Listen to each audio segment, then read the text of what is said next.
KILT FM HD2 Houston. Insider access, exclusive content. Sports Radio 610. The Texans play here. An Odyssey sports station. Check out the BetQL free fan. Get sports betting tips from the best in the game. Available on the Odyssey app and our sister station 650 The Bet. Sports Radio 610 presents Seth Payne and Sean Pendergast. We coming to H-time. Let's get the work in, man. Let's go. Great day, great day.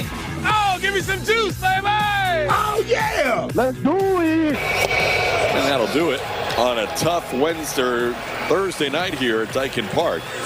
Astros dropped this one 13-3 with Tampa Bay scoring 10 runs in 2 innings in the 7th and 8th combined with 5 each.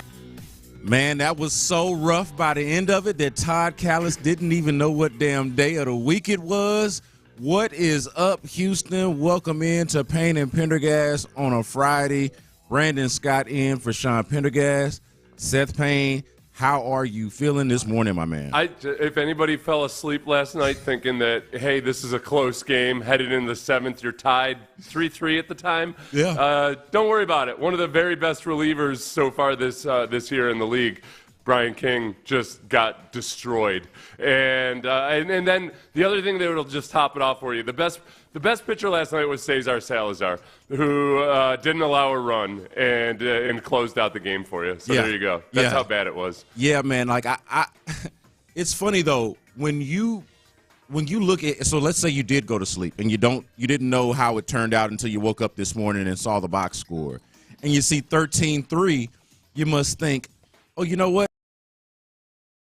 That's this much, and it's probably true at the end that you didn't. I mean, you missed a lot of scoring, but the compelling part was probably closer to the middle of the game. But I'd say this, Seth, for as lopsided of a result as it was by the end of it, man, I was not bored by this game. Like it was some up and down roller coaster nature of it. You know, you started off, with gusto, walking guys and a lot of traffic and a lot of pitches and a lot of laboring, and you're kind of thinking, I don't know about this. You know, he walks the first guy in the first and the fourth inning, and both of those guys score, and you're just kind of like, oh, this is kind of looking ugly.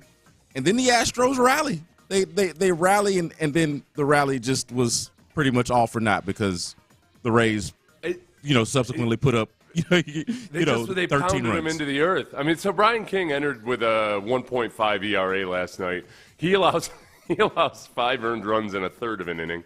Good job for him getting that out eventually. Caleb Ort had allowed 3 runs. Forrest Whitley allowed 2 runs. When you get, King and Ort, I'm going to excuse. Forrest Whitley has been dead to me emotionally for years. And then Salazar and Okert were the only 2 pitchers who didn't allow a run in that game. And Salazar, by the way, obviously not a pitcher. Yeah, so right. This is the last time I remember Salazar was brought up 2 or 3 seasons ago when the Astros were in kind of a funk, and it sparked a turnaround. Special. I felt like, okay, it's Cesar Salazar night. So I'm going to go ahead and say last night was it's going to spark some kind of a winning streak that the Astros haven't accomplished yet this year. Well, shout out to them for finally making some use of Cesar Salazar this time around, though, right? Like he's been up for a while, and it seems like he's been used sparingly, if at all, before. And again, not a pitcher. If you're Cesar Salazar, are you talking crap? Like, you're probably not talking crap because you lost the game and you're in the middle of a competitive streak. And pitchers are kind of precarious, but I would feel a certain way if, like, I'm the only non-pitcher who pitched and the only guy who didn't give up a run. I would want to, especially if I'm not playing a lot, trying to get some confidence, maybe trying to make my mark on the clubhouse. I don't know, but for moxie purposes, for morale purposes, I feel like I'd be the one to kind of point it out that, hey, I've got some utility here, even if you guys don't ever want to use me.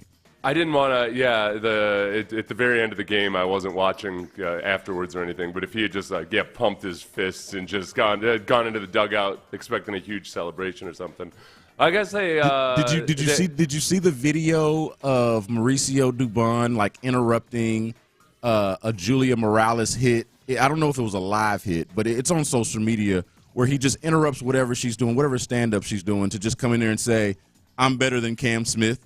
Because he's one of those jokesters of the clubhouse, right? So he just jumps in and say, hey, for the record, I'm better than my outs above average are better than Cam Smith. And it was clearly playful. Cam was right, not far from him within the camera shot. So something like that from Cesar Salazar would have been hilarious last night. But just stay on that for a second. I think the fact that he can even joke about that is kind of a testament to how well Cam Smith has played as a guy who's never played outfield before. That, his outs above average are much better than Kyle Tucker's, for instance, in right field this year. Yep. And that part of it, it's a weird. You lose to a tepid team and just get absolutely destroyed. But the fact that it was the bullpen that let them down there's no dismay in me over this. I almost feel like, okay, well, if you're going to have a few relievers have a bad night, why not lump them all together? You certainly couldn't plan it that way, but every reliever is going to get shelled every now and then, and they got a few of them out of the way last night. You know what, Seth? You could even make the case that since the Astros bullpen has been so damn good this year, and it's been the strength of the team, and one of the better bullpens in all of baseball, that they were due. And this is the wrong side of, especially if you're an Astros fan, this is the wrong side of they were due. But it seems like they had been so good this year. And I think even Blum and Callis pointed it out on Space City Home Network last night, how those, what was it, the 2 innings where they score the five runs apiece, right? So those 2 innings, I think that's the seventh, and the innings basically demolished that ERA that they went into the game with. The Astros bullpen ERA that had been so good, one of the better in baseball, was upwards of 3 by the time you got to the 9th inning. So that it's one of those where feels like they were due, but this is still one of the strengths of the team, and this feels like more of a one-off than anything. Brian King went into the game with a 1.5 ERA. It's now 3.38. You got life comes at you fast, man. Sucks, man. Life comes at you fast. Baseball's the worst. Baseball's the worst. But really, from Brian King, I think that's one to note as a little bit more of an outlier because of how good he's been and how good the bullpen has been. Yeah. I will say the part that worried me most and the part that was the most stressful to watch until the Astros start to rally a little bit, until they get that 2-run fifth, is, and then of course Altuve gets the homer in the 6th. That was pretty big, it felt pretty big in the moment, but because it tied the game. But it was the Ryan Gusto thing, and me going back to our conversation yesterday of how long is this going to be able to play out? How long? What combination of guys who you don't want to rely on are you going to be able to rely on? And Gusto, to his credit, man, has been yo-yoed from bullpen to starter to bullpen, and it felt like, okay, so this feels like one of the names that I can cross off unless it's a long relief situation. But now I'm moving over to Colton Gordon, moving over to the next guy to see who's going to be the guy to bridge the gap, to fill the gap until somebody can come back healthy, or until the Astros can meet the trade deadline. Yeah, and Arrighetti is huge in this because he's not expected back until July. The trade deadline's July 31st, and you'd love to have more cushion to really see how he comes back and what it's going to look like. I think they'll certainly go after an arm at some point. Regardless of how Arrighetti plays in a couple of weeks, in his first couple of weeks back. The thing about Gusto and Colton Gordon at this point, it's like you're opening every game with a long reliever, yeah. And you're starting your middle relief in the first inning, and you just hope they can go a few innings. But until they prove otherwise, that's just how it's going to be. These are going to be committee starts. Until they get more actual starting pitchers back. Yeah, but the thing that is, and I talked earlier about or mentioned earlier that I didn't feel like this was a boring game, and this has been one of our, I would say, mutual complaints, a complaint on this show with you and Sean, and I co-signed every bit of it. I'm right there with you that it hasn't been a fun enough, interesting enough, compelling enough baseball team. And most people who are fans just want, like, to hell with being compelling is winning. If it's a winning baseball team, it's a compelling baseball team. And this, for a nice little stretch there, was a mostly 500 baseball. Better than that. But even in defeat last night, and even in losing by 10 runs, they got boat raced by the end of it, right? Like, it's not a competitive game when you look at the box score. It did feel like in the middle of the game they had some fight in there. You know, Mauricio Dubon, you know, Cam Smith gets a couple of hits. You know, there were some defensive moments. The Altuve home run. The Altuve home run. Like, there were moments where I thought that they showed some grit and some griminess and ability and willingness to come back and fight back despite the fact that they were down. No, 100%. I mean, their record before last night, their record when tied in the 6th inning or later was something ridiculous, 25-4 or something. And that's why it makes it easier to swallow last night that the bullpen is what let you down, because it's an aberration. It's not what you've come to expect. You go into that game tied in the 7th inning, and I'm thinking, yeah, this is what they do. This gets really exciting in the later innings because the Astros have been really good when they're either tied or have a lead after 6 innings. So I can watch this one unless all of a sudden, obviously, it turns into a really disappointing series versus the Rays. The one really frustrating thing, despite how good the pitching has been in so many respects, is just how bad they are at holding guys on base. I mean, the Rays were 5 for 5 on steal attempts last night. The previous series, the Rays were 10 for 11 on stolen base attempts, and that's the one big blemish amongst the starters and relievers that the Astros are just not good at doing, obviously, between the pitching and the catching. It's just a clear weakness of the team, you know, and it's rough to say, but it's a reality. The Astros, if you look at it right now, they're defensive teams overall. It depends on what you're judging by, but if you're judging by like some of the more not traditional but popular metrics like outs above average, the Astros are right up there. Probably the best. The last time I looked, they were the best team in the American League in outs above average overall, all positions. But their one clear and obvious defensive weakness is that you can run on them. And it was pretty damn clear that the Tampa Bay Rays were challenging them in that way. And that's going to be an issue that I think other teams are absolutely going to force with the Astros going forward. So Astros lose 13-3. Not good news, but there was some fight despite the lopsided loss. We'll get into more of that throughout the show. Brandon Scott in for Sean Pendergast here with Seth Payne. And coming up next, the best Texans offseason move. We might look at some across the league, but the Texans specifically, what's the best move that they made? That's coming up next on Sports Radio 16. Are you thinking about building a cut?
McCarrum Injury Lawyers Studios. Sports Radio 610 presents Payne and Pendergast. Brandon Scott in for Sean Pendergast. Before the break, I framed it as the best. We're going to change it up a little bit. Not the best offseason move that the Texans made. Let's specifically ask the audience your favorite Texans offseason move. And we'll allow you to go draft, free agency, trade. That's pretty much the bulk of it, right? Of how you can acquire players. Favorite. How did it make you feel? How did it make you, like, don't worry about what you think and how it's going to do and if it's the best or the worst or how good it is. How did it make, because that's the thing that we're all going to remember, right? Or the thing that you remember about someone when they die is how did they make you feel? Maya Angelou. I'm telling you, how did the Texans offseason make you feel? Or more specifically, what move did they make that made you feel best? What about you, Seth? And this is also led by, we should point out, this is prompted by Mike Sando in The Athletic. He did a list of the favorite offseason move for each NFL team, and he's got one for the Texans. Before we read his, since this is the Payne and Pendergast show, and I'm in for the Pendergast side, I want to hear from you, Seth, and then I'll let you and the audience hear from me, and the audience can weigh in on this as well. 713-572-4610 is the way to get a hold of course, McCarrum Injury Lawyers, YouTube and Twitch video streams. You can catch us there as well. Let us know what you think of your favorite Texans offseason move. What say you, Seth Payne?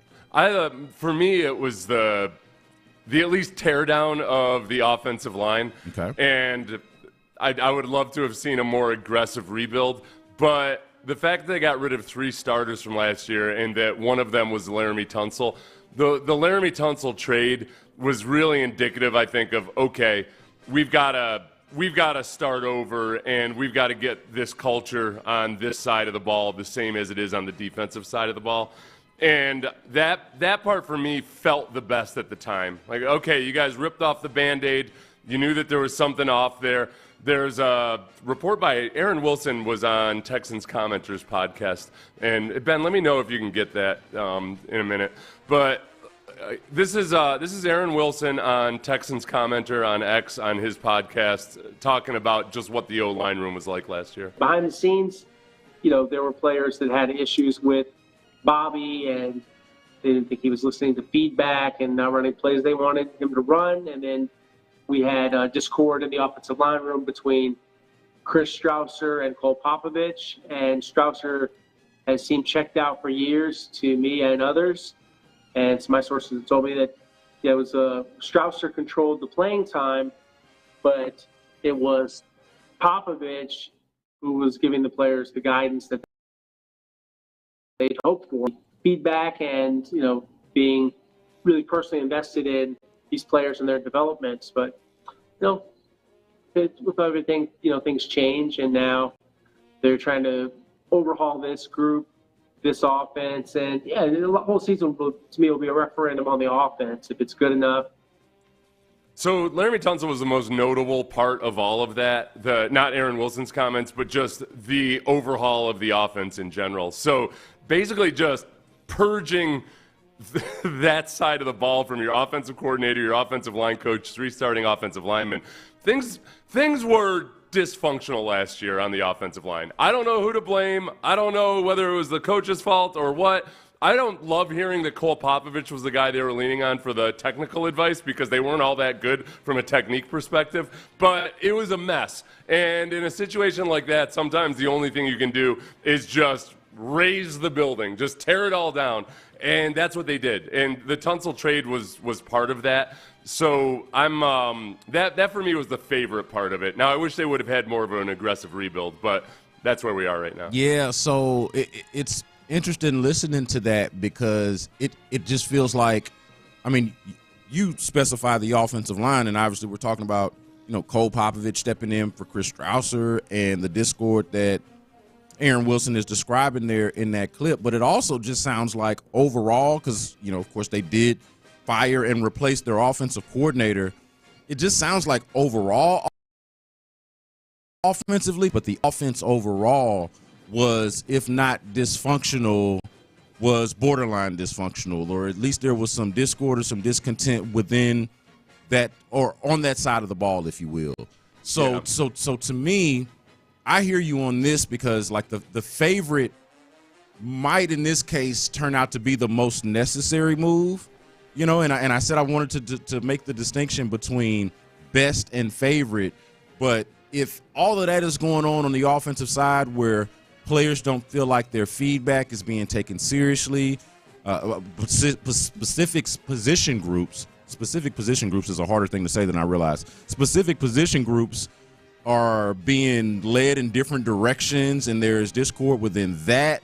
Like, the most necessary move, it does seem like, was all of the overhauls that they made on the offensive side, specifically with their coaching, and then the player side from there. So I can totally get that. And to me, it's the kind of the marquee moment of the Texans offseason. Mine feels like it's a little bit off the beaten path, but it's still offensive line related tangentially. Yeah. It was the C.J. Gardner-Johnson trade, and that happened because you jettisoned one of the offensive linemen that wasn't very good for you last year. It hadn't been very good for you in the time that he played. So that was part of the remaking of the offense. Like, Kenyon Green was a starter for them at one point. Yeah, and you actually got something out of Kenyon Green. Yes. I mean, you gotta ignore a few things. I mean, yes, they for Kenyon Green in a trade swap theoretically.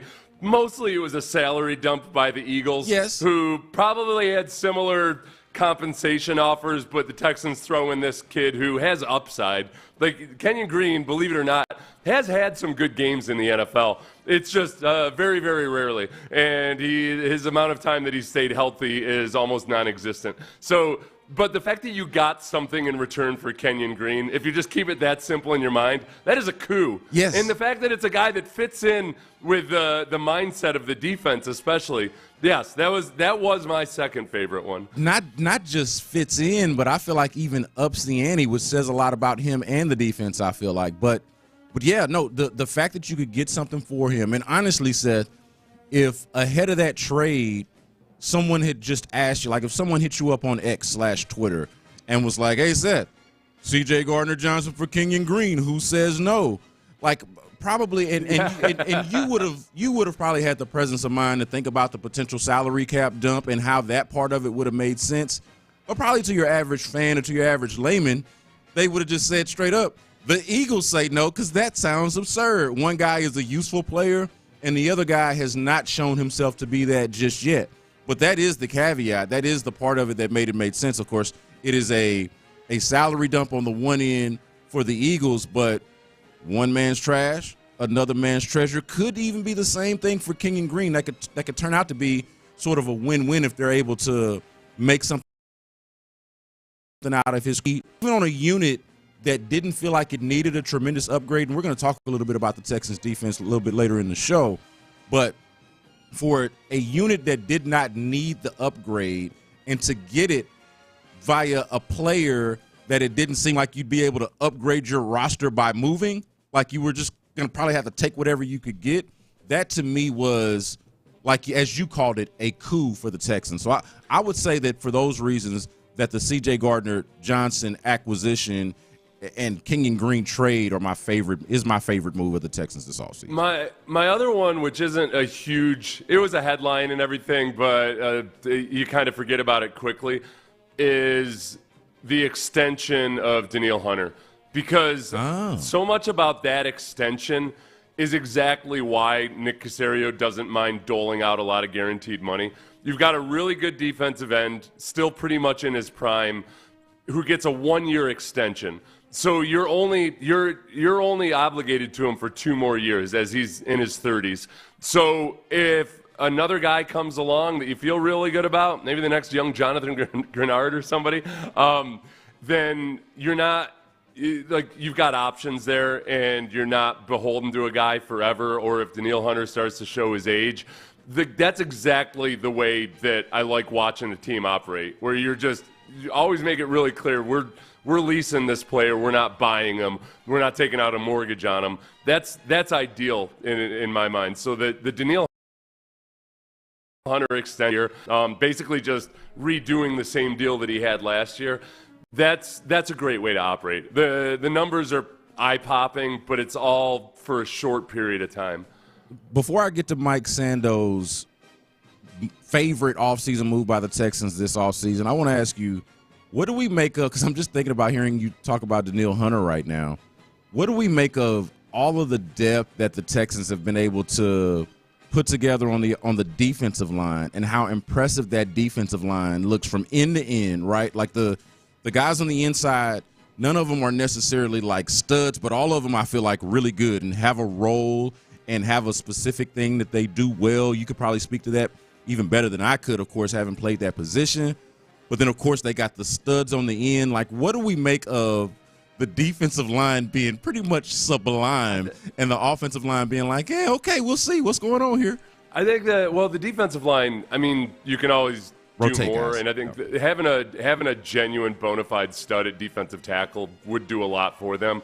But I think that I'd be surprised if the Texans are ever super aggressive other than in the draft on getting a defensive tackle, as long as their edge rushers are hemmed up as well as they are, and the guys that they have at defensive tackle are doing what they ask them to do. They get good pressure up the middle. They get push up the middle, and they end up being a really good pass rushing team.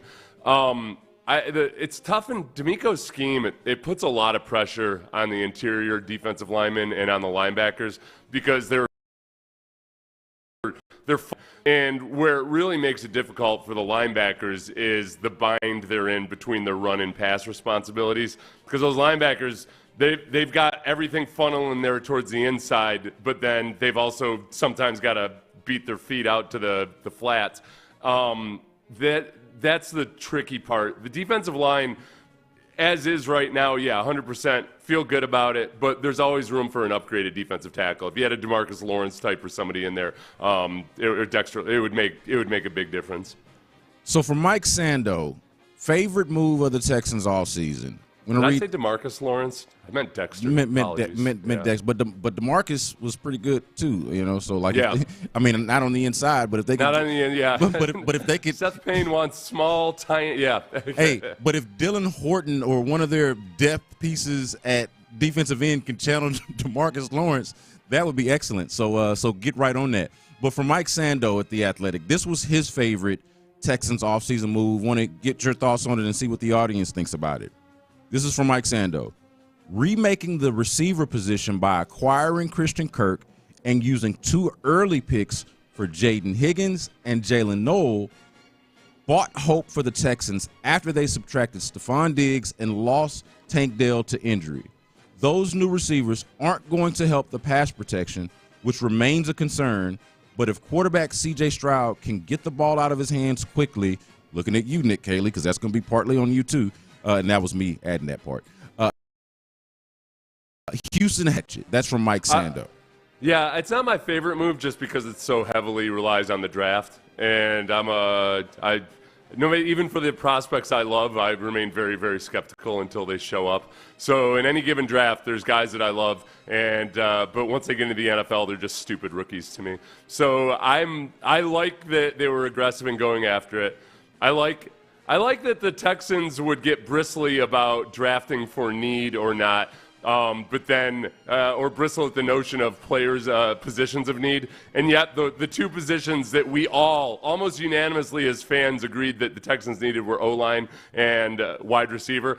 They go out and with their first 3 picks, they take 2 wide receivers and an offensive lineman. Yeah. So for me, I'm right there with you. This wasn't mine, probably because the draft is just, it's just harder to predict. We don't know how good these guys are going to be until we actually see them. Like I picked C.J. Gardner-Johnson.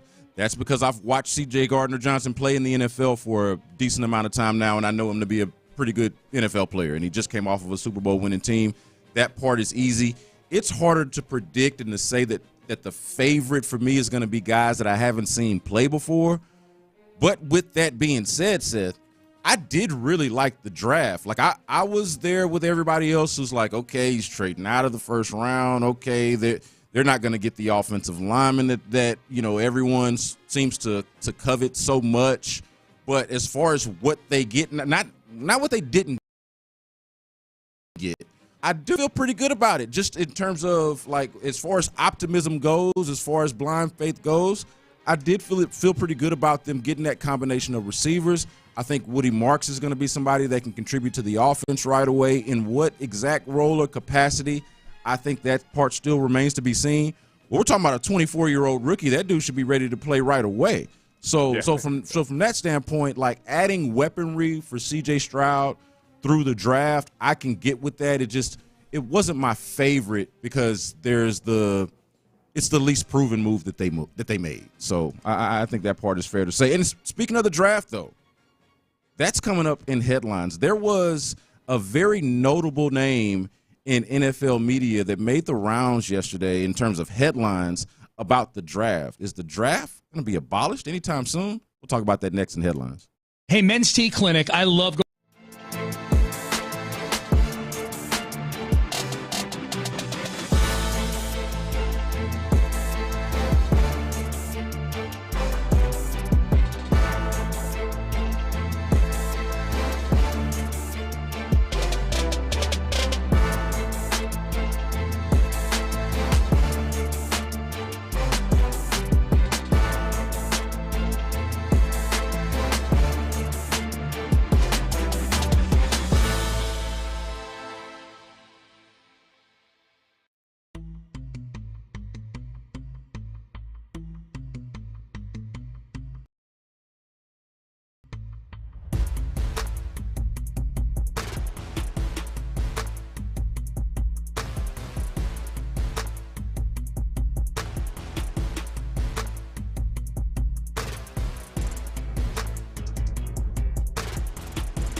Payne and Pendergast with today's headlines, presented by Men's Tea Clinic.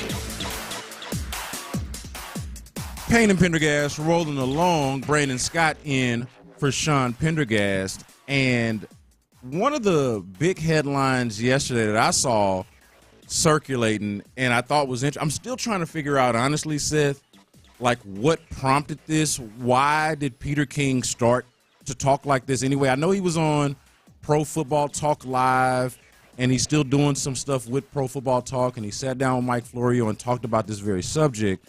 But I don't really fully understand why he started talking about the potential abolishment of the draft. But Peter King seems to think that the draft could be gone at some point in our lifetime. And as you point out pretty astutely, Seth, Peter King is not exactly a young man. He is not exactly 67 years old. He ain't no spring chicken, as my granddaddy would have said. So I don't know if he's talking about his own lifetime, and I hope for Peter King's sake that he lives to be 150 years old if he wants to be. But I don't know what the exact years or timeline that he's talking realistically, for at least the next 20 years, right? If he's 67, all right. And if you made it to 67, he's got, he's a man of means, presumably. He'll probably. I was kind of surprised by it, too. It was kind of out of nowhere. And yet, given that everything that's happened with college football and how they've gone to the courts to challenge certain things about what is and what isn't, legal or American or whatever. Yeah. I could see maybe that being a little bit of the finger in the wind and seeing which way the wind blows. The thing that complicates it with the NFL is that then you get into labor law and all the various precedents. A lot of the stuff that's happening in college football is there are no collective bargaining agreements or anything. It's not an organized labor type of situation, where with the NFL, for them to get rid of the draft, that would have to probably require the players to be cool with it too. And the players who call the shots are the veterans in the union who are making a lot more money than the rookies. So that's where I'm still skeptical of it. But if a draft prospect wanted to challenge it and say, hey, no, I should have the right to go work wherever I want, and it's as simple as that, maybe that's what ends up happening. Well, hold that thought, because I think that's a good one. So hold it just a second. I want to respond to that. This is from Peter King, though. This was his point. He says, at some point, I believe in our lifetime, there's not going to be a draft, and college football players will be able to look at the landscape of 32 teams and say, I'd like to go here, I'd like to go there. Now, to your point about the unions being controlled by veteran players or run by veteran players who don't necessarily think along the same lines of, let's say, the number one overall pick in next year. It would basically mean with no draft, it would likely be that there's just it's wide open free agency for rookies. Correct. So they're motivated by different things, but I do wonder, to Peter King's point, the further along we sort of get in this life cycle, so when these veteran players that you're talking about are not the ones that are born in the early to mid 90s, but they're the ones that are born in the early to mid 2000s and in the aughts, and the ones that are part of, that come from the NIL generation, the ones that played at 4 colleges, and it wasn't weird that they played at 4 colleges, right? Like it's like, hey, what happened with that guy? Why did he play at so many colleges? Because that's what they do in college. Maybe the next generation of players, and therefore the next generation of folks that are going to be running these unions, are going to be ones that think more so along those lines, that this should be more of a free enterprise and that they should open things up. They'll be motivated by different things by the time they get to the point to where they make those decisions, but they will come from a place where the normal was just different. I think that's part of what we're talking about here. The normal is different, and it's going to be different the older these guys get. And there's different ways you could do it, too. As far like you could have a rookie salary cap or whatever, but where players still have a choice and much more say in where they go.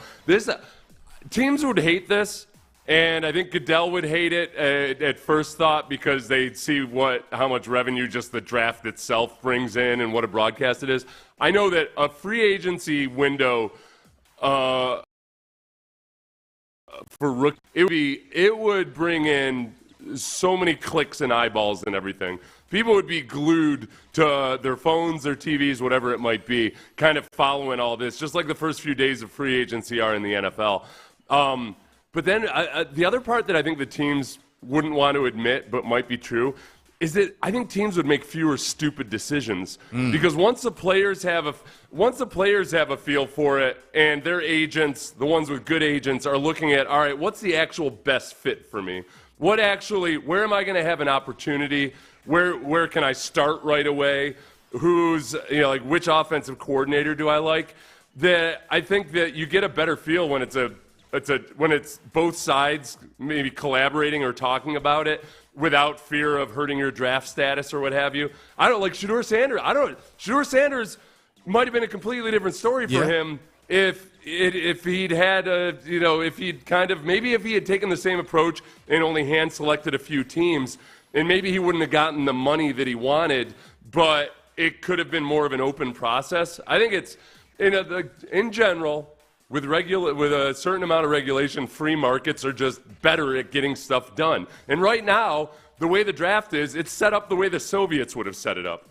Is that what you want, Roger Goodell? Do you want to run it like a Soviet? Vast swaths of the population starving because you think some central committee is going to do things better than a free market? No. So all these idiotic owners who think that they're hiring guys, when in fact they don't. They kind of do, but they never know exactly what they're doing. They're bound by this centrally controlled structure that prevents them from actually sometimes making the best decision for their team. If you love America, Roger Goodell, abolish the draft. Now you sound like a much more fun and animated, and not to offend you, Seth, but sound like a much more fun and animated version of Mike Florio, because he's the person that's been beating this drum, or one of several that's been beating this drum for a long time, pointing out the antitrust exemption that the NFL benefits from. Yeah. And it is a coup for the NFL. I do wonder, and I agree with everything you said, by the way, and this is one of the points that I actually agree with Florio on 100% about the draft. Now, as far as, I think the difficulty in it is that it's a television product. And that's part of what Florio and Peter King were getting at, too, was like, hey, they're just going to figure out a different way to play up NFL rookie free agency, or whatever it is that we would call it, whatever it is it would be framed as or how it would be viewed.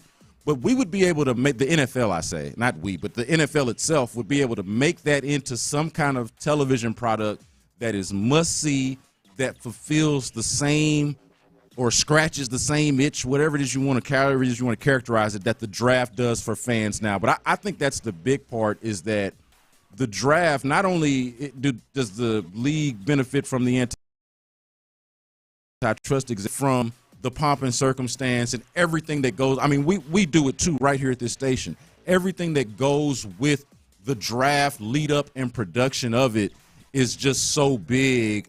You would have to imagine that that's, going to be like, priority number one is, if we're going to do this, how do we still make it about ourselves, even though we're allowing the players to exercise in this free market? Yeah.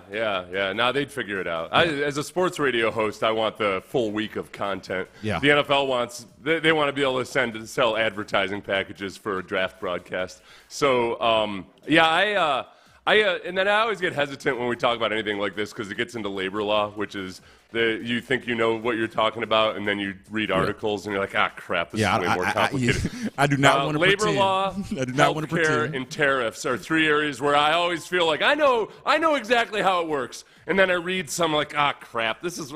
I got to really actually, no, yeah.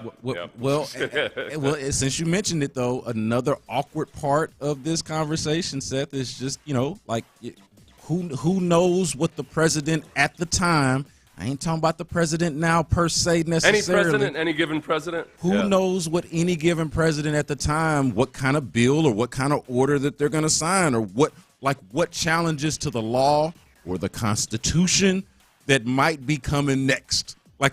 There are so many things that have changed just over the last 5 to 10 years politically. It does make this sort of something that you can see happening. That's a genuinely bipartisan take in terms of just the way things have changed. A lot of the old rules that Congress kind of abided by for centuries about, what's good form, what's bad form, everything else. A lot of things have fallen out of the windows. Yeah, we are living in an era where it does seem like you can almost just throw out any scenario and okay, yeah. I've seen enough things that I never thought would happen in the last 20 years that, I'm up for it, whatever. They could change it. They're going to expand the league to 64 teams next year. Makes sense. I get it. Yep, let's go. Payne and Pendergast rolling along on a Friday. I am in for Sean Pendergast. On the other side here, I want to talk about the Texans defense. So much of what we've done this offseason focuses on the Texans offense and their need to improve. But how can the defense, already good, get even better? That's next on Sports Radio 610. Hey, Houston, it is the showdown you didn't know you needed, but you need some beach volleyball in your life.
KILT. KILT FM HD2 Houston. Inside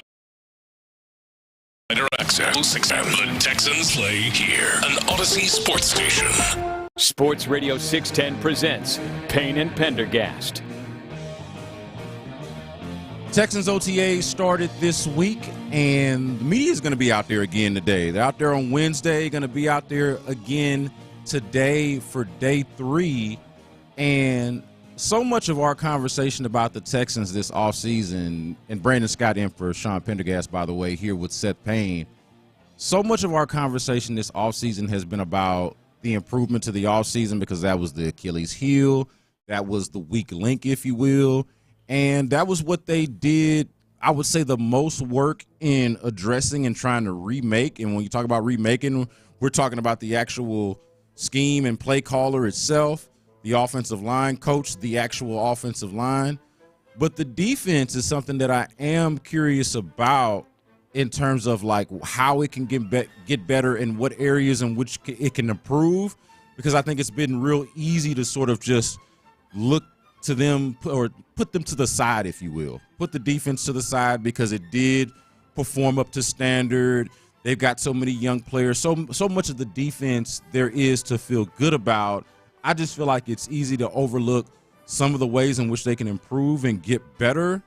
And so I wanted to throw that to you, Seth, like some of your ideas. And I know you talked a little bit about this, and even yesterday when we were talking about Will Anderson and his improvement.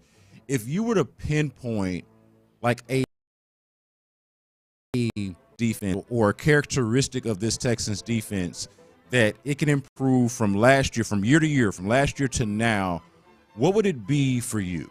It's really easy. It's just the big plays allowed, and you can break down to the different reasons for that. But the Texans were top 5 in so many categories defensively.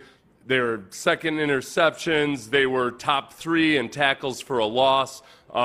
They yards per play. They were top 5. Like a lot of categories, they were really, really impressive. EPA, they were top 5. But in total points allowed, they were middle of the pack. And the one really, really big thing that hurt them was these chunk plays that they allow.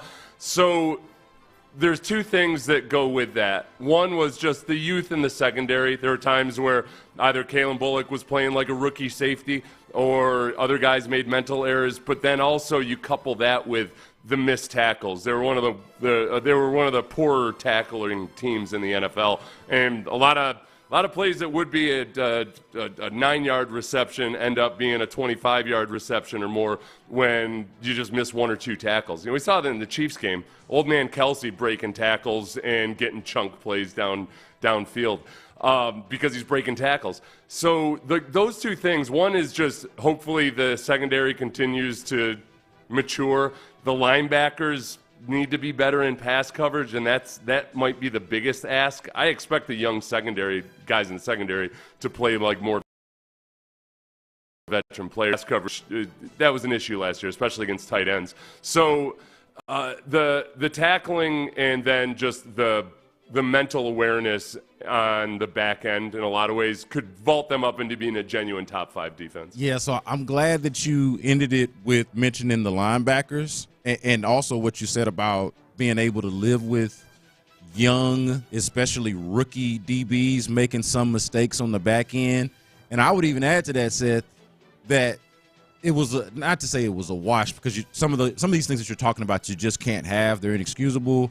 But at the same time, you're talking about guys that were making, like, they were feast and famine, so to speak, out there, right? Like sometimes they were giveth and sometimes they would take it away. But they did make plays. Kalen Bullock was probably the rookie I was most excited about going in, and that was just because I didn't know that Kamari Lassiter was going to be that ready to play.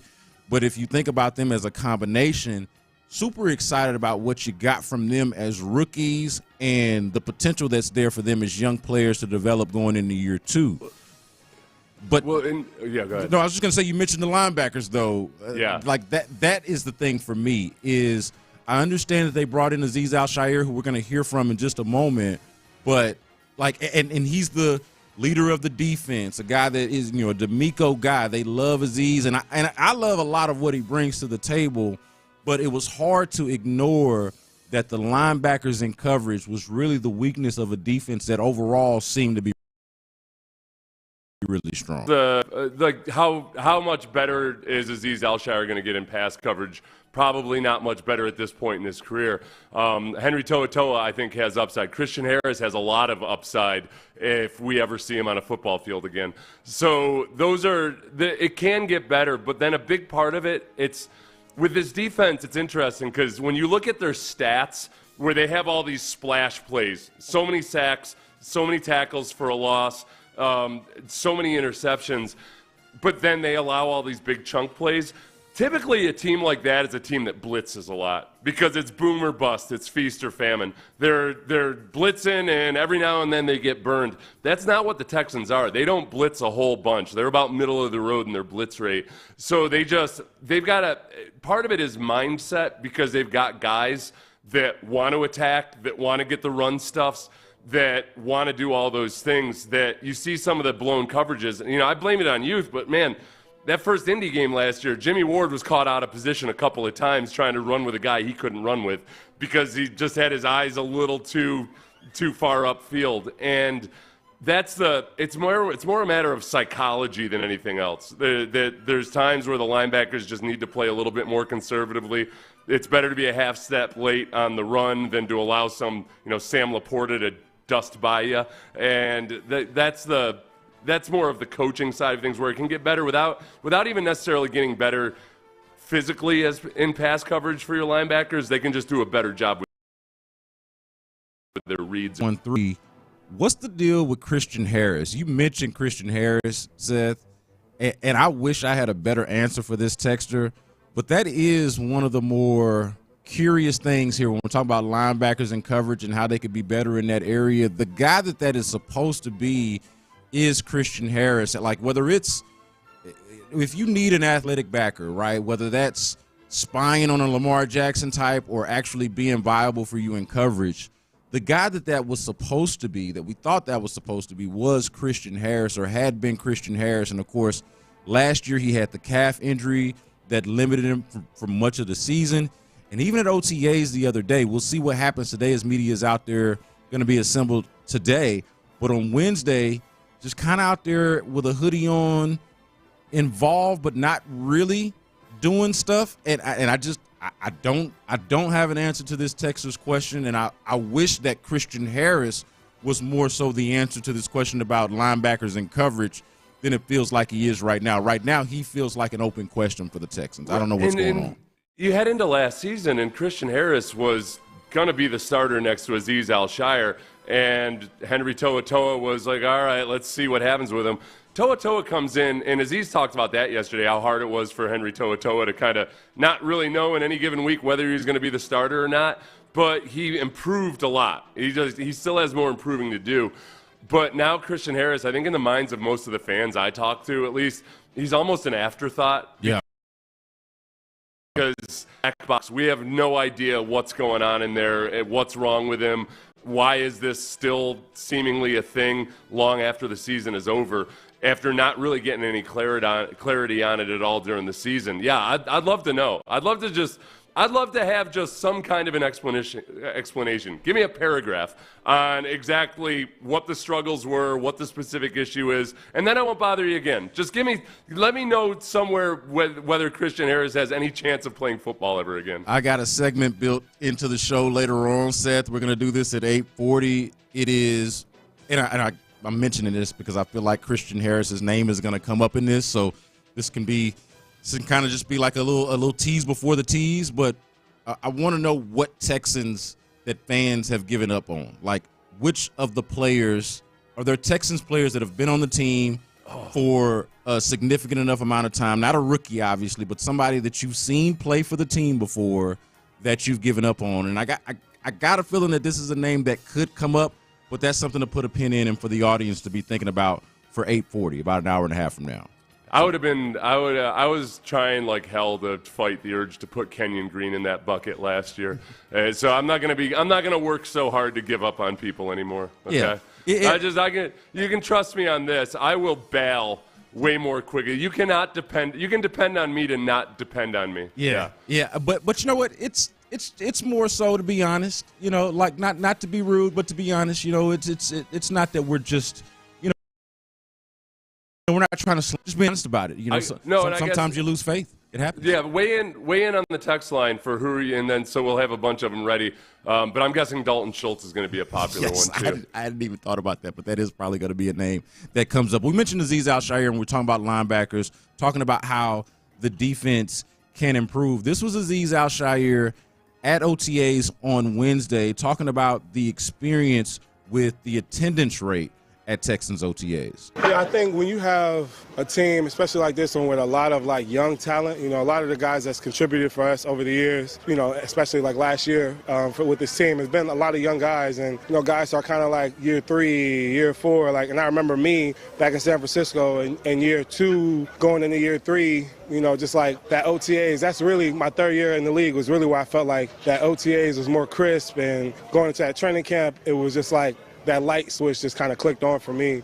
So I definitely think that with especially like a young team with a lot of young players, this is a time where it's so slow. It's like learning the basic fundamentals of the game and, the scheme and everything like that. So it gives you a chance for those young guys to really come along and learn more. And then obviously somebody like myself who obviously have to communicate the entire defense to everybody. So me being here is important just to make sure that, they're hearing my voice, getting used to, how I call things, because, you get 2 months away from each other. You get a week away from your mom or somebody and you forget, oh, damn, I forgot. Well, I got to call them at this time. I got to do this. You forget people's routines and schedules. So it definitely is important. So I definitely appreciate the Azeez Al-Shaair leadership and him being there for all the communication purposes and can respect what he's saying there. But when I'm listening to him talk about the young players, it does also make me think of what you said about how, he's probably not going to develop into anything else. Like that is the guy that we're talking about as the leader of the defense and the signal caller and the communication guy, who has also probably reached his ceiling in terms of how he defends tight ends and what he looks like at pass coverage. But okay, I'll go back to Brian Cushing, because Brian Cushing, if you put him in a vacuum and ask him to cover a tight end or something with no other variables around, Cushing wasn't great in pass coverage, and yet they did a good job of knowing and understanding what Brian Cushing's strengths and limitations were. So it didn't end up being an issue nearly as much as it could have, because they used him to his best strengths. And there were times I remember people would always be kind of alarmed that Brian Cushing would show up so highly graded in Pro Football Focus's grades in pass coverage. Part of that was because they knew what he could do, and they kind of restricted it to that. So there is Azeez plays like a demon versus the run. Yeah. But it's the modern NFL, and you gotta balance that out a little bit. And it really is, I think, it little things like just, are you tweaking his depth a little bit, or his keys, or the way you're preparing for a game. So I'm cool with this linebacking core, but I also understand it's not going to be the same way it was in San Francisco when you've got Fred Warner and Dre Greenlaw, or even backers they had back in the day with Navarro Bowman and Patrick Willis. Those guys are just kind of physical freaks. So it's not going to be the same as that San Francisco defense. Compared to D'Amico's San Francisco defenses, you are really, really blessed with your cornerbacks compared to, what they had at any given time when D'Amico was in San Francisco. They had a liability at one of their cornerback positions, and they made do with it. You got better. So it's not going to be a carbon copy of those San Francisco defenses. You just got to work around what some of the limitations are. Speaking of the San Francisco defenses and D'Amico Ryans and Azeez Al-Shaair, this was Azeez on how much his background with D'Amico Ryans helps with his signal calling. Yeah, I think it's big because, like I said, whenever you get to stack, more time with somebody, and I've known D'Amico since I've been in the NFL, so I think just more years under your belt, and then obviously now going into my 2nd year with these guys, with this group, and the new guys that are coming along, it's exciting because you just feel like, if you got 2 chances to do anything, you feel like that second time is going to be better than the first. So I think that's the expectation for myself and for everybody in the building.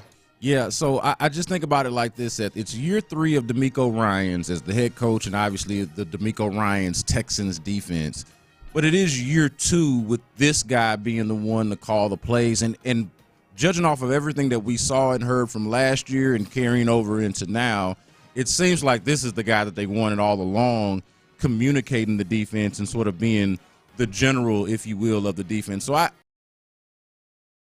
am excited about it. As much as we talk about the need for improvement in specific areas, I am curious on how things look in year 2 of this guy being the communicator guy and leader guy and the young talent that we were talking about earlier between Kalen Bullock and Kamari Lassiter. Yeah, no, like Aziz as a leader, that's the other part that takes him above and beyond, just either what the stats are or what he is in pass coverage. I think his ability to mentor younger players on the football side of things, I'm not even talking about the life side of things, but just to be that genuine old school middle linebacker that's calling the shots and getting everything coordinated. When you have young players like that, yeah, you can't overstate how important that is. That's why Jimmy Ward still has value to the team, whether he plays a snap or not this year. He's past his prime and he's injury prone, but he is really, really smart. So that part of it, I think the Texans have done a really good job with that. The defensive line, they have a bunch of guys over 30 that are great mentors and kind of coaches on the field for young guys like Will Anderson. And Aziz, and I'm watching him in that press conference, and I just keep thinking about how he's regarded around the rest of the league. And there's just such a huge gap between the Aziz that we've seen versus the perception of him as some kind of psycho headhunter. And the fact of the matter is he can be both. And that's why he is so good as a leader, because he is also a psycho headhunter. He can point to himself. Kind of like when somebody comes to talk to you about the danger of drugs as a kid. It always hits harder when it's somebody that actually had their whole life. I want to hear Ms. Crabapple, telling me about how not to do drugs when I know she's never danced with the devil. Yeah. But you bring in some guy that lost his money, lost his family, everything else. So likewise with Aziz can talk to these kids about how you gotta dial it back a little bit, just at the last moment. Yes. Don't do what I did. I've been through this. You just gotta know how to dial it back just a little bit. Yeah, I'm not taking no advice from you about drugs, and you over there babysitting your margarita. You've been nursing that margarita. It's basically sugar water at this point, and you want to tell me about not saying no. You over here saying no for the most part. I don't want to be like you, Ms. Crabapple, so why would I take your advice on how to live my life? No, give me somebody that's been devastated by drugs. One more here from Aziz Al-Shaair when we're talking about leadership here. This is Aziz on how he hopes to grow in his leadership role. Yeah, I think the biggest thing is, for myself, I want to be the best. I play with the best. He's one of my close friends, Fred Warner. Played with Dre Greenlaw, another one of my best friends. And so, we competed when I was in San Francisco for who was the best at that time and who was going to make the biggest play. And I think, my mindset has always kind of been the same. I want to be the best player I could possibly be. I want there to be no doubt. And that's just showing up every single day and doing the little things, especially at this point. You get into year 7, and it's me and Will were just having this conversation where you get to that point where you're 90%, you feel like you got it all figured out, and it's now it's just this 10%. And if you're willing to really try to be great, that 10%, if you get 2% out of the 10 remaining percent, that can be a huge jump. Year 7 now, so I'm just excited because I think the sky's the limit, and you can continue to play your best ball, and that's kind of just my goal is to keep leading, keep being better just overall, and try to be the best that I can for this team. I feel really good about this defense, Seth. I think it's going to be really good. There are areas of improvement that need to take place that we've touched on, but man, I just really hope that the offense doesn't waste the potential of this doesn't waste its own potential for that matter. I mean, they've got C.J. Stroud and Nico Collins and Joe Mixon on the offense. I hope they don't waste their own potential and waste their own opportunity, but especially this defense on the other side. I think it can be really good. I think they can be special. No, they really can, and that's where it was enticing at times last year where you felt like, oh, wow, they've arrived. They are that defense. But then there were other times where that Lions game is a perfect microcosm of exactly what they were as a defense last year, including the fact that the offense didn't really help them out much. I mean, that's part of it. The offense was so haphazard and bad at times that it was almost impossible to be a really, really good defense. So I'm not putting all the blame on them, but in that Lions game, I mean, you lose a game when you pick the quarterback off 5 times. Part of it's on C.J. Stroud throwing 2 interceptions in a row in the second half. Yes, all of that. But the you just got to tamp it down a little bit at times and not allow some of these huge plays. And a lot of that, I know people never like hearing about this because it just feels so boring and old and plain, but tackling is very coachable. Some teams are good. Texans are the 5th worst tackling team in the league last year. That alone, if you just become credible tacklers, can vault you up into a genuinely elite defense. Yeah. What was your tongue twister earlier that you had? I had one too. Specific wide receiver. Wide receiver. It's like when you try to put together. Like the back end of the word and the front end of the next word kind of sound a little bit of alike. You're kind of rushing your way from the first word to the next one. And, so it can happen. Talking can be hard. You know, the one thing, I was kind of joking earlier when I was talking about, Aziz being able to talk to the youth because he's been there. He's been punished for being overly aggressive, so he can talk to the youth about the dangers of being overly aggressive. Yes, he can. I was joking about, a little bit joking. Well, for one, leaders are a lot more relatable sometimes when you see their flaws and you see what the things they're working with, and they're the same things you might struggle with.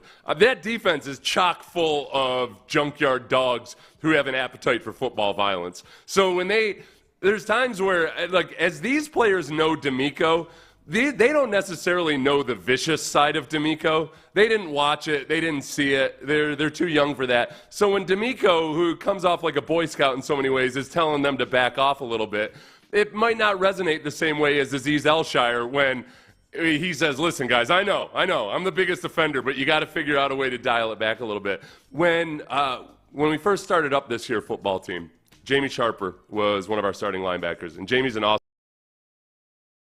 guy. They'd won the Super Bowl and all that. We're awesome defenses. So I loved listening to Jamie Sharper talk about his experiences in Baltimore, and he said, man, when Ray Lewis really took that step forward as a leader and as a guy who's going to mentor everybody else, it was when he got out of jail. It was just, man, he'd been through it, and it kind of changed him completely. And he could speak with a certain level of obviously credibility when it comes to going through stuff like that. That's my advice to any young leader is get yourself involved in a really sketchy murder situation. I am curious how much the Texans can raise the level of crazy between bringing back Aziz. Of course, Kamari Lassiter is in the mix for one of those guys that's kind of got that junkyard dog mentality. But then also the addition of C.J. Gardner-Johnson. I mentioned that as my favorite Texans offseason move. Like, think about this, Seth. This is going to be a defense that has Aziz Al-Shire on it and C.J. Gardner-Johnson on it. And Kamari Lassiter seemed like he might have a screw loose too sometimes. Doing his crazy hitting himself in the head type of, And oh, by the way, you're setting the edge. You got the edge rushers and Daniil Hunter and Will Anderson Jr., who are at least dogs on the football field for sure. Well, C.J. Gardner-Johnson's a really interesting one because, all right, he's gotten in trouble, or whether on the field or on social media at times, for just kind of not knowing when to dial it back. But you go back to the Super Bowl last year, and he's strained as the Eagles did a masterful job of baiting the baiter. We've all watched Travis Kelce for years and years get away with taunting and everything else, and then drawing a flag when the other guy retaliates. And C.J. Gardner-Johnson was the one that when Kelce got hit on a very clean and legal hit, and Kelce got up and tried to act like basically was trying to get in anybody's face. C.J. Gardner-Johnson just sat there with his hands behind his back and kind of passive-aggressively taunted him by showing that he was a nonviolent resistor. Yeah, he's really good at that. I can't remember the receiver from a few years back. I want to say C.J. Gardner-Johnson might have been with the Saints at the time, but there was a receiver who hit him in the face twice in front of a referee, and C.J. Gardner-Johnson just stood there. Eventually, his teammates came to his defense, and it kind of turns into a mini brawl, I guess, at that point.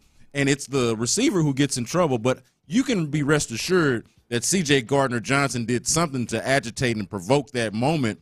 But in the moment that you catch on camera, it's just him standing there like, hey, what's going on? I'm just C.J. Gardner-Johnson standing around playing football. I have no idea why this guy's punching me in the face. It was Wims. That's it. The guy from Chicago. That's it. That's Javon it. Wims. Man, yeah. like he's got a way about Never heard him. from Wims again.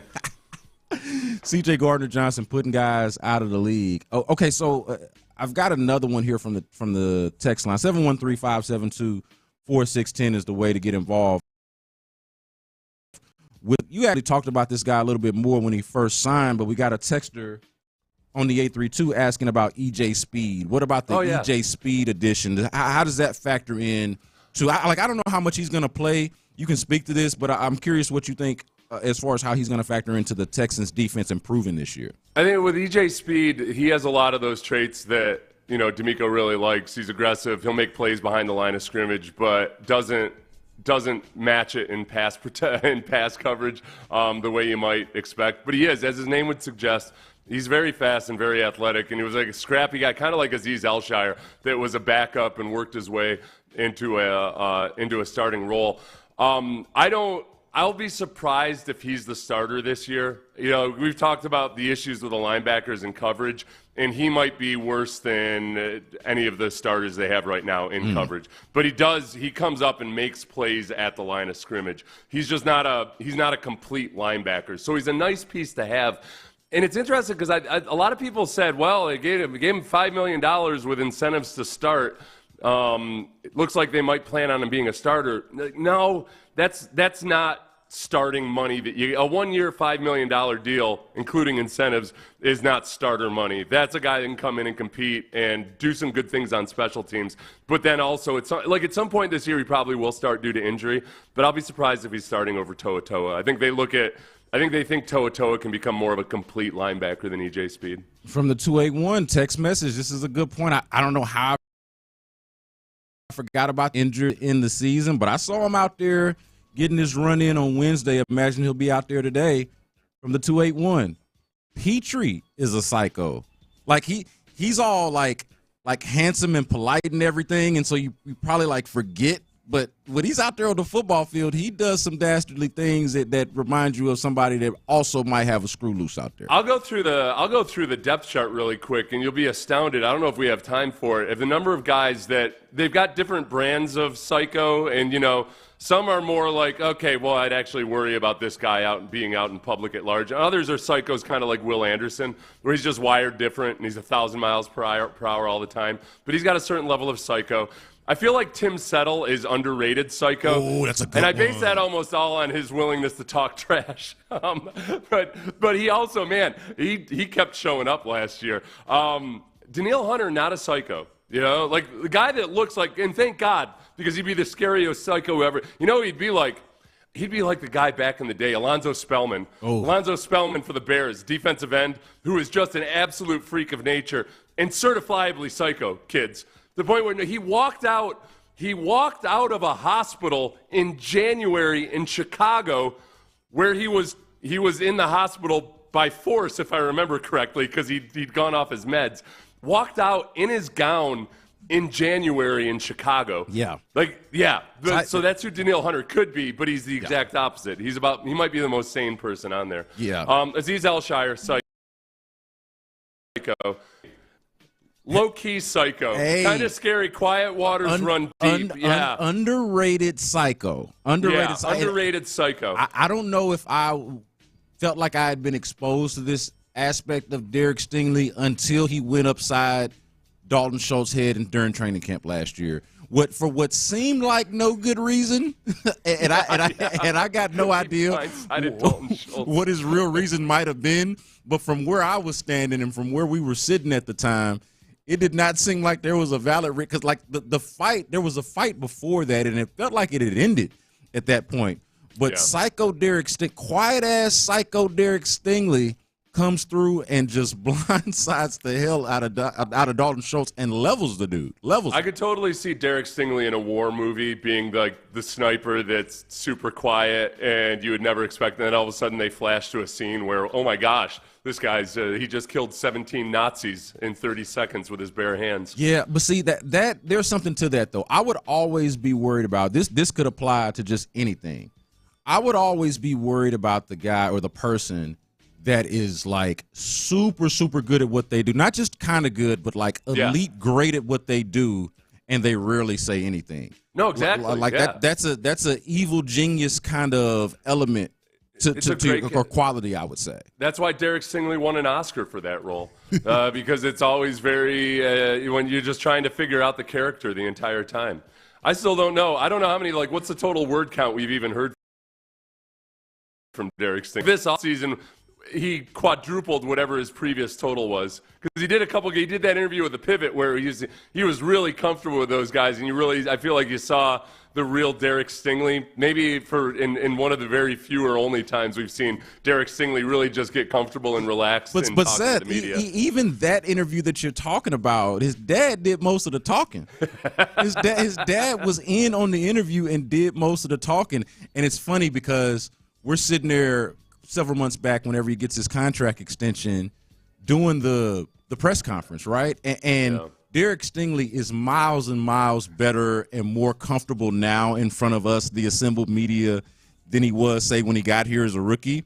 And even with that being true, it was still like, man, let's just get out of here, man. This guy doesn't want to talk to us, and like what's understood doesn't really have to be explained. He's really good. I don't know why we're here. What are we going to say? I don't know what to ask him. But it was always really cool because it wasn't like a player who just doesn't want to talk to the media because his ego or because he hates the media or whatever. It was just that I think that's just who he is. There was no part of him that wanted the limelight or anything. He has part of him is shy. Now I think he's a little bit more outgoing than he's letting on, because I've seen him outside of those types of spaces where it's like Andre Johnson in a lot of ways. You know, like Andre is not. You know, he's not always quiet. You know, there's a different side to him. It kind of reserved, but not always quiet. Derek Stingley, I've seen chatted up. Like, as surprising as that might sound to people, I've seen him be downright chatty, just in different, like not with me per se, but like in a different social setting that I just happen to be at and observing his movement. I've absolutely seen that. But Derek Stingley, he even talked about at that press conference how he appreciates the fact that the Texans, and he didn't say this exactly, but despite him being the level of player that he is, a front-facing player, like a franchise type of player, the Texans have never really forced him to try to be something that he's not and try to be more vocal or more spirited or have more of a personality, outward-going type of personality than he actually has. They've just allowed him to be whatever he is and just go out there and be really, really good at playing cornerback. Yeah, and just lead by example. Exactly. One of the best things Derek Stingley had said, I think he said at one of the press conferences this year, was just basically, leading. It was after he signed his contract. Leading, just by showing guys that just working at it every day can pay off. And that goes back to what Azeez Elshire said about, hey, I like Azeez Elshire in the way he framed it. He said, hey, man, you get in the league a few years, you're at 90%. And if you can get to 92 or 93%, you're never going to reach your full potential. No human being ever has. But so you got to fight really hard and work at it every day just to get that extra 2 or 3%. I like that from Azeez because it's much better than the old get better by 1% per day. Anybody who understands you're going to be 3 times the player you are right now every single year. It doesn't work that way. Yeah. Azeez has a better understanding of small gains over time. Oh, man, Texter, right as we're getting out of this segment from the 713, we definitely overlooked one of the psychos on the defense. Well, blanket, what I was going to say is the entire defensive backfield. Stingley, Gardner Johnson, Kalen Bullock, Kamari Lassiter, Jalen Petrie. I would throw Jimmy Ward into that. They're all psychos in a good way. Yeah, well, this is another thing that I think we can revisit at some other time, but another Texter, 281, says, potentially the best Texans secondary in history. I'm not going to put that on them now, but if you want to just use the caveat of potential, I think the potential is certainly there because Derek Stingley's a part of it, and he's probably the best cornerback that you've ever had on top of all of these other guys that we're talking about. But I don't want to miss this other psycho that we forgot about, Seth, from the 713, Danico Autry. How do we forget about don't they call him the junkyard dog or a bad MF or what did Nick call him last year? Like he said a bad MFer, I think. Yeah. Scary dude. With Danico, you're exactly right. I was going through the starters. I think I would have hit him. I guess part of it is that he just had that long suspension, the injury, and it just felt like we never got full Danico Autry other than in spells. So hopefully this year we see the full psycho Danico Autry. Yeah, definitely a psycho. I mean, we probably got enough receipts of just what he's about from him playing in the division for so many years. He is Seth Payne. I am Brandon Scott. This is Payne and Pendergast. And coming up in headlines, but Yordon Alvarez apparently is close to coming back. How close? We'll talk about that next on 610. Hey, guys, Prize Picks. I'm telling you.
Karam Injury Lawyers Studios. Sports Radio 610 presents Payne and Pendergast. Brandon Scott in for Sean Pendergast here with Seth Payne. And the bad news for the Astros last night was that they got boat raced, got run out of their own building. It did happen. But the good news was before the game, about yesterday, like just not feeling like we had a good sense for how close or not close Yordon Alvarez might be to returning to the Astros lineup. I even lost count of how many games he's missed, Seth. Once it got past like 20, 22, somewhere around there, and we're past that, I just stopped counting. Guy's been gone for a really long time. But according to Astros skipper Joe Espada, and Yordon Alvarez also spoke via his translator with the assembled media ahead of yesterday or last night's game as well. But according to Joe Espada, Yordon Alvarez, who's been out with a hand injury, is very close to returning, and even the best that Espada has seen him. He said this is the best that he's felt since he's been injured. This was Joe Espada meeting with the assembled media just yesterday. Very close, yeah, and this is the best he's felt. So obviously hit him machine, he ran the bases. I think he's getting really close. This is the best I've seen him. This is the best he's felt. So really good news. So you face some pitchers tomorrow? Yes, so we're going to have some pitchers here. So he's going to roughly around 50 pitches, so he could jump in there, some of the guys, and track some pitches. So that means that once he's ready, we're not going to need a rehab assignment. That will be his way to kind of check that box and get ready for games. So no need for a rehab assignment whenever he's ready, which they say is close. He'll be right into the lineup. So my question to you, Seth, is given that it's the Astros, it still be the Astros, how much do you trust what you're hearing? Does this make you feel better? I consider this to be good news when I heard it. What say you? I think they've been pretty transparent with this, other than, it's these hand injuries can go a million different directions because of the complexity of the hand. But he's been out there doing a lot of work for a while now. And Espada has said that he's taken batting practice multiple times per day at times. At this point, it feels like the thing that's probably limiting Yordon Alvarez is that they want to be absolutely certain that this doesn't become a recurring problem like it was in 2022. And the next big follow-up, though, of course, is always going to be, all right, he comes back. He's healthy. He's done everything that Joe Espada just talked about. He's also hitting 210 on the season, 646 OPS. He has not been anywhere close to the classic version of Yordon. If most of this has all been related to the hand, then I feel pretty optimistic that, I don't think for the first time in his life since he's been in Major League Baseball, Yordon Alvarez is going to finish the season batting 210 with a 646 OPS. So I trust that he's going to come back. This does not feel one bit like Kyle Tucker or on the Texans side of things, Christian Harris. We've seen him out there running around getting all these reports. I think they're just being extra careful to be sure that he doesn't have a setback. Yeah, I think you bring up the more astute, which is, obviously you'd rather have Yordon Alvarez in your lineup than not in your lineup. But the follow-up and the next logical question, like you mentioned, is, once he's in the lineup, what's it going to take for him to get back to being good again? Like the answer to whether or not his struggles so far or just underwhelming play by Yordon standards so far, how much of that has to do with the injury and how much does it not? How much of it is just like rust or kind of getting into the groove, getting into a rhythm? It's early and all of that, and him just not figuring it out, because we've seen healthy players struggle as well. Like, how much of it is the hand and how much of it is just Yordon needing to get back into some kind of groove? And then to that end, if it's more of a rhythm type of thing, how much did being out with the hand injury screw up whatever rhythm he might have been trying to figure out when he was still healthy? So right, yeah, there's always the chicken and the egg of, what if he hurt his hand because he was trying to tweak or alter or was uncomfortable in his swing or something like that. This has been the longest drought and longest stretch of bad performance we've ever seen out of Yordon Alvarez. And just to put it in perspective, like if you look at OPS plus, the average baseball player is 100. In Yordon's best season, he was 188. The last couple years, he was 170. So 100 is the average baseball player. 170 is really, really high. This year, he's at an 84. And, I mean, it's just so far away from anything he's ever. It's almost possible to believe that it's anything but the hand that must have caused it. Yeah.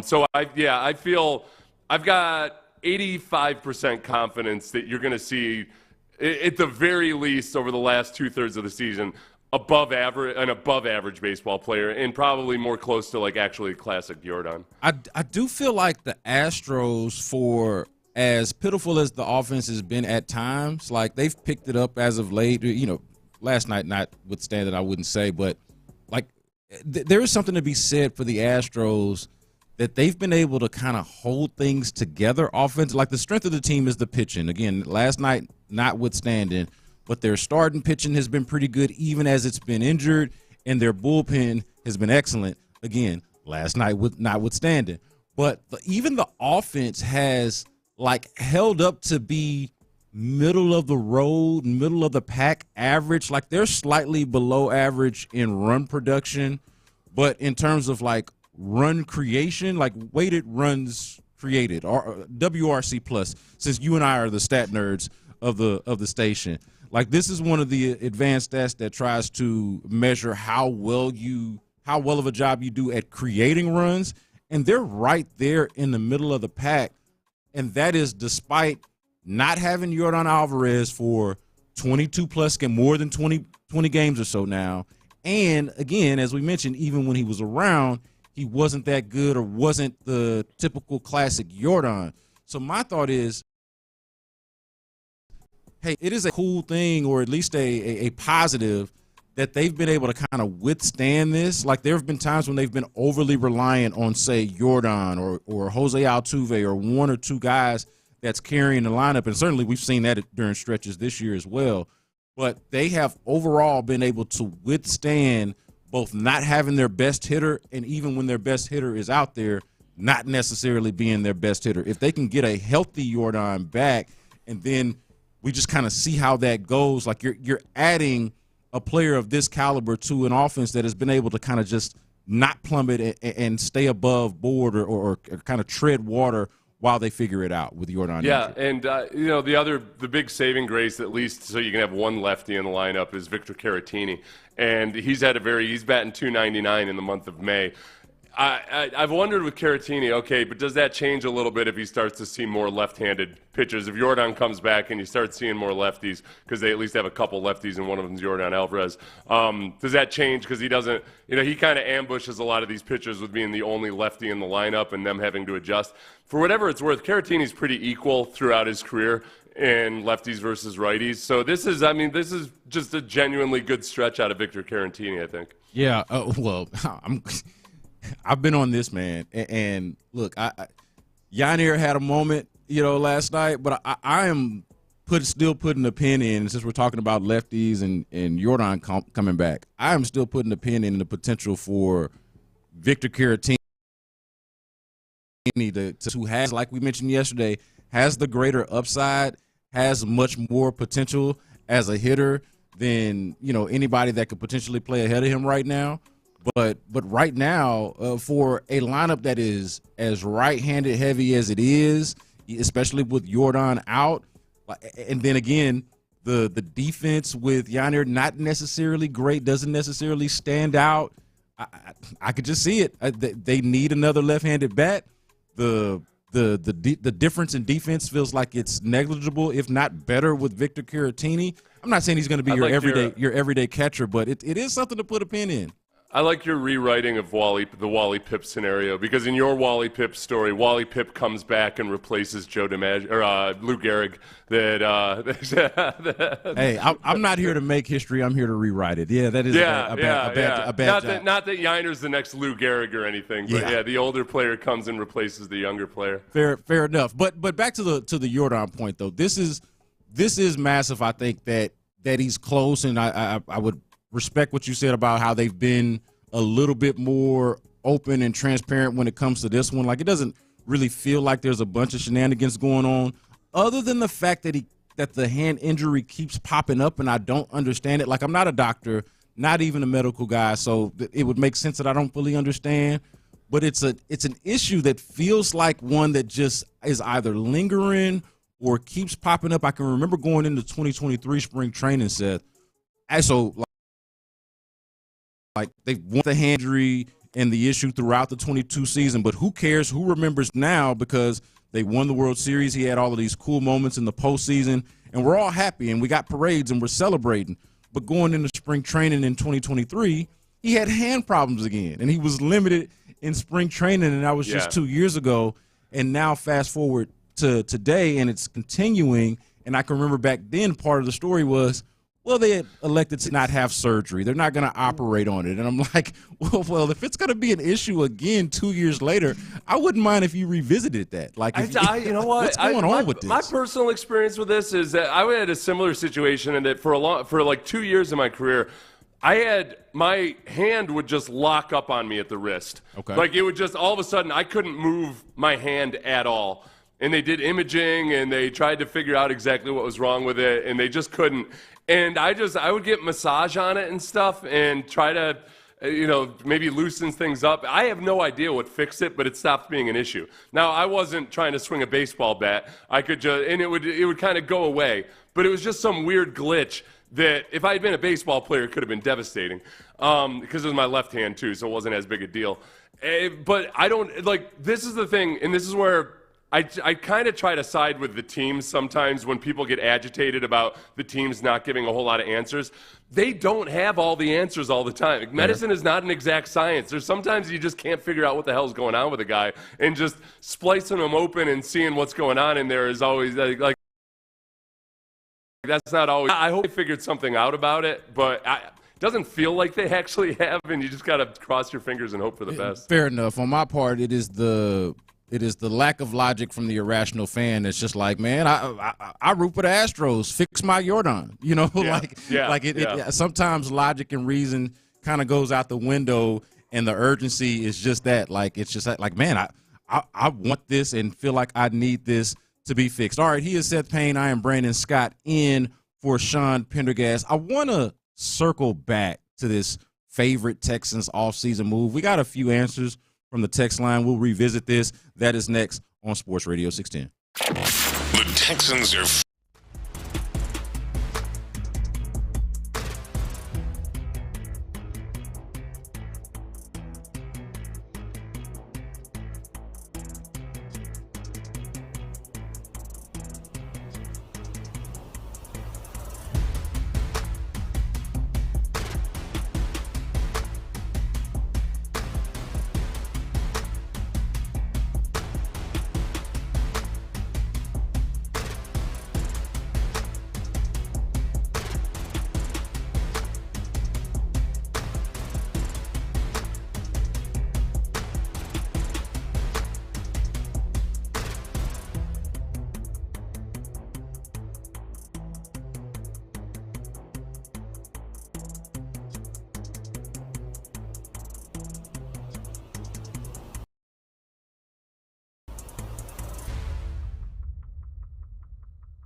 Insider access, exclusive content. Sports Radio 610. The Texans play here. An Odyssey sports station. Sports Radio 610 presents Payne and Pendergast. What's your favorite Texans offseason move of the 2025 offseason? We want to hear from you. 713-572-4610 is the way to get a hold of us on the telephone. You can also check us out on the Mo Karam Injury Lawyers YouTube and Twitch streams, and you can interact in the chats as well. Let us know, what do you think is, or not even what do you think, what is your actual favorite move? Not the best per se, and it can be carryover. Maybe your favorite is the best. Maybe the best is your favorite. That's up to you. But your favorite move that the Texans have made this offseason, this is inspired by Mike Sando at The Athletic, of listing his favorite offseason move from each NFL team. We'll read in a second what he had to say about the Texans. But we talked about this earlier in the show, Seth, and we got a few responses. And a couple of them are pretty funny from the 832. Thank God we traded away Mr. False Start. Mr. False Start. I was so happy. So, like, their favorite move was trading away the only good offensive lineman on an offensive line that was bad. And look, I know a lot of people were in support of that, and I understand it, but it is interesting that would be someone's favorite move, was trading away your Pro Bowl left tackle. I know, but from the fan experience, overstate how infuriating it would become when in these critical situations there would be a whistle, a flag on the field, and you just knew, oh, it's freaking Laramie, isn't it? And that just sticks with you. And so many times when Laramie was doing it, it was in critical situations, or it was something that turned a 2nd and 4 into a 2nd and 9, whatever it might be, that throw all the PFF grades and everything else out of it, throw the fact that he's a mediocre run blocker out of it, all of that. It was just the whole way Laramie operated, where not only was he committing the false starts, but refused to accept any responsibility for it. It wasn't until midway through this year that I think I can ever remember seeing Laramie Tunsil feel bad about a penalty, and that was when he was illegally downfield on a screen. And that was the only time I can remember on television seeing him look at like, oh, I screwed up. Usually it was him just like with a look of disbelief. Oh, I can't believe you called that a false start, just because I was 2 steps out of my stance before the ball was snapped. Or sometimes what would bother me was sometimes he'd look around as if he was the only one who had the snap count right. He'd blame the center. He would low-key, he would insinuate that it was the center's fault, and meanwhile, it would be nobody else was having an issue with the center. Right. It was the center's fault, even though everybody else managed to hold their water on that play. And then on top of that, and maybe I could get past that, and this is where the whole not showing up to the voluntary stuff would bother me, because like I'm not the guy that wants to guilt anybody for not showing up. You don't have to be there. You're going to get paid anyway, even if you don't show up. I'm totally fine for the most part with guys deciding to do that, on their own time, however they want to do it. But when it manifests like this, and this is your quote-unquote leader, he was a team captain at one point, he's the best player on the unit, one of the best players on the team, and then something as like small but still as important as getting the snap count down, I couldn't help but to think, and I'm not a football player, right? I couldn't help but to think, man, you know what? It feels like just logic, being a logical human, a logical person, it seems like it would help to be around more or to be around earlier. And maybe that's that seems like that's the type of thing that you might be able to mitigate with more reps and time. This is what was bothering me about last year when he was on an historic pace. Like, he was going to obliterate any kind of record for penalties, and then he got it. To his credit, he figured it out midway through the season and he stopped. Like, people would explain, they'd go out of their way to explain, well, he's just trying to time the snap count to get as good to get as much of an advantage as possible. Yeah, I know that. I know that's what he's trying to do. The really, really good offensive tackles tend to not do that. Like, they get 2 or 3 false starts per year, not 15 plus false starts per year. So that's or if they are doing it, they're doing it a whole hell of a lot better than this guy's apparently doing it. And that's what would drive me insane, is that people would love to bring up his PFF grades And, well, yeah, that's great, but he's not getting docked for all those false starts. So, meanwhile, yeah, it's no big deal if it goes from 2nd and 6 to 2nd and 11 for Laramie Tunsil because he's still going to do a good job in pass protection on that play. But then you've got your Kenyon Greens, your aging Shaq Masons, whoever's playing center that day. Those guys have to deal with a 2nd and 11 now. And it was a complete independent operator state of mind where he just flat out didn't care as long as Laramie was getting his good pass protection grades. People would bring up his PFF pass protection grades and then curiously leave out his overall PFF grades, which were much less impressive than his pass protection grades as they were trying to go on their Laramie Tunsil apology tour. We love Mark Vandermeer and Andre Ware around here, voices of the Texans. Mark Vandermeer, the play-by-play voice of the Texans, and Andre Ware, the color commentary and analyst for the Texans. I knew, right here on Sports Radio 610, by the way, I knew it was bad with Laramie Tunsil when Andre Ware started to sound like this on our very airwaves. Looks like a false start on the Texans. Let's find out who. Before the snap, false start, offense, number 78. It's a 5-yard penalty. Still first down. Well, he got it out of the way early. Laramie Tunsil. It's every week, though. I mean, you're a Pro Bowl player. There's no excuse for that. None. Back to the 15 we go. You see Mark try to work through it, and Andre's like, no, wait a minute now. That's supposed to be a Pro Bowl player, and this is happening like when our own radio broadcast guys and a guy like Andre Ware who's kind of been letting it loose a little bit more in recent years, but when he is that impatient with you, it tells a lot. And, of course, they watch and call every snap of every game for the Texans. But, man, it just at some point it got really exhausting. As good and as talented as he is, because, like, I don't deny what the Pro Football Focus grades are trying to tell you about how good he is in pass protection, but everything you say is correct, that it is void of the context of him putting your offense behind the 8 ball time and time and time again. It was really frustrating to watch.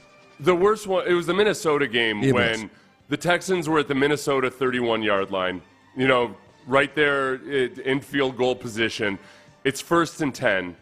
They end up getting it they got it down to the Minnesota 27, on 2nd and 6. So it's 3rd and 4. Hey, that's 3rd and very makeable at that point. Titus Howard, false start. Next play, okay, now it's 3rd and 9. Juice Scruggs, false start. And neither of those are Laramie Tunsil, I get it. But this is where the leadership portion comes in. 3rd and 14, penalty, false start on Laramie Tunsil. And then 3rd and 19, illegal formation, Laramie Tunsil.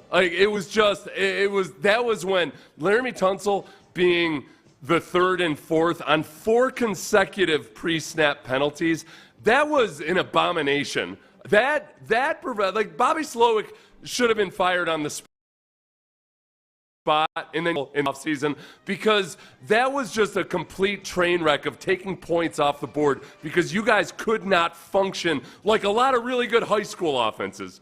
You got any of these good high schools around in Texas, they do a better job of not having 4 consecutive pre-snap penalties. See, but you saying this right now, Seth, makes me feel validated in my take of that week. Like, I came back, so following that game, it would have either been my Tuesday hit within the loop or my Wednesday hit with the drive. But on one of those two appearances, maybe even both of them, I was ready to bench Laramie Tunsil as more of a symbolic thing. Like, and I know that, even in the moment it sounds ridiculous, and maybe it sounds ridiculous now, because they did not have a better option at left tackle than Laramie Tunsil if healthy. Like, that would have probably been a drastic and like a drastic overreaction, but it felt appropriate given the moment. Like, I don't know how you either send a message or how somebody is supposed to learn a lesson if there are no consequences beyond just, now we're in whatever it is in long, and guess what? By the way, the best thing that I do is protect us in these situations. So, like you said, it's really no skin off my back, it's skin off the back of the others.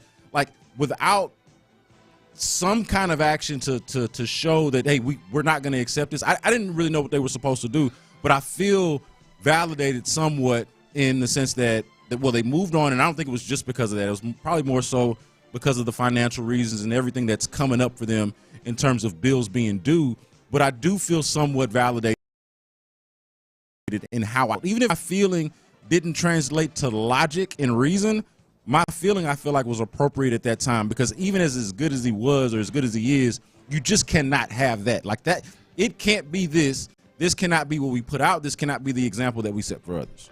No, it's exactly right. And it's not the one thing that was wrong with the offense or anything else, but when you're looking at a situation where obviously the team got rid of 3 starting offensive linemen, the offensive line coach, who was probably going to retire anyway, and Bobby Slowick, the offensive coordinator. There were multiple things wrong there. But in one of those things, when you're trying to get the offense to operate more like the defense, just to play with a swarm mentality, to care about the little things, all of that, you can't have the highest paid guy on your team or one of the highest paid guys on your team who your young quarterback has cited as a vet. He doesn't do anything extra during practice. That's CJ's impression of what a vet does. Nothing extra during practice. That's great. That's a great influence on everybody. It was, and yeah, everything you said is true. But at the same time, CJ Stroud's getting murdered back here.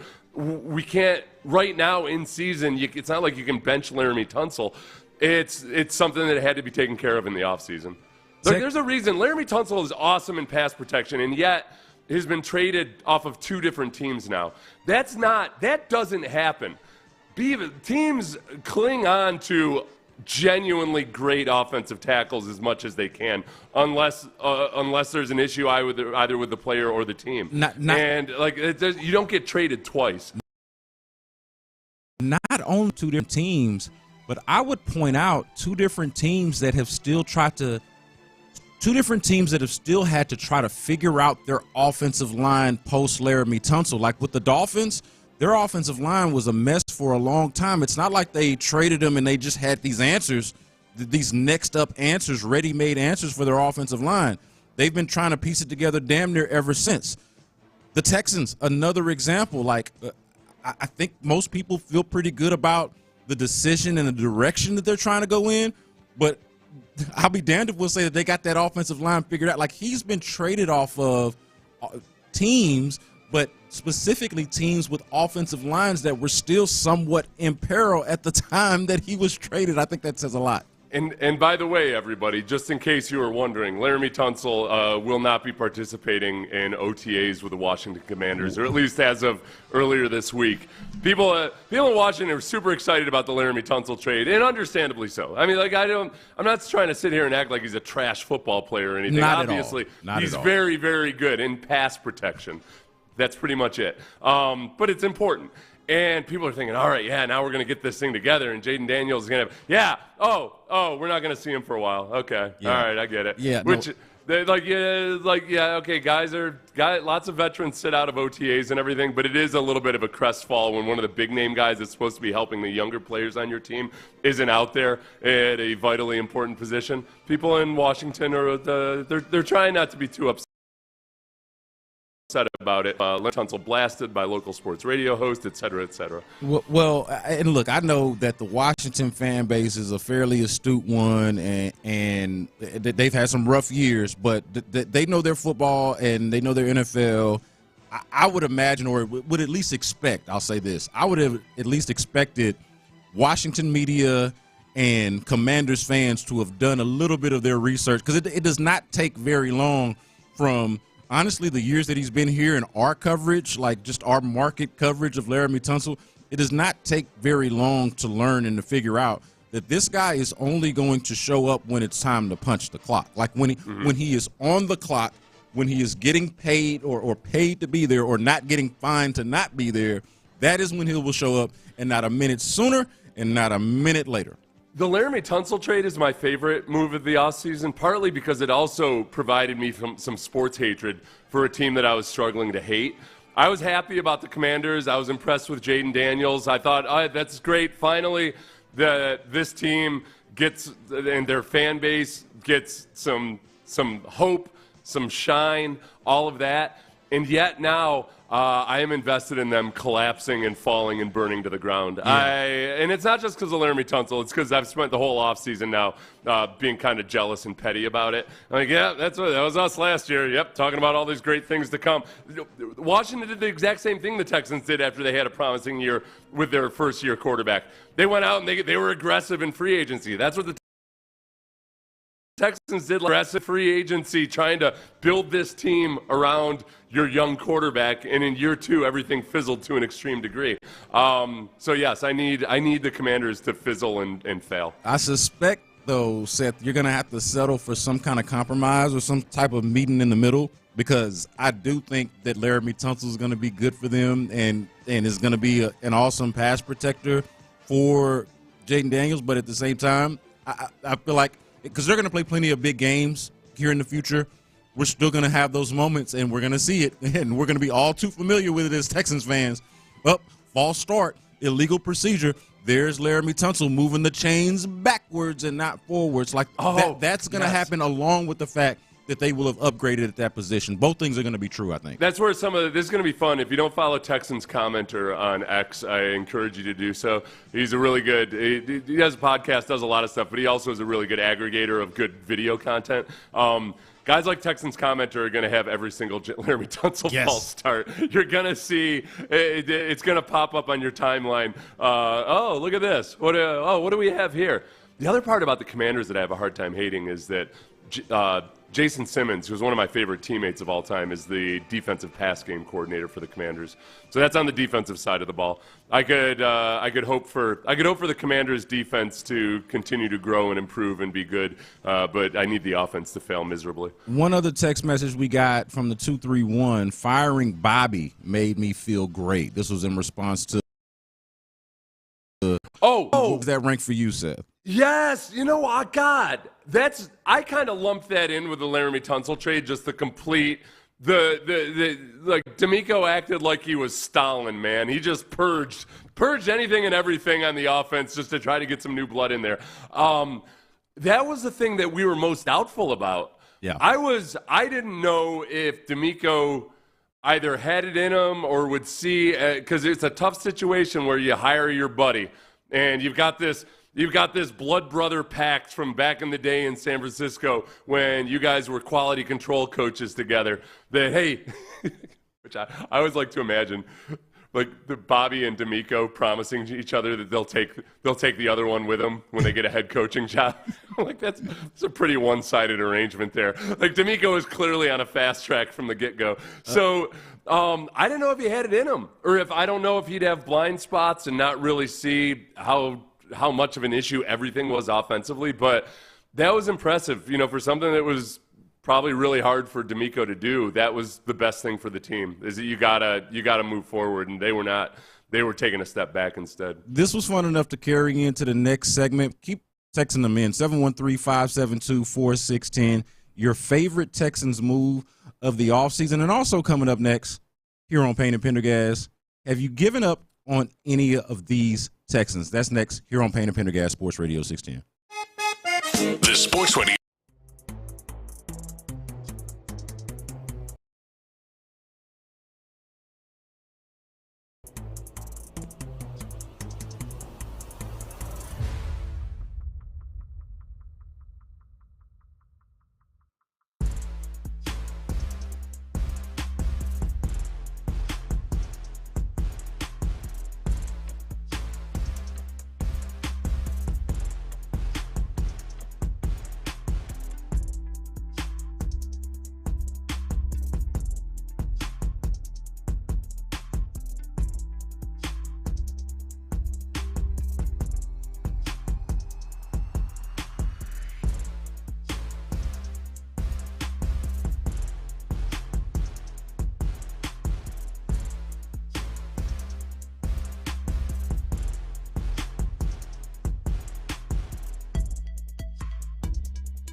Payne and Pendergast is driven by West Point Lincoln of Sugar Land. On the Southwest Freeway, exit Kirkwood and take the first U-turn at West Airport under the giant American flag. Sports Radio 610 presents Payne and Pendergast. Getting a lot of really good input from our audience here on the text line, 713-572-4610. Brandon Scott here, by the way, in for Sean Pendergast. Your favorite Texans offseason move. We've had folks going off on the Laramie Tunsil thing. It feels like every time it's like a therapy session for, and it's funny for a player that actually is as good and as talented as Laramie Tunsil is or was while he was here to generate such a visceral reaction, such a negative reaction. Despite the fact that he's such a good player, it's hilarious to me. I think, honestly, that it's probably the height of how it can be emotionally disturbing being a sports fan. Because as soon as you said therapy, I went straight back to 2013 and Matt Schaub throwing pick six after pick six after pick six. I got to the point where I was watching a movie with my wife, and I got to the point where I had to get up from my seat and go pace around the lobby a little bit because I had started thinking about Matt's heart racing. And I'm like, this isn't healthy. This isn't healthy at all. I got to separate. But that's how I felt after that Minnesota game. That the first part of this season when Laramie Tunsil was so routinely getting pre-snap penalties, I felt mentally unstable because of it. Yeah. I might have to sue him. How long, and so based off of this audio we're about to present here, I want to know how long do you think it'll take before Washington media or Commanders media is going to need a similar level of therapy as you do, Seth Payne, and as clearly other Texans fans clearly do. And again, they have not had the full Laramie Tunsil experience yet. And part of the Laramie Tunsil experience is knowing what the offseason looks like, and that's that you're not going to really see him doing football stuff until it's absolutely mandatory. That's just part of his shtick. But you tell me, based off of hearing this, how long do you think it will take before Washington media and Commanders fans are going to be in a similar place? All right, Burgundy and Gold fans, I have a little bit of a bone to pick. Day one of voluntary OTAs for the Commanders. I know it's voluntary, but some guys should be showing up. Terry McLaurin, a no-show because of the contract dispute with him and the team. Understandable. Marshawn Lattimore, who was a cut candidate this year because of how uncertain he was and shaky he was in coverage down the stretch. Oh, it's his hamstring. No, show up at practice. The Laramie Tunsil thing, he's not there either. That's where I have a problem. You can be on U Street doing the Cotton Eye Joe, messing the club up, buying sections, doing the whole voluntary OTAs. No one's asking you to be a leader. Just be there. Show that you care. Show that you're not above it. I know this is what he did in Houston. This ain't Houston. And guess what? The Texans traded his ass. I hope he figures it out because I'm not cool with him not showing up. And for all of you out there that say no big deal, was it no big deal when Chase Young didn't show up? My man is bad. My man is angry. How long before this guy is going to be in serious need of therapy, you think? He's probably – I didn't look at the comments on that. I'm guessing he's getting destroyed by Commanders fans because there's a credible argument that it is no big deal, except that people in Washington know exactly how people in Houston felt about Laramie Tunsil. I know because I did multiple radio hits in the Washington market where I even pointed out to them that, like, listen, I know, I get it. It's just a false start. It's 5 yards. I get it.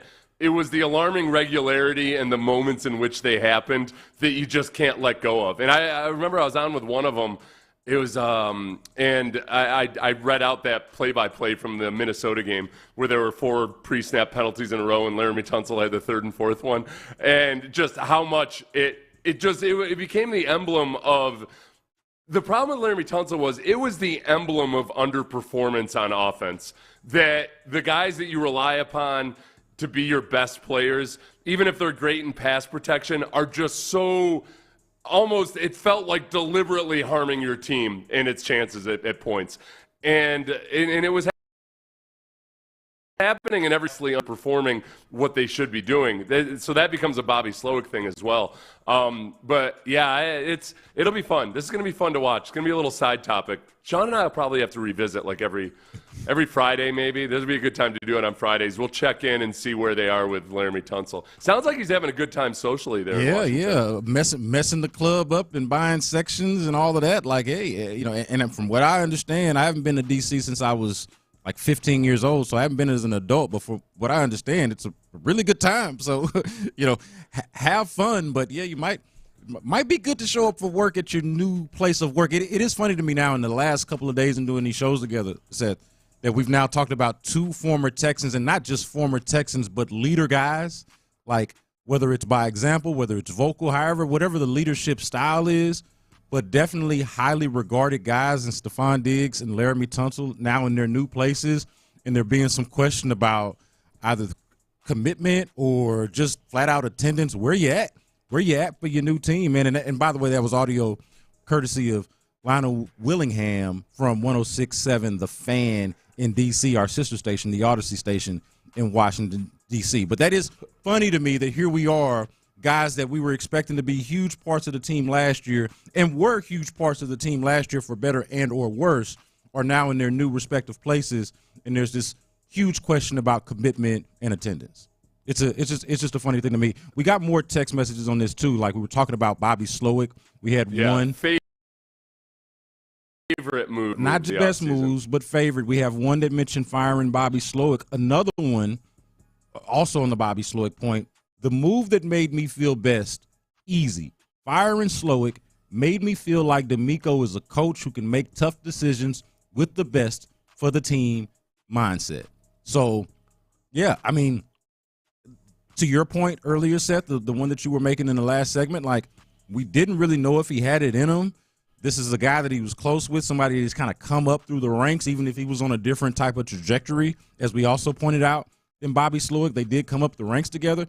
And it did seem like they were tied together, right? The San Francisco background and then being in there, the same timeline here. Bobby Slowick, I keep pointing this out because I feel like it is worth repeating.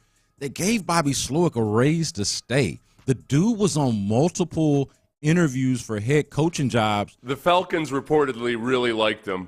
There was a buzz about him, obviously. And to the point where even when we'd ask D'Amico Ryans about it, like they were open and just talking about this whole process, to where D'Amico Ryans said that he told Bobby Slowick to be selective. Like imagine that, like from offseason to offseason, where you're telling one guy to be selective about the head coaching jobs that he might potentially be up for. Don't just take any old head coaching job. I never thought about that. Be selective. D'Amico being big bro to Bobby and saying, hey, man, Be selective. Don't just chase the money. Let's say Theo could have a 5-year, $25 million contract somewhere as a head coach, but he got a nice little bump last year in pay as an offensive coordinator, and then less than a year later, D'Amico's firing him after telling him to turn down the $25 million.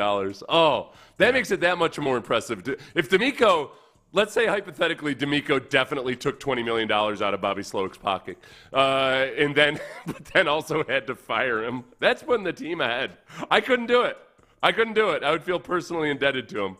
Yeah, it is a fascinating interpersonal dynamic. And to this point, D'Amico Ryans did seem, he does a really good job of, like, whatever his emotion is, and he does wear his emotions on his sleeve on the field. You can tell that he's really obviously a passionate guy about football, but he does a good job of kind of just being steady Eddie. I think that's one of the things that people really admire about him, but you could tell that there was a little bit of personal angst in having to make the decisions to fire a friend or fire somebody that you got a close working relationship with. And he did that. He bit that bullet, and he did that for the betterment of the team, or for what we believe is the betterment of the team at least. And you got to give him some level of credit for that. But it was, I think, a question.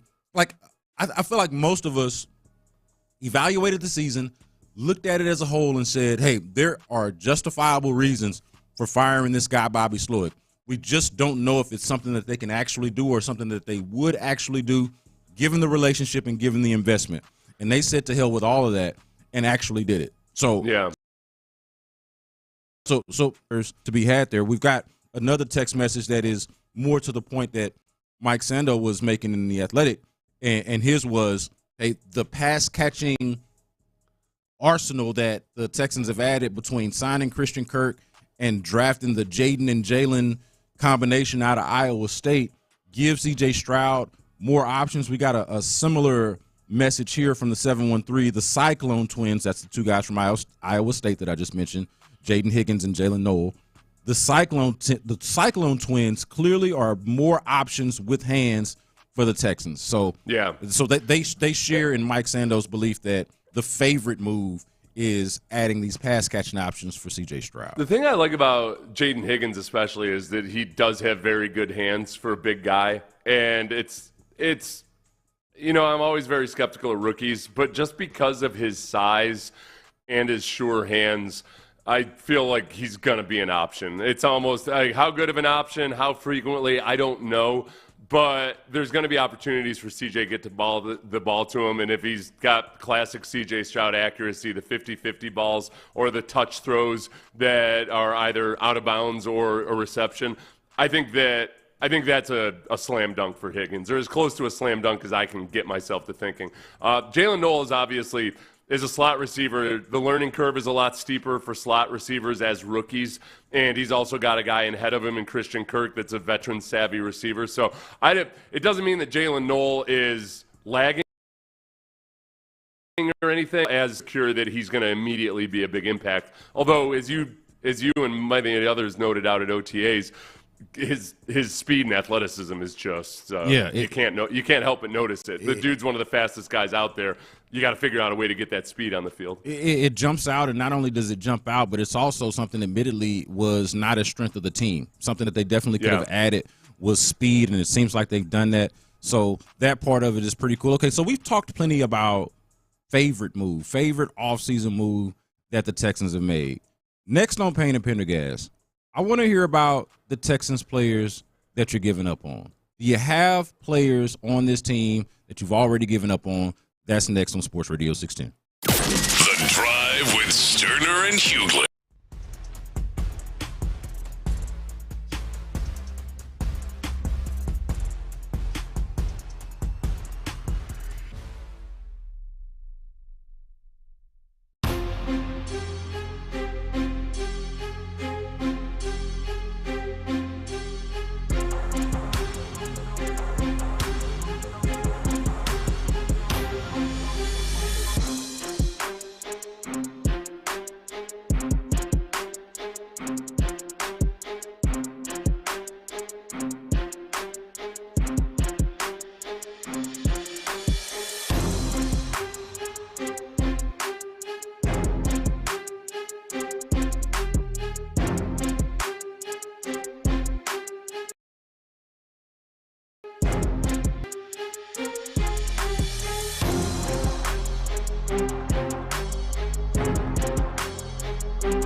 Live from the McCarran Injury Lawyers Studios, Sports Radio 610 presents Payne and Pendergast. Brandon Scott in for Sean Pendergast. And on this one, not your favorite move, but we want to talk about the Texans that you've given up on. And this is a difficult conversation to have. I imagine most of the people listening have an affinity for the Texans, have a love for the Texans, don't want to give up on any of the players. One of the common themes of local fandom is falling too much in love with your own players, maybe having too much of a commitment to your own players. But in this case, it's the opposite. It's the player that maybe you had some high hopes for, maybe you believed in at one point, maybe there was some optimism about this player when they got to your team or at some point as they were playing for your team, but now the shine has worn off or they just have not lived up to the expectation. Who is that player or who are those players for you? I got a couple of names in mind of guys that are potential for this. I'm really reluctant. It's funny that I would bring this about because I'm really reluctant to give up on guys or be the one. It's funny to be in sports radio and not be the one that wants to say what a guy's limitations are or what he can be. I don't like to put limits on people, but that's part of what we do.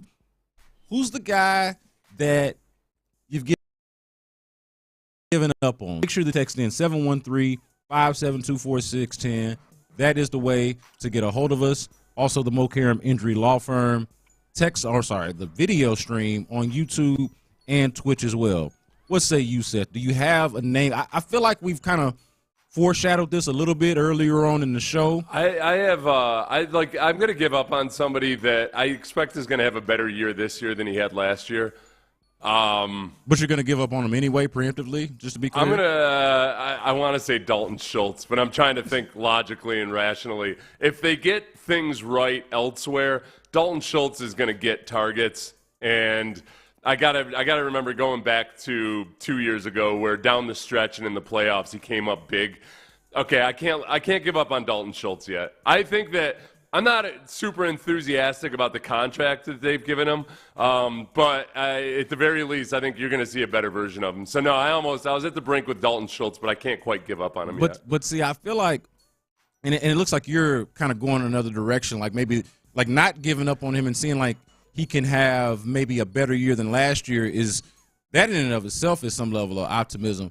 I would say, right, yeah. So, no, I'm failing. I'm failing at this. I think for me, honestly – I think we've seen the completely healthy version of John Mechie, but then we've also seen where, man, even in comparison to Xavier Hutchinson, who has his own drop issues, but he just doesn't mesh with the offense as well as Xavier.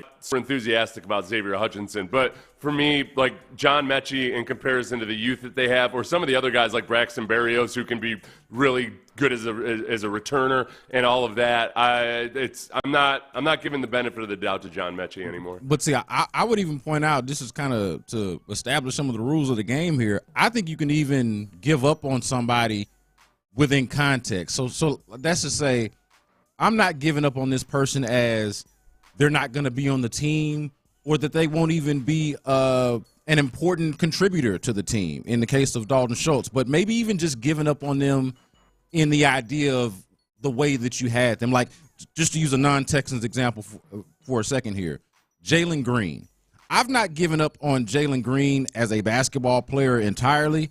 I have given up on Jalen Green as, hey, he's going to be the superstar that Jalen Brunson is, or that Tyrese Halliburton is, or that Anthony Edwards is. Like, I'm not viewing him in the SGA kind of light of potential, giving up on that, but having given up on him being a useful basketball player. I think you can do a similar thing here with Texans, and some of mine are the ones I had in mind are pretty key in terms of like the contract year. They're all a part of the same draft class. Okay, so these are the names that I had in mind, and I'll pick one out of the three.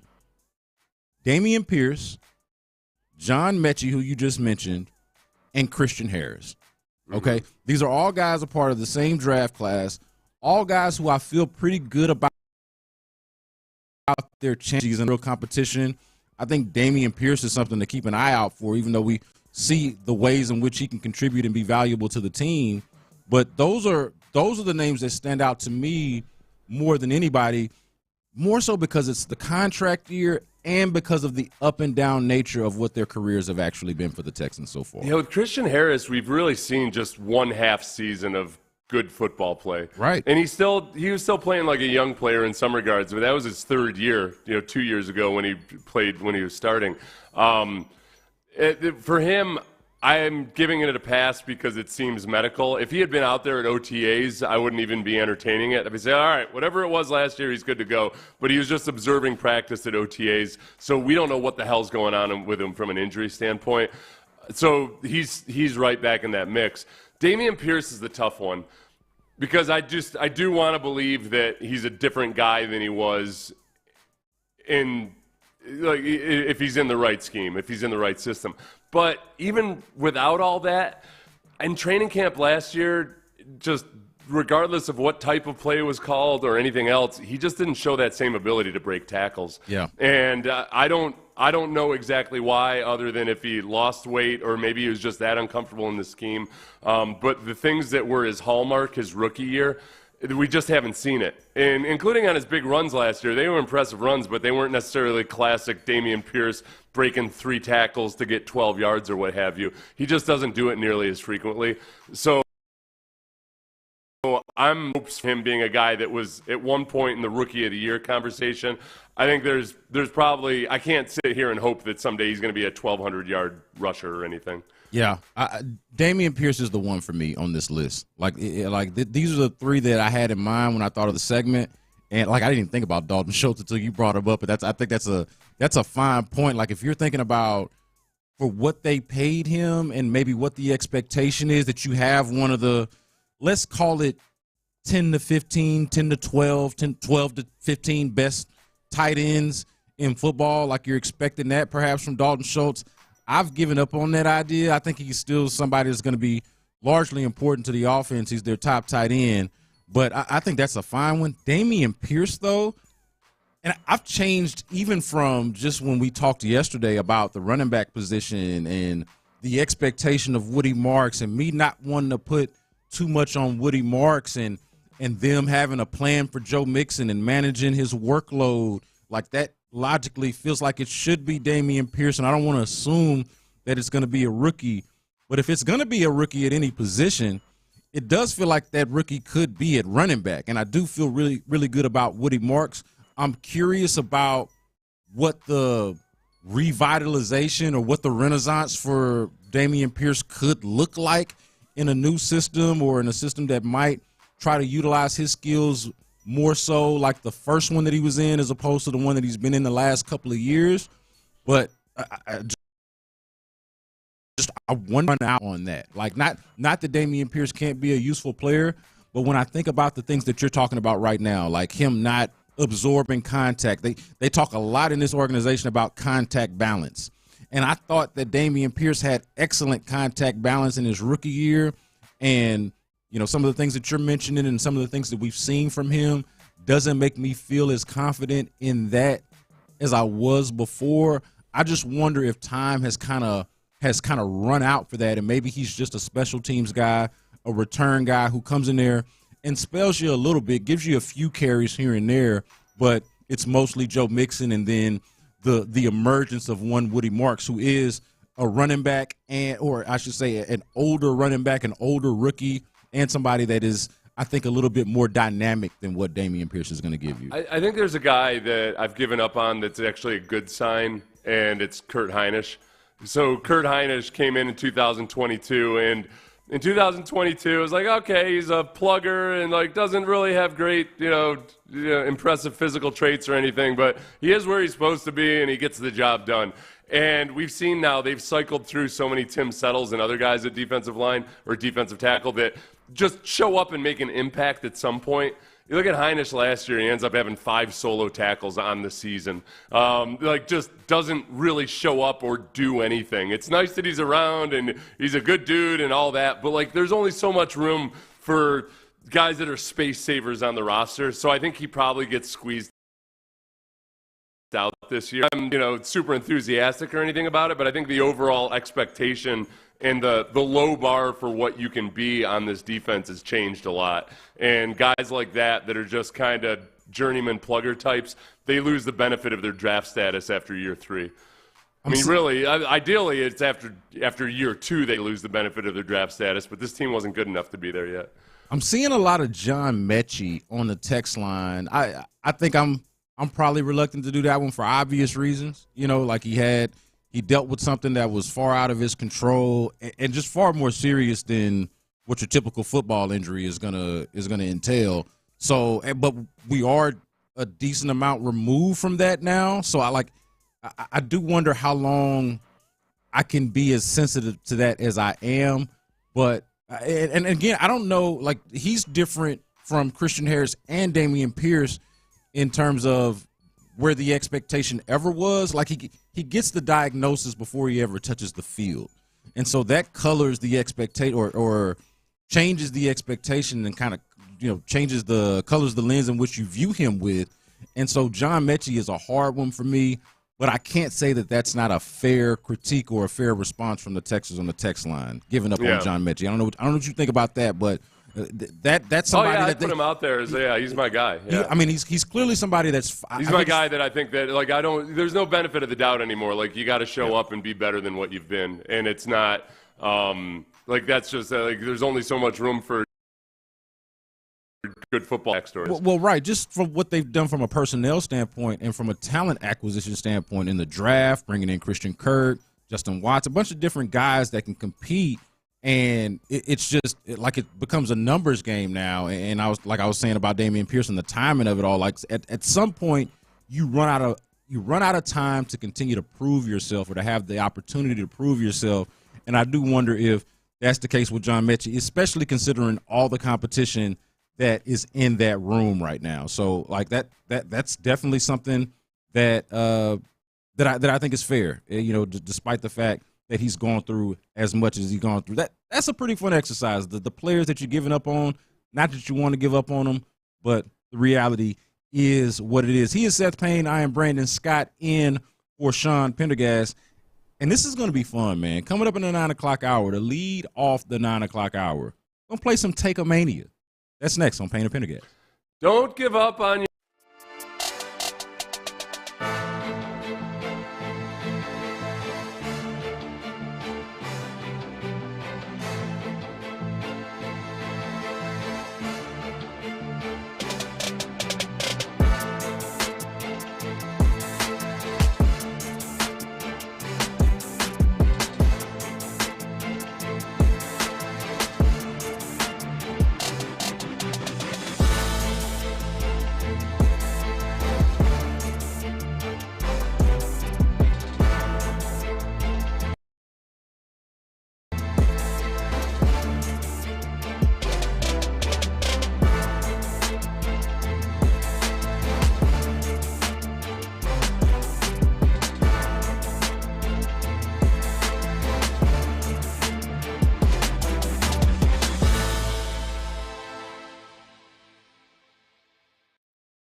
KILT.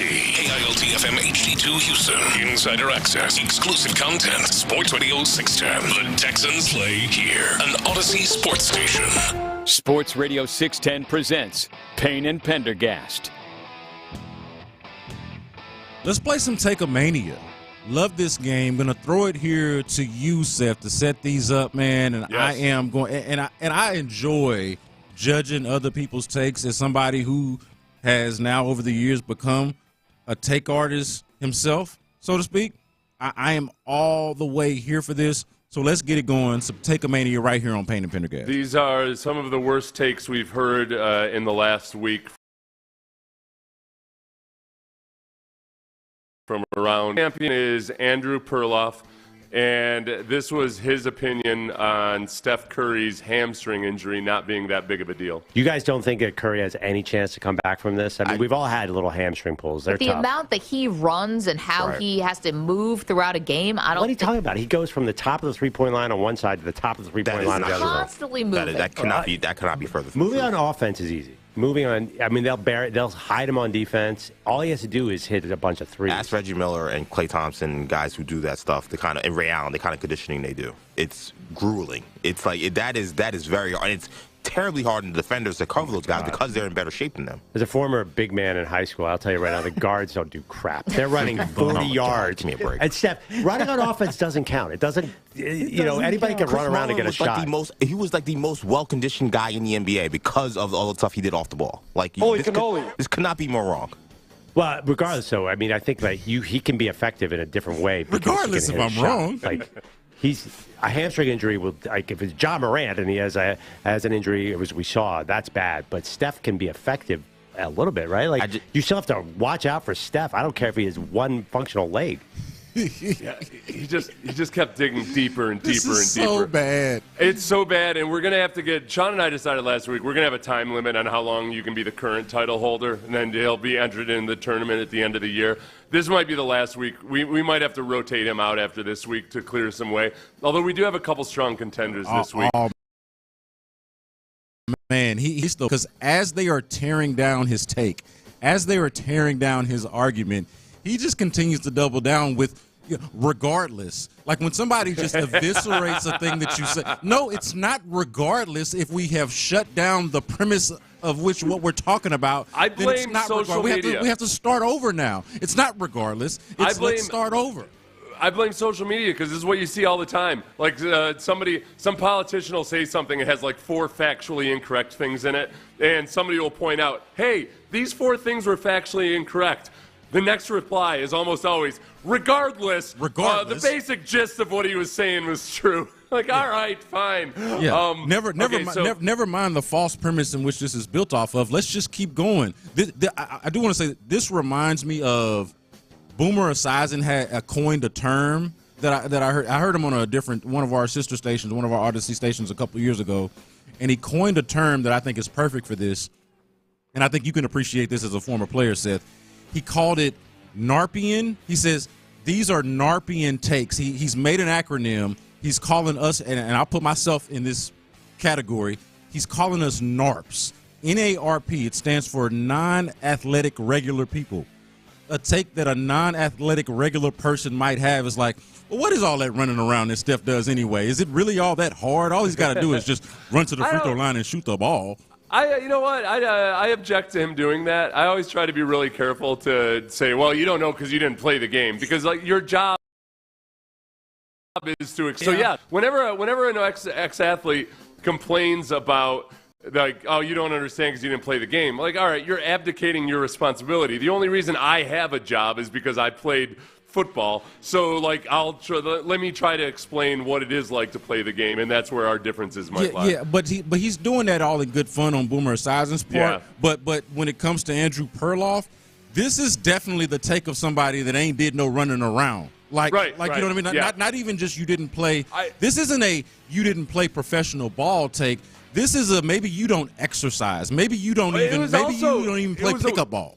No, that's a really good point. It was a window into probably the frustration his high school head coach had with him. It was like, yeah, there was a reason you weren't a guard, you lazy SOB, because you just wanted to stand around and all right. So I tried to seed these. I don't think this one's going to knock off Andrew Perloff, but this is Peter King telling a story about one of Jerry Jones's worst takes ever. Stephen Jones gets on the phone, calls 19 different teams trying to move up to get Paxton Lynch later in the first round.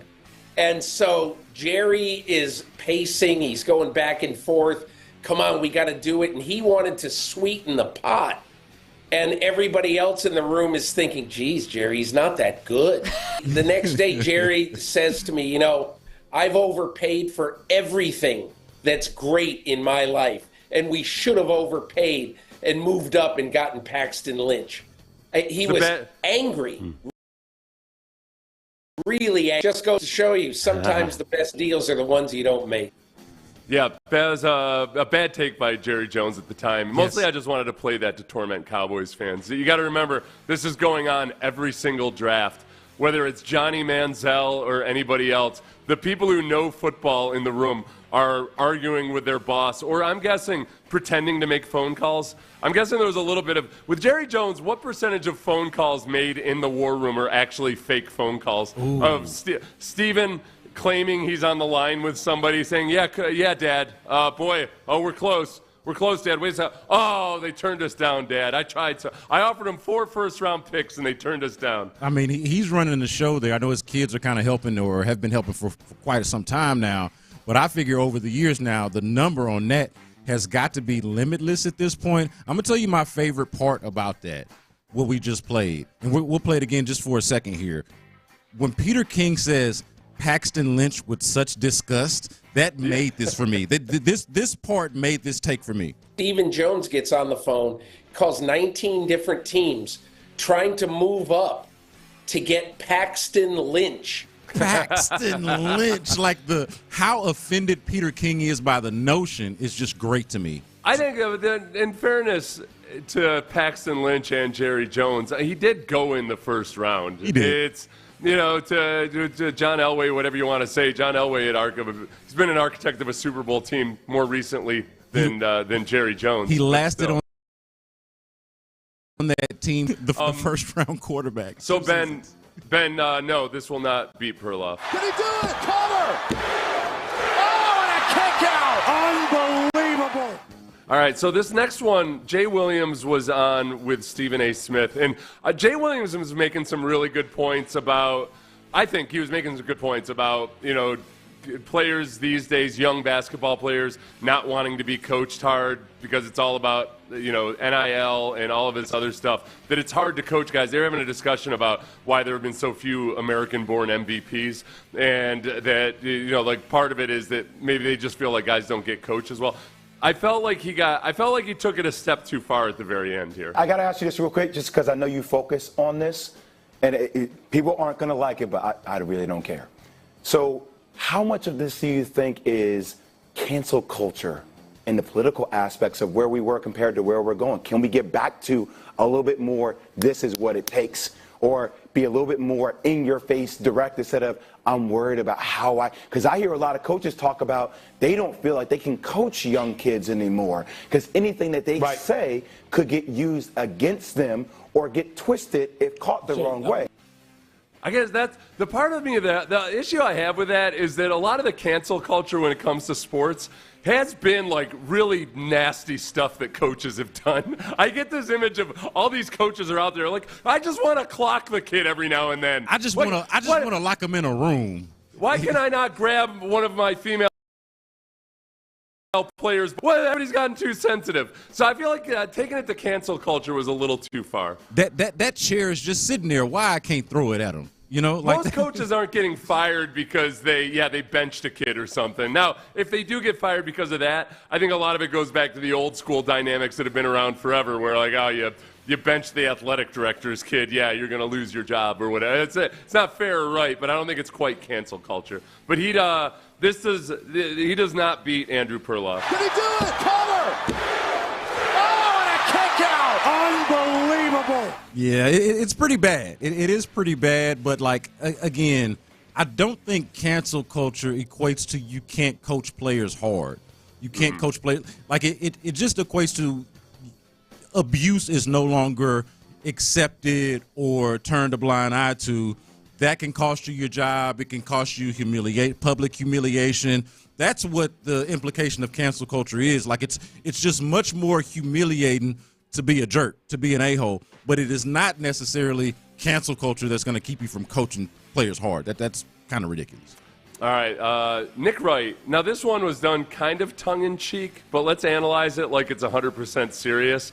So, yeah, Nick Wright is tired of NBA players demanding reviews on calls, and you do the little finger circle in the air to show let's rewind it. He's tired of seeing players do that all the time. So this is Nick's idea for how you remedy that. New rule for the NBA next season. This is binding. Yes. This is binding.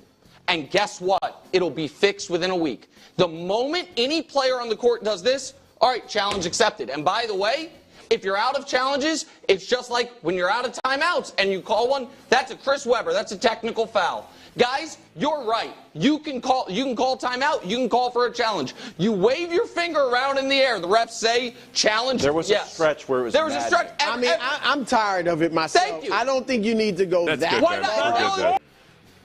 All right, let's pretend that was a serious take. Drastic 100%. times call for drastic measures, man. I actually think it's a good take.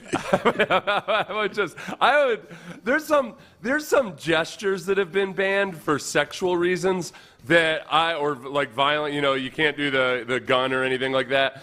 That makes sense, but there's far more gestures that I would have banned just because they annoy me. I've grown tired of the first down after anything other than a spectacular first down. When a player gets up and does both fingers. The Texans do it with a lot of flair, and I appreciate it. But I'm just kind of tired of it. Yeah.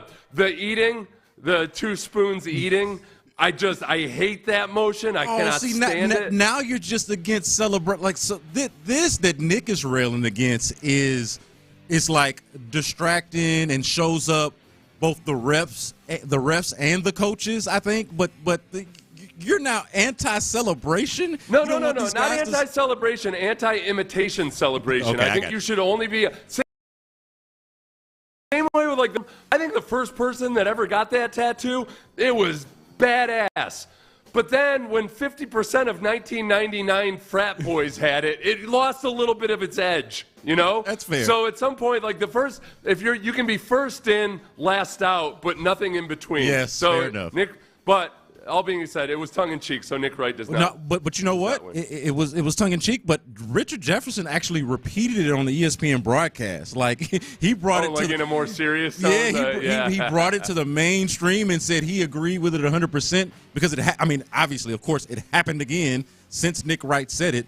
So, I don't think that there's actual legs behind this, but there are people, not just you, not just Nick Wright, not just myself, enough of us are annoyed with the twirling of the finger for somebody to review a play. Okay, so Nick Wright just there we go. Oh, and a kick out! Unbelievable. 2 strong contenders here. Let's roll with Kendrick Perkins saying that Anthony Edwards cannot be the face of the league for one very specific reason. It's the bigger picture, right? You got to check the boxes when you're the face of the league. Yes, we know you got to have your signature shoe.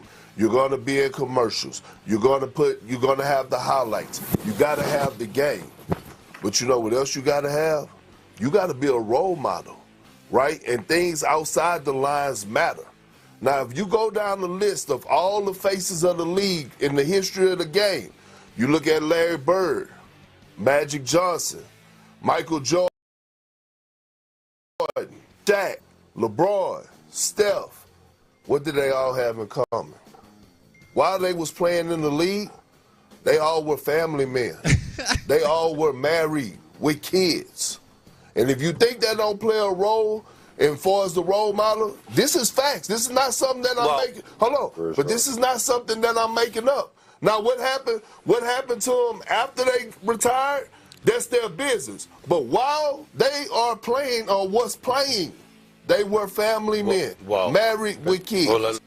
As soon as he said Kobe, I was waiting for him to say Tiger is the face of the PGA because on the virtue of them being such strong family men. Or Larry Bird, Larry Bird, who wasn't married for the first 10 years of his NBA career and also had a tumultuous personal life. Like, almost every single one of those guys were, yes, on the surface level, they checked off the box of having a wife at some point and having kids. But it wasn't like they were the prime example of, yeah, this is how you should conduct your personal life. Yeah, when I got married, the first thing that I said was, I want to be like Mike. I want to be like Michael Jordan, where I'm a philanderer and I gamble more than I probably spend time with my like. I want to be the Michael Jordan of husbands. That's exactly.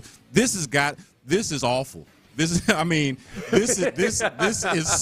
so bad, and there's a lot of side commentary that could be had about Ant Edwards and some of his personal life.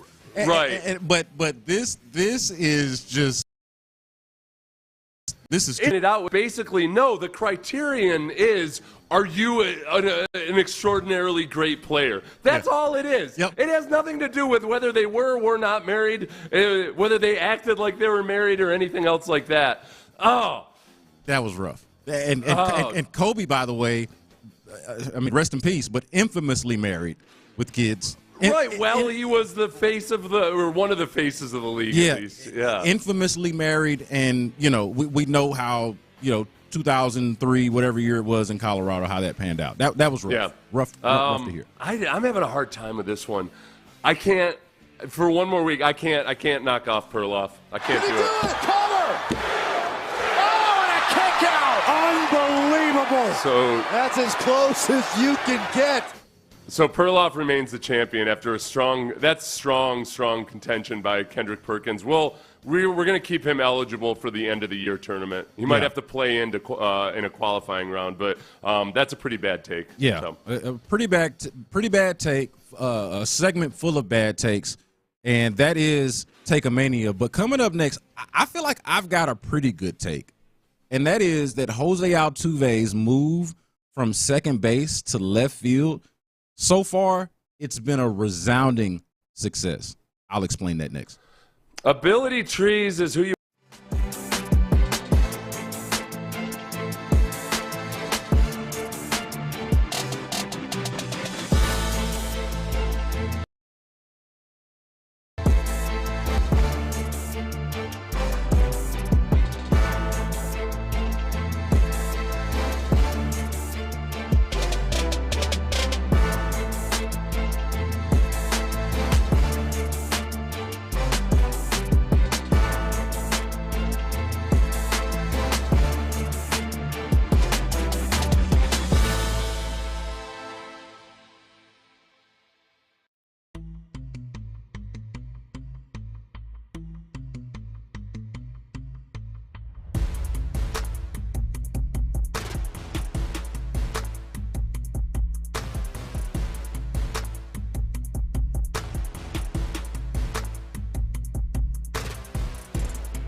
Is driven by West Point Lincoln of Sugarland on the Southwest Freeway. Exit Kirkwood and take the first U-turn at West Airport. Under the Sports Radio 610 presents Payne and Pendergast. Jose Altuve's move from second base to left field this season has already been a resounding success. And I already see it on the text line going into this segment. We get it from the 979. I'm going to go ahead and say it. Altuve is a horrible left fielder. Yes, he's done a better job than expected, but he still sucks as a fielder. He is not a good left fielder, okay? So that is the first piece of feedback that we get on this take that I have, that Jose Altuve's move from second base to left field has already been a resounding success. But go ahead, Seth. Go ahead. Well, no, this is the thing, though. He has had some moments. He's had moments, especially recently, where he looks like a guy that's still feeling his way out in left field, especially off the carom. The carom off the wall, it got him a couple of times the other night.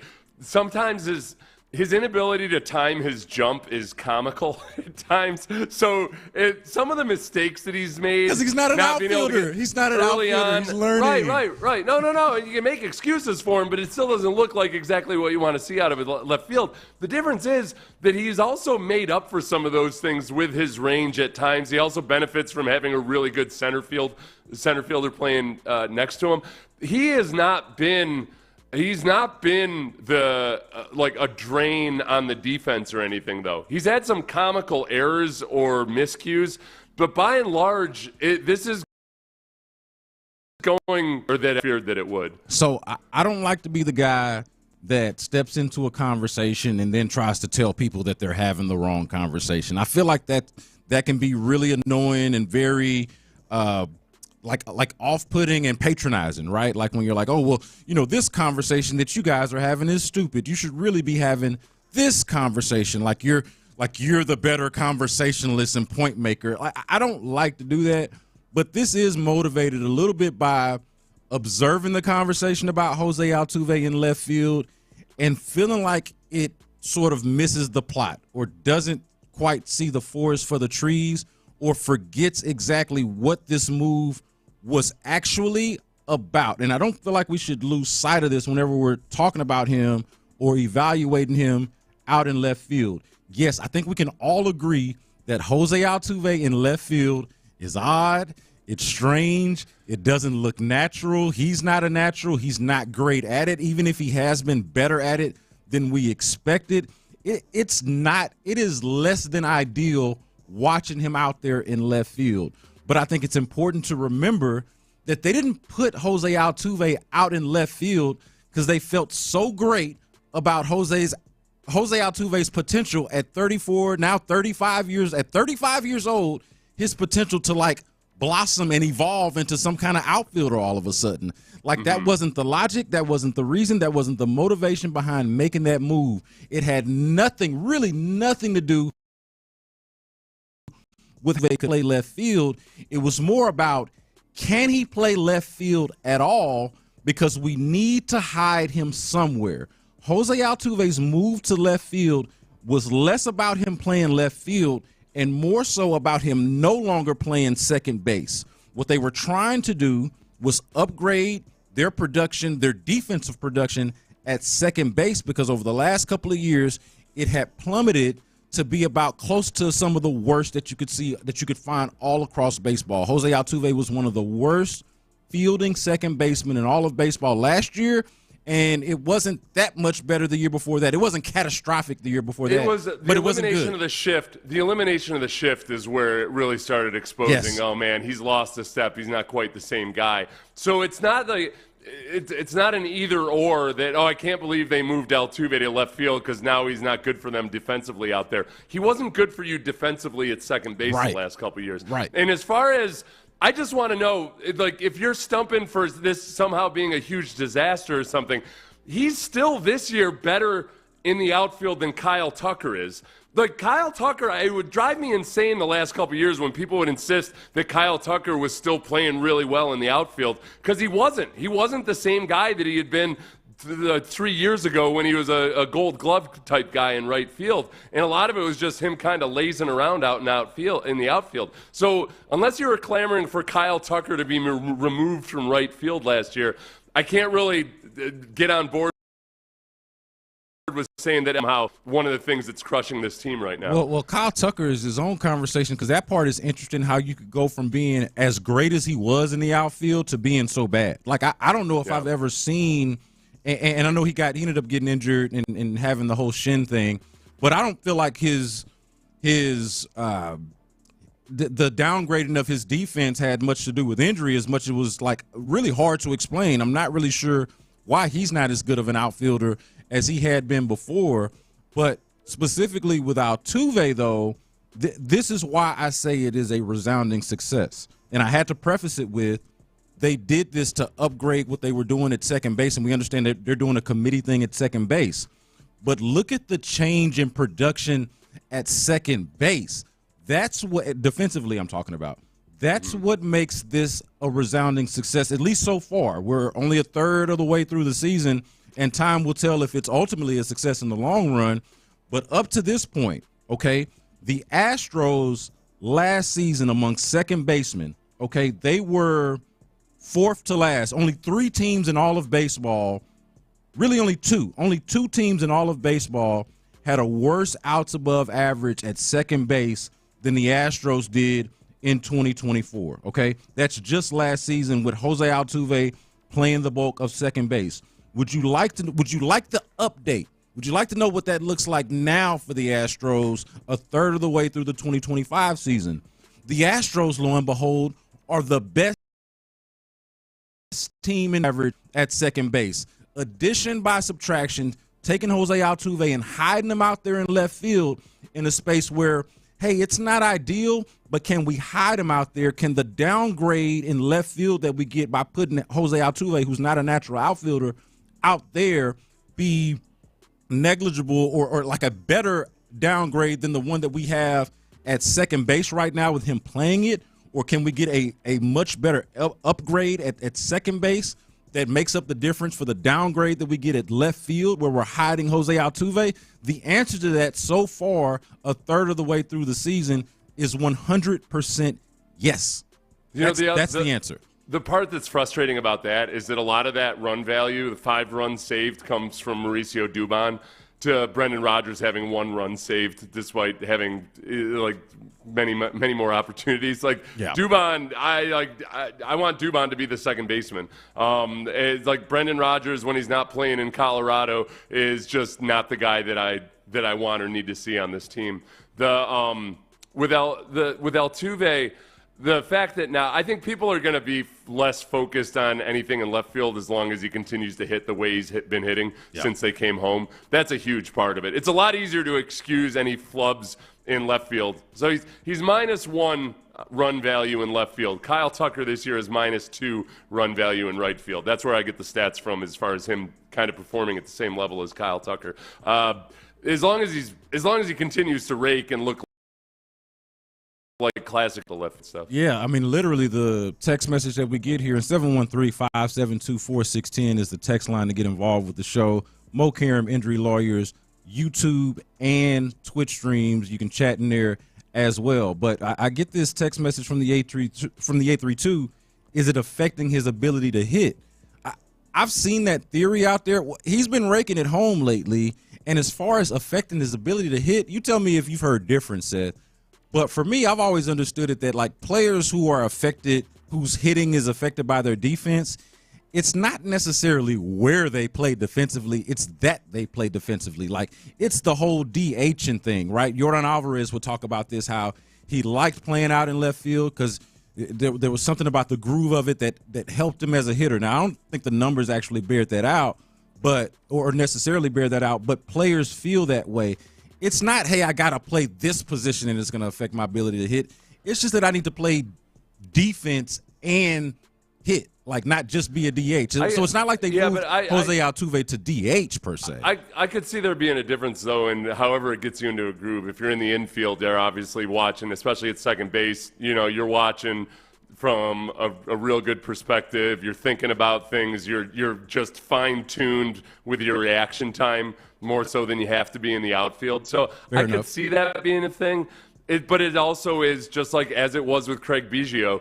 At some point, you got to acknowledge, all right, it might be the ideal thing for the team is not for Jose Altuve but as long as he's comfortable at the plate. The ideal thing is for him to figure out how to handle all that part of the challenge and be out in left field and then still be a good hitter. So it's a challenge, yes, but like he was a liability at second base. Yeah. He's not nearly the liability in left field that he had become at second base. That's exactly right, and that's why it's a success. Like, and you're thinking about Jose Altuve, a 3-time batting champion. You would like to think, even if he's not going to be a batting champion again, a dude like Jose Altuve that's been hitting as long as he has, you'd like to figure that his chances, or you'd be in favor of his chances of still being able to hit regardless of where he's playing in the field, if he's playing in the field, versus, hey, now he's in his mid-30s and he doesn't play as good of a second base. And you can't afford, like, which risk are you willing to take? That he's kind of got to figure it out at the plate while he's, in left field or DHing or sometimes playing at second base, or having some of the worst second base defensive play in all of baseball. Like that is the risk that I don't feel like you're willing to take. You're much more willing to take the risk of maybe he's got to figure it out at the plate and get into a different groove. So to me, there's no other way to look at it than Jose Altuve, despite not being an ideal left fielder, that move from second base to left field so far, a third of the way through the season, has been a resounding success. He's Seth Payne. I am Brandon Scott in for Sean Pendergast. And since we're on the subject of defense anyway, let's bring this back. Where can this Texans defense improve? We're also going to bring the guys in, talk that Tex on Sports Radio 610. I love walking the store at Academy Sports.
Live from the Mokaram Injury Lawyers Studios, Sports Radio 610 presents Payne and Pendergast. I don't want to make too many assumptions here, and I feel like I'm already doing the thing because the Texans' defense was good last year, and I expect it to be just as good, if not better, this year, especially considering so many of the important players on the defense are as young as they are and have so much improvement. I feel like, Seth, I'm just kind of taking for granted that this defense is going to be awesome. They're going to take this next step. And, hey, let's roll. Let's see if the offense can match that same energy, can keep that same energy and intensity, match that the defense brings to the table for the Texans. But I want to kind of caution not just myself but everybody to just, think about and consider some of the ways in which this defense that we really think is going to be really good can still improve. And you've done a really good job of pointing some of these things out throughout the offseason. I feel like now is just as good of a time as any as they take the field. They just took the field about 15 minutes ago for their third OTA practice. Assembled media should be there, so, keep a hold of your timelines or stay locked into your timelines to see what kind of updates you get from that. But to this point, I feel like this Texans defense, as good as it's going to be, is one that still has plenty of room for improvement. Yeah, don't allow as many points as you did last year. It's as simple as that. And as soon as I say that, people immediately say, well, they weren't getting any help from the offense. No, they were awesome. The Texans defense was awesome at making big plays. They were amongst the league leaders in tackles for a loss, in sacks, in interceptions, all of that. They do a lot of really good opportunistic things. But one of the areas in which they were the league worst was in the deep strikes, the deep touchdowns, the big plays. They just weren't as good in that level. So they'll play 19 snaps in a row, and then all of a sudden, boom, they allow a big play. We saw it in the Lions game, for instance. That's the simplest way to put it, is if they can just limit some of those big plays. The question is, all right, if you're an aggressive defense that is making plays behind the line of scrimmage, it's coming up and attacking, how much of that just goes hand in hand with sometimes screwing up and allowing the big plays? And it's not as much about scheme, because the Texans don't really blitz a whole bunch. They're about average in that regard. It's more about the individual players understanding when to be aggressive, when to lay off a little bit, and then also just simply tackling better, which is an improvable skill. It's not just you're not who you are as a tackler when you're 19 years old. You can work at that, and some teams are better at it than others. And the Texans were a bad tackling team last year. Yeah, so let's go to tackling real quick, and I want to ask you about Kalen Bullock specifically in just a moment. But since you mentioned tackling, I'm always curious about this, and you've talked some about this already this offseason, but I just think it bears repeating. You got paid for a long time to tackle people. Like, how do you actually improve that type of thing when you're not allowed to go to the ground? You only have a certain amount of time where you're allowed to practice, and you don't get as many real live reps. Like, I just imagine the difference between what I'm watching right now to what you guys actually do on a weekly basis out there, just being so markedly different. It's hard to wrap my mind around how you actually really practice that. There's so many different think about rugby players. They don't ever have pads on, and they have drills for tackling, and they're not taking guys to the ground with full force or anything. It's really just a matter of drilling it and teaching it properly. And because in football, for the most part, there's no full contact scrimmaging in college or the NFL hardly at all anymore, and it's been that way for a long, long time. Ronnie Lott, this is where one of my favorite things when I ever dug deep in Ronnie Lott. Ronnie Lott was a very good tackler, and people love to say, well, he wouldn't make it in today's league because it's too soft. You go back and watch Ronnie Lott highlights, and the vast majority of his big hits were also clean and legal hits by today's standard, because he was starting with a form tackle first, and if he was in position to make a big hit, he'd make the big hit. But he wasn't a guy that was going for the big hit or nothing at all. Like, he still used really good fundamentals. So he'd practice on a heavy bag every day, like a huge, gigantic heavy bag for tackling. He did drills, and he worked at it. And when you look at it, whenever people use the excuse of, well, what can you really do because you can't practice in pads hardly at all. All right, that's great. But there's teams that had half as many missed tackles as you did who are following the same rules. It's not like the teams that tackle well are out there doing full-on tackle drills. They're following the same rules you are, and they're doing a better job of it. So I know it's counterintuitive sometimes. People think that, there's nothing you can really do about it. No, there are. But the problem is it's taught so poorly, and it's across the board at all levels of football. It's as much of a coachable trait it is. Yeah, and I just know this from personal experience because I had one coach teach me how to tackle my 5th year in the NFL, and it changed everything for me. Yeah, and it's the reason why I framed the question as what do you do as opposed to just like blanket statements saying, hey, Seth, there's nothing you can do about it. Because first of all, I don't know that. Second of all, I feel like you would, if that is true, you would know it better than I. But also the point that you made about, hey, it's not like you're just playing against yourself. Right? You're playing against other teams who have figured out a way to do this. Why aren't you one of them? Why are you on the other side or on the wrong side of this ledger? I think, bear some analysis and some breakdown. So I'm 100% here for better tackling. I think that, I think that's something that they absolutely got to key in on. And you figured that OTAs, even when you're not able to go to the ground, it's got to be a key part when they're drilling some of those fundamentals and doing some of those drills that you're talking about. Let me tell you another thing. Flag football. I'm going to go to the exact opposite of this end of the spectrum. Listen, media pool. I don't want to hear any more questions. Actually, I do. But I don't want to hear any more questions about guys playing flag football in the Olympics in 3 years or so. Here's Nico Collins. He of the infamously tender hamstrings asked whether or not he's interested in playing in the flag football Olympics. Yeah, for sure. Get a gold medal. Who don't want a gold medal? Awesome. But it's a blessing. It's something I will. I want to be a part of. But if it happens, it happens. If it don't, it don't. But it's just a goal. Collins up there 2 weeks before. Actually, not even the Olympics go right up until the start of training camp in 2028, whenever it is. No, Nico Collins is not allowed to participate in flag football in the Olympics. It'd be one thing if he had a bunch of injuries where maybe he had a broken bone or something. But you have had a lot of soft tissue injuries. I don't need you out there running around full speed competing for your nation right before the NFL season begins. It is so clear and obvious and transparent. And this is a little inside baseball on my part. It's like a media pro and knows how these things work behind the scenes. It has been so obvious and transparent over the last several days as teams report to OTAs that media members have been assigned the flag football Olympic story, and to go ask people about this at media availabilities, because you heard Nico Collins talking about it just now. D'Amico Ryans was asked about it as well and seemed to want no parts of the question and just could not be less interested in the topic. I saw Patrick Mahomes was asked about it, had a quote about, hey, I'll just leave that kind of thing to the young guys. This, to me, as far as this program is concerned, feels like the World Baseball Classic on steroids. The way you guys hated the idea of Astros out there in the World Baseball Classic.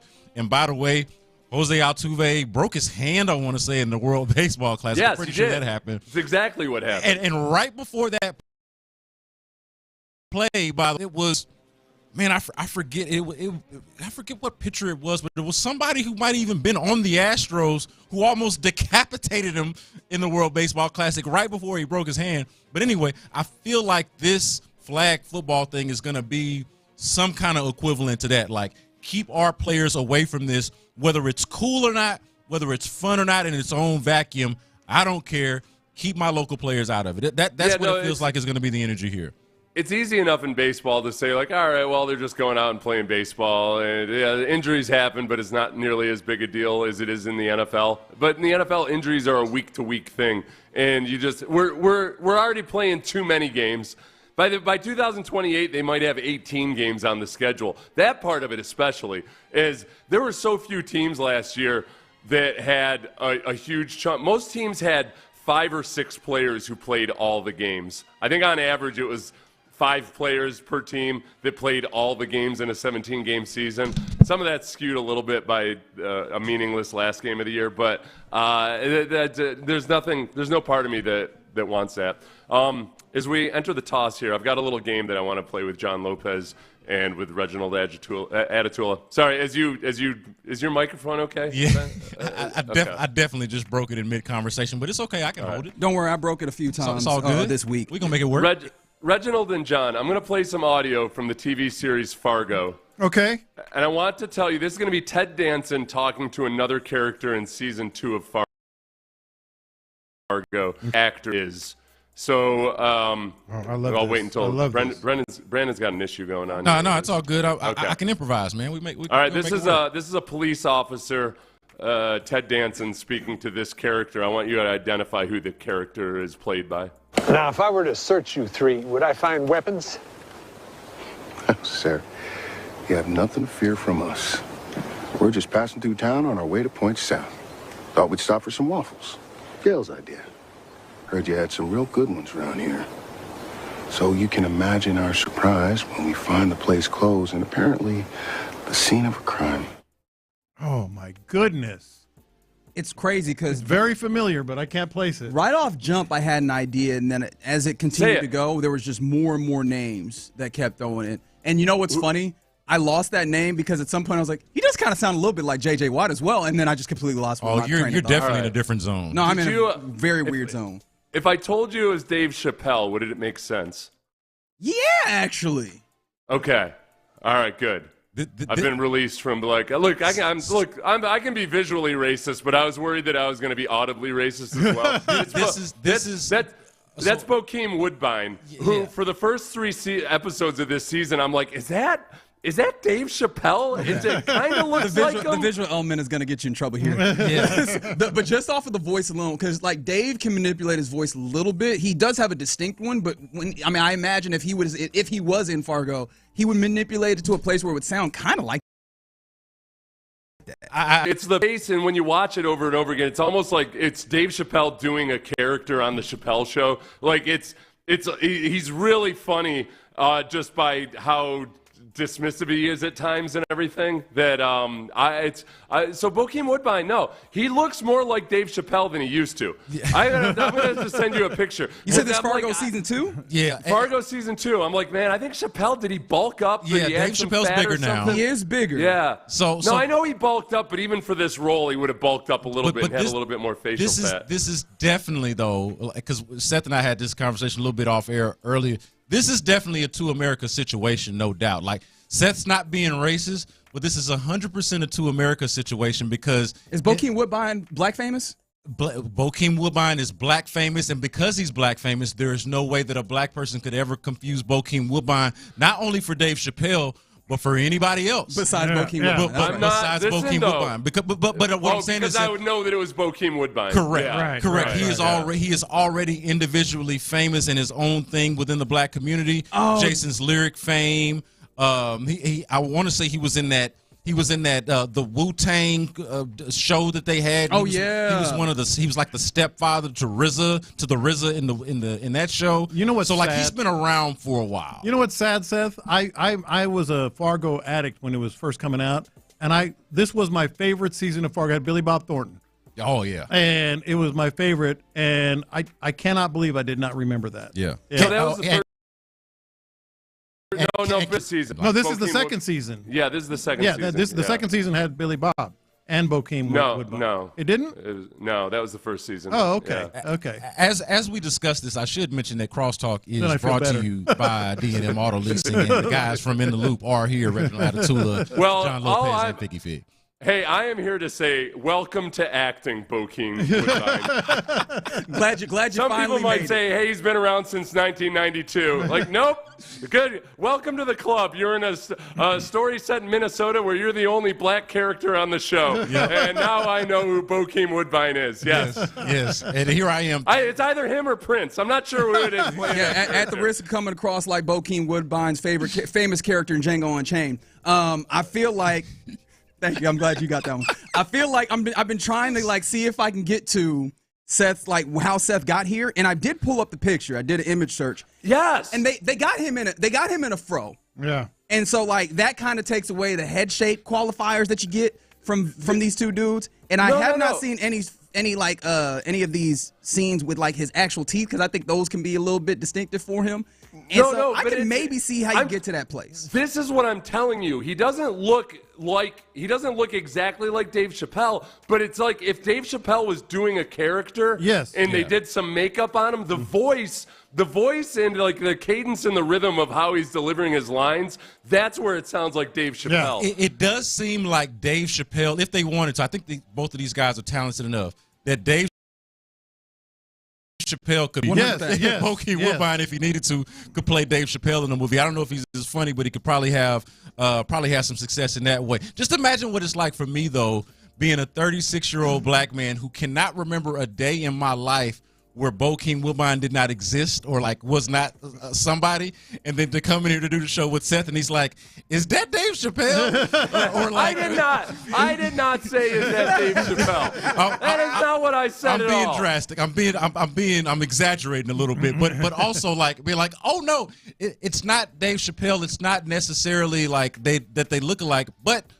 I'm going to reveal to Seth who Bokeem Woodbine is, and we all learned something today. I think Bokeem Woodbine looks different than he did when he was in life and everything, like in a way that he doesn't look like an older version of himself from 20 years ago. Yeah, he is not can't get right from life anymore. That is fair enough. But he also looks a lot slimmer in this season of Fargo. He is slimmer, and Dave Chappelle is bigger now. Yeah, and so something is happening with that. I got to do some white guilt penance on social media this weekend. I'm gonna have to, just retweet some stuff and virtue signal and everything. Let everybody know I'm actually a good person deep down inside. Go answer for your sins and the sins of the past of this country, Seth Payne. Spend your weekend doing that. Mull on that for a little while as we hand things over to In the Loop, which, by reparations. The way, reparations. Wait, you guys always want, and I know that we got to be quick with it, but you guys always want to get a taste of the question of the day. Yeah, I got to hear. We got into Bokeem Woodbine, but I do want to hear about the question of the day and what you guys got. 5 years to the turn of the century, and the all-quarter century Astros team was put out by The Athletic. We'll talk about that, but more importantly, who's on your all-time favorite Astros Doesn't team? have to be great. Don't have to be, because I feel like it's honestly sometimes more interesting to get to see the guys who were maybe not great that were fan favorites that stuck with people. So that's who's on your all-time favorite Astros. I would say I got here in 2002, so I'm like mine will be this century. Sure. I'll go with Royal as well. Oh, that's a good one. Okay. I mean, that's a good one. Mine's got to have Tony Eusebio on it. I got Subi on my team. I did a whole roster. I got to have Tony Eusebio on there. I got to have Derek Bell on there. Look, there weren't a ton of... You're 2 for 2. There weren't a ton of black players on the team when I was coming up in the 90s. These were two of them, and they are definitely going to be on my all-time... especially if it's my team that you're asking about, they're going to be on my team. Sorry, not sorry. Woodbine was drafted by the Astros in the 12th round. There you go. And Can't Get Right is on there, too. I got Can't Get Right on my all-time Astros team, so I can't wait to see what y'all come up with. You got 2 of mine. And what the In the Loop audience comes up with. 713-572-4610 is definitely the way to weigh in on that. Make sure that y'all do that at 1040. Shout out to D&M Auto Leasing. 100%. Shout out to D&M Auto Leasing for providing that wonderful crosstalk for us. In the meantime, you should know that you're listening to KILT-AM, KILT-FM HD2, Houston, and Odyssey Sports Station. And right now, In the Loop has you for the next 4 hours. That's right. You are In the Loop right here on Sports Radio 610. It's a Friday, baby. Yes, it is. And it is an OTA day as well. All the fun that's for. And I didn't want to say that while I was directly in Seth's earshot. I probably still am, but maybe he just got really quickly to his Friday. I do agree with the texter who said, to be fair, he is known as Evil Dave Chappelle in those memes. And yes, he is. But I mean, they look like they could be related. Like they could be kin. They do. Like they second really cousins. They could sit at the same Thanksgiving table. Like they might even be cousins to the point where they don't know they cousins until the family reunion. You know what I mean? Like where they get up there and like, wait, you know Auntie Cheryl? Yeah. Wait, you know Auntie Cheryl? She's my aunt. If one of them came out and said, yeah, that's my family, I would believe it. I would too. I'd be like, okay, I do kind of see some similarities. But it sounds better coming from y'all. Good. Keep it that way. That's right. He's a legend in these streets, though, man. 100%. Did y'all know he was in the band, too? He was in like a metal band. Was he? Yeah, because they showed the video of him performing. He is one of those dudes that is like wildly He was like the talented. singer. He was like the lead singer or something in the metal Don't band. you just hate these people that can do everything? Like they can do everything right. Oh yeah, like I got a homeboy who is one of those dudes that's good at everything. Yeah. Like even things that he has not done before. Yeah. You just, hey, we're gonna play this game real quick, and all of a sudden he's good at it, and you're just like, why? Yes. That's Why so are you like irritating, this? man. It's so frustrating. Yeah. Man. What is this game? How do you play? And then he just kicking ass in this game. Yeah. I have a friend that knows 7 languages and can play the piano and is athletic. You just mad at him for being a good person. And I'm like, And he can fish. well, Anytime he does something for you, it's like, oh yeah, I could do that for you. I got you. Like, don't even worry about getting a contractor. I actually picked up carpentry. I got you. I know. He's playing the saving piano. me money, but bleep you.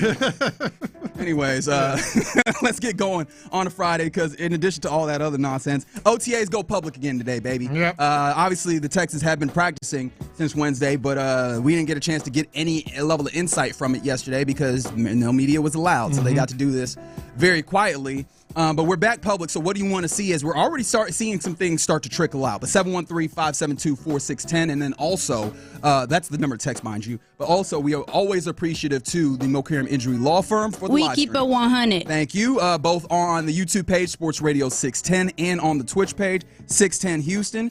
And I think, for one, the very obvious thing that we all want to see, because I think everybody tried to tamp down any level of concerns and major concerns about it, but we still all, it's one of those things where you're like, I'm not going to make a big deal of it. However, I will be watching this space. And in that space, there's one man who wears the number 7 who throws the football ostensibly for the Texans because we haven't seen him do it. It is C.J. Stroud, and we haven't seen him do it, obviously, in this week. And so, yes, want to see C.J. throwing. And already a little bit of let's Zapruder this thing, baby. Zapruder film opportunities Little to do 5-second clips that are coming out. They're on the field. They're just getting started. 2 pieces of film have come out. All right. Can I press pause? Yeah. I feel weird calling it film. Yeah, it felt weird saying it. Okay. I wanted to make sure we were on the same page there. The 2 video clips have come out. Excellent. Continue, please. One is C.J. Stroud. I'm showing it to you right now. Walking in onto the field with a beanie and no helmet around him. Wearing helmets. Wearing their jersey, and they're carrying their helmet. What's a little nasty outside? I mean, if you are not in the Houston area, but just letting you know, I'm looking outside, and this ain't just gray. That thing looked like nasty. What would you call that? A French gray? It was. That is very deep. I would call it yucky. Okay, fair. But however, there's another one that comes out. He has his helmet on, and he's with the other quarterbacks. Ooh. So we shall see. Yeah, but this is where we are, man. Yeah, no, but seeing him throw is something where, again, I don't even know, even if he does not throw this week, if that is like a crazy major deal. We still got some months to go before we get to that place. And, you know, there's many different places that you can get to, as we've discussed, where you can convince me that, okay, we're just managing his arm, you know, making sure that he feels good, what have you, right? There's many places you can get to that are reasonable that still will not let me rest on the internal of my spirit until I see like the comfort of him throwing the football again. But there's a lot of time to get there. However, I mean, it would just make me feel good. And I understand that they're not there at OTAs to make me feel good, but I mean, I would appreciate it. Well, they're not, and they don't have to do anything, and it's OTAs for goodness sakes. We haven't even turned to June yet.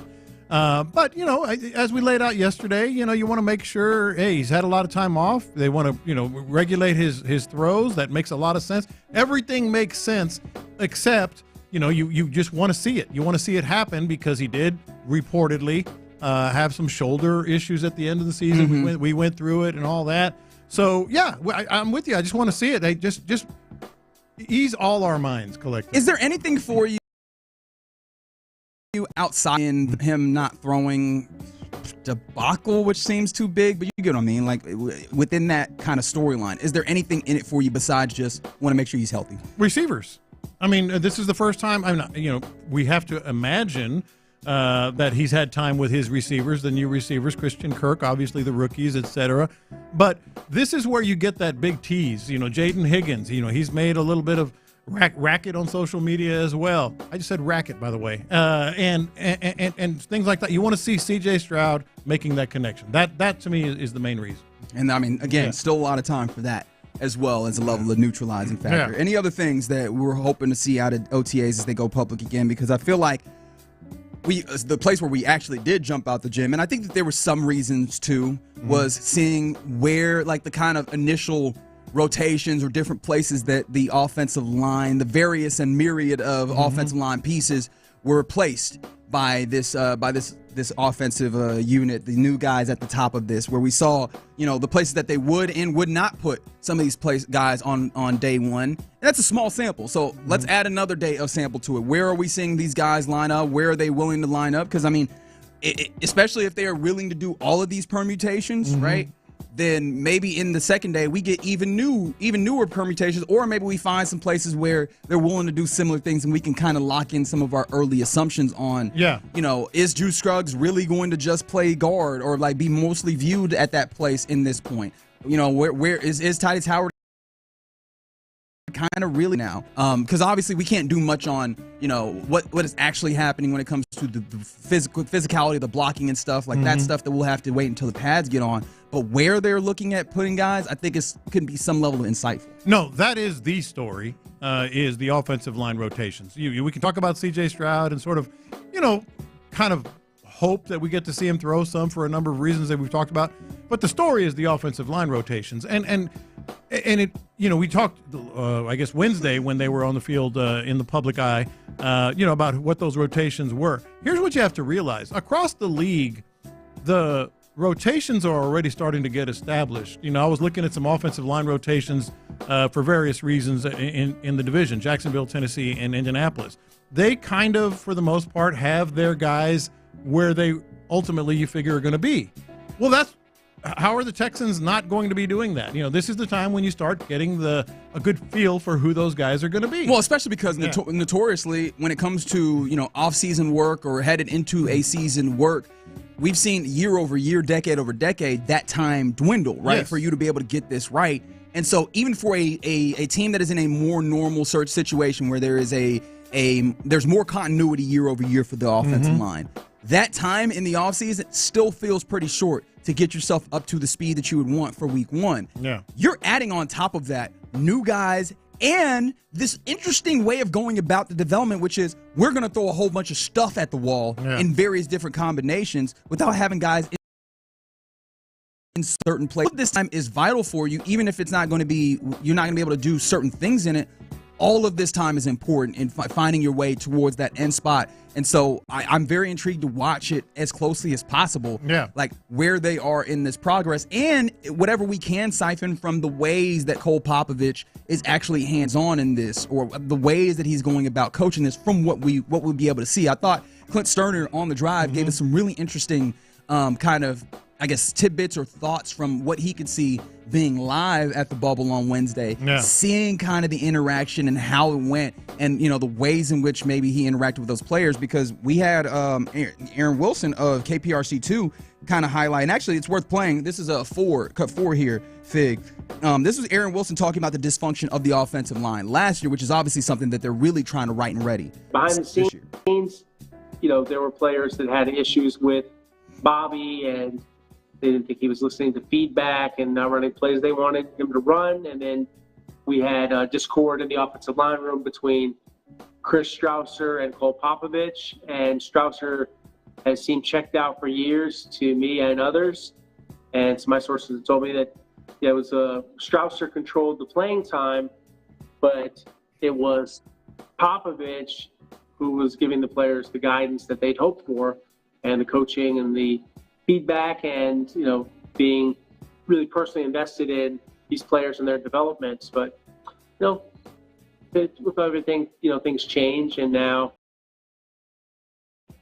this group, this offense, and the whole season to me will be a referendum on the offense, if it's good enough. And by the way, they have a new offense in general. He talked about the offense. That's another reason you want to see how they line up these guys. And you mentioned it, like it's common knowledge that the amount of time that coaches get with players on the field in the NFL now has shrunk so much. Right. This is one of the very rare times. And then, of course, mandatory minicamp next week. You're going to start to see they want to have their, at least the bones, the foundation of their, what they presume is going to be the starting offensive line. That's the story today and moving forward. All right, so those are the big obvious ones. What other ones are you looking at when it comes to this OTA's day two? As, mind you, I think one of the big things you'll actually be able to hear right here on Sports Radio 610 right around 11 o'clock, because Nick Kayley, and once they're done with practice, he is going to speak to the assembled media. And, I mean, the question that I am hoping gets answered. Look, I believe so strongly in the assembled media here in Houston. I think that we have a good group of guys and girls that are handling this. Girls feels like it's not fair. Men and women doing that job, that somebody will ask to some degree, maybe not with the exact words, what the hell is this offense? What is it? And I think that anything that I can get towards that end will be very helpful, because we haven't gotten a lot of it. We've kind of gotten speculation, and we've done a lot of speculating ourselves. Whatever we can get from the horse's mouth, I would greatly appreciate, and I think that'll be helpful. That is another one that we'll be, and again, you'll be hearing it live around 11 a.m. right here. That's another one. You know what? Frankly, this is on me. Kamari Lassiter broke up 3 passes in drills the other day. Yes, he did. I want to see, is he laying the groundwork? Is he laying the groundwork for yet another big step? I'd like to see how he matches up today with some of these guys. We will be seeing that and hearing about it. Yeah, that one, funny enough, of course, you want to see it because that is ultimately just a good sign for Kamari. I don't have any concerns about Kamari Lassiter. No, I don't have concerns, but what if you get another step? Two dudes out there that are like, could he be that person where you like, damn, he could be a number one somewhere else? Yes, exactly. Yeah, I've already felt pretty confident in that regard, and maybe that was just me drinking the Kool-Aid or whatever you want to call that.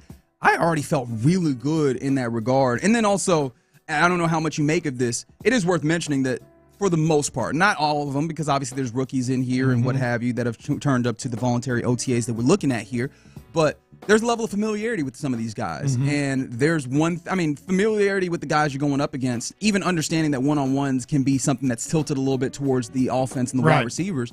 I think the familiarity of being able to cover these guys and covering these guys a lot during the season could help in that. Not that I'm saying Kamari's bad. Again, I'm already in a place where I feel very good about him. I think that those joint practices will be another thing that'll be fun to see him have to cover some other guys around the league. When you talk about what kind of development have we seen from Kamari. Yeah, and that's why I don't put a lot of stock in the running back situation, Dameon Pierce, Woody Marks, etc. That's actually the one that I want to see. Dameon Pierce is the guy. This is the time of year it's kind of hard, not even wrapping up hardly. Maybe you want to see the burst. Maybe you want to see that kind of thing. You got to. But to me, of the rookies, it's Higgins and Knoll. Because they're going to be going up against some big time cornerbacks, presumably occasionally, and so I want to see what those guys. Hell, because of Wednesday, I want to see Mechie and Hutch, but maybe heavy on the Mechie, right? I understand that these OTAs, and we can take of this what we will. Mechie not having a great day on Wednesday, today could be helpful in trying to get to an idea of, was that just a bad day, or is this a place where he is falling behind and very quickly finding himself on the backside of what feels like a pretty bloated wide receiver room, right? Because that's very early on. I know there's a lot of people that are already trying to help him find movers, John Lopez, and that's a competition that I think is going to be very important, particularly for him. I think to some degree for Hutchinson, but I think obviously the other side of that is seeing the rookies who are very likely going to have some level of a hand in displacing those guys if they are indeed displaced. I do have a question for you here, apropos of nothing. Okay. Based on something that I came across right before the show. And I want to know as we move forward, I want to know if the listeners and Figgy and you. Oh, this is the spelling bee. We had a lot of sports on last night. I missed it. I typically like watching the spelling bee. Little Eastern Conference Final, little Scripps Howard National Spelling Bee. This was the winning word. And don't Google it, by the way. Don't Google it. I want to see if you can spell it. Just text in 713-572-4610. This was the winning word. Next word correctly, we will declare you the champion of the historic 100th year of the Scripps National Spelling Bee. Your word is éclaircissement. All right, éclaircissement. And I know how to spell it because I put this video up. Because you a smart ass. No, because what I'm going to say is don't cheat. There is no way in hell I would have been able to spell it. Not even maybe 5 letters in at the most. So you know how to spell it right now without looking right now. Oh, you know what? I'm not looking at it. Good. Maybe I don't. You probably see how it's spelled. Yeah, I saw how it was spelled. I'm going to take all show long to ponder on this because éclaircissement. Thank you, I appreciate that. I'm not going to spell it right now, but I have some ideas. I'm going to take the show If you guys want to take a guess, do not Google it. Do not go find the actual answer. And at least if you do, don't send it to us. How the hell do you even Google this? That's actually a good point. This next word. That's a good point. I hadn't even thought about that. Éclairci small. But I want to ponder on this. I want to see if we can all come together and figure out Éclairci small. It clearly comes from the French, right? Like that is clearly a French in origin word. I wouldn't even got that.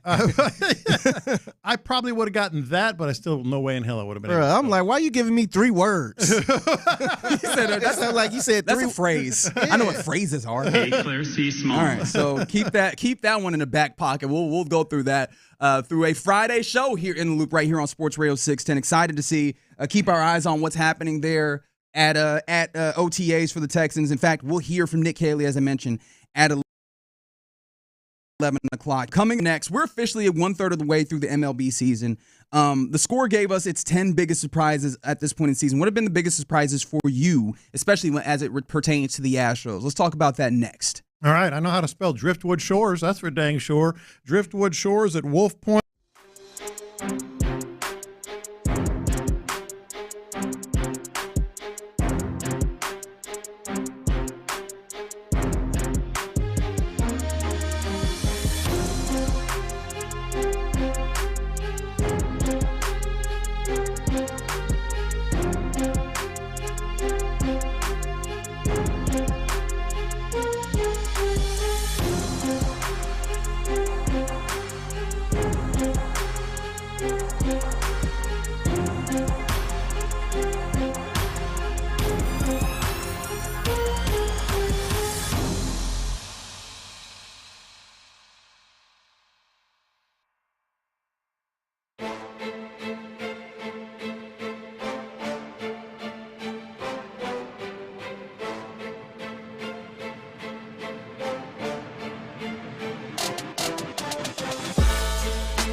Since play here. Figgy, let's hit him big time. Because it's Friday, you ain't got no job, and you ain't got to do.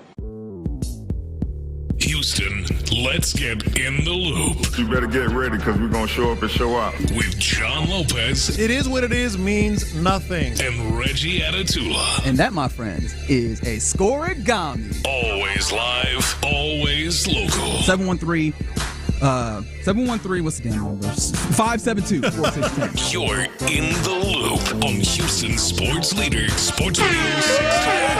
Yeah, happy Friday to you.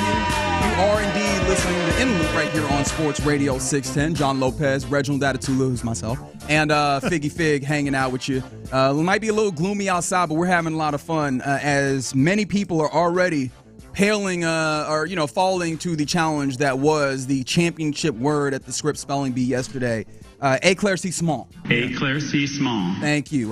From the 832, they said I could use it in a sentence. I was at the donut shop and I told the lady, hey, that éclaircissement. It's a small eclair.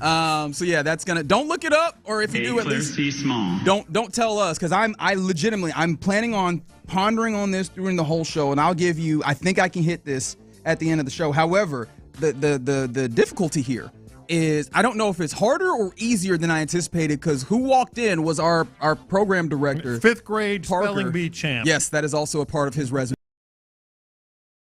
Because again, I take this thing serious, but apparently he nailed it. So people out here already weighing in that it was very much not what they had anticipated. Yeah. Had they when they Googled it. So we'll see what that looks like. Let's go, Reggie. Spell that bad boy from the show. I've written it down, so I have given it an attempt here in my book, not my notebook. We'll I think talk he about got that as we this. go. Somebody said use it in a sentence, J-Lo.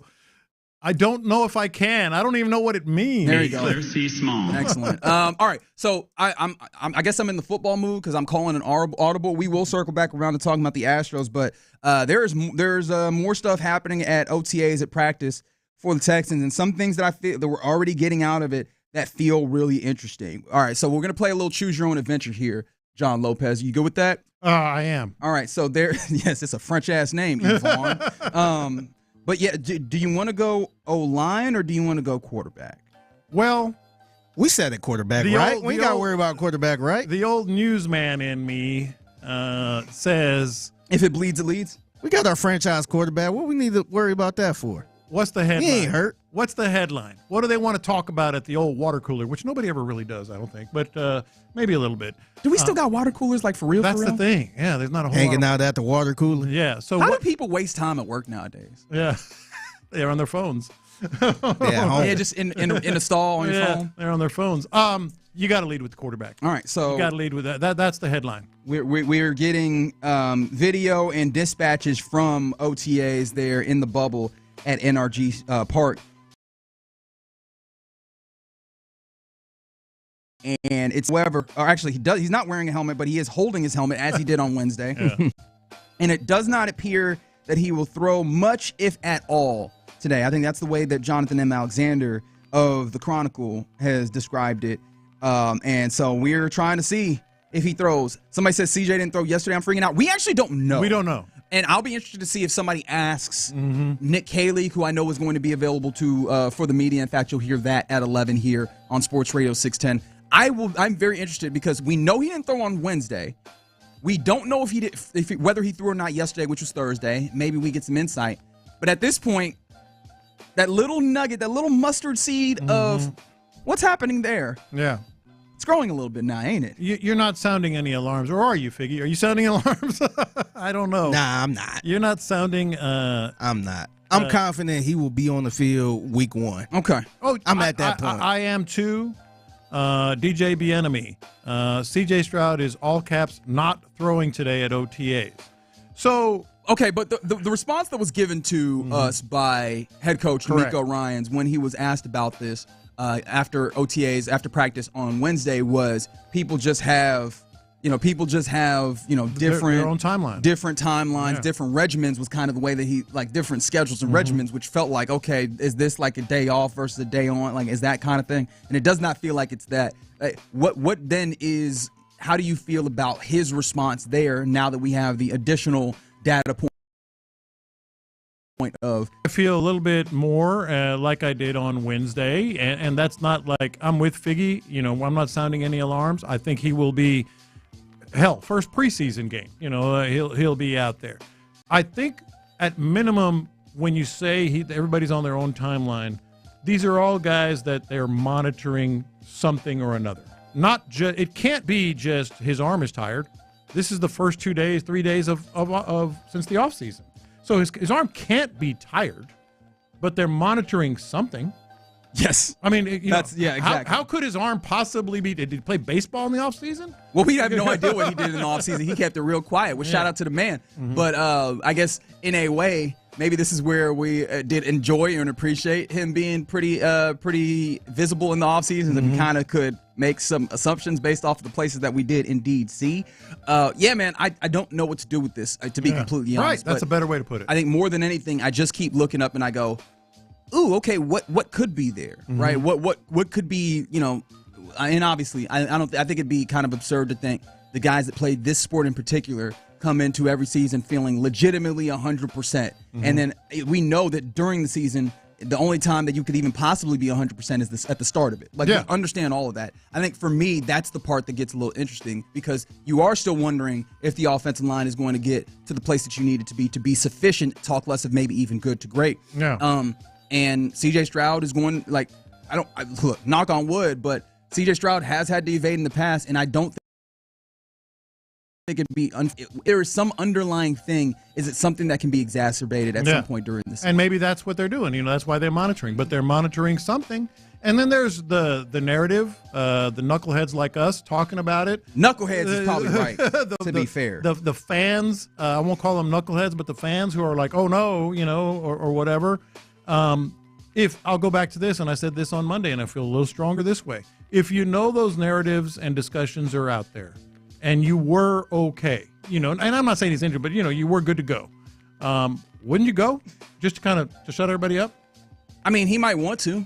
Yeah. Like this might be because that's also another part of this, mm-hmm. is how the way that he is standing is I become real reckless pseudo mm-hmm. body language reader. No. The way that he is standing, close to the action, helmet in his hands, almost as if at the first syllable of mm-hmm. a sign to go and throw, he would be in there. Yeah. I think he wants to be in that circumstance. Like knowing who CJ is, seeming the enjoyment that he seems to gain from doing this, the love that he seems to have for the game. I don't think that this is a him holding himself out. Like this seems like this is an abundance of caution, which we know this organization seems to take. I think all of that makes me feel like it's probably not as big of a thing. However, that little, like I said, that little mustard seed of a question of a doubt. And yes, Joseph, I guess in theory that is a reference to like the biblical faith the size of a mustard seed, but ultimately that is pointing to just the smallest little molecule in there. And that's it really is just a small little molecule of what's happening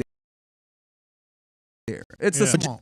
That's not what that means. I don't actually know what it means, but I don't think it's that. I'm going to use it however I feel. Okay, actually, I think that's fair. That sounds good. I'm just going to sprinkle in some éclaircissement all throughout the program. All right, so we mentioned that, and we spent a lot of time talking about that. Another thing that it seemed like is already being mentioned and noticed out there at practice. I shout out to Cody Stoops for this one, who I've seen it from at first. It seems like Ariante Ursery got the first crack at left tackle before Cam Robinson, who I think we have largely looked at as the first look left tackle. That's exactly how I think we felt seeing him go out there first on Wednesday. But on top of that, Jalen Thomas, who had played right guard on Wednesday, also has been at left guard. So that's another one of the depth when it comes to the 17 offensive linemen that this team has. But also, interestingly enough, Juice Scruggs, who took no center snaps on Wednesday, snapped at center after Jake Andrews. So I guess Jake Andrews still was the first guy out there at center. Maybe do we read into that? And then also Juice is still in the running here. So that's at least 4 guys that you have rotating in at center. When you go Andrews, Patterson, Scruggs, and then remember Eli Cox, who is the UDFA that's in there as well, right? There's a lot of real, like, they're dedicated, they're true to this. We're going to shuffle this around, and I'm very intrigued to how much that actually works. Because talk about a little bit of doubt. I don't know exactly how that ultimately ends up. It's not spitballing, but it's just a little bit of everything. At now every position. Ursery at left tackle is more like, hey, let's give him some reps there. I think Cam Robinson is still pretty much the left tackle in their view, but give him some reps at both sides. The Scruggs thing is very interesting. I think Jake Andrews, if I had to guess right now, is still probably penciled in. But they like Scruggs. They've said it, remember? They do. At center. So I think they're giving some reps there. And I'm still interested because it feels like the size that he has, or at least had. Mm-hmm. I still have not had obviously opportunity myself to get a look at him. Feels like it profiles more to center. Yeah. And that's, like you mentioned, they've had a lot of love and respect for him. Very intrigued to see how that all comes together. And from the 281 here on the text line, remember, you can always get involved with the program by texting in 713-572-4610. But from the 281, do y'all think the way that the Astros handle injuries cloud our view on the way that the Texans handle injuries? We might be a little scarred. I think so, but also the Texans have their own stuff in their own right. Like if I just was to throw up one thing, Christian Harris, right? Mm-hmm. Like last year, the way that Christian Harris was handled gave us enough scars in and of itself, right? To then have some level of questions as to what is happening behind the scenes. Even if they're handling it possibly the right way, we just don't have the information on the outside to be able to evaluate that. And maybe that's ultimately the point. As the 281 says, what in the air Clay small is going on with CJ? I have no idea. But it feels like we're starting to stumble on the idea that he might be dealing with some level of hurt. I don't know if injured, because football players like making the distinction between hurt and injured. Might have some little bit of hurt. What does that ultimately mean? I think we can only really make reasonable assumptions rather from that. I think right now the reasonable assumption is there's probably a little something there, but I don't know how big of a deal to make. Would it make y'all feel better if they did come out and say, yeah, it has some soreness throughout the offseason, but I'll be good? Actually, yes. You want the real answer, or you want the answer that I probably should give? No, it would for me. Because the probably should it give answer is along with you, where it makes you feel better. The real answer is no. I feel like I'd become a little bit of the neuroses would set in a different place where I'd be like, oh no. I feel like we freaking out because they're not saying anything. Yes. But if they did come out and say that, and they say, it's just something a little minor, but he'll be good week one for sure. Ain't nothing to worry about. Then I'd probably feel better. Yeah, we'll see what it looks like. But again, just another small data point in this. Did not throw Wednesday. Don't know. Like we have to remember, is a don't know, not necessarily a did not throw yesterday, but is not throwing on this Friday OTA. CJ Stroud, the quarterback of this Texans team. All right, coming up next, let's go to our question of the day. There's been, they've been putting out, the all quarter century team for the Astros. I know that Chandler Roma of The Athletic wrote that up, and we'll talk about that. But the question of the day has to do with this. Who is on your all-time favorite Astros roster? 713-572-4610. Let's talk about this next. The Sports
with John Lopez and Reggie Atatula. All right, let's get into our question of the day here.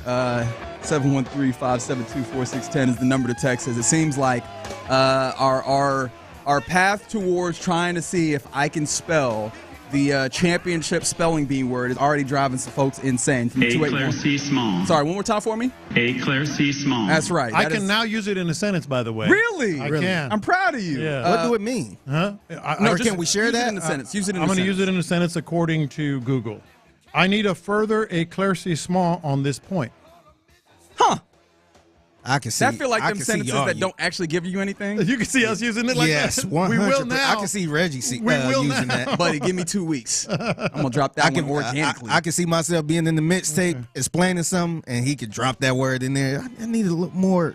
Éclaircissement on this. Yeah. The new evidence offered an éclaircissement regarding the case. Okay, I lost it. I thought I had it. Yeah. From the 281, they said I'm trying to do a voice Google on éclaircissement. WTF. Yeah, that's right. That's right. All right. Our question of the day is inspired by The Athletic putting together their all-quarter century team, the best in Houston since 2000. We're going to talk about that, but the question of the day, who would be on your all-time favorite Astros team? Now, the key word is favorite. And why? Doesn't have to Not be the great. best. Doesn't have to be the best. Because I'll tell you, two of mine were not the best. They were just ones that made me smile.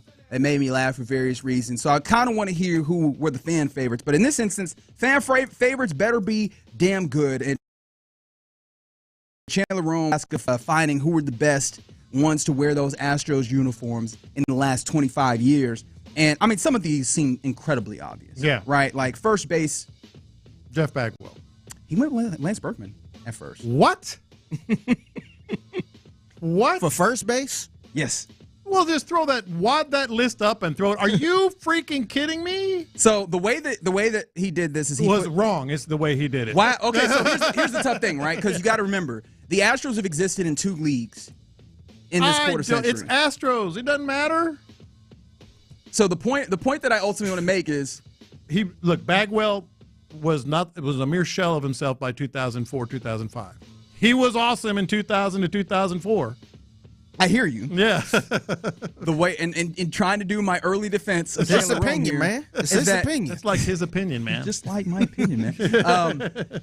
Jeff Bagwell does make the list. He's not left off here. He just gets to be the designated hitter.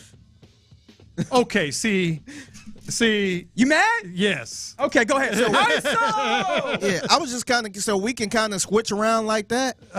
Like just put him at DH. I mean, well, the thing is, at first base for 4 years, he was still, Jeff Bagwell, Hall of Fame, by the way, Hall of Famer. Come on, I like that guy, but that's just wrong. That's his opinion, man.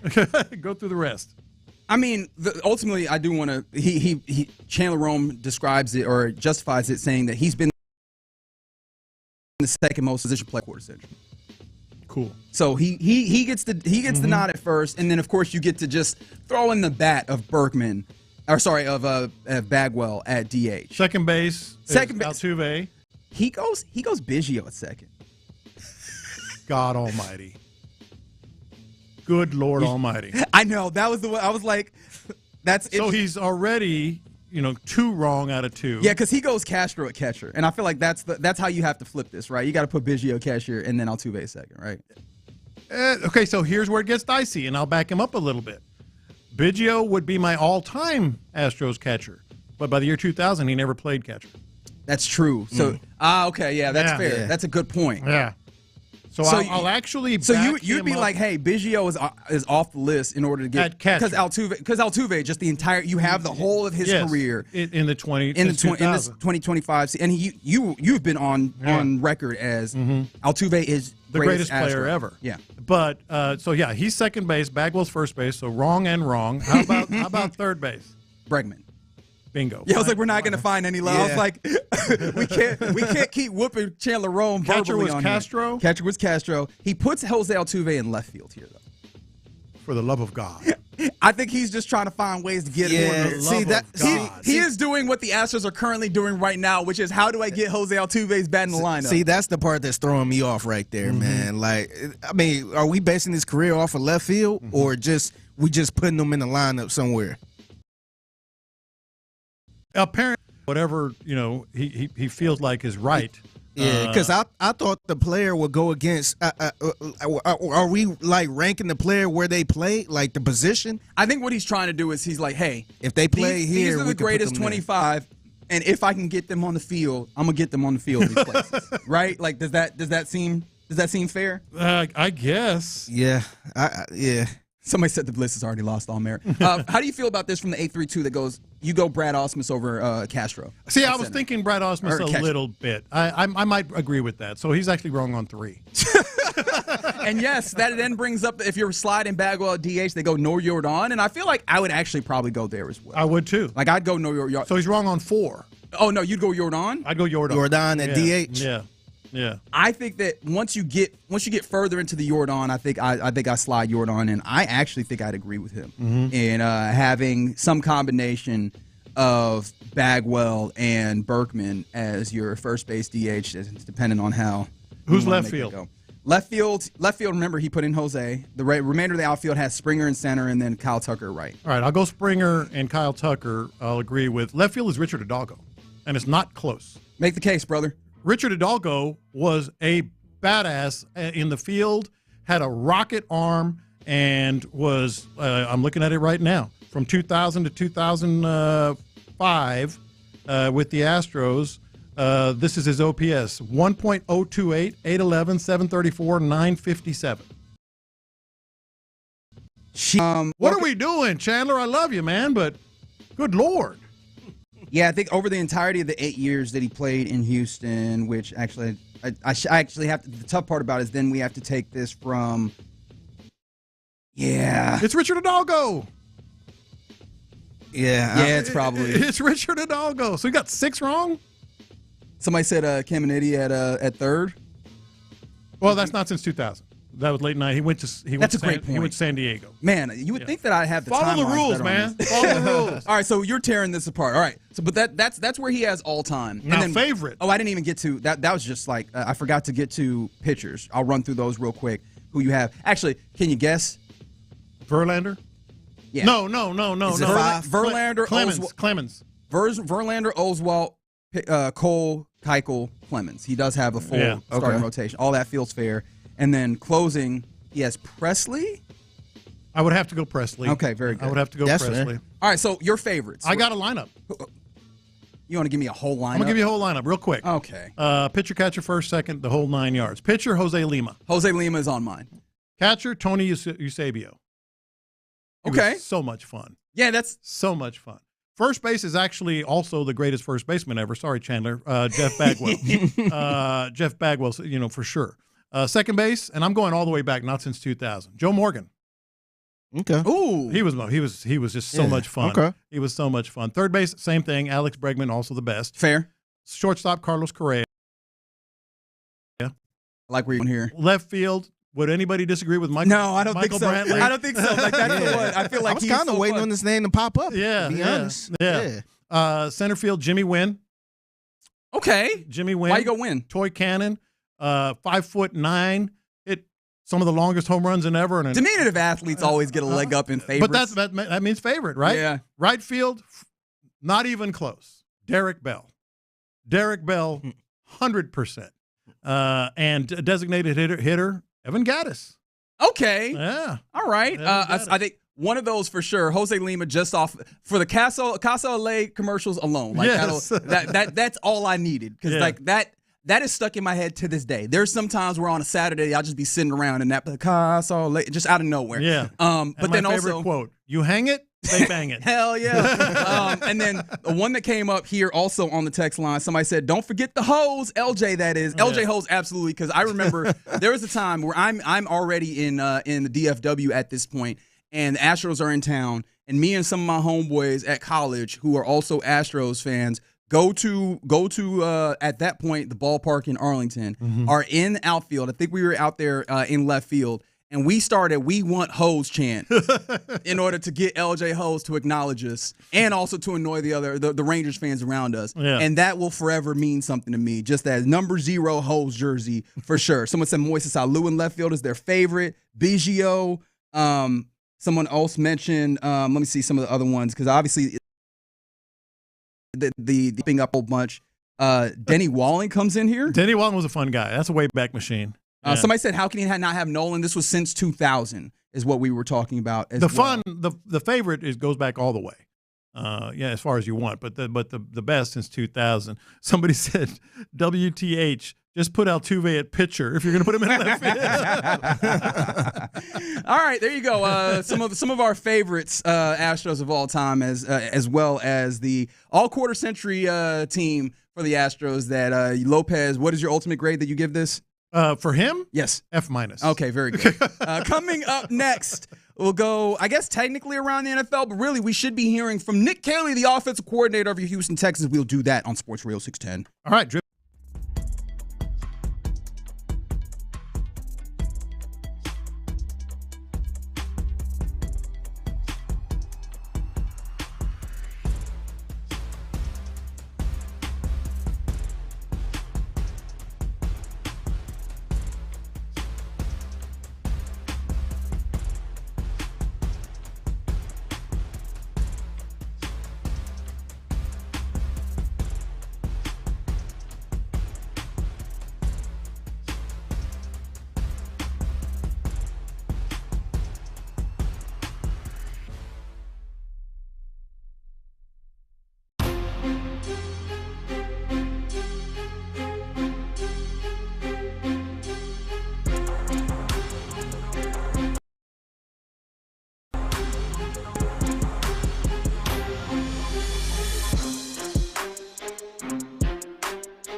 Sports Radio 610. The Texans play here. An Odyssey sports station.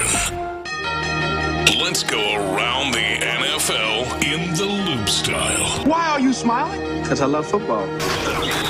Here's John Lopez and Reggie Adetula. I'm going to tell you all about how much fun you're going to have this season. On Houston sports leader, Sports Radio 610. All right, you're in the loop right here on Sports Radio 610. We are waiting on Nick Kayley, the offensive coordinator of the Houston Texans, to step up to the microphone in order to address the assembled media at OTAs. But before we get there, let's go around the NFL a little bit. So there's been a little bit of jawing somewhat going back and forth there in Las Vegas when it comes to the Raiders, because Chip Kelly is now the offense coordinator there. You remember that time where Chip Kelly was out here looking for jobs and people wanted him here? I remember that time quite well. He ends up with Pete Carroll and co. out there in Vegas. And money whipped him. Yes, they sure did. They gave him a lot of money. That was a lot of money for an offensive coordinator, man. And so money whipped him. He's the offense coordinator for Ashton Jeanty, their number 6 overall pick that they had over there. And notoriously, Ashton Jeanty in college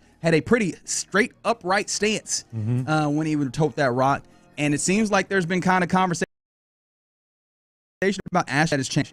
Well, Chip Kelly apparently told Jeanty earlier in the month that with any sport, you know, if you bend your knees, you got to bend your knees, right? So we've already seen in OTAs, Jeanty kind of taking a more traditional kind of stance, even if it's a 2-point one where you kind of have a little bit of a bent stance.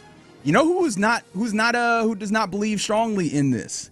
I hope everyone. Deshaun Jackson. Deshaun Jackson has, and look, it seems like Deshaun Jackson might have a larger beef with Chip Kelly from dating back to their times both as Philadelphia Eagles. But apparently he really doesn't like Chip Kelly, and he's to the point where he looks at this change as Chip Kelly and his seeming want to overreach in his desire to manage things. Because you remember, one of the things that he had as a level of, I don't know what the right word is, as an opportunity to get an edge at Oregon was they were tracking sleep patterns of players and everything. And then when he got to Philadelphia, that ended up being a little bit of an issue because it's tough to tell adults how to do that. Yeah. It seems like Deshaun Jackson is viewing this in that kind of same realm. How do you view the changing of Ashton Jeanty's stance? One that seemed to be pretty productive for him. Well, I'll put it this way. Before I even knew that it was Deshaun Jackson, I saw it come across and I read it.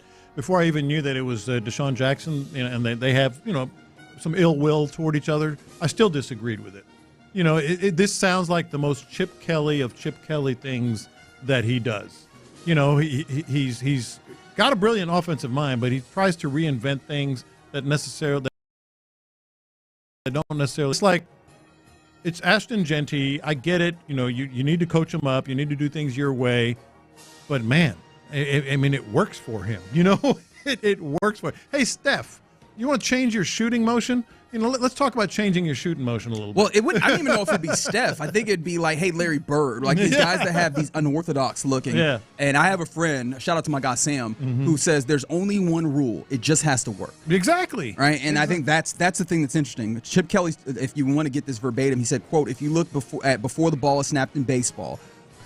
Before the ball is snapped. Wait, hold on. I'm reading this verbatim, and I'll read this once again, starting from the beginning. Quote, if you look at before the ball is snapped in baseball, okay, or the pitcher throwing the baseball, everybody's got their knees bent. In any athletic sport you're playing, you've got to bend your knees. And if you've got to run a flat route on Fred Warner, you better be in position to run because that dude can fly. So all we're trying to do is put guys in positions to make plays. So you're in a place where you're like, come on, dude. It works. Do you think that this is like kind of portends that maybe his stint as OC will go similarly in some ways to what happened in Philadelphia? Or are you thinking that this might be a bad omen for the Raiders and their offense? Well, I answered before you finished your question. You said similarly to Philadelphia. That was just a bleep show, so I won't go there. But I think this is going to be you're going to see a lot of this from Chip Kelly and a lot of professional athletes rolling their eyes at him.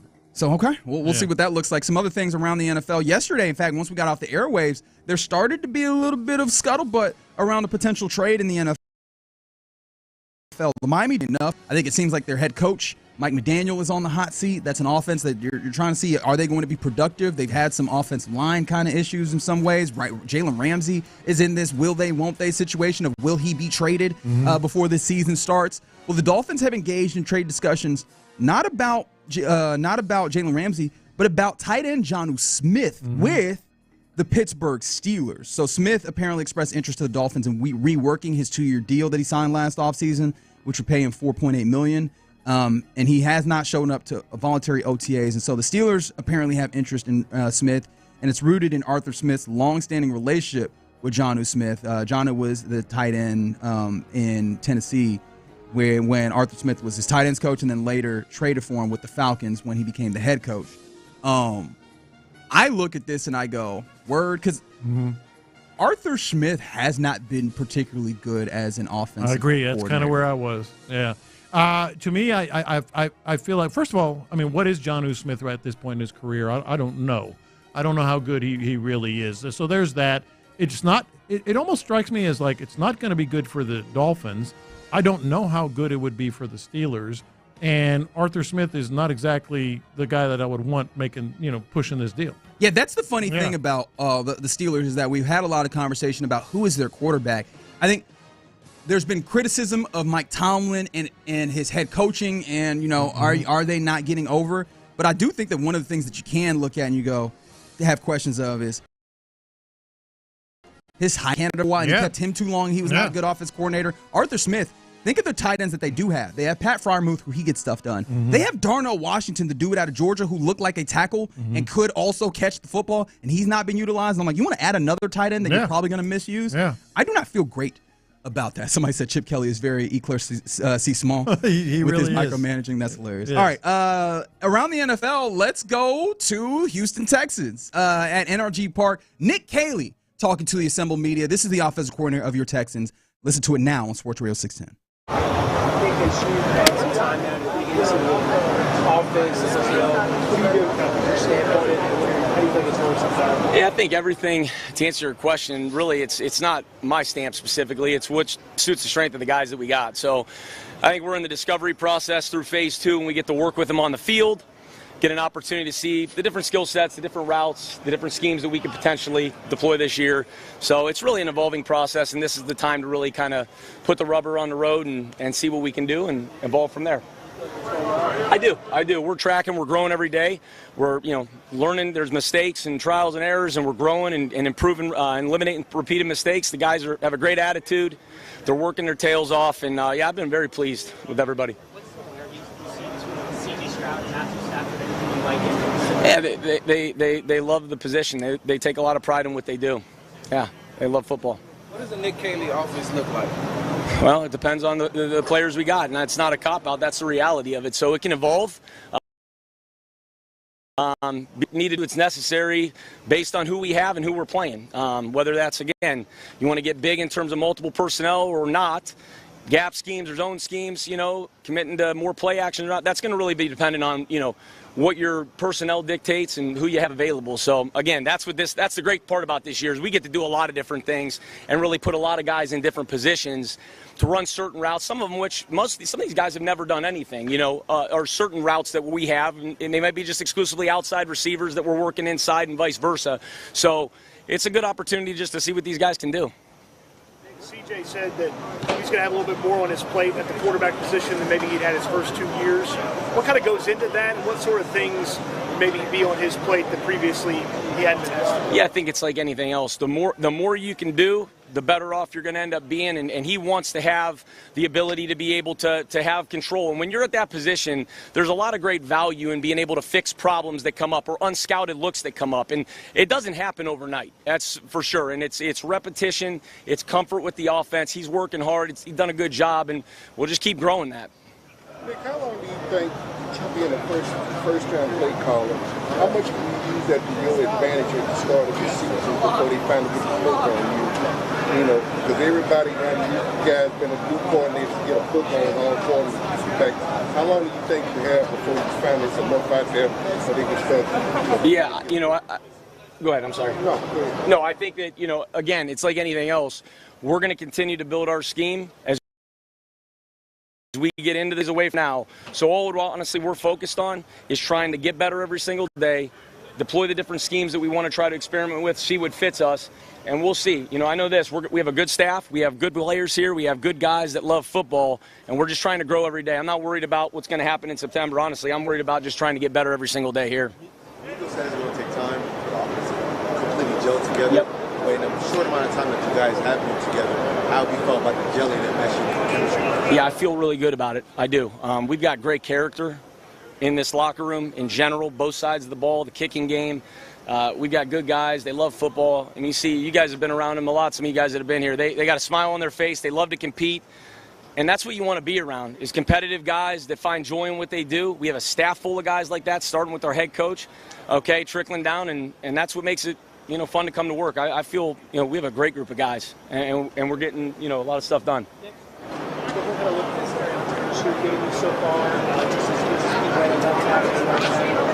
Yeah, he's working, and it's like anything else. There is an adaptation, but he's working. He's got a great attitude, a great way about him. Just really trying to get with Cole, Zach, the offensive line, the vets, and trying to refine his skills and learn the techniques that may have been foreign to him, coming from Minnesota to here. But it's like anything else. He's doing a good job. He's working hard. What OTAs are you going to use? OTAs and minicamp are you going to use to be able to watch what the offensive line can do and how you all are mixing and matching right now, but how much of that are you going to be able to use to solidify going into training camp? Yeah, I think it's like anything here in the next 2 weeks, okay? But it is obviously a progression. There's things in this time of the year with not having pads on. We can't hit gap double teams. We're not going to come off the ball and capture zone combinations as much. When you get into training camp, a lot of those things come to life, which obviously carries over into the play action game. Your play passes on early downs and passing off picks and stuff like that. So it's a little bit more of a controlled environment. But we're certainly going to build off everything we do and continue to build up until the time we report back here. Nick, obviously CJ's watching during throwing part of the practice today. Where is he physically? What are you asking of him right now? Yeah, he's locked in every step of the way. No concerns whatsoever. I know D'Amico's already hit on this. Everybody's got a specific routine relative to their own routine, specific to whatever, through whether it's football, whether it's athletic training, etc. And he's doing a great job, and he's out here, and he's working. He's a pro. He's a pro. He's highly competitive, and he's versatile. He really is. I mean, you talk about a guy that's steady every single day, and I've really enjoyed having the opportunity to be around him. What's CJ able to take away when he's not under center during the throwing portions, and what is he missing out on during that time? Yeah, well, it starts in the film room, starts in the meeting and the preparation, going into it and trying to prepare and learn the details and the nuances of everything we're doing. You get mental reps out here. I mean, being out here, he's involved in all the communication. He's tapped in. He's into it. So I've been very pleased when he's out here.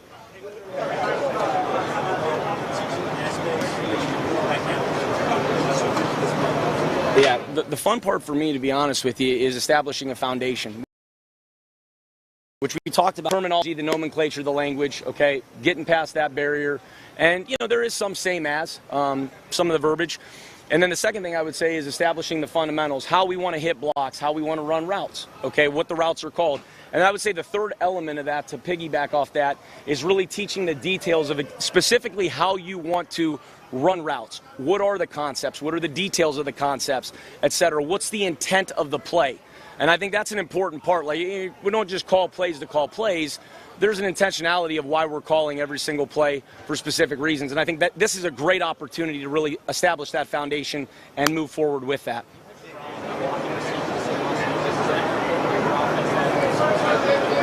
Yes. It's an extent. Everybody will block. We're going to be committed to that in the run game. That's part of who we are. That's toughness. That's physicality. I think that's a non-negotiable. Period. So. Nick, maybe you answer this. D'Amico consistently talks about looking for the right offensive lineman who has the right mindset. But what does that mindset look like to you? Yeah, consistency, dependability, toughness, the ability to grow and take coaching. Those are the most important things. Because if you have guys that care, if you have guys that have capacity, which we do, okay, and you have guys that work hard and take coaching, you're going to move the needle and you're going to improve. Nick,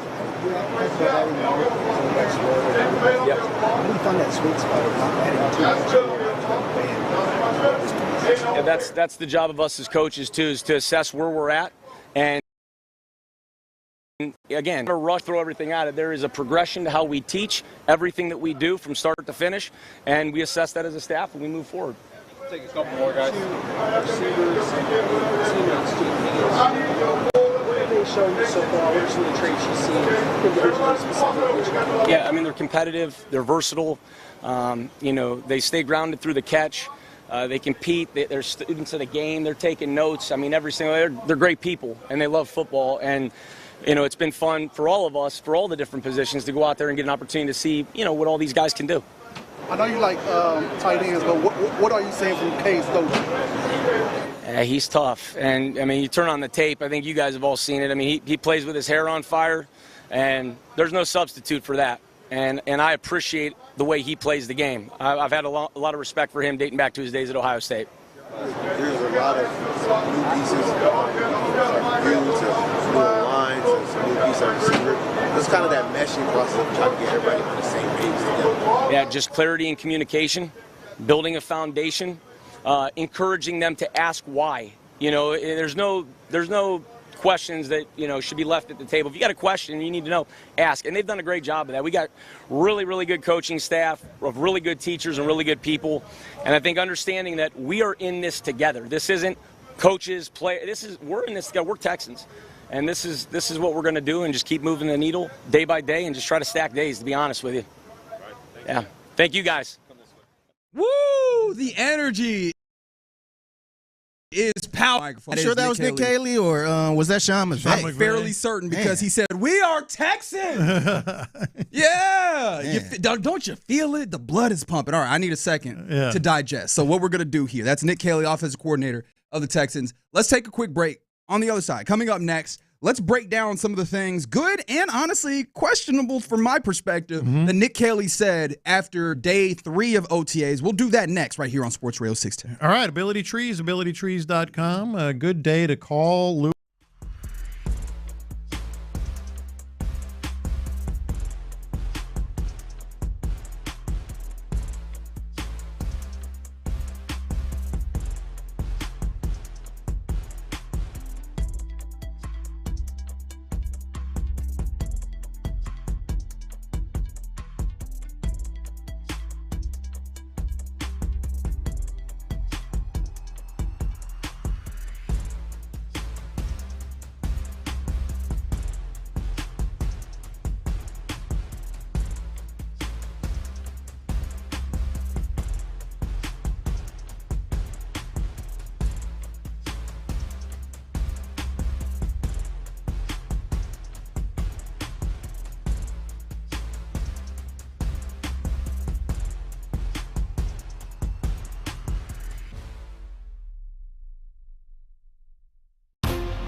Texans play here. Live from the Mokaram Injury Lawyers Studios, Sports Radio 610 presents In the Loop with John Lopez and Reggie Atatula. Yeah, you're in the loop right here on Sports Radio 610. John Lopez, Reginald Atatula, Figgy Fig hanging out with you on another OTA day. In fact, a public OTA day. So we've gotten a little bit of some video of what's happening. I just want to go, hey, little sister, so bad.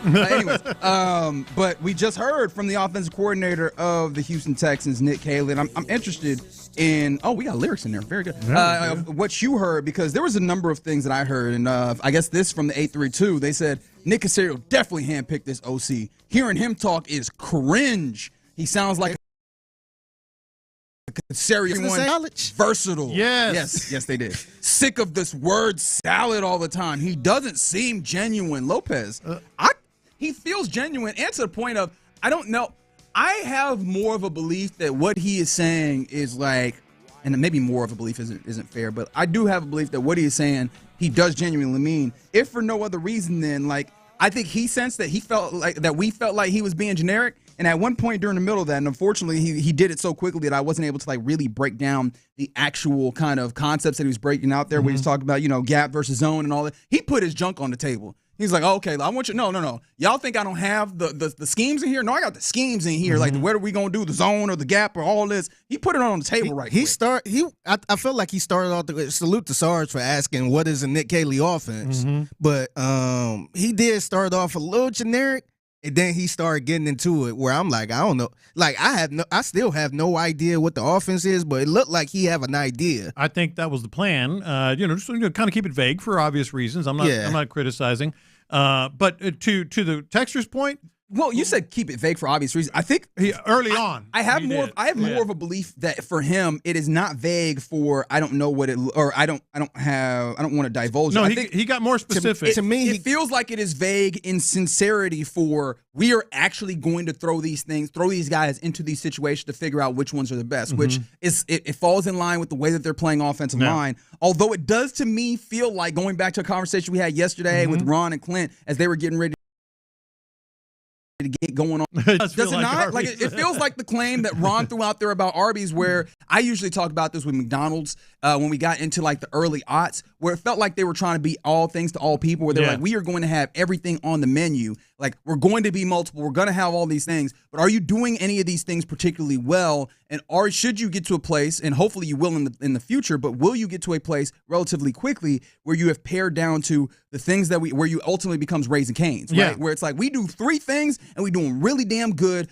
I guess depending on how you feel about Raising Cane's, but you get the point that I'm ultimately trying to put out here. These are the things that we do, and we know that we do them, and we're not trying to do a million things at a relatively lower level. I think you just sort of in a general sense first, to the texture's point, I'm not going to say Nick Caserio hired him, but he had a huge influence. And also at the very start, and it changed over the course of listening to him, and I want to get to that, but at the very start, you you could obviously see the New England influence. The versatility. We're going to fit, sort of his way. It depends on the players. It's going to evolve. Be willing to change. Do what's necessary. That was very much, a game plan offense. One week we might be this. The next week, that's definitely New England. So you can definitely feel the New England influence, the John Carroll University influence, the Nick Caserio influence. But I do want to get a little deeper into this, because what you're talking about, he said gap schemes, zone schemes, what your personnel dictates. I get all that. Receivers go outside and inside is another thing that he said. So those are things that are going to be different. Where I really on the bone was when he was talking about. Well, first of all, let's not bury the lead. He was asked about. He was asked about C.J. Stroud. No concern whatsoever. Yeah, no concern whatsoever. He said, but it was a little bit of. He's locked in. Everyone has a specific routine, different from the first 2 years, though, his routine. So it was a little bit, okay, talking about he's in the film room and getting mental reps. Sort of evaded that a little bit by just sort of talking about the things that he is doing right now. But then you get into the meat and potatoes. When he was asked about what C.J. Stroud does in terms of, running the offense more, and some of the things, some of the things that he's going to do. That was big to me. You could really tell they're going to give Stroud and the quarterback a lot more. do things that were unscouted is the word that he used. Well, make the adjustments. Well, I think fix things. There's a lot of value fixing unscouted looks. And I guess I want to be clear, because when you talk about unscouted, it's not necessarily about being unprepared. It's like when you get to the offensive line. And Tom Brady has actually spoken about this, and I wish I had thought about this ahead of. Well, I guess I couldn't have, because he literally just said that in this segment. But I wish I had the audio clip of Tom Brady talking about the frustration that he has watching some of these other quarterbacks in the way, and really more the coordinators that have a tight leash on their quarterbacks, because you get to the line and there's no way that a coordinator can know what the defensive look will ultimately look like at the line, and so not giving that quarterback the opportunity to see where the play that you already have called, it might be that it's just not going to work, and he does not see the logic. Tom Brady. Almost like robot-like, it creates a computational error, running a play that is not going to work for what you see. And so giving the quarterback the opportunity to diagnose and see, this play does not work for this, let's operate and let's fix what's happening on the field. I think that feels very much like something that we've been clamoring for with CJ, because it felt like that was something that Bobby Slowick was not willing to let him go on. I do think, though, the interesting thing for me is, how comfortable do you feel with CJ immediately jumping in and being able to do that at a high level, especially if you do end up in a place where when you're into the meat of the season, you are still pretty multiple changing that on a given time? Not saying that CJ Stroud is not smart. Don't get me twisted on that. But just how much do you expect from it in year 3, which I guess is probably not fair. Like, year 3 guys develop, but also in year 1 of doing this with this type of offense. How much do you believe in him to be able to do all that? And also, how much support do you think that Gerard and Nick are going to be able to give him in order to prepare him to make all of those adjustments? Because we're talking about something, if we're comparing this to New England, if we're comparing this to Tom Brady, that Tom Brady did at a flawless level, because Tom Brady is a maniac. Yeah.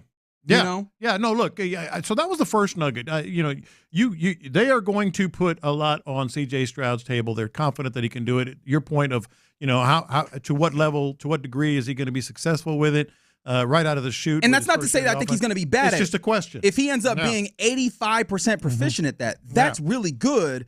I do wonder, though, is how much does that 15% difference, whatever the percentages actually mean. I understand that's kind of nonsensical, but does that 15% difference represent something that is going to be a hindrance at some point? I don't know. Just thoughts that I had. Yes, and I had the same. And one other thing that I thought was a good nugget here is when he's talking about the fundamentals and technique with blocking, and not just blocking, with the way the routes are run. All of that stuff. What is the intent of the play? Dude, that's the one for me. Is what he talked about. That's the one for me. And so that tells you, again, a little bit about how they're going to do things, more of a New England gap style. But he mentioned gap and others, but still, he said how they want to hit blocks. How they want to hit blocks, how they're teaching the details, specifically how they want to run routes, et cetera. What is the intent of the play? That tells you right there. It's going to be sort of a discussion on the field, or at least some sort of adjustments on the field between quarterback and receivers and offensive line. No, and all of that, I think that stuff is very good. Like I said, the thing that I absolutely loved is understanding the intent, like establishing what the intent of the play is, and not just having a play. And I am always so very fascinated by that. I think that matters a good deal. I think about in kind of personalizing it to me. I at one point was, in a position where Figgy is, where I was a producer in radio, and I had situations where I had to train other people. And I think we've all worked in something where you've had to train somebody. And, there's kind of two philosophies, I imagine, in training somebody. Say, hey, this is what you're supposed to do, button you that, and then boom, you've done your job. Yeah. And I like the second, I guess, version of it, if it's true that these are the two, which is, hey, this is what you do, but this is why you were doing it. Because there are some situations where that order might have to change, and in order for you to be able to change with it in the moment, as opposed to have to wait for somebody to diagnose this and tell you why to change, is understanding not just that you press this button in this order, but you press this button for this reason. And so if the reasoning then changes, to change the order. And I think that is going to be it's going to empower, I hope, not just CJ, but the entirety of this offense to use their brains, and not just, hey, we're going to lean on the genius or the so-called genius of the person who organizes the plays, but then lean on the genius of the players and the learned experience and the football IQ of them to see, I'm seeing what's in front of me, and I know what we're trying to get to. So now I can maybe I need to change my route in this place as a wide receiver in order to still get the effect of the play of what we're trying to do, where it might not be what is on the play, which again I think alleviates CJ in some ways, where fixing the different looks, because different looks happen on different parts of the field. If you're still getting to the intent, hopefully you can be effective on those plays. Yeah, and then two more things that I think were real good, solid hints of what this offense is going to be and how it's going to be a little bit different with Nick Kayley. The first one you could see coming. He said, and this is a quote, "Everybody will block. That's a non-negotiable, period." Who is that for? Yeah. Who could that be? That is very, very important. And then this is the part that maybe is a little bit, not a criticism, but last year versus this year. I'm encouraging players to ask why. That was big for me as well, because there was a disconnect with Bobby Slowick, my way. He's going to do it his way. There was a disconnect. We've heard from, like Aaron Wilson and others, from not just the offensive line, but from the quarterback room. C.J. Stroud wanted to be able to do this. I got to believe he asked about it last year, and it was no. It was Bobby Slowick's way or no way.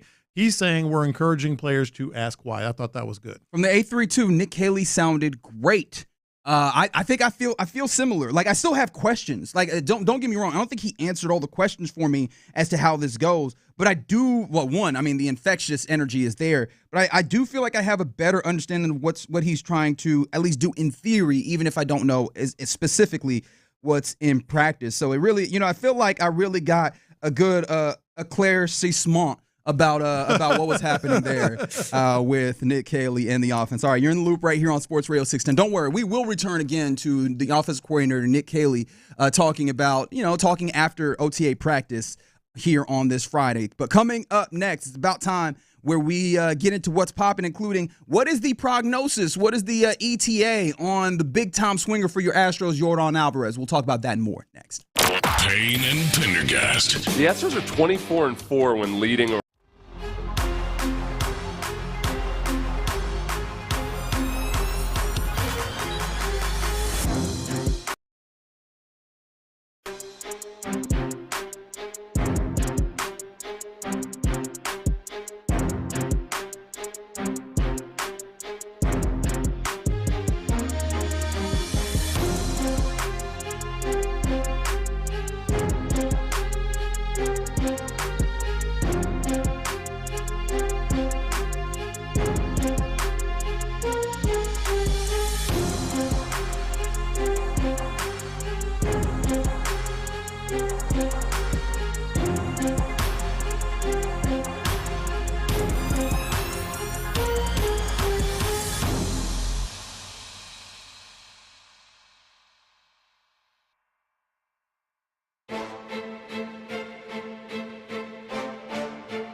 needs work, then it's time for a tune-up. TheMen'sClinic.com, TheMen'sClinic.com. The biggest stories in sports and entertainment. Sports Radio 610 style. In the Loop presents What's Poppin'. All right, let's get into What's Poppin' here on a Friday in the Loop on Sports Radio 610. And we begin by talking about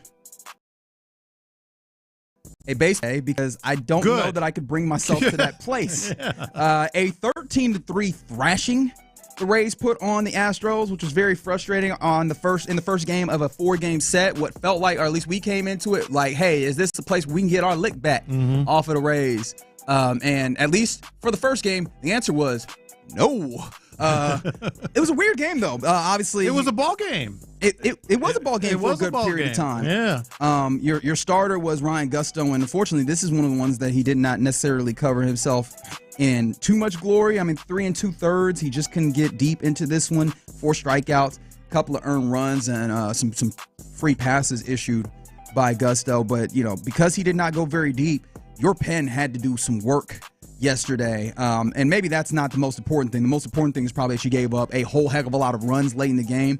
But one thing I will say, one of the takeaways I had from this game, Lopez, and I'm interested in what they were for you, one of the ones that I had before this got wild is it was a reminder, one, of just how much this team competes, especially offensively. They've done a good job of just being a competitive team that tries to keep it close. But then also I think it highlighted just how it feels rare this team has had it, especially over the last month or so, of games that are non-competitive in a losing fashion. This is probably, I went back and counted over the last 3-4 weeks, probably the 4th time that you've had a game that I would consider kind of non-competitive, which is 3 runs or more in a losing fashion for you. This team typically keeps it competitive, specifically because rarely do you have the bottom fall out like it did for the Pen last night. I believe they're either first or tied for first in number of comeback wins in baseball. At least they were going into yesterday.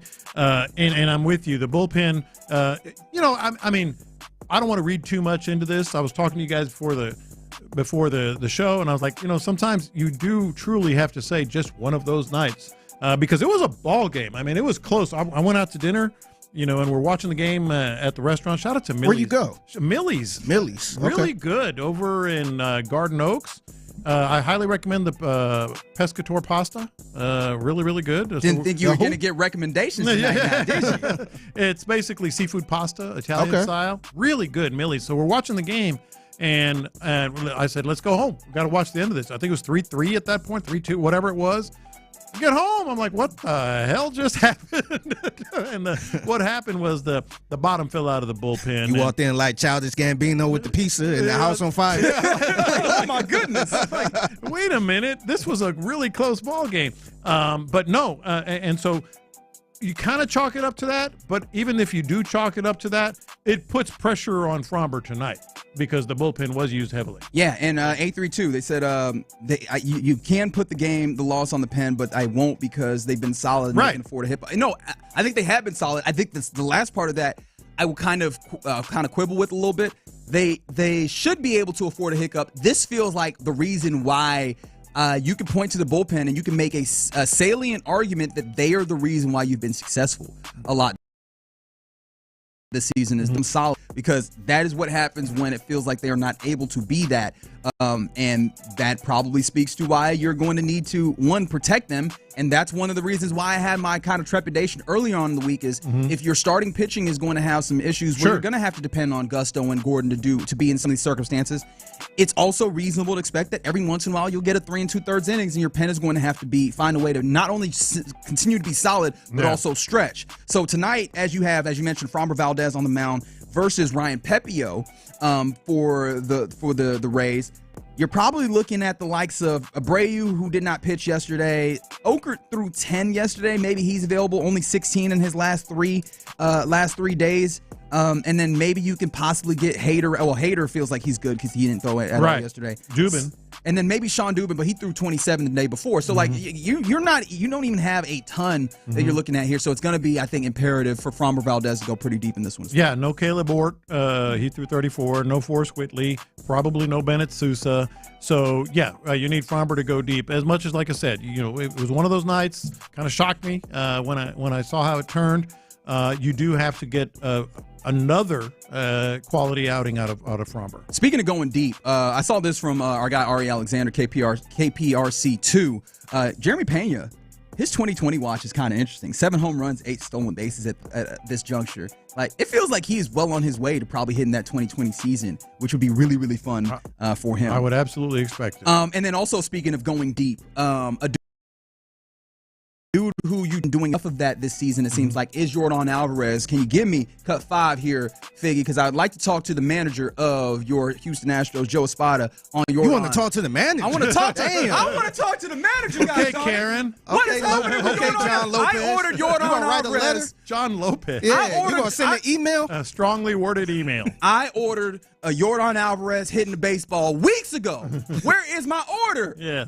Very close. Yeah. And this is the best he's felt. So obviously hit him machine. He ran the bases. I think he's getting really close. This is the best I've seen him. This is the best he's felt. So really good news. So you face some pitchers tomorrow? Yes. So we're going to have some pitchers here. So he's going to roughly around 50 pitches, so he could jump in there with some of the guys and track some pitches. So. That means that once he's ready, we're not going to need a rehab assignment. That will be his way to kind of check that box and get ready for games. All right, so let me just say this. I do think Yordon is getting really close, and we'll see him in the very near future. But you do have to make it very clear. This started out damn near a month ago now as soreness. This was sore hand. Remember that? And then IL coming off May 13th. Well, except he didn't. And then a week ago he said, quote, he's getting close. Yesterday he said he's getting really close. So as opposed to getting close, he really, this time I really mean it close. Really close. So it's just funny. I do think we're going to see him. Yeah, I do think we're going to see him. That bit works if you're just talking about the words. He did hit off a machine yesterday, and today he will hit off of pitchers. So I think that you do have some actionable items there. Yeah. I do appreciate the bit, though. Don't get me wrong. I like what you're doing. Well, and really it is, it is for effect and something of a bit. But we won't see him until he's activated. Yeah. We have seen progress, air quotes, before, mostly with pitchers. That backfire and they take a step back. So it is kind of a bit because what's really close as opposed to getting close. I get it, and that's why I brought that up. And they were saying too how he was hitting some balls at one point, then rest it. That was off the tee though. Yeah, like this is a genuine ramp up. And I don't know. But it could be a thing where he do hit from pitchers, and then it's like a little soreness. Is back and all that stuff. So what you mean back? Wait, hold on. Where you bringing back? No, I'm just saying I don't know, man. Like we were talking about hands. Where the backs come from? It's all cool saying he's really close, and then the next week really close. Yeah. But don't put that in. Like we got to see it in action. He didn't put that in the ether. Now, hey, somebody guard that man's back. I don't know how you guard it back, but do something to help him. All I'm saying is, I do think it's going to happen, but I'll really believe it. I believe it when I see it. Yeah, I am encouraged that they do that. It seems like they don't feel it necessary that for him to have a rehab start. Of course, that is me obviously hoping. As I tip monkey here. Somebody said I thought I heard Garcia could be coming back as well. I don't recall seeing that. I think the idea was that he was throwing. He was throwing more, a little bit, and so it is one of those very what are we going to do with that like playing catch type things until we get it ramping up to a higher degree. I'm still leaving that in that kind of nebulous space. For right now, or actually no, I think that is Arrighetti. The Garcia thing, I think we got. They're expecting that maybe next month. Right, late next month, I think is if memory serves me properly. And then some other things that are indeed popping. That's right. From the 832, did you hear about Lance McCullers hiring security? This is another place we need to really reflect on having shame in society because Lance McCullers Jr. Remember that he received online death threats when he had that one outing early in the month. Where it just, it didn't look as good as it needed to. And he had received death threats. They have actually gone and they've hired security in order to protect the family. Because Lance, obviously, I imagine he is a dude where you could threaten him, and that's one thing. His children, including his 5-year-old daughter, were threatened, and he was going to get security. I don't blame him one Got to bit. be safe. One bit. No, not Nothing one wrong bit. with being safe. Yeah. Not one iota. Some other things, though, that are popping. Tonight is the night. We talked to the man in studio, and this is the opportunity for him to get his contender status on. It's the WBA super middleweight world title fight happening in Vegas tonight, and it includes a Bektamir Melikuviev and our guy from Houston, Darius Fulgham. He gets going tonight. That'll be on DAZN, so I know I'll be watching. I don't know, but I will be watching. Champion. Yeah, and he's in the loops. Darius Fulgham. We want to get DFG closer to actually being a full-fledged champion, and it starts tonight as he faces off against Beck. And then also one more thing I wanted to highlight: we've been doing this all day long because yesterday was the Scripps Spelling Bee, and this was the word that ultimately won the championship. Oh, my bad. I thought you had it ready. So can you spell it? Éclaircissement. Wait, what was that? I didn't hear it. Éclaircissement. I was stunned when our program director walked in here and nailed it and spelled it correctly. I frankly would not have been able to. Don't Google it and send us the actual answer. I've been pondering on this for 2 hours. I feel good about my guess, but I'm going to see what have you written it down? I have one guess written down. I'm going to throw out my second guess here in a second. I think where I've gotten to. We've been using it in sentences and trying to understand the idea. Shout out to Éclaircissement. There's a lot of éclaircissement in the Yordon Alvarez story. I don't think that's how it's actually. But shout out to the 11-year-old Georgia native Faison Zaki, who ultimately spelled éclaircissement to win the 2025 I couldn't even Scripps spell National Faison Spelling Bee. Zaki's name. That is fair. I really couldn't. There are two Z's in there. Oh, really? Yeah. See what I mean? Not an éclaircissement. That would really be a problem. You start telling me that there are Z's or X's in there. Don't Google it, spell it. Let's see how you do. Yeah, I'm interested to see how you ultimately get it. But yeah, there you go. That's what's popping here on a Friday in the Loop on Sports Radio 610. Coming up next, I want to return to something that the offensive coordinator of the Texans, Nick Kayley, said when he was talking to the assembled media. What is actually the timeline for getting this offense? We have some little ideas, but we're not going to know what the offense is because it feels like it's not fully established and developed. But when will it be? Because I think that he had some conflicting things that I want to break down. Let's do that next. The Sports Radio.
Insider access, exclusive content. Sports Radio 610. The Texans play here. An Odyssey sports station. Sports Radio 610 presents In the Loop with John Lopez and Reggie Anatula. Yeah, you're in the loop here on Sports Radio 610. Hope your lunch hour is going great, or if it's just starting out. What we eating? 713-572-4610. Maybe it's an eclair C small. Yeah, it could be. Chocolate. Is that what you chocolate eclair? Ah, okay, there you go. Or get some crawfish from the the Crafty Crab. Is that where the fellas are Crafty today? Crab, yeah. I actually know that area pretty well because my guy Calvin, my mechanic, he be over in that area. Yeah. So I'm actually gonna go over there right after. Oh, so you get my car straightened out. All right. Now I want to go too. Now I want to go get some crawfish as well. As Ron, right on schedule, just walks by with the creepiest grin. Just looking like the Cheshire Cat. Just looking all wild. All right, let's talk. I got to know. Ask Ron, Figgy. Ask Ron why he's staring at. He was looking because he heard us talk. He telling us we in the hood today. And if you There's are, a little hood over there. Hey, if is the crawfish good? The community is going to be fine. We're going to fellowship. Their Don't even worry crawfish about all is that. actually pretty good. What's wrong with the hood? Yeah, that's a great question. What's wrong with the hood, He said Ron? everybody keep telling him we in the hood today. What's wrong with then that? We gonna be in the hood. We never be in the hood like that. We always be up north. We don't be in the hood like that, right? Hey, man, some of the best places are in the hood. A lot of I agree. Yeah. I agree. Is Ron being a snob? Yes. Yeah. Yes, he is. Really? Yeah. Yeah. Ronald. We're being a snob. Ronald Charles. Ooh. Is that okay? Ronald Charles. Okay. Charles. Anyways, we don't have time for that. Let's talk more about this because Nick Kayley, the offensive coordinator of this Houston Texans team, was talking to the Assemble Media just not more than an hour ago. Was he doing that? And so there was a lot of things to decipher from this, and I do think that he gave us some stuff. Like I was in some ways encouraged hearing some of the things. I think the one that really lit up my eyes was hearing about how he deems it very important to establish not just the plays, but the why of the play, understanding what the intent is of the play. I think that is going to benefit this team to a great effect. However, just the idea of what the actual offense is going to look like is still something that is up in the air, and intentionally so, it seems like, because Nick Kayley was talking about how, right now they want to establish basically the details, how to do it, how they want their routes run, which I think is a fantastic foundation to come at this from. Make sure that the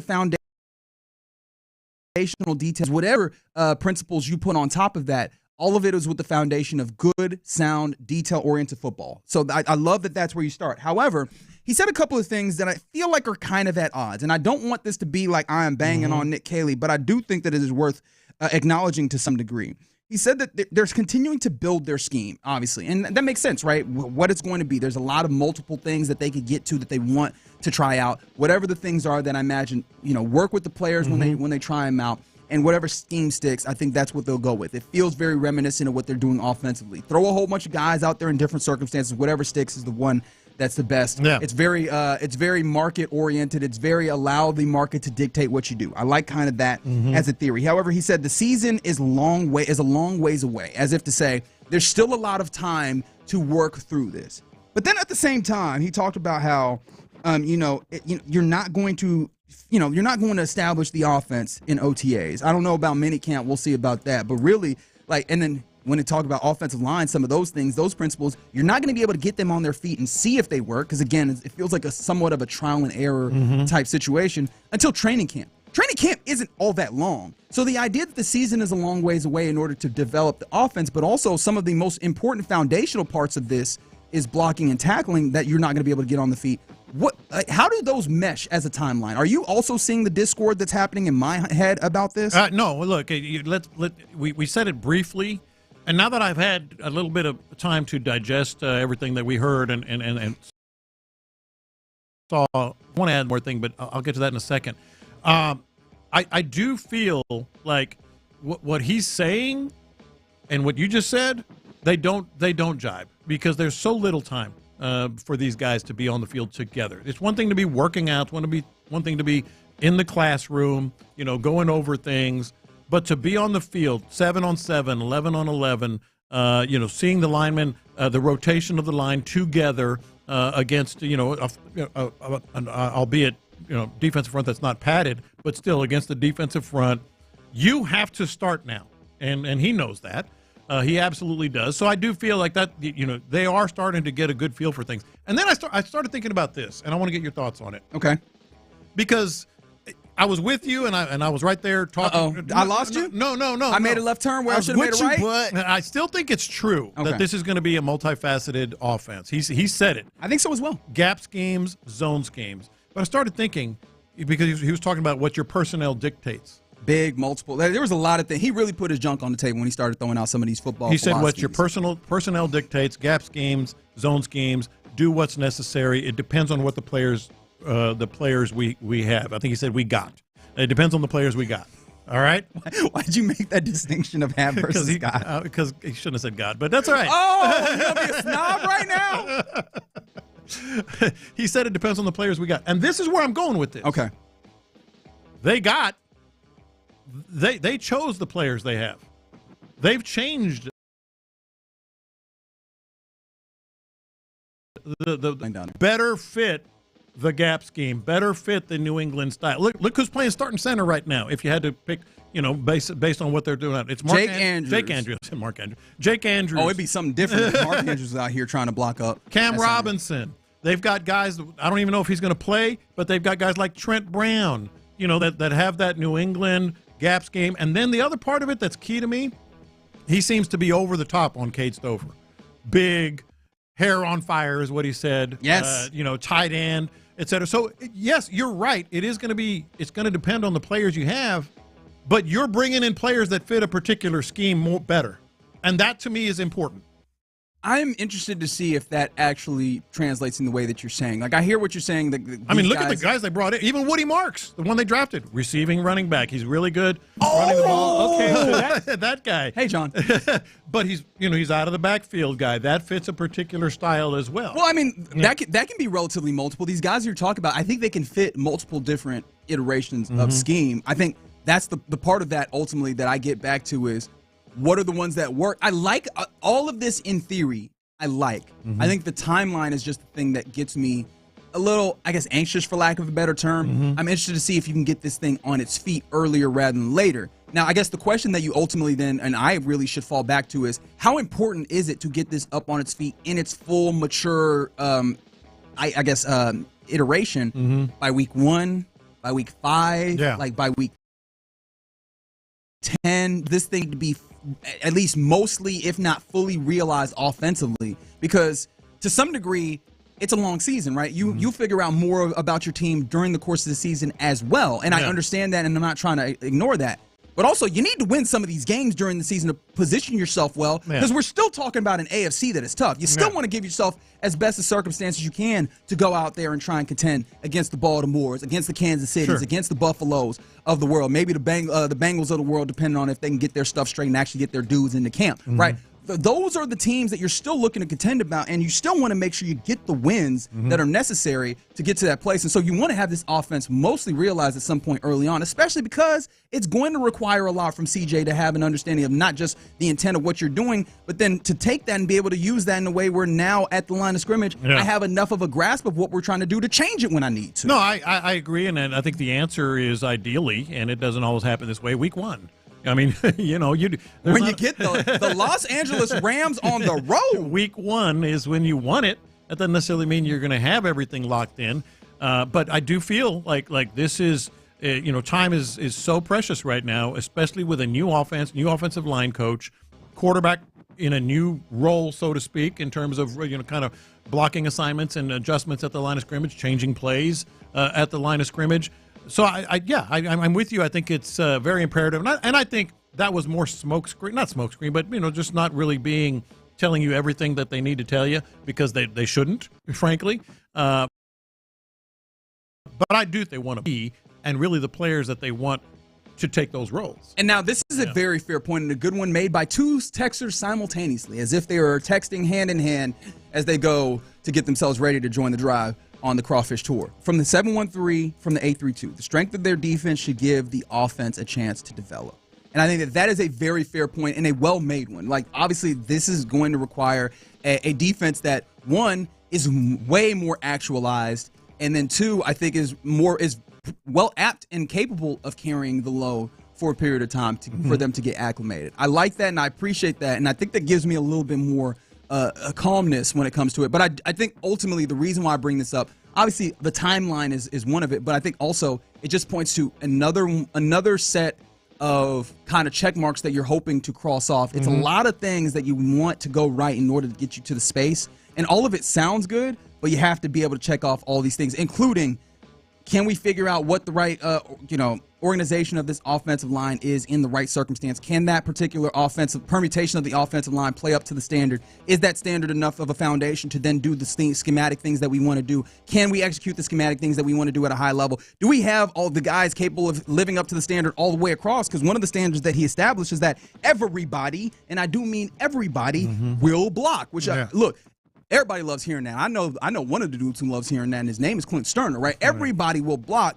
Are you capable of actually doing that, or is that one of those things that you say at this time of year that ultimately you get into the season you can't really live up to? I think there's a lot of things. That's what he's going to, I think he went non-negotiable and period. No, I think that's definitely going to be part of the scheme. Yeah, so that's the thing is, I keep looking at it, and I think that, yes, you do have a pathway for this to get right, and I think I feel good about the way that they're going about it. I just wonder if they'll be able to stick the landing for even sometimes circumstances that are outside of their purview, which is just kind of the timeline, and circumstances that are kind of in it. Where who you chose on the offensive line, the guys that you decided to ultimately have there, and some of those things. And just to reiterate, when he was talking about and asked about C.J. Stroud, he did say no concerns whatsoever. Right. Which, obviously we always wanted to see him throwing the football, but he's on his own timeline. He reiterated that as well. But it is important, to your point, about timelines and getting this offense rolling at ASAP and being ready for the season opener.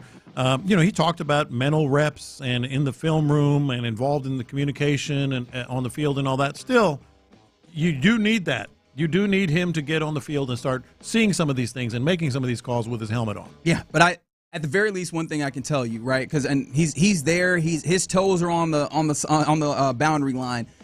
in essence. Like in the videos that I see, he looks like at the first sound, at the first indication that they're willing to get him involved with whatever, outside of the whatever caution it seems like they're taking in keeping him from throwing right now. He's up for it. He wants to jump in there. I can tell the excitement. We can tell the excitement from, when we heard him after Nick Kayley was introduced in the, having more, or was that after the season actually, where having more you could hear the excitement that's in his voice, and some of that I imagine is for just the fact that he'll have that, and some of it seems like it just comes from Nick Kayley, who seems like it's going to be more of a team project. Everybody's going to be involved, which I think generally when you have group projects where everybody gets involved, it gives you more of an opportunity for people to have ownership and more of an opportunity to really have innovative solutions to problems. Well, the ownership thing, I think, was probably the most encouraging and enlightening thing that he said when he was, because clearly we knew there was some issues between Bobby Slowik and maybe even some other coaches, Bobby Slowik and the offensive line, Bobby Slowik and C.J. Stroud. We know that now. One of the things that he emphasized is he is encouraging players to ask why. So there is going to be that line of communication, and that specifically means C.J. Stroud. C.J. Stroud wants to have a bigger voice. He's going to have a bigger voice. Yeah. All right, you're in the loop right here on Sports Radio 610. Really excited to see more and more about this Texas as we get, we see that progress, especially on the offense. Man, if that offense can hit the marks that they're setting up for it, this could be a problem. As I think we'll get to some audio. I think Chris Sims of NBC has similar feelings about this as well. But yeah, man, from the 832, I think Ron is being bougie, man. Somebody said Ron's going to make sure he presses his car alarm today. And this is the part that made me laugh. Maybe even bring out the club. When was the last time you thought about the club? I saw somebody probably like a month ago. No, we still using it right to this day? Yes, I was. Does the club actually work? It was just a hassle. Do people know what the club is, by the way? I just chrome or steel or whatever bar you go across the steering wheel. Yeah, across the steering wheel to try and stop people from being able to turn it, which obviously would stop people from being able to abscond with your car. I was getting in my car. I looked over. Somebody had the club on their car. No, I'm like, damn. Oh, Brandon on the YouTube says he keeps the club in his car. Is the club really still out here? It is. Hey, man, it's a good weapon too, man. Wait, don't say that out loud. Somebody's gonna have to come talk to you. Oh, it is. Oh, people in the hood know about the club as a weapon. All right, here you go. You're in the loop right here on Sports. The club, I ain't heard about that in decades. All right, here on Sports Radio 610. Coming up next, it's about the time where we do our lunchtime confessions presented by the Men's Clinic. And no clubs involved, but we will do that next. The Texans are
Sometimes it's sports, sometimes it's not. Whatever it is, Reggie and John are keeping it real. It's In the Loop's Lunchtime Confessions, presented by the Men's Clinic on Sports Radio 610. Watch this. These are my confessions. All right, so I'm pretty sure you will disagree with this, but that's part of the fun. I don't believe it. You don't believe it. I don't know. I have no So idea. the SEC is now, they raised the stakes on fans rushing the field after a big win. Oh. It is now going to be a, get this, $500,000 fine to the school for fans rushing the field. I have two-part confession here. The first part is I'm still not sure it's going to work. Think about this. Like, let's say Vanderbilt beats Alabama again. You think those kids are going to say, I don't want to cost our school $500,000. I think I'm just going to stay with my hands folded. Oh, you think that's how the deterrent works? You think that's how the deterrent works? Well, there's going to probably be more security and such as well. Right. That's the thing. I think ultimately the reason why, sorry to step on your toes here, I think the reason why you put this in as the SEC is, no. We can't do anything directly to the fans. What we do is we're going to make it imperative for you as a school to take this serious enough. Do you want to lose this money, or do you want to keep your kids from getting on the field? So I think Vanderbilt is in a place in the circumstances you outlined where are we willing to cut the check for that? Yeah. Right. So if they beat Alabama, I have a strong feeling they'll find a way to cut the check on that instance. I feel like what the theory is, the semi-important win. Yeah, the one that's like, hey, this feels like Auburn thinks, do we really want to cut $500,000 off of this one? Yeah. All right, we probably need to keep people in tow. We beat number 2 ranked whomever. Y'all need to sit down in y'all seats. I don't know. Okay, so that's the first part. The second part to the confession is I kind of hope it doesn't work. I still say, and I've always said, oh yeah, this is the part where I'll disagree. It's the rite of passage. Every college student at a program, wherever, basketball, football, you deserve to rush the court or the field at least once in your college tenure. For the second time in this particular Friday program, I will reference market economics, right? You are flooding the market with these field rushing in a point where you are less than. No, it's not always. Yeah, well, it's not always. It's not always, but it is becoming a thing that is less special because y'all just want to get out here on the field. And this is the thing. Like this is the thing outside of even the conversation that we've had back and forth. What they be doing on the field besides getting on the field and then taking selfies? If y'all gonna be on the field, let's do something with it. It's a rite of passage. Are they celebrating? I'm a stupid college kid. We just won a big game. I'm gonna bounce around like a fool on the field. That's awesome. Everybody deserves to do that at least once. No, but this is the thing. You deserve to do it when your team actually gives you something to do it behind. They be out here just doing it willy-nilly. And it's like, this ain't special. Y'all just doing it. So you mean to tell me Oregon beating Ohio State, rushing the field, that wasn't special for them? That might act like you've been here. See, no. Oregon was like I think they was number 1. And they was they number 1, number 2, or somewhere around there. And I get that. Like if I was on the team, I'd be like, damn, that's how y'all feel? Yeah. No, I get that. I'm trash. I thought it's the national championship game, the way they rushed that field. I don't disagree, but what I'm saying is like every school, that big upset win, a legit one, you deserve to be able to have that. Yeah, but the thing about it is like the legit big upset win does not happen nearly as much as these field stormers are happening. Well, it's up to them. That's up to them, I guess. Well, now it's up to, hey, y'all want to put the security on there? 500,000. And that's the thing. I think that this is also like from the SEC perspective, from the conference perspective. I think it is worthwhile to kind of have this and have that kind of pared down because part of the romance of it is that you have these moments and that these moments mean something. If this is happening damn near every week, do those moments when it's worth 500. The band is storming no, not even that. The band is storming or is on the field or what have you. Like those types of moments, do those stand out as things that you then can harken back to and that people immediately think of if they're happening this frequently. I think it does behoove the SEC to try and have that be really in special moments. Big upsets are still big upsets, no matter when and how many times it's done. Hey, yo, they out here sniping at you from the 832. Lopez is good with this because they don't rush the field at Kyle Field. They out here saying y'all trash. Yeah. Do you have a retort? I mean, that's wrong. But I think that didn't come from his spirit. Yeah, he's just saying that. Just like they be just rushing the field. And then the next one, I was part of it when they rushed the field against Nebraska at Kyle Field. Yeah, they took care of each other. Oh, actually, it's the same number. That's weird. Mm-hmm. These are my confessions. From the 713, I'm sure big money boosters wouldn't mind footing the bill. Are you sure? Because the big money boosters we're already seeing like booster fatigue when it comes to like the NIL type, these kind of pay for play situations. And so you telling me that they not trying to get these cats in and pay their salaries, and all of a sudden it's like, hey, Mr. Big Booster Man, I need an extra $500,000 because we decided to storm the field. It got to be I think it got to be a hell of a game too, man. Yeah. I'm talking about some last second type thing. To me, yes. But if it's like if it's like Vanderbilt blowing out Alabama or something, I ain't got to rush the field for this, man. Yeah. The reason why it's special because it don't happen all the time. Anyways, I guess in a way, something that happens all the damn time. I never thought that this would be the government that would take this as a mission to civilize, an opportunity to get us back in a place as a society where we operate like civilized people, is Turkey.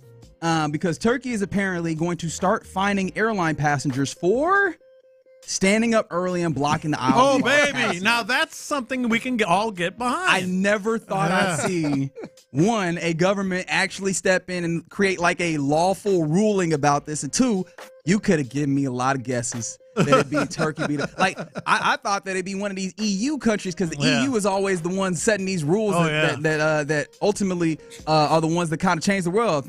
If you like that iPhone with that USB-C, shout out to the EU, right? But Turkey was like, y'all don't need to be standing up until we at the gate and it's your turn to go. And shout out to Turkey. My confession is I never thought that I would be proud of Turkey and when it comes to, their government with, they have their issues. And I didn't think that I'd be the one being like, hey, Turkey, you're doing it right. They're doing it right. They absolutely are doing it right. That's something we can all get behind. I had no idea. But yes, I need this to happen because it upsets me to no end. Yeah. These are my confessions. I got to confess. Well, first of all, this is my second confession talking about another female rapper 2 days in a row. I want Lotto to come on down. So it's a rapper by the name of Lotto. And she had this to say about being a rapper. She said being a rapper is harder than a 9 to 5. And this she elaborated on it. She said, you're the boss, you're the marketer, you're the manager, even part of the glam team. You wear 100 hats is more than just making music, which I agree with. I kind of agree with, it's hard. You do wear a lot of hats.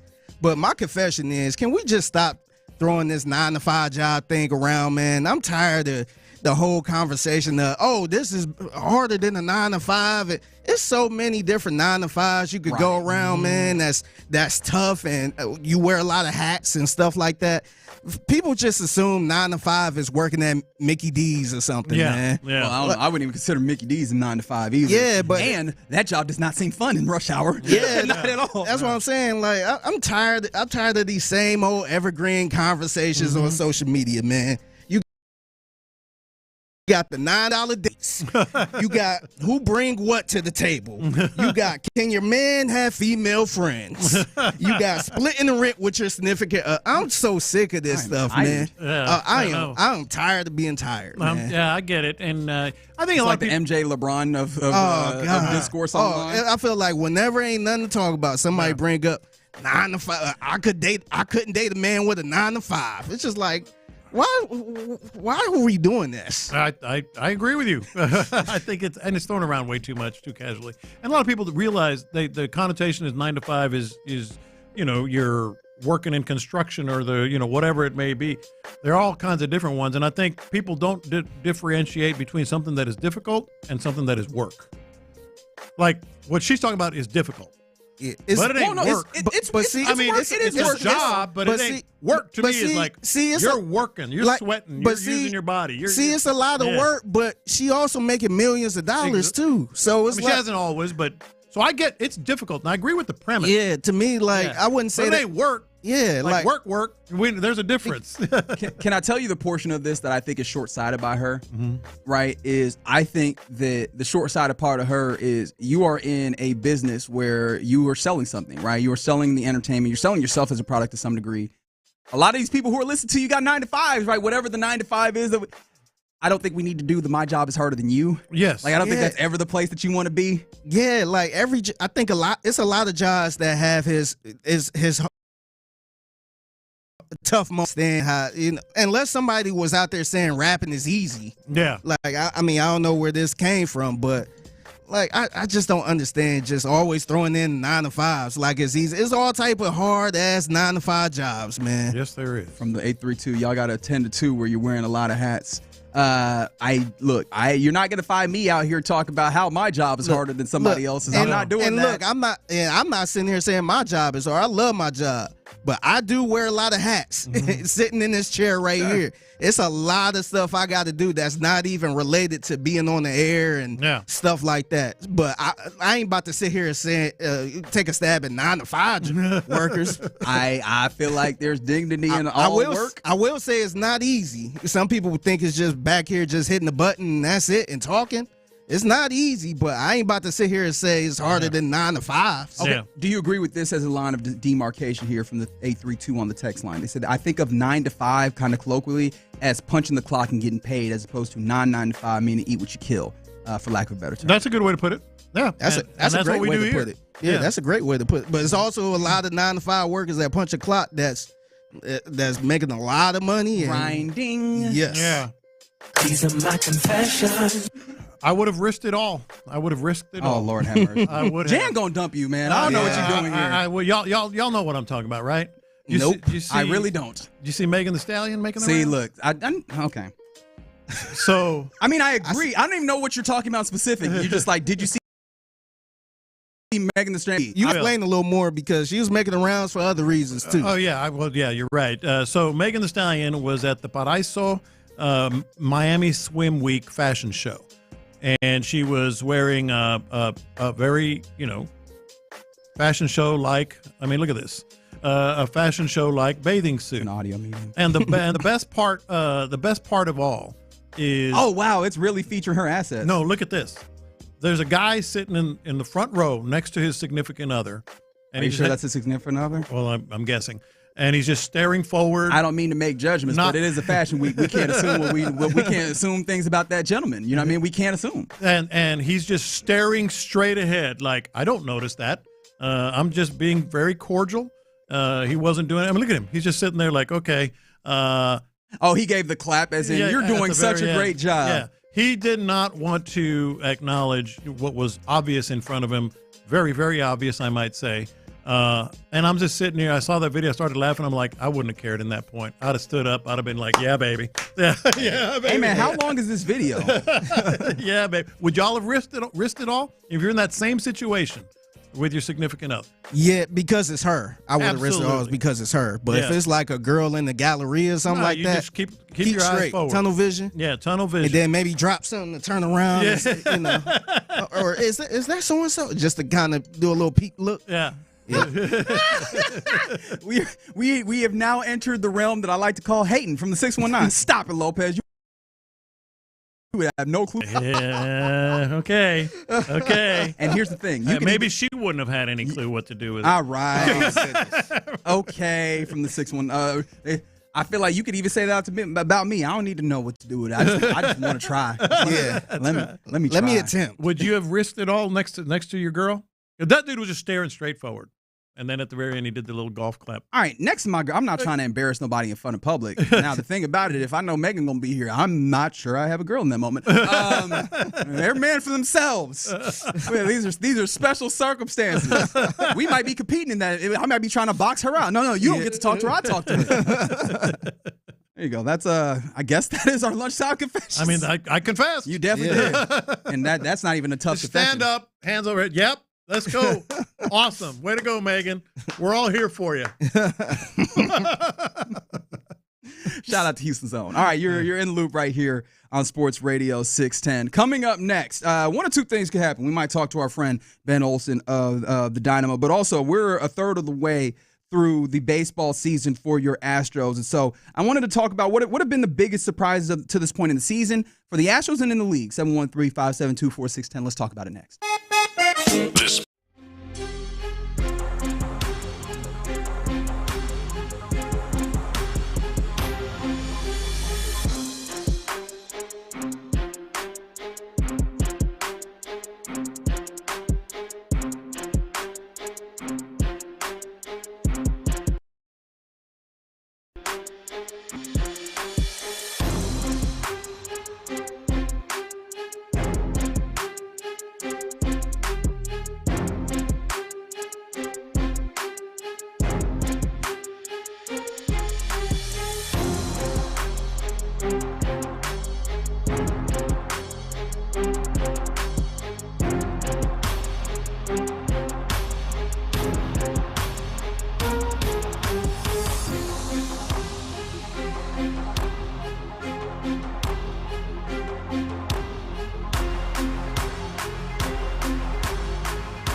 Low prices live.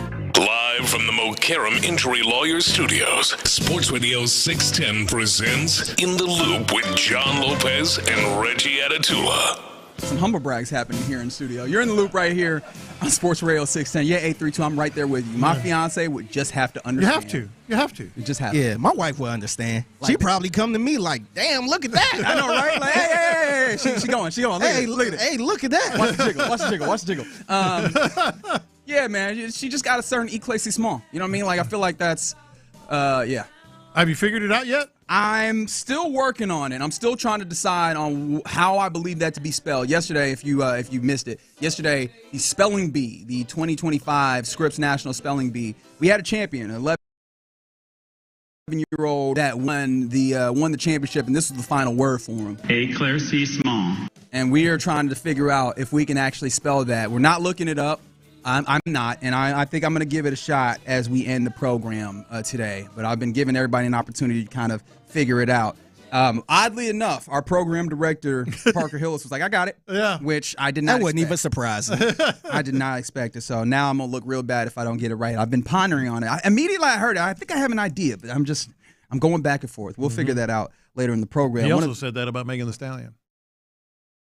So anyways, we're officially a third of the way. That's a little surprising, too. Look, Megan Thee Stallion, she crosses, she transcends, she's a transcendent figure. Like, she's a real good athlete. She can cover a lot of different, very multiple. Versatile. You know what I mean? Very versatile. Yeah. A lot of five-tool athletes, some would say.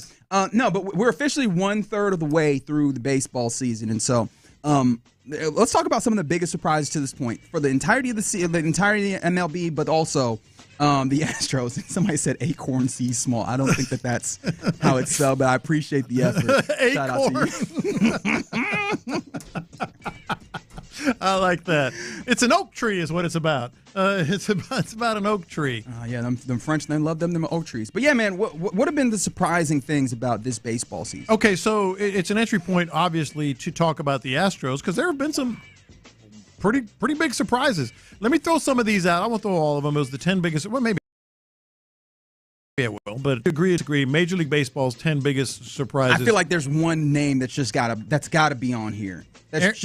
Aaron Judge is number one because it says Judge being great is not a surprise. How great has been a shocker. Dude is flirting with batting 400. Which is crazy. We're a third of the way through the season. Like last year, the guy that we were talking about sitting at that kind of 400 mark was Luis Ariz. Was that last year or was that year before? I think it was the year before, wasn't it? Goodness Maybe gracious. not. No, I thought it was last year, but I might be wrong. Where it's just like, because it just seems damn near impossible for you to be able to do that for a long period of time. And he's kind of just like, he's just kind of a, singles hitter. He's a guy who just kind of puts this in play for average as opposed to like having power. That is not what we're talking about when we talk about Aaron Judge. Aaron Judge is a big bat. And he's first and foremost just a big dude. And so the idea that he'd be flirting with that in addition to all of the, all the power that he also brings and the defensive prowess that he has as well. Like that is kind of incredible. He leads the league in all 4 slash categories. Yeah, I mean, come on. Yeah, that is, wild to consider that he is playing to that degree. And it's kind of funny to think about. He's playing to that degree, and you still look at the Yankees and you go, okay. Yeah. Like, they're not that menacing. So I think, but yeah, that's a great point that, him playing at this level is kind of incredible. We'll go through some of these others because some are more relevant to us than others. Then we'll get to the Astros.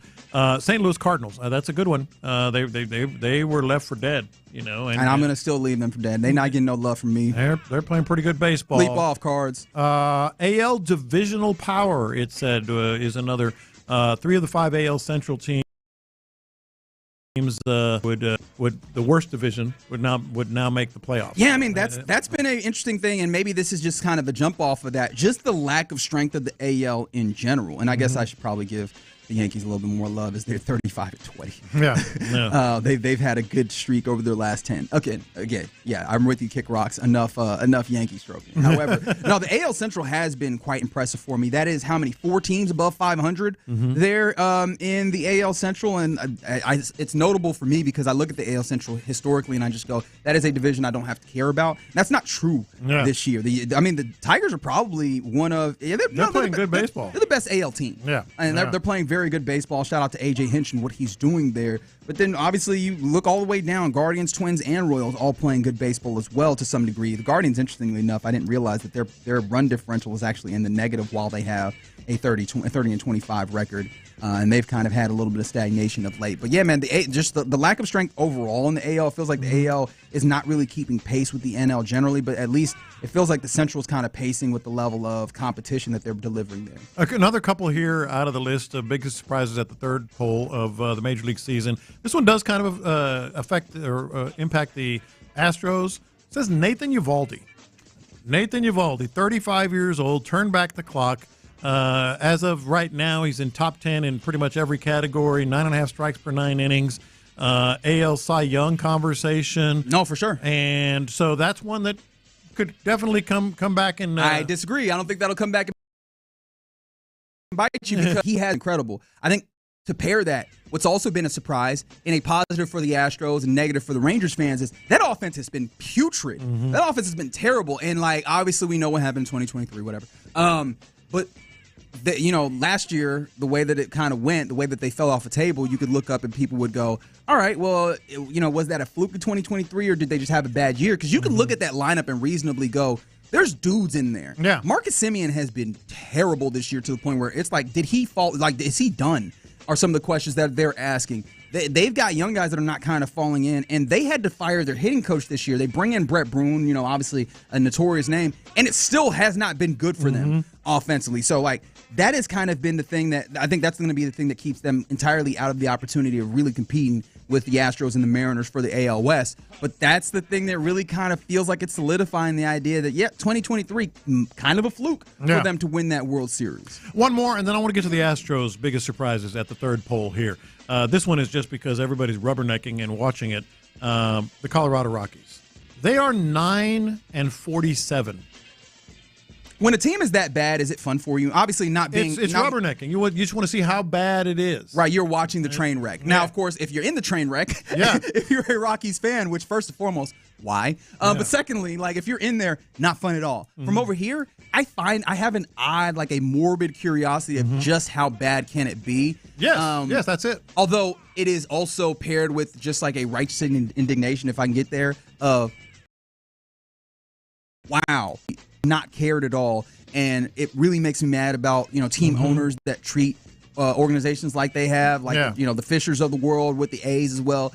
I guess the A's have found a way to be some level of decent with the actual spending that they did this offseason for the first time in forever. But it makes me mad and as the aftertaste is anger. But up front, it's just wow, they are going to be historically bad. All right, so let me give you 5. I didn't put 10. For the Astros? These are my biggest surprises at this point in the season. Feel free to add, disagree with where I ranked them, whatever you want. Oh, you have this ranked? I have I can't wait to tear this apart. 5 through 1. I wouldn't expect anything less.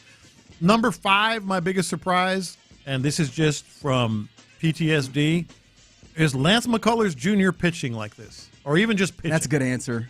Pitching. No, you're right. Right? No, and the idea that he's been, of the, how many starts has he had since he's been back? Is it 5 at this point? 4 or 5?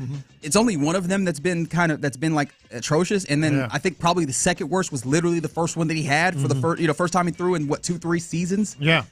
No, I think that has been impressive that he's been able to come in, especially since you've needed it so very badly, considering the injury luck that you've had, or maybe it's not luck, but when it comes to starters, he's been very, very useful and necessary, and it's been good to kind of see him do that. It's been good to see that slider be so damn good because he's going to need to be a true meaning of the word pitcher, and as of right now, it looks like he's going to be able to do that at least for the near future and hopefully through the entirety of the season because again, you're going to need it. Number 4 is Cam Smith during spring training, but Cam Smith actually making the squad out of spring training and contributing at a pretty high level. Okay, I'm glad that this is a little bit lower because, I think you're right in that. We were high on him, but it's wow, it really happened. Yeah, and he was in that large team-wide slump, but he's also coming around to, you're seeing all of it, and maybe I think the pseudo surprise within that is, or the mini surprise within that is just how good defensively it is, how fun it is with. And Dana said this, so to give Dana Brown his credit there, the athleticism will be enough, and that has been one of the really fun parts seeing him right field. Number 4. Christian Walker, just in general. Yeah. Just in general. Number 3. The bad it's been, and then obviously the little good that you're getting on the back end of it. I'm not going to say I was surprised, but I was a little disappointed to see that he was not able to go yesterday. Hopefully we'll see what he has for today if he gets back to playing after, catching one to the knuckles on the right hand. But yeah, man, it'll be really disappointing if he's going to miss some time, more than even just the game, just off of the fact that he was starting to turn this thing around after having such a rough start. Yeah. Number 2, Jake Myers. Same thing. Agreed. Strong agree. I had no idea. This is a resurrection of I had no career. Like, this is a career resurrection. Yeah. And it's weird to say that because he was going to be, like, he's still a really good defensive center fielder to the point where he was going to necessitate his playing. But this is a place where you have him batting 5th and such in your lineups. I think I've gotten to a place where I feel very comfortable that this is at least close to what he's going to be offensively. Like, we're getting an offensive player in Jake Myers now, and that's absolutely one of the big surprises. And number 1, I want you to make sure you don't. Look, he's trying to hedge. No, because he's trying to hedge. Okay, I'll put it this way. I don't like it already. At the end of last season, going into the offseason, would you have ever in a million years thought Jose Altuve would be playing left field without having to, without doing it for Alex Bregman, just moving to left field? To me, it's still shocking. The whole list is invalid now. Seriously, like how good the bullpen has been is not on here. Oh no, it's not on here. I thought you were saving that. I thought the bullpen was good. I mean, it was going to be good. It's not a shock. Really? Yeah. I mean, maybe not this good. Buddy. Maybe not this good. I need to see what kind of foresight. I need to go check the tapes because I did not feel that by any means. And not only. I mean, it was talked about, but you had some guys that you were playing well in spring. Maybe that's it. I'm falling into the recency bias of going through spring training and seeing them and thinking they were going to be pretty good. But to me, Altuve, I'm shocked. I'm still shocked that he actually. This is the greatest player in the history of the organization playing second base. It's not like he's been incredible in left. He's been solid, I think. I know, but just the fact that I didn't even think that was a thing. Just that he did it. No, I mean, but I think I could see the path once they were decided that they were going to do it. Because I think the thing that made us not think that it would happen is that he is established as a great player. Yeah. You typically don't move those. It was unorthodox, but the idea that he could do it was there. And then obviously getting the bat in the lineup was the whole idea. I think for me, the bullpen, and I also will rip your line, your thing here because Jeremy Pena taking that next leap absolutely needs to be somewhere in here. Well, I don't know, top 5 because it was a big discussion. I mean, going to this year, is he? We've seen it before. Were you not selling into the idea that what we were getting from Pena in the last couple of seasons might have just been who he is? Which again is not a terrible thing. Yeah, and we were also wondering, can he become that guy that we saw in the ALCS? Has he not answered that in more? 100%, like this? And so I feel like that's a surprise that's worthwhile for certain. I think that is. Yeah. There you go. Some of the surprises of the MLB season, specifically for the Stros, to this point, a third of the way through the season. But coming up next, let's get to this because I saw that there was a list put together ranking the NFL's top 32, of course, of the 32 teams, coach-quarterback duos in this upcoming season. How do you think C.J. Stroud and D'Amico Ryans rank? Let's talk about that next. The Drive with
insider access, exclusive content. Sports Radio 610. The Texans play here. An Odyssey sports station.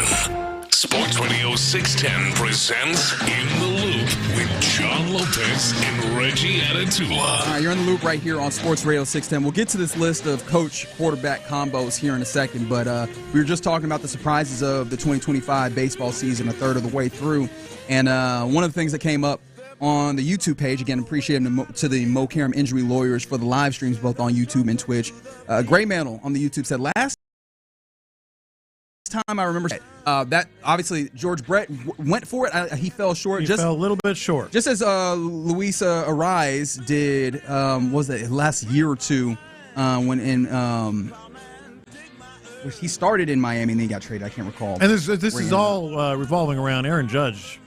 Yeah, just flirting with 400 a third of the way through. And another one of the ones, the national ones, the ML, all the way around the majors ones that didn't pop up that I was surprised at is just the reimagination, the rebirth of Javi Baez. I was like, how did that not pop up somewhere? Because that has been a shock and a half. But that made me go and look at the last time that we actually saw a 400 hitter like for the entirety of a season. And you threw out Ted Williams, who, I mean, that has historically been the case that we've talked about. He 406 in 1941 for the Red Sox. But then remember, with the addition of the Negro League's statistics into recognized as major league statistics, now the most recent actual 400 for the entire season is Josh Gibson, who was one of the greatest hitters of all time for the Homestead Grays. You want to know what he hit that season in 43? 1943, I'm going to say... It clearly starts with a 4. Yeah, 409.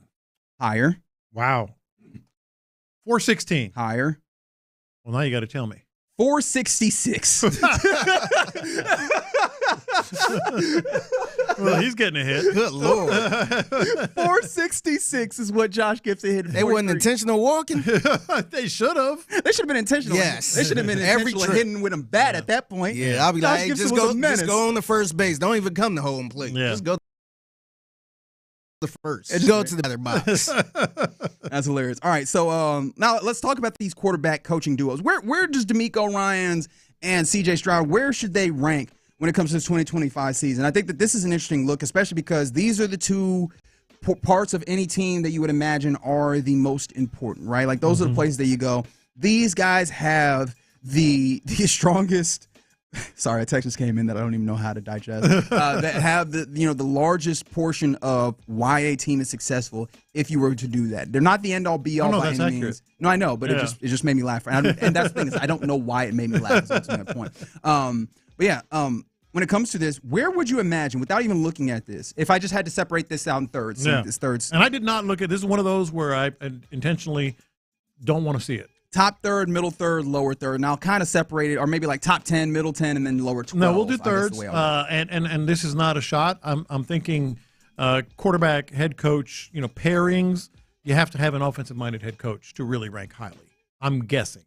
Again, I haven't looked at this, so I'm going to say he is respected. So I'm not going to say bottom third. I'm going to say middle third. Figgy, you got a guess on this? I'm gonna say middle of the pack. Okay. Yeah, middle third. All right. You're both correct. Mm-hmm. They have the Houston Texans combo ranked 12th. Yeah. That's actually higher than I thought. I was thinking around 16. Interesting. 15, 16. Here is, and mind you, it's worth noting though. I think when you acknowledge they do this yearly 4th. So this is the write-up in a segment that I like to call reading. After a tremendous rookie season, Stroud struggled through his sophomore campaign, mostly because only 2 teams gave up more sacks than the Texans. In 17 games, Stroud threw for 3,727 yards and 20 touchdowns against 12 interceptions, helping the Houston Texans win its second consecutive AFC South title. Back-to-back. Defensively, the Texans ranked 4th in yards per play, with Ryans overseeing a group loaded on the front and back ends. So it seems like the thing that they're using to try and knock this team, at least when it comes to the larger ranking, and we can talk about the teams that they have over, or the pairings rather they have over the Texans, is the Stroud struggle year. If we can even call it that. I feel nasty even calling it a struggle year because we understand the factors that made it look as such. I don't know how I feel about this because I'm thinking quarterback coach duos. You know, they're really knocking down D'Amico Ryans for the offensive line play, basically. You know, and I don't understand. I guess because he's the guy kind of, doing what he can with the groceries, as they say. But I don't know if I agree with that. I'm thinking quarterback-coach duo is like an offensive-minded guy first, with the quarterback. Yeah, and I found that to be very interesting, especially because, let's put this in comparison. Who do you think is number one? Oh, that would be Andy Reid and Patrick Mahomes. Easily. Number two, I wonder if you get Sirianni and Hurts? No, they actually go Ravens duo, Harbaugh, Jackson. 3 is Rams, interestingly enough, McVay, Stafford. And I wonder if that gives you some level of hope they bring some of that experience or what have you to this offense, which is what we've talked about. This is where we might start getting some people mad. Number 4, the Los Angeles Chargers, Jim Harbaugh, Justin Herbert. Where did that come from? How did that happen? Did they have a great offense last year? Or they have Justin Herbert ranked as the 8th quarterback and Harbaugh as the 7th coach. Oh, okay. They're looking at it completely different than I am. So they looking at the coaching rankings and the quarterback ranking and kind of mashing it together? Yeah, they're mashing okay, gotcha. I thought as in jibing together. No, but that is basically what's happening here, right? Like even for the Texans, they have D'Amico Ryan 17th compared to C.J. Stroud at 7th. No, but what I'm saying, I thought like the way they work together to build that offense and play that way, not like how good is the coach, how good is the I was thinking about throwing both of those lists away. And what do you feel about D'Amico and C.J. Perrin? Yeah, okay. Well, I can. Yeah, but even still having Justin Herbert as like the 8th quarterback, right? Immediately after C.J. Stroud, considering the circumstances that you had, and then also I guess the question I have to ask in some of these circumstances. Do you believe that Jim Harbaugh is 10 spots better than D'Amico Ryans as head coach? That's the thing, man. I think he's a good coach for sure.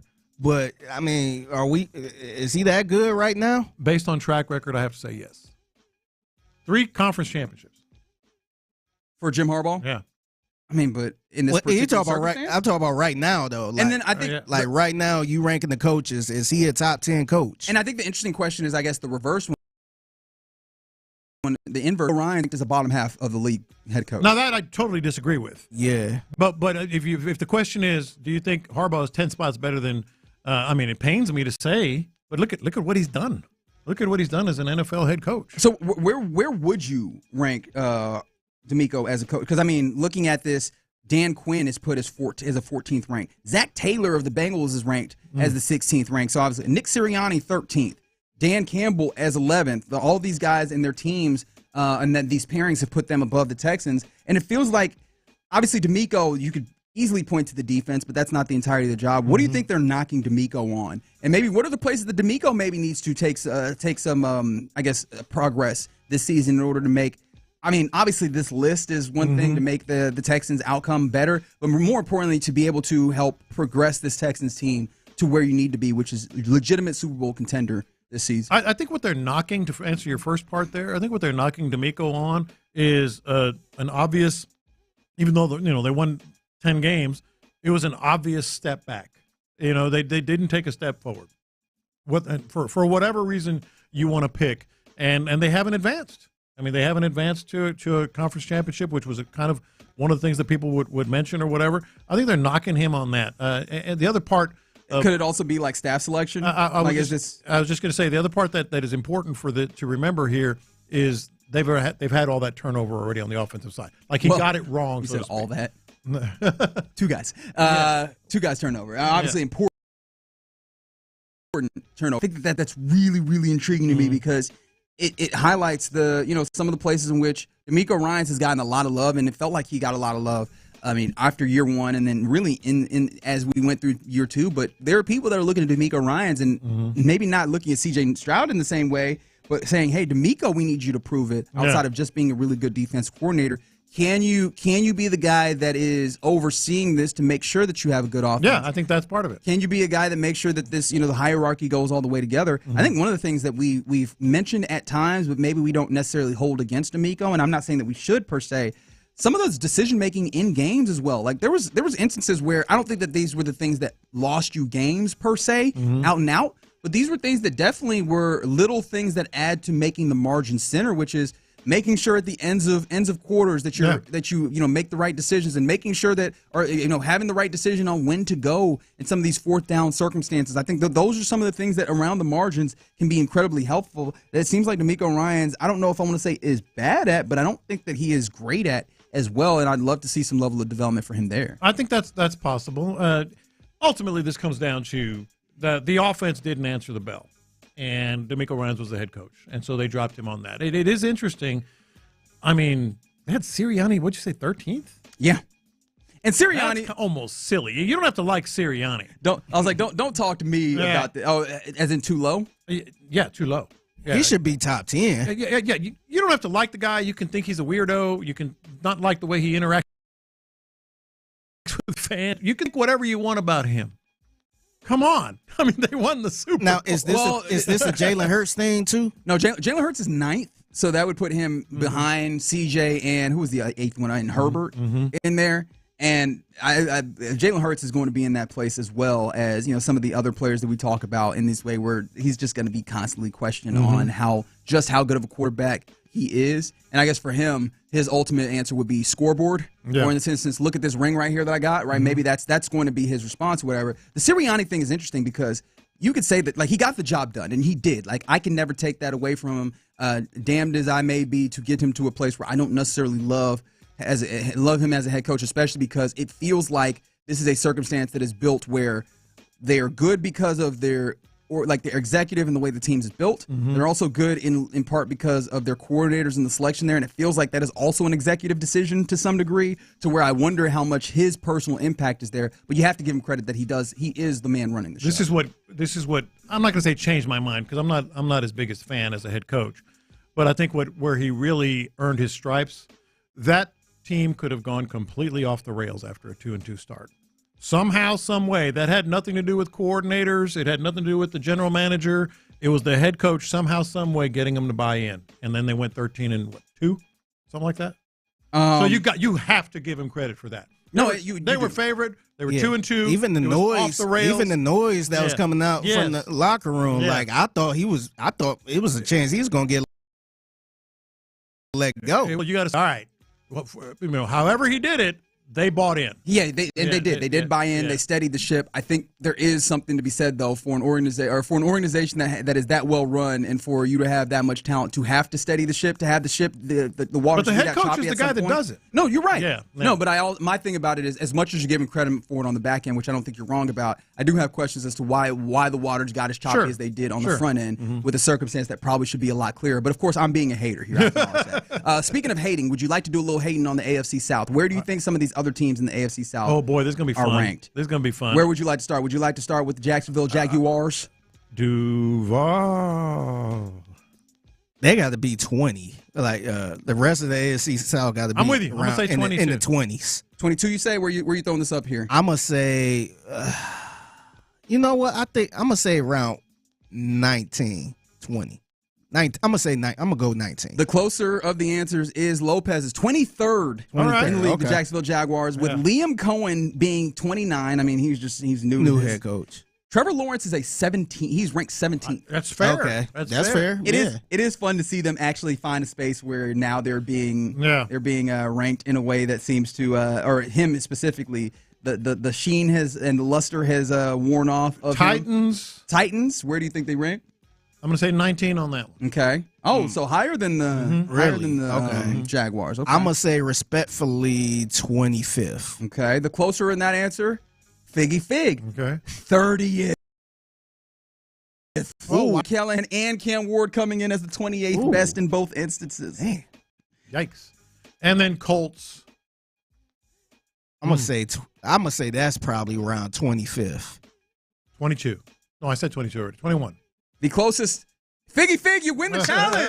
You win the AFC South Challenge, Figgy Fig. 24th is where they are.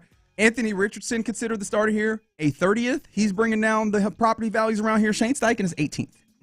So yeah, that's also they all in the 20s pretty much. And do you think that just like the 832 here, that is maybe why D'Amico Ryans is not getting enough love? Just the division itself also is not of a challenge to give him a level of credit. I don't know. They ain't looking at the AFC titles 2 years in a row like back to back. They don't care about that. Yeah. So yeah, I'm very interested to see one, like, you know, how that progresses this season, and two, like maybe what the opportunities for growth are for D'Amico, because I don't think we talk about it a lot for D'Amico, but I think that there probably are still opportunities for growth for him as a head coach, as a head man with this thing. I'm interested to see what it looks like for your Texans. All right, you're in the loop here on Sports Radio 610. Coming up next, it's typically the time where we hand things off to Figgy Fig for Figgy's mixtape. What you got for us, Fig? Yeah, man. So I just want to let y'all know some celebrities that got out of prison per the president.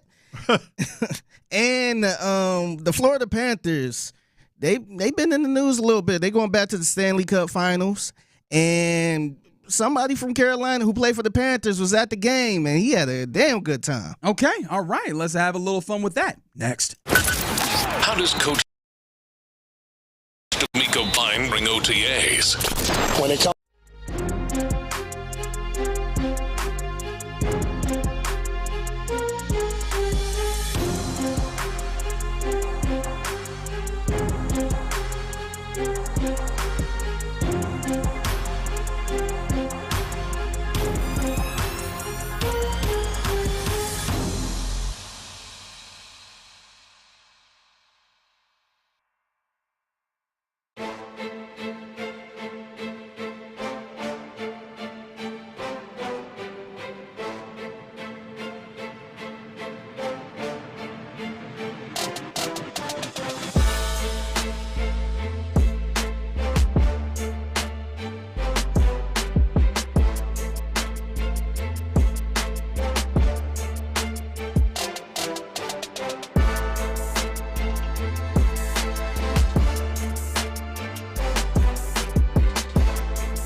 Sports Radio 610. The Texans play here.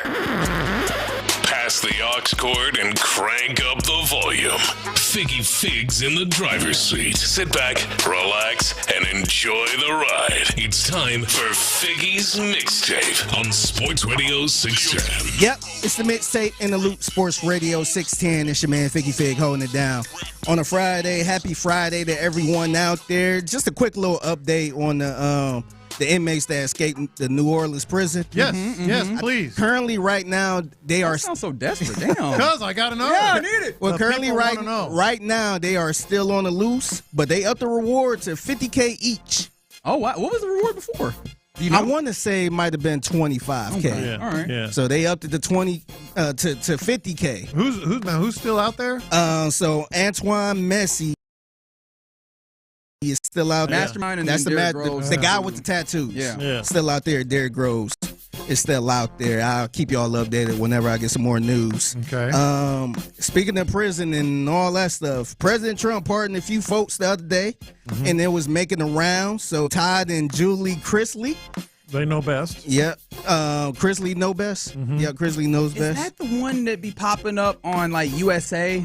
Yes. I never really watched it. I'm just familiar with this. Oh, I haven't watched it, but I've seen it many times because there's a few things that I'll watch on USA. So like Premier League soccer will happen on a Saturday or Sunday on USA. And then after that, when I forget to change the channel, I'll roll into I'm like, what is this? Yeah. I, the reason I can't stand Todd and Julie Chrisley. I can't stand them. This is why. It's nothing personal or anything.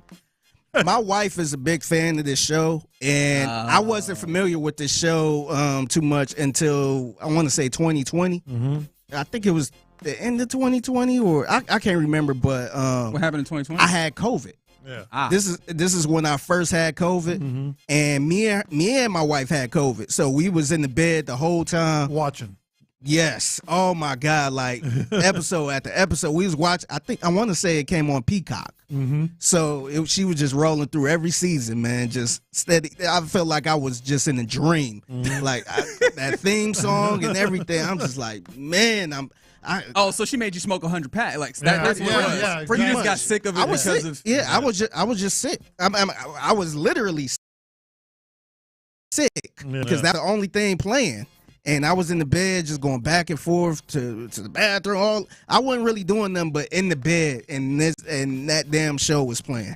So I just got so tired of that show. I don't know. I just couldn't stand it. I really didn't understand the show to begin with, man. Yeah. What is their claim to fame? Part of my ignorance. I want to say real estate. Was it real estate? I believe it was. I think it was a lot of real estate type stuff. Yes. Man, we'll put you on TV for anything now, won't you? Dude. Yeah, it's very popular though, man. I mean, I'm not denying that. There's a lot of people, especially as we've continued to like democratize the internet and stuff, where it's just like, hey, you can find some notoriety for anything. Yeah. And there are little pockets of fans for all sorts of different people. Yeah. I'm just like, oh, okay. There's just going to be things that I don't know that are probably still some level of importance. Yeah, but I'm sure they probably going to get another shot at a show or something like that. They commit bank fraud, wire fraud, tax evasion, secured more than $30 million in loans on false pretenses. Damn. Yeah. But that white collar joint. Shout out. Yeah, so they free NBA YoungBoy rapper. He was also pardoned. Now, Larry Hoover. Wait, you just going to skip by? What did NBA YoungBoy? Because I don't even, look. He always doing something. That's exactly I don't know what he got. Yeah, that's the reason why I skipped by. He was back and forth to jail all the time. You say he going to get another one? Yeah. I'm want to reference Dave Chappelle, his skit. Where he right back in the, you know what. Larry Hoover was killed. As in Big Meech? Yes. Yeah. Yes. It's funny you said that because so he got some years knocked off in the sense that he was not pardoned. So he's still in jail. Which should probably speak to the level of dastardliness, I guess, for lack of a better word. I'm sure you're probably wondering what did he get knocked off? So President Trump commuted 6 federal life sentences for him. So you probably like, oh, okay, how much time he got left? Well, he still got to serve the remainder of his 200 years. Oh, okay. All right. Oh, he's got 200 left. So he didn't commute like all the remainder. It's just like I'm gonna knock off this little extra. He commuted the 6 federal life sentences. Oh, does he have state charges? Is that what happened? Yeah, I guess so. Yeah. So he got 200 years. So I'm guessing. I mean, he ain't getting out no time. He got an soon. honorary degree in essence. I'm guessing. You can't do nothing with this, but hey, I'm guessing they probably moving him to like Oh, close maybe to the that's family it. or something Yeah, like maybe that. that's it. So Yeah. maybe that's worth something. I bet. Yeah, maybe that's the win. And y'all probably wonder who the hell is Larry Hoover? Oh, he's a bad dude. He's a former gangster and street gang kingpin, and is the founder of the Gangster Disciples, which started in Chicago. And I brought this up to my wife because she don't know anything. She don't know Wow, you said that real reckless. Not You know, anything. my wife, she doesn't know. Nah, she be in her own little corner, Yeah. so she don't know anything that's happening in entertainment like this. So I told her, I'm like, I brought up Larry Hoover, and she's like, wait, Larry Hoover, Big Meech, Larry. She knew. So she knew this. I think I'm Big Meech. Larry Hoover. Whipping work. Because of the song. Yeah, so Hey, it counts. yeah, It counts. yeah. So Yeah. salute to her. Salute to her. Yeah, she knew something because usually She knew a thing. Hey, I usually be bringing this stuff up and she have no clue. Yeah. So yeah, she kind of knew. She was a little excited about. So that. she knew at least two of the people that got the presidential. Yeah. She's like, oh, the Chrisleys back? Hey, we in there. Oh, she knew that one. Yeah. So so it was an NHL action going on last night, or a couple nights ago too. The Florida Panthers, they beat the Carolina Hurricanes 5-3 to win the series, and they'll be in the Stanley Cup Finals again, facing on The Oilers. Yeah, the Oilers got the Edmonton Oilers. Yeah, sending the Stars home. Yep. yeah, man. So it's gonna be a repeat of last year. Oh boy, the Oilers beat the mess out of them Stars. Yeah, they did. Woo. All Yeah. series long, in fact. Yeah. So salute to Kenny Albert, man. So Yes. Kenny Albert, he had a milestone for he actually got second. He's actually second all time in national TV calls with 1,482, and he passed a guy by the name of Marv Albert. That's kind of shocking. It doesn't seem Kenny Albert's Right? 57. It doesn't feel like that. Yeah.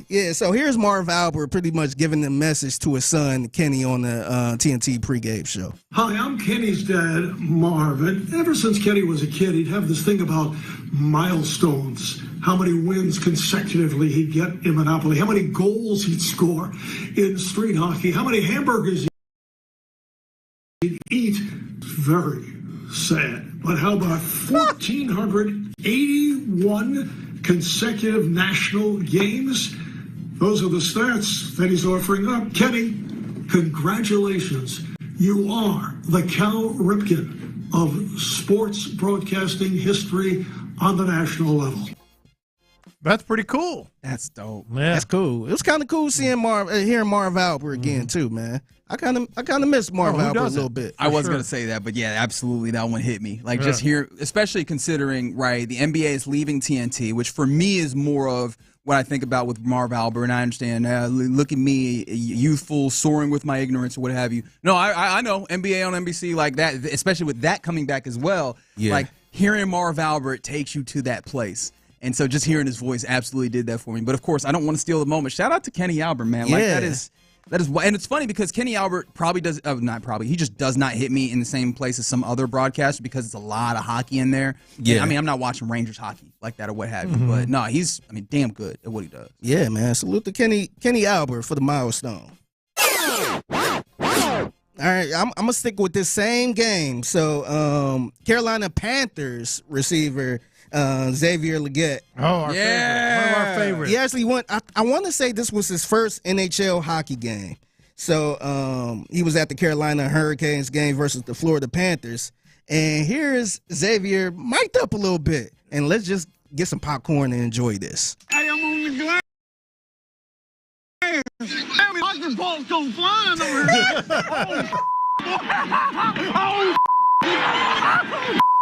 Boy, these folks going crazy, boy. Hey, yeah, they doing that thing. Boy, he got down there clothesline, boy, right in front of me, boy.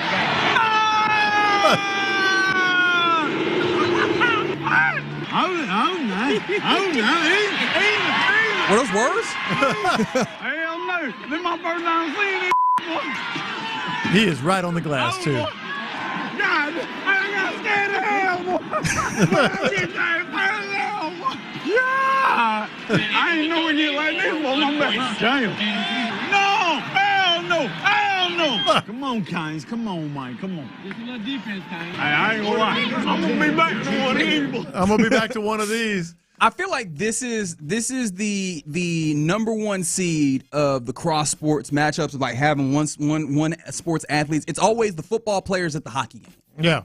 Sometimes you get the basketball players at the hockey game, but it's just like the fish out of water nature of it that seems to happen. Because it's not like none of the football players been to hockey games, but the ones that they find are always that. And so, yes, this is the highlight. But then obviously it's a different level with Xavier. How long before we just get a Xavier Legette simulcast of some sport? Oh, or just I need reality show. I don't know that I'll watch it. Don't get me wrong. But I feel like I need a simulcast because just like the natural reactions to something happening from him are hilarious. A reality show might be good. I don't know, but I feel like what they doing with Jameis Winston with the social media thing. I feel like maybe it could be a little too early because he just got in the league, so he probably got to play a little more and stuff. But eventually, I think he do have.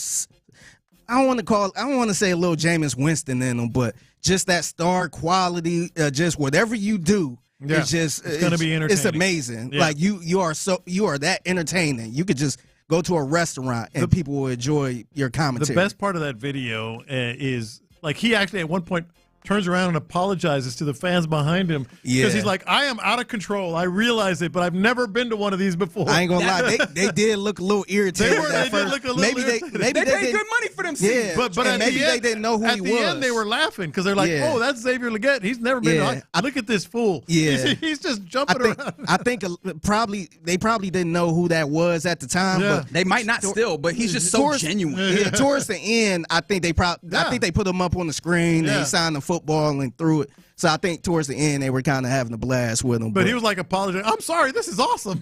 Yeah. And that's the distinction for me between I looked up at the TV. They talking about the Commanders in their offseason and put Laramie Tunsil. How he's not at OTAs, and they put a video of him being walked back into CJ's lap a little bit. Now, I mean, he did not lose the rep. I want to be honest, but it was just like, oh, you didn't have to do that to that man. Yeah. But back to Xavier Legette, I feel like the distinction between him and Jameis for me is like Jameis, even though he is like being genuine, leaning into the camera. Oh yeah, a little extra. Xavier don't feel like he leaning into nothing right now. Like this is just like that's him. I am this dude. Y'all seem to find it funny that I'm country and say quaint, folksy things. So, all right, cool, we can do this. But it does not feel like he's trying to add a little extra jelly, which kind of makes it even better. It's like, this is this dude, and we're just kind of happy to experience it. Yeah, that's why I think it could work better than Jameis a little bit, man, because it's a genuine guy. Yeah. He'll probably take you into his neck of the woods and hey, this is how I live life. Yeah. And hey, let me cook some dinner for you. Got some raccoon on the stove right now. I feel like that will be so entertaining. I know it's a little early in his career, I think it's probably going to be in the works. Yeah, I definitely think it's going to be in the works. Give it a couple more years once he gets settled as a player and all that stuff. Yeah. Then I think I can see him having a career, especially on social media. I want to have him on one of these simulcasts like ESPN will do when like a national championship game is happening. Just put him on like the college basketball simulcast with like some coaches where they're trying to give actual analysis. He's like, hey man, them boys they're out here hooping. I just need it. I need it in my veins. Yeah, no, for sure. There you go. That's the Figgies mixtape every weekday right here on Sports Radio 610, 1:20 p.m. At the Figgy Fig on social media if you see something mixtape worthy, or if you just see some Xavier Legette clips that you want to send to him. I'm sure he'll be happy about taking. By the way, shout out to Josh. Josh, he actually sent me this clip. Okay. So we got people sending me stuff for real at the Figgy Fig. That's what we want. He actually DM'd me this. So big shout out to Josh. There you go. You're gonna get the shout out too. You love to hand things off to the fellas of the drive out there on the 610 Crawfish Tour stop today. We'll talk to them next. Payne and Pendergast. The Astros are 24-4 when leading or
Restrictions apply. Thank you, Figgy. Live from the Mokaram Injury Lawyers Studios, Sports Radio 610 presents In the Loop with John Lopez and Reggie Atatula. Yeah, it's been a very fun Friday here in the Loop on Sports Radio 610. John Lopez, Reginald Atatula, Figgy Fig, all thank you for hanging out with us to this point. You're not done for the day. Your Friday gets even better as we're going to hand things off to the fellas of the drive here shortly.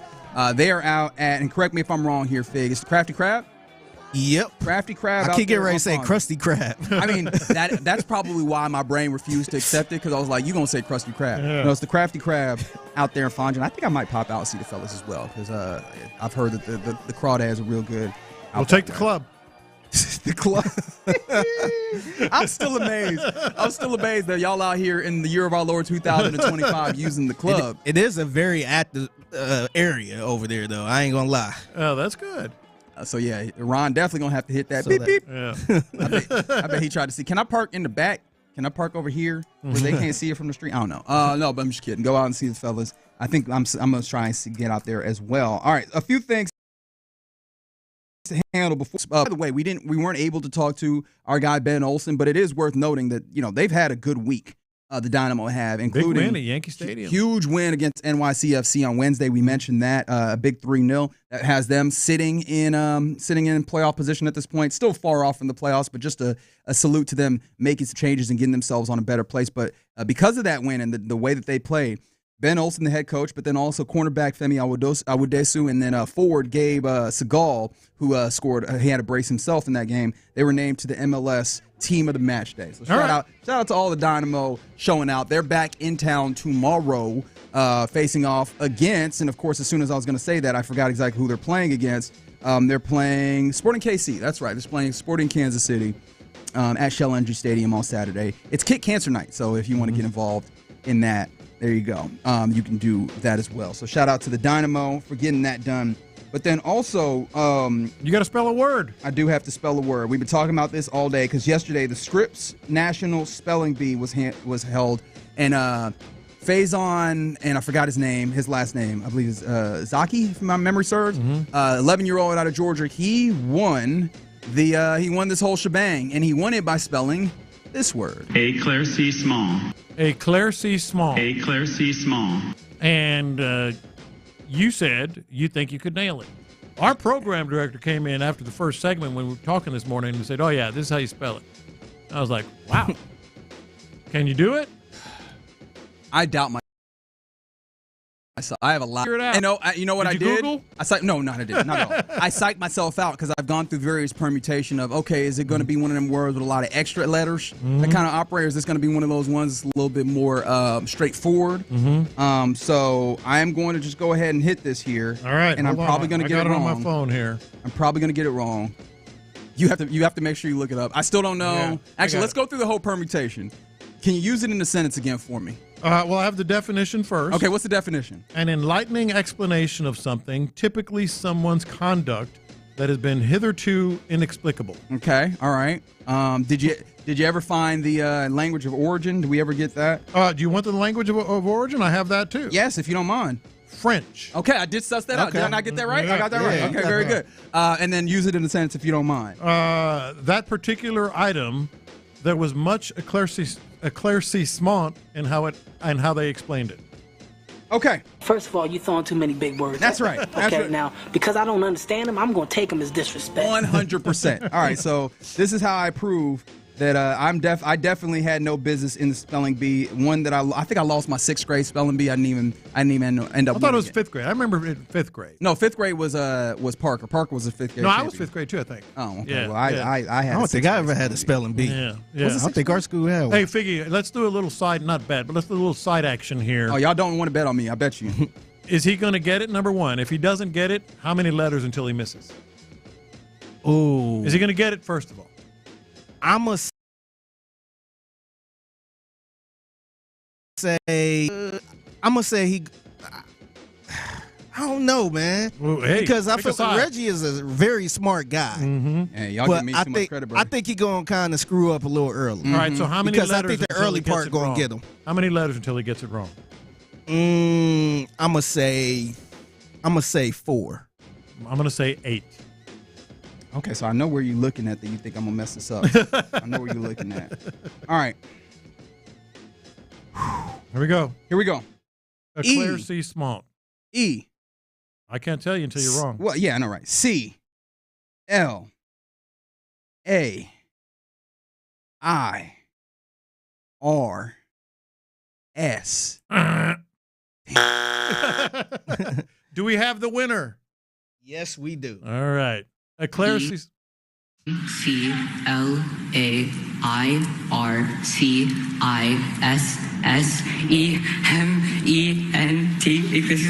That is correct. Oh, I'd have gotten cooked. Oh, my goodness. I'd have gotten whooped. You had other ones wrong? No, I did not have all that. So how many letters until he got it? He got it wrong on the sixth letter. On the sixth, okay. Yeah. He did S instead of C.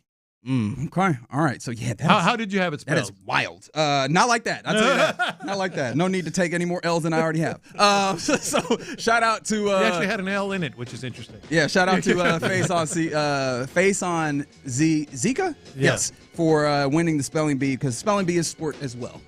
So that was very fun. Of the drive, and of course I wrote myself a note that I don't even know what it means. Okay, so one thing I will say, and I hope I'm not digging too much into these fine fellas and their work. Our guy Clint Stoerner of the drive, he was out there at OTAs earlier. So I'm telling you, I'm looking forward to hearing his firsthand account of his takeaways from OTAs today. But one of the things, because he did kind of send some notes out on his social media, of course, at Clint Stoerner on Twitter. And one of the things I thought was very intriguing that he threw up there after watching OTAs, when he talked about offense. I did want to talk about this. He mentioned that Jake Andrews is getting significant run as the first center, which I think that leans into something that you've talked about. You've kind of felt that he is that guy. Trent Brown is not practicing, but he's present in Ariante Ursery's ear. That is obviously, a right tackle. That you figure Ursery is going to, even though he got some reps at left tackle today. Wait, has Trent played right as well? Yes. Yeah, so you said right tackle. Because he could play either side. Yeah, he can play either side, but he's played right tackle in Ursery. That's not the one that jumped out at me, and we are not going to. Okay, I don't want to dig all his. No. I'm just going to do one more. Okay. We don't want to steal their thunder. Clint works very hard at. You say that, and you're just going to get a third one. Well, you did one, and he's got about 12. No, I wanted to point to it because I thought that was interesting. Because again, it feels like this is the reason they brought Trent Brown in. They knew it could be part of it. Because again, I think I've said this consistently. I know that you've had a little bit more belief than Trent Brown tribute for the team. I haven't, and I say that with all due respect because Trent Brown is a very large man, and I don't want him to see me in these streets. However, I think Trent Brown, the benefit that he serves to this team is the knowledge that he might have on some of the principles, some of the whys of and the intents of what you're trying to do, as Nick Kayley talked about earlier today in an 11 o'clock hour. I think that he serves as an opportunity to be a coach on the field and trying to divulge some of the details, some of the ways to get this done, especially for someone who is a rookie learning this in Ariante Ursery. He might be Ariante Ursery's big bro. That might be his role. Right, and whether he plays or not, you're right. But that ties in with my one. And again, I don't want to steal their thunder. They're about to join us. But you have Jake Andrews at center, which is what you mentioned. New England guy, gap scheme, offense. Trent Brown in Ursery's ear. Trent Brown, New England guy, gap scheme, offense. The one that jumped out at me is the second part of this that Clint talked about. Titus is locked in at right guard and appears to have gained a few pounds. Ooh, big boy. Yeah. He a guard now. Power. He a guard now. Power. Which I think that you're right. That makes that right tackle position kind of more interesting now, don't it? Yeah. All right, let's talk to the fine fellas, including Clint and Ron. They're out there at the Crafty Crab there on Fondren. Fellas, what's it looking like? It's looking good, man. Nice spot. I really I'm big on restrooms and spots, and it's got a good solid restroom. I think you can tell a lot about good solid strong restrooms. It's gonna be a good time. Gonna be a good time out here. I got some oysters. I'm about to go take them out. Got a little Cajun seasoning on them, so it's gonna be a good time out here. Did you end up getting the club on your car when you got out there? Did you lock that thing up? No, man. If you need it from me, man, you go ahead and grab it, man. if you need it more than I do. Then you. I'm not advocating for somebody to come in and just go break into my car, but I'm just saying. Nah, man, I don't need no club. Mm-hmm. Don't need no club, no old school club. All right, Ron, I gotta ask you, sup with your mans.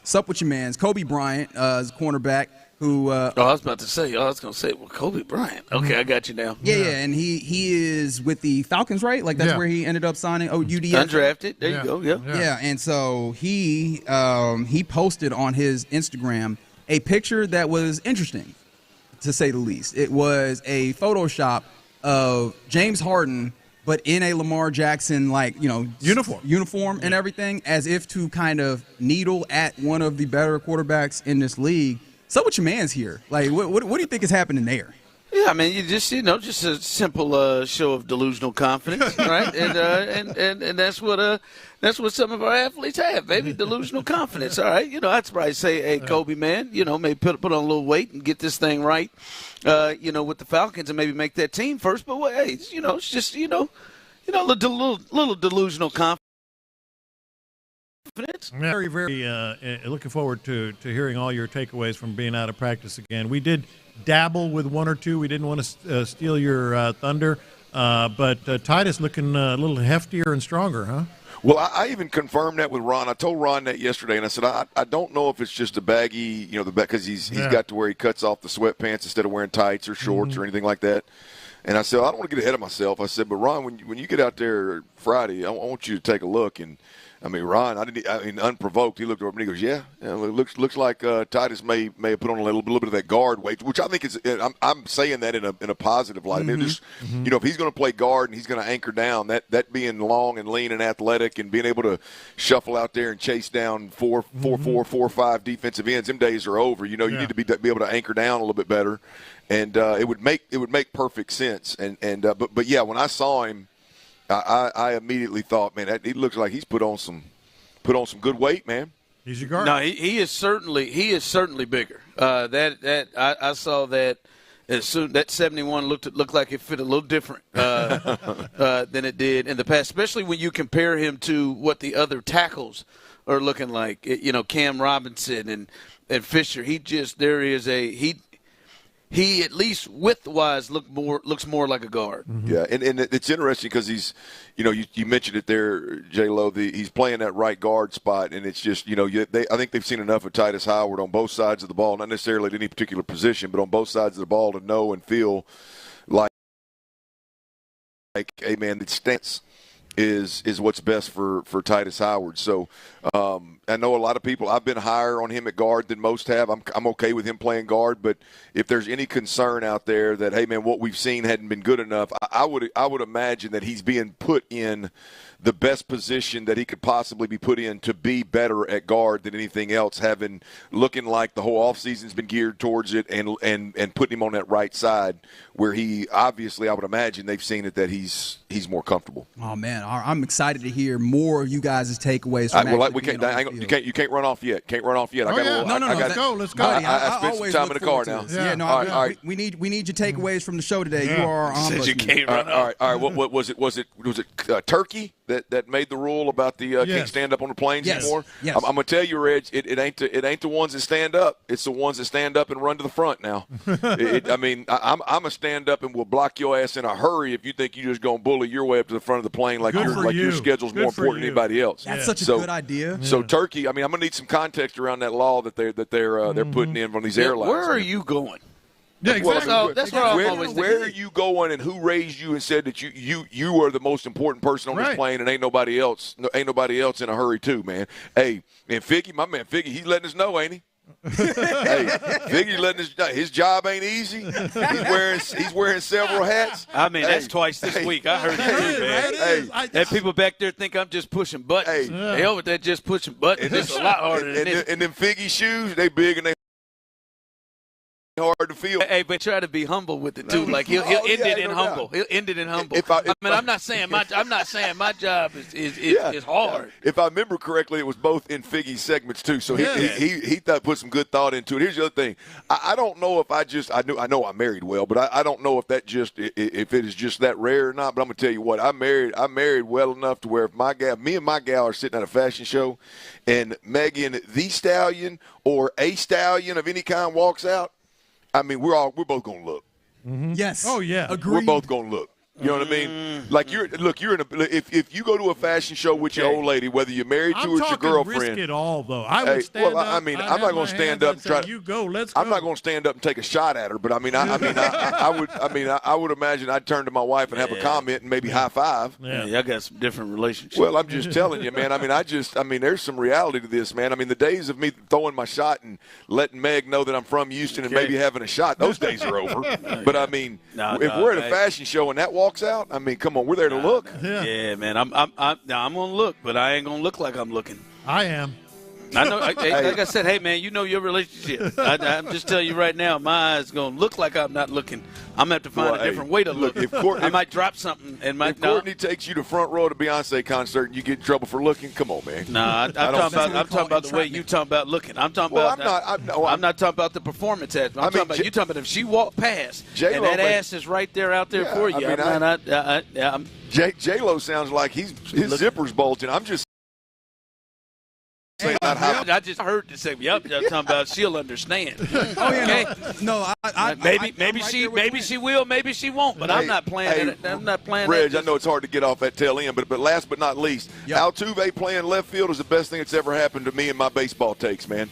I mean, people have been trying to tell me for 3 years that defense matters. I mean, come on, man. Them days are over, boss. That's awesome. That is the perfect I still think the best thing is the Figgy takes because I was thinking it. I was like, it's twice this week. Isn't that twice this week? Hey, we might need to go talk to somebody in HR about getting this man paid. That's right. Get his ass a raise. He's setting everybody up. He's setting them up. Excited for the program, fellas. In fact, I think I'm going to come get some crawfish, fellas. Come on through. That is at the Crafty Crab on Fondren. Go see the fellas or just keep listening right here on KLT AM, KLT FM, HD2 Houston, and Odyssey Sports Station. I'm going to go ahead and wipe down this seat for y'all so y'all can get going because right now, the drive. Yeah, what a gentleman, Reggie. Y'all wipe them seats down now. Y'all may have sweated them. Somebody's got to sit in there in a minute now. Yeah, they look out for others, you know. Yeah. The drive is live, and we are live with you at the Crafty Crab. As we said, we'll be here from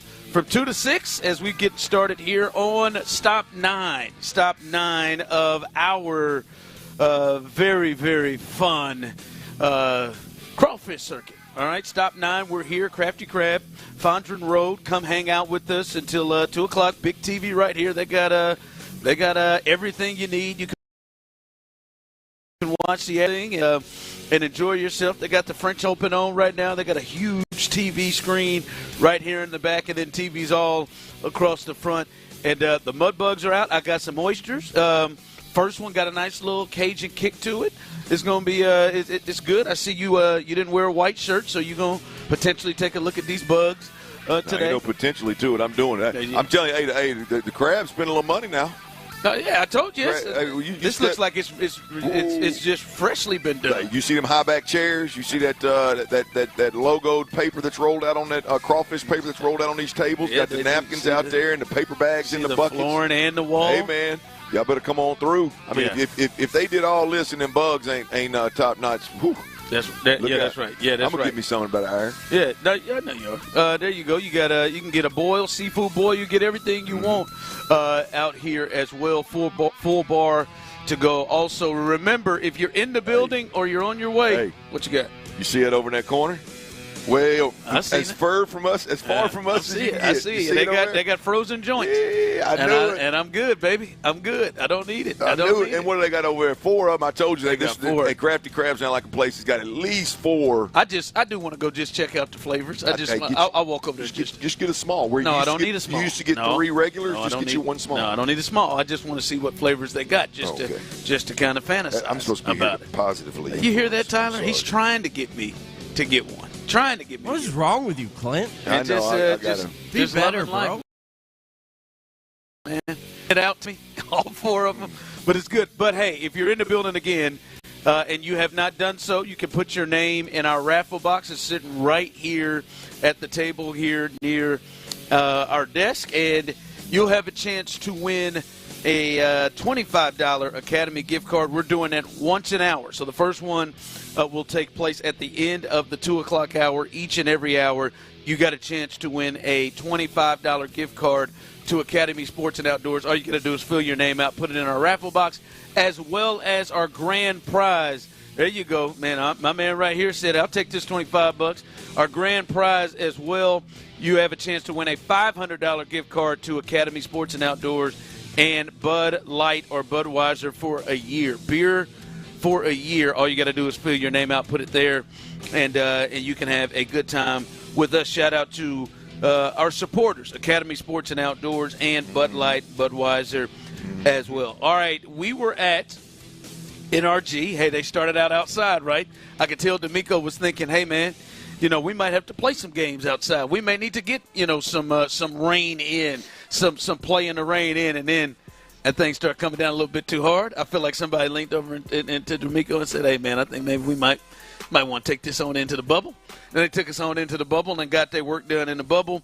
But we were out there today, and I think the first thing to start with here is Clint, who wasn't on the practice field, who didn't participate, and who we didn't see there.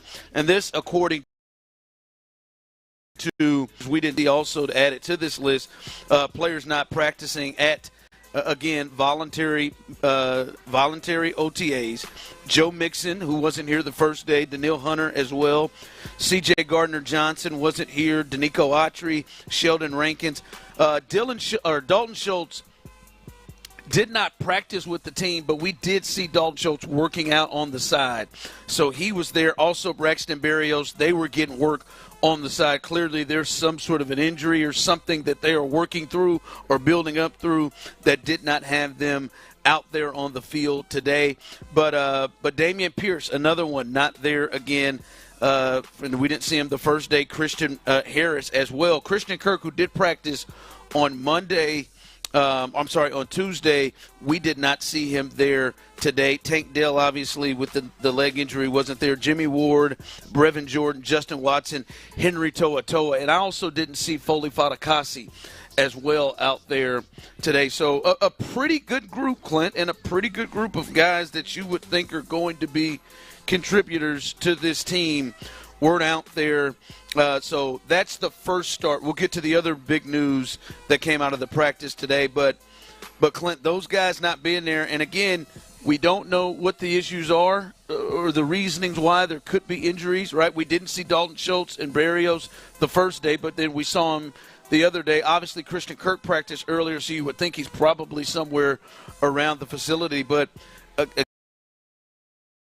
guys against Harris, Justin Watson, a lot of the offensive guys, as you mentioned the other day, Clint, we clearly see they're installing and learning a brand new offense. Yeah, it's just an interesting approach for me, and I know we're living in a world where these players want to get paid more and do less, and coaches have to be really conscious of the time that they take in the off season when they are voluntary type workouts. I just don't. I can't understand. One of two things is happening, right? You've got the coaching staff and the organization is so concerned with the time that they have with the players that they are choosing to say, hey, get your workout and get your treatment in while the rest of the team is at practice, right? Or the players saying, hey, man, I'm going to come over here for 2 hours. And that's all. That's the max I'm gonna be over here, and I'm gonna get my rehab in when I'm over here. And I'm not gonna do anything extra. But for me personally, I just can't think of any reason why every player, especially the experienced veteran players that have a lot to offer the rest of the team, especially experienced players that are highly paid, that are being tasked with learning a new offense. I just don't understand why they wouldn't do exactly what C.J. Stroud is doing. Trent Brown, for example, is one. The Trent Brown thing is exactly this is the kind of thing when I see it happen, it's the I told you so. Everybody out there, and look, I understand there are exceptions to every rule. I'm not saying that no matter what the hell's going on, everybody should be out there. What I'm saying is Trent Brown clearly can't practice. Trent Brown wasn't there yesterday. I didn't see Trent Brown yesterday. But he was standing in the middle of the field today during team workouts, and he spent a lot of time talking to C.J. Stroud, but more importantly, Ariante Ursery was getting first-team reps today, and I believe it was twice. I know I saw it once. He got to Blake Fisher, too. Blake Fisher as well getting reps. The minute these guys the minute they experience something that didn't quite look right. They came right over to him. They go straight to him, and he starts talking to him about, hey, this, and that. This is what I saw. Not to mention he probably knows whatever offense is new, he probably knows it, just like Jake Andrews, the center. So that right there is invaluable. And if you don't believe me, just listen to the coaches, because the coaches will tell you when they speak to the media how important these reps are, how you can't get them back, and it's then out, the answer to, well, why wasn't such year? Oh, well, everybody's on their own schedule, and they'll downplay it. I understand why the coaches are doing it, but offensively, Ron, I don't care what the reasons are. The thought that there's that many guys that aren't there, whether they're learning themselves or they're helping youngsters. You got a lot of young receivers out there that could use some help. You got some fullbacks and some tight ends out there that are young that could use some help. It's the running back situation. It's hard to understand there, including one your team just got aggressive to go draft in Woody Marks. Yeah. That may need to lean into you a little bit. And so I am surprised at how many guys on the offensive side of the football aren't at least there playing that Trent Brown or that C.J. Stroud role at this point. And again, to make clear, we don't know exactly the reasons why these guys are out, but it is to point out guys like Trent Brown are there in street clothes. You talked about CJ eventually got to street clothes. Were there to give kind of some advice and guidance out there, even though they weren't out there. Speaking of CJ Stroud, you spoke about it the first day. They had mini camp on Tuesday that he didn't throw, right? That he didn't participate throwing. I know Brandon Scott talked about it on Texans Report that same day. And we didn't see practice yesterday, but we watched practice again today, and we were both sitting there watching. Okay, he's out there. He's in uniform. All right, he's going through the first drill, but they're handoff drills. But as soon as it got to throwing drills, he had checked out. And then after, I'd say, like the first half of the practice, he just completely was all the way out. Took his helmet off, took his jersey off, and was in street clothes the way that Trent Brown was and others. Here is Nick Kayley, who spoke today when asked the question about C.J. Stroud and him not throwing and where he is physically. Yeah, he's locked in every step of the way. No concerns whatsoever. I know D'Amico's already hit on this. Everything relative to their own routine, specific to whatever, through whether it's football, whether it's athletic training, etc. And he's doing a great job, and he's out here and he's working. All right, that's Nick Kayley. Obviously, we heard from D'Amico the day before. I'll just warn you, Clint has a slide look on his face. Clearly, there's something. Just another one of these roll your eye thoughts. Well, clearly, there's something right. Right, like we've this is the third time of OTAs the Texans have had. We've never, in the time, seen C.J. Stroud just be taken down from throwing multiple days in a row here. CJ's got a lot of Will Anderson in him. Yes, right, yeah, and even when he's had little injuries, that's the only times he hasn't. So clearly you would think something is up. I'm not saying it's major or anything, but this is now at least 2, maybe 3 practices in a row to start things off in OTAs, learning a new system, all of that, having some new young receivers in Higgins and Knoll, guys that just got here that he hasn't been able to throw with. I would assume something physically is up. Yeah, look, they want to be able to get some work in where they're throwing the football, and C.J. Stroud's not throwing the football right now. That's the reality of it. There's some kind of procedure has taken place I would guess from this right shoulder out down to the hand, elbow, something, or there's some kind of strain. There's some kind of soreness that he's dealing with from throwing throughout the offseason. Throwing through throughout the off, definitely something going on. This isn't about whatever Nick Kayley just stumbled through. But this is the to me, this is just one of those things where an organization tries to talk around their elbow to get to their mouth, and they end up looking silly. Like the whole thought of, hey, man, is that CJ's dealing with a little bit of soreness right now. He's thrown 8 million balls this offseason, so he gave him the day off. Let's ride. Let's go. Ain't no big deal. Or whatever. He had a little procedure done, and he's not going to throw until June. Whatever. That is. You end up looking silly. Nick Kayley sounded silly right there based on what I know and what I see. Like if a player is worried about getting hurt, or if there's a reason that he's not like a real reason he's not practicing, then he just doesn't practice. For a guy to go out there and do everything except for throw the football, there's some kind of, from a soreness to a procedure, there's a reason why he's not throwing the football. And it's not one of these, they're on their own personal schedules, whether it's athletic training or this or that. And it sounds silly, it looks silly, and it's like – yeah, listen, nobody believes him. We all we all know something's up. But what's the end game? Like I don't understand why. This one I don't. Something out of nothing. This one I don't have as much. This is what guys do. Teams will do all the time. We all know something's up. That food wouldn't be just not throwing. They just don't want it out there from their lips that he's sore or he had something cleaned up or something. We all know it. But even if it's a. Do you think it's something? Are you concerned of anything serious? No. I think there's a chance it could be a load management situation where he's just throwing a lot and he got sore. And you just or there could be a hand issue, which I said it all year last year. There were balls that CJ threw last year that came out of his hand in a way that is just he is below him. Yeah. Like, I think there was an issue with his hand, and whether it's a grip, whether it was hand or wrist or foot, there was something, the ball would come out of his hand at times, and you're just like, what the hell was that? Yeah. Like, that's something I would do. I got little hands. I got a BB gun arm and little hands.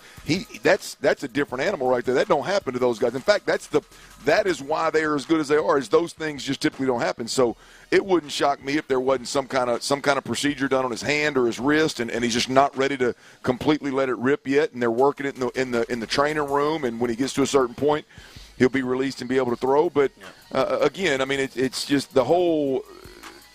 Everybody's on their own schedule. You can tell, like, the messaging coming out of the organization this year with guys not being present is, everybody's on their own schedule, and this or that, and just guys start stumbling through it, and it's just, I don't know. It's silly to me. All right. As we continue here, stop 9 on our crawfish circuit, which brings us here to the Crafty Crab. It is the location off Fondren Road. So come on out and hang out with us. Got a chance to win a $25 gift card to Academy Sports and Outdoors. We'll be doing that each and every hour. Coming up, we'll get back to what we saw at OTAs, and especially that offensive line in a little bit, because there were some new things there. But Yordon is apparently feeling better. He's going to face some live pitching today, so it feels like he's going to return soon. When he does, what should this lineup look like now when he returns? We'll discuss that coming up next. But before we do that, guys, as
610.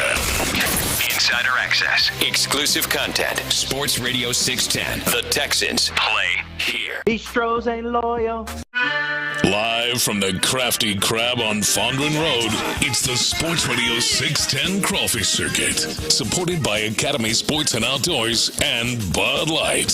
Here's The Drive with Stoerner and Hughley. All right, welcome back as we are live. Stop 9, baby. Stop 9. We've had some folks come in. People, shout out to all our listeners out here. Somebody that dropped you off more Coors Light, one more bullets. And somebody dropped me off a shot. I respect it. I do respect it. You know, shots won't hurt nobody, right? Nah, man, it's the cleanest way, man. If you're going to do it, if you're going to do it, just do it, man. Shot won't hurt nobody. But come on out and join us. We are here live, Stop 9 on our crawfish circuit, the Crafty Crab. And we're going to have a good time out here. Fondren Road, come on out, hang out with us. We'll be here till 6 o'clock. As Clint said, he's going to dive into some bugs here in about an hour. So you need to come on here and get you some bugs. By the way, you got a chance to win a once an hour coming up here, and you got a chance to win. To win that coming up at 2 o'clock. We'll do it at 2, 3, 4, and 5 as well. So come on out and hang out. Big fan of the wings. Was it good? Big fan of the dry rub wings. On the smaller side, which I greatly appreciate. Smaller but meaty.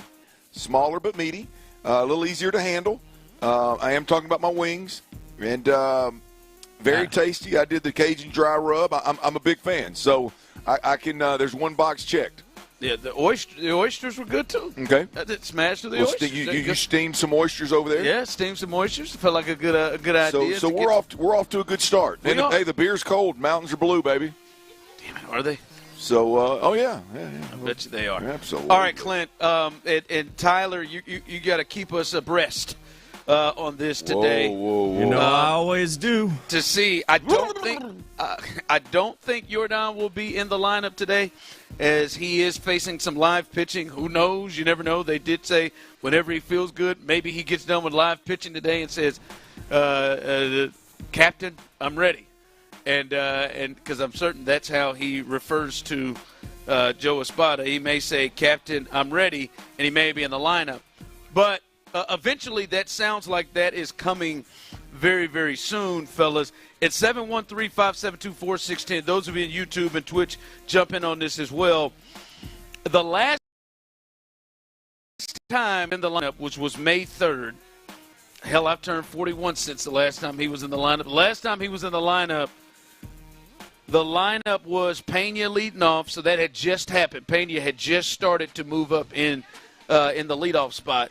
Pena, Altuve batting second, Yordon batting third, Paredes was fourth with Walker and Diaz behind him. That was the top six. Here most recently, before the Walker injury, it was Pena, Paredes, then Altuve in the 3 spot, Walker, Caratini, who has been swinging the bat pretty well, and then Jake Myers. Jake Myers has been floating between the 5 and the 6 spot since his absence. Khakis?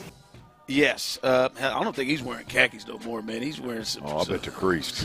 He's kicking ass in them khakis. He's wearing some comfortable-ass joggers right now. That's where he is. Jacob. But I mean, that's got a Sketcher and Dockers hush puppies deal written all over. He's in Under Armours, at least.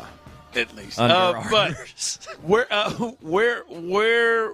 do you think Yordon fits now? Now that we've seen how guys are hitting, Paredes and Pena has taken it up. Altuve started to turn it around. Walker has kind of picked it up a little since he got injured. Where would you put Yordon in this lineup now? I'd put Yordan Alvarez in the 3-hole and move Altuve to the 4-hole. That's what I would do. I would not be opposed to going Pena, Altuve, Yordon, Paredes. I think that's where I am. That would be the Altuve 2 spot, and then Yordon. Yeah, I wouldn't be opposed. I wouldn't be opposed to that. The only reason I would be all right with Paredes is because right now he's just hot and he's clutch. Appears to be, so I'd ride that and see where we could get. But I wouldn't be. I would put, to answer your question, Yordan Alvarez in the 3-hole. That's where I'd put him. in the 3 spot. 3 spot. Yep. Tyler, where would you have Yordon? Where would you have Yordon? As he hit in the 3 spot last time, but I think it's almost more as important who's around him. Oh, yeah. That may be different. How would you have that top 6 right now? Yeah, no, and that's well said. It absolutely needs to be looked at and matters who's around him, that big fella. I think you put him right back at 3. I think you don't try to overthink this thing. Get his hands right. Let's get this thing back on track. Put him right back at 3. Pick up where you left off, except for maybe hitting it just a bit better, Big Man. Yeah, we all agree. Like there could be movement, right? We all agree Pena is the leadoff hitter. Yes. Like that does. Yeah, that's the question here, really, right? Is when Yordon comes back.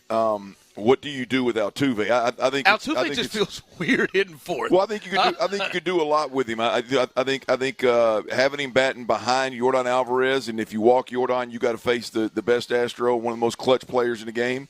I would be okay with that. Having him in the 2-hole obviously is something more comfortable. I would not even mess with Pena. Pena would be my leadoff hitter moving forward, especially since you've already got Altuve's blessing on that one. Yeah. He just can't. I mean, he can't. No. So the question really to me is what do you do with Altuve? Pena's in the 1-hole. I think Yordon's in the 3-hole, and then what do you do with the other 2 guys, Paredes and Altuve? And I don't. It's not about pitting one versus the other. One's better than the other. It's just about how do you want to protect Yordon? Do you want to take advantage of how consistent and how hot Paredes has been? Because it will be a difference of Paredes having Walker as protection or Diaz as protection, as opposed to right now he's been getting Altuve. Well, the other part of that too is and I don't look. I'm not an advanced stat guy, but the thought is that when it comes to seeing more pitches and get one of those quality at bats, I believe Paredes is the best on the team. And so, do you want one of those guys that's going to work the count? Do you want a guy that's going to get a good quality at bat hitting second, or do you want the free swinger Altuve? That's a fair point. He does his on base percentage is better. There is this also something about the protection of the pitches that you're going to get hitting in front of Yordon. Do I want Paredes getting them, or do I want Altuve getting them? And there's not a wrong answer. I mean, I don't think anybody's out of pocket if you say, no, hell, I want Altuve back in the 2-hole. Okay, you're not out of pocket. It's just a matter of preferences. You got one guy that's getting quality at bats every time out there. He's a hard out. He's spending a lot of time on the base pass. I mean, that's. I don't think the Astros can go wrong now. Given what's going on. Does he give you a better at bat than Altuve would? Not the result, but like a more consistent at leads the team in walks. All of that he has from the jump. So does he? Is that a better? That makes sense. All right, coming up as we continue here. At the end of the hour, somebody will be our first winner, so stay tuned for that. We talked about Trent Brown a little bit. He wasn't out there, but we did get a chance to look at that O-line again, Clint, and there were some differences from week 1, and from the practice 1 of OTAs. And, Clint, it does look like they're maybe true to their word that they are going to do some experiments, flip-flopping all around with this O-line. We'll tell you what today's number 1 offensive line looked like and where people were. That's coming up next right here live on The Drive. But before we get there, fellas out there, I've been able to have the pleasure to have conversations with guys on the text line out at the men's clinic, conversations on DM and DMs about guys that have been struggling with ED and wondering, is the men's clinic that real? And it is. And I'm happy to report, hearing from my guy Dan Denny, that many of you have found out how real it is.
414-179. It's Ability Trees. Ability Trees, Houston's, say it, leading tree care professional. Live from the Crafty Crab on Fondren Road, it's the Sports Radio 610 Crawfish Circuit, supported by Academy Sports and Outdoors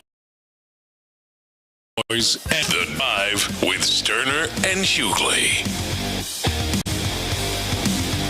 All right, a good time is being had. We got folks coming. My man said, "Hey, I don't call in, baby, but I listen now. I listen. I see you, old school. You're in the Drive family. I see you, man. It's a good time out here. We got a former Aggie out here that hooked us up with some drinks. Play with one of Clint. So, were you teammates with Ken? Yeah, old Ken Hammer. He's a little younger than me, but he came in. I think I got 3 years on Ken, 2 or 3 years on Ken. Yeah, but baby. Now, it's a good time out here, man, and you should make your way out here. We'll be here till 6 o'clock, but, hell, man, this is a good spot to be at a little longer here. The bugs are going to be coming and rolling out here. You can get out here and order you some bugs, and they got that shrimp boil here, the Crafty Crab. They do it right now. And like we said, we're off to a good spot. I like the oysters. Clint enjoyed the wings, and we see Figgy's in the building. I'm sure Figgy about to go ahead and check this menu out and do something with it as well. So it's a good time to be had out here. Coming up as soon as this segment ends, if you are not in the building, and if you are in the building and you get here, you might want to fill your name out and put it in our raffle box, because we are going to hook somebody up with our first $25 gift card to Academy Sports and Outdoors as soon as this segment ends. We will do one each and every hour. And this is the first one coming up after this segment. So you still got time to put your name in and win a $25 gift card to. All right, Clint, the offensive line obviously is the big talking point coming into this season, and will be, and I think will be all season, because I think there's a big argument that it was the thing that derailed the season last year from getting to maybe the highest potential it could get to. And no, they've made some changes. There are some definite changes. And Clint, the first day, what we saw was Cam Robinson starting at left tackle on the first offense, Tomlinson at left guard, Andrews at right guard. God, dog, I didn't just start at center. At center, I didn't just started bleeding out of nowhere. And then Andrews at center, Titus at right guard, and then Blake Fisher at right tackle. That's what we've started to see at the offensive line on day one. Today we saw the rookie Ursery. He was at left tackle today, with Tomlinson at guard, Andrews remaining at center, Titus Howard at right guard, Blake Fisher at right tackle. We saw Juice play multiple positions. Juice was at center. Juice was at left guard. We saw Juice at right guard on Monday, so he's played around. Patterson was third-string center, it looked like, came in with the third team. We saw a little Ursery at right tackle as well. So they stayed true to their word, Clint, of mixing guys around, and the only real mainstays we've seen is Titus had moved off right guard. Titus has not even – he's one of the ones who can play tackle. He has not touched tackle at this point. So it's kind of been interesting the way they've attacked it. Yeah, look, I think it's what we said it is, other than Juice, right? I mean, I think your left tackle position is sewn up. I think your right guard position is sewn up. Right now, Blake Fisher is your right tackle. I just think there's a competition at center and there's a competition at left guard, and it looks like Juice Scruggs is going to be the guy, that would be the odd man out potentially if Laken Tomlinson gets that left guard position. But is he more physically talented than the centers that you have in here? I think the answer is absolutely he's more physically talented than the centers you have.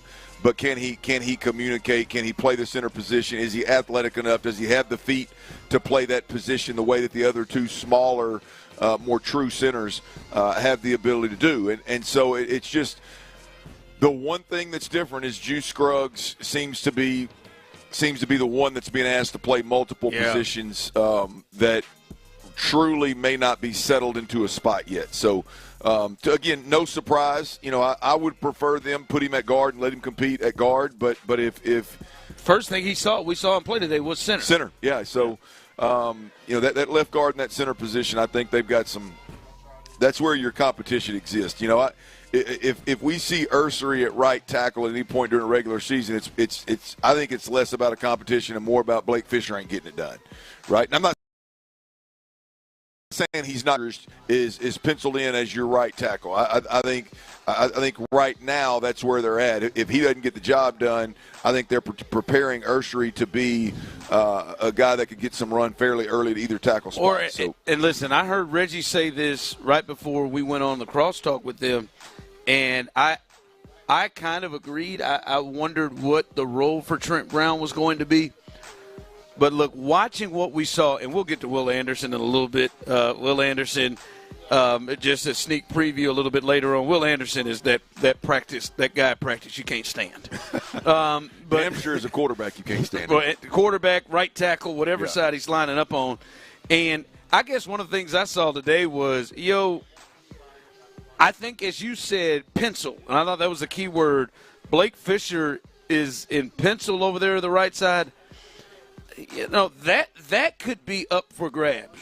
That right tackle spot could be a real competitive thing, especially if Trent Brown gets over, and especially the way everybody was walking over to him, talking to him about things like that. Could be there could be space there because, Clint, I'll be honest, I'm surprised that Andrews is appearing to be right out of the gate the guy that they're looking at center. And he has, obviously, history with Cole Popovich and obviously in the New England system.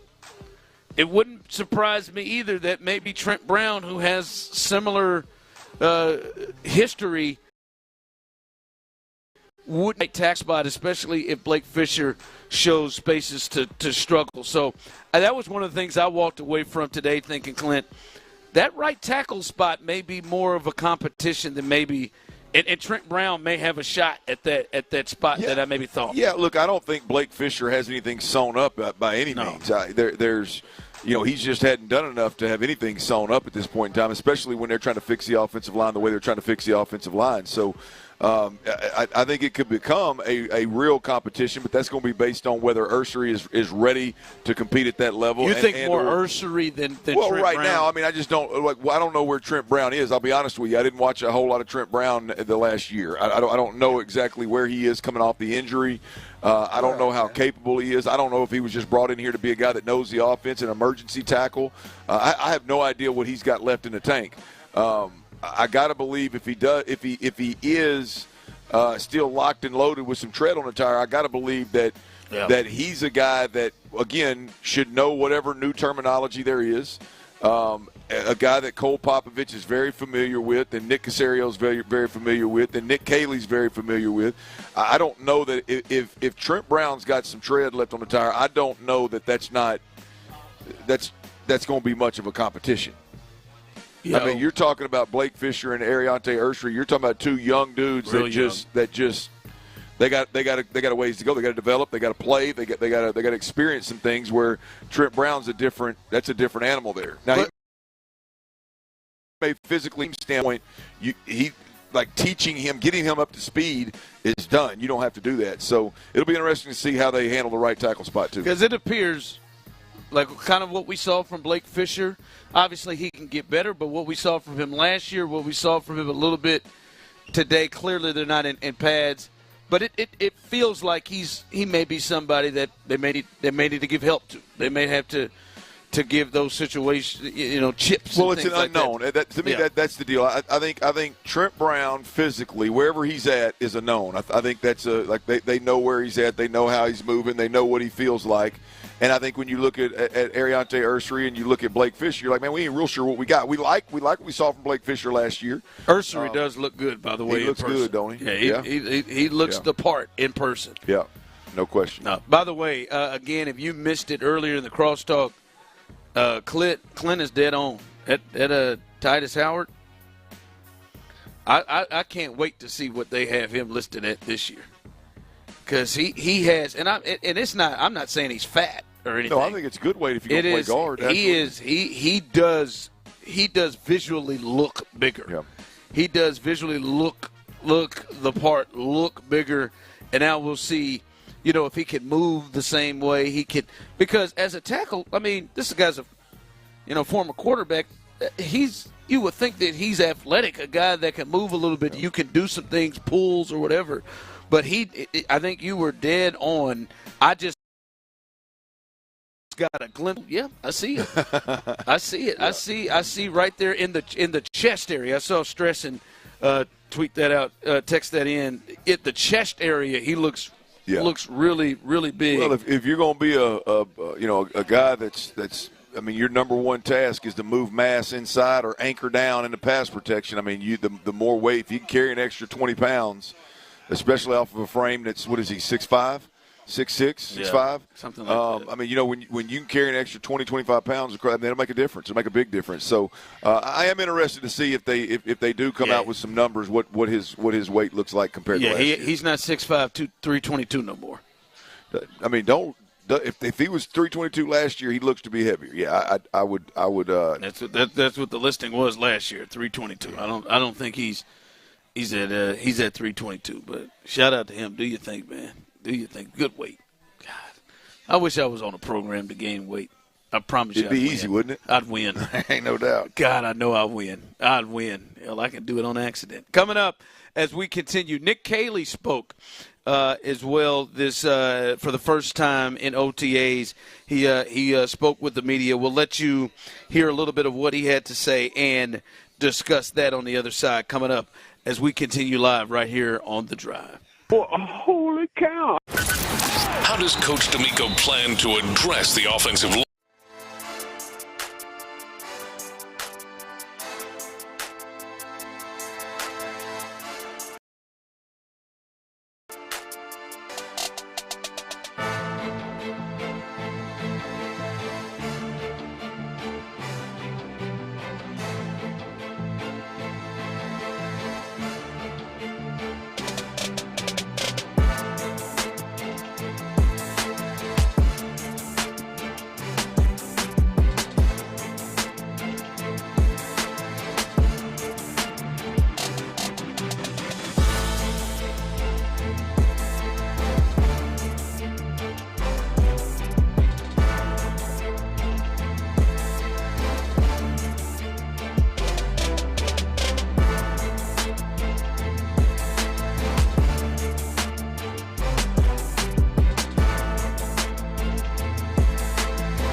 overcome heartbreaking challenges and have a brighter future.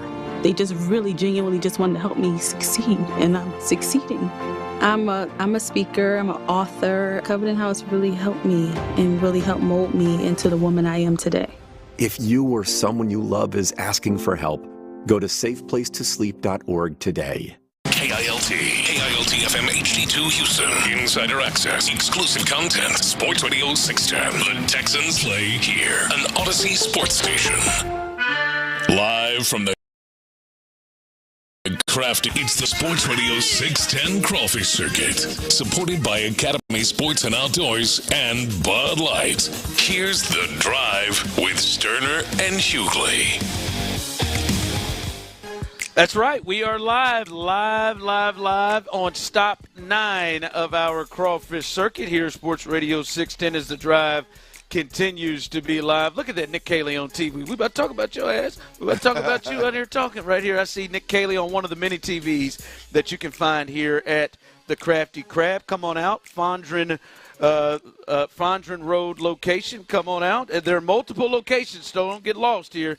And my man right here said, I thought we was going to be at the one by my house. Nope. Over here, baby. So come on out and enjoy yourself. Congratulations to our first winner, Cynthia. I don't know if you're supposed to be at work or something, but I'm going to let you I'm going to put it right on out. Cynthia look like she don't give a damn. I got a feeling Cynthia either don't care or she everybody that needs to know knows exactly what she said. She's about to go on and get her some shoes, and maybe go over to the Academy and get you some Jordans. Hey, price is your love. That's right. Jordans are now in Academy. Academy got a nice selection of shoes, man, and prices you love. No, I went in there. They got my whole family right for walking shoes in Disney. They got basketball shoes. They got running shoes. Whatever you need, man, they got them in there. They do. I can't remember. They got some LeBrons in there. Who really wants those? I got me one saved in one of my shopping carts online. I'm going to buy me some. Now, coming up, we got 3 more opportunities to win. We'll do one at 3, 4, and 5, and even bigger, our grand prize right there. You can use your QR code to get that. You'll have a chance to win a $500 gift card to Academy Sports and Outdoors, as well as beer for a year. Bud Light, Budweiser, maybe Bud Ice, if you like, for a year. I'm not sure. You ever had Bud Ice? Have I ever had Bud Ice? Big Earn. Hey, Big Earn used to knock them Bud Ice down now, boy. We'd open that old ice chest up. We had an old green church pew, L-shaped church pew in the front yard, Park Street. I'd pull up from practice. Boy, mom, dad, a couple of kinfolk be sitting on that damn green wooden church pew, drinking Bud Ice, baby, smoking cigarettes. Man, I'll be honest with you, Clint, and Tyler. I feel like you could be included in this as well. Oh my! I think we got 3 fathers from really 3 different spaces. I feel like we got some real similar stories to tell. Maybe it wasn't a pew.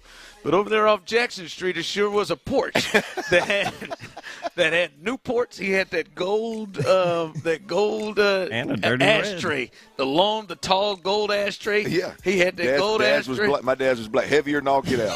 At the bottom of it was so heavy so it wouldn't tip over. It was long neck with the big top on it. My dad's was black, and he moved it. He moved it from that porch. He moved it to the inside. It had a handle on top of it. Yep, out there on that porch, and he would drink them damn Bud Ices.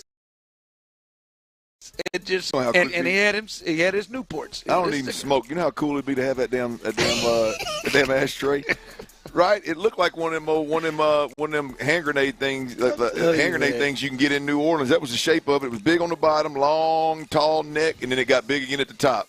And you just fill that thing up with ashes, boy. Yeah, it was just full, boy. Yeah, my dad, man, that was that. I mean, I don't know how close that is for you, Tyler, but I mean, that man was just an alternate universe, same exact story, basically. I just remember getting old enough and drinking, and I'm like, Pops, are you choosing to drink this? That malt stuff hits a bit different, don't it? You're choosing to drink this. Took him to a restaurant one time. They ain't got no damn Bud Ice. My dad, here's his order. He said, let me get a shot of that vodka. Just that vodka. We don't know which one you want. Talk. Let me get a shot of that vodka and let me get a Bud Ice. That's his order. Butt ice and a shot and butt Hey, ice. Dirty Red had to knock that edge off. I said, that ain't got no damn butt ice here. That ain't got no butt ice.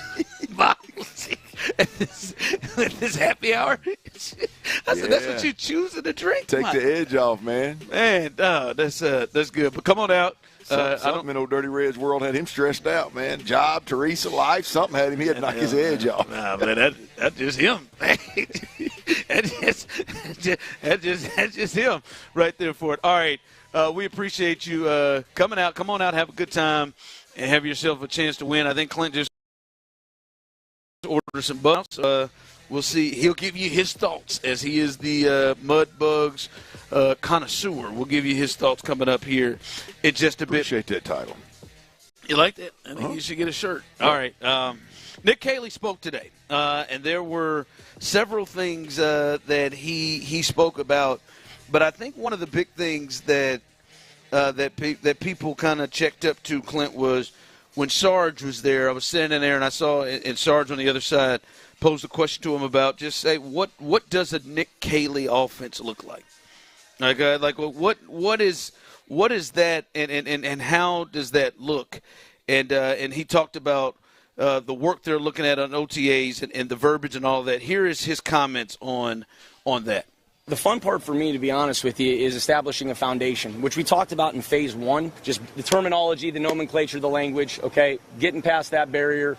And, there is some same as, some of the verbiage.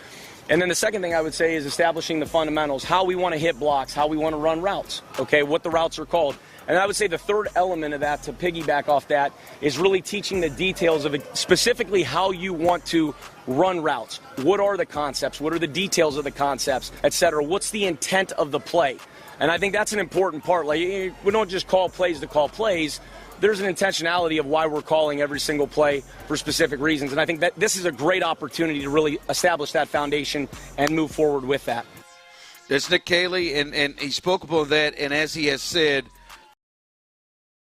from the jump he had on his roster and how it is shaped to it, Clint. And we'll see what it looks like actually on the field once they, preseason, once we get to see a little bit more of it. We saw a little bit of it. But as you talk about this, did you feel a strong difference from the 2 days of camp you've been to see a lot of the team? Have you seen a big difference from Nick Kayley's offense compared to what we have been seeing? Oh, no. I mean, there's no way I could tell from what we're seeing right now schematically what's going to be different. I mean, look, I like everything that Nick Kayley is saying. From a football standpoint, I like what he's saying. Now, in the same breath, I can also understand and I think be aware of the fact that it's a difficult process. It's a difficult process when you come in here and you've got, let's say again, you've got an established coordinator, good, bad, or indifferent. I don't care what his history is, but you've got a guy that has an offense and he's installed it multiple times and he knows exactly where the catch points are. He knows where the guys struggle with certain things, and he knows what types of plays within his offense work with certain types of players. Even with all that said, it's extremely difficult to get it installed. Like you're installing an offense while everybody else is working on what kicked their ass in the playoffs.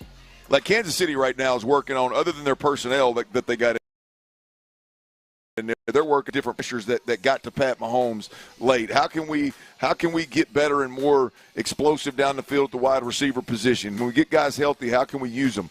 Like these guys offensively are – first and foremost, priority number one, they're installing an offense. Before you can ever figure out how to wrap your offense around certain players, you got to install something. And so, I love what Nick Kayley's saying. I love the school of thought of New England and L.A. Rams together. I love it. It all sounds good in theory. And we'll see how they get it done. Yeah, and here's another part here. I know this got to a lot of people. I heard them on In the Loop talking about it earlier, and he was talking about his thought process on blocking. His thought process on blocking is funny. The first person we saw as soon as we walked in was Dalton Schultz. His thought process on blocking.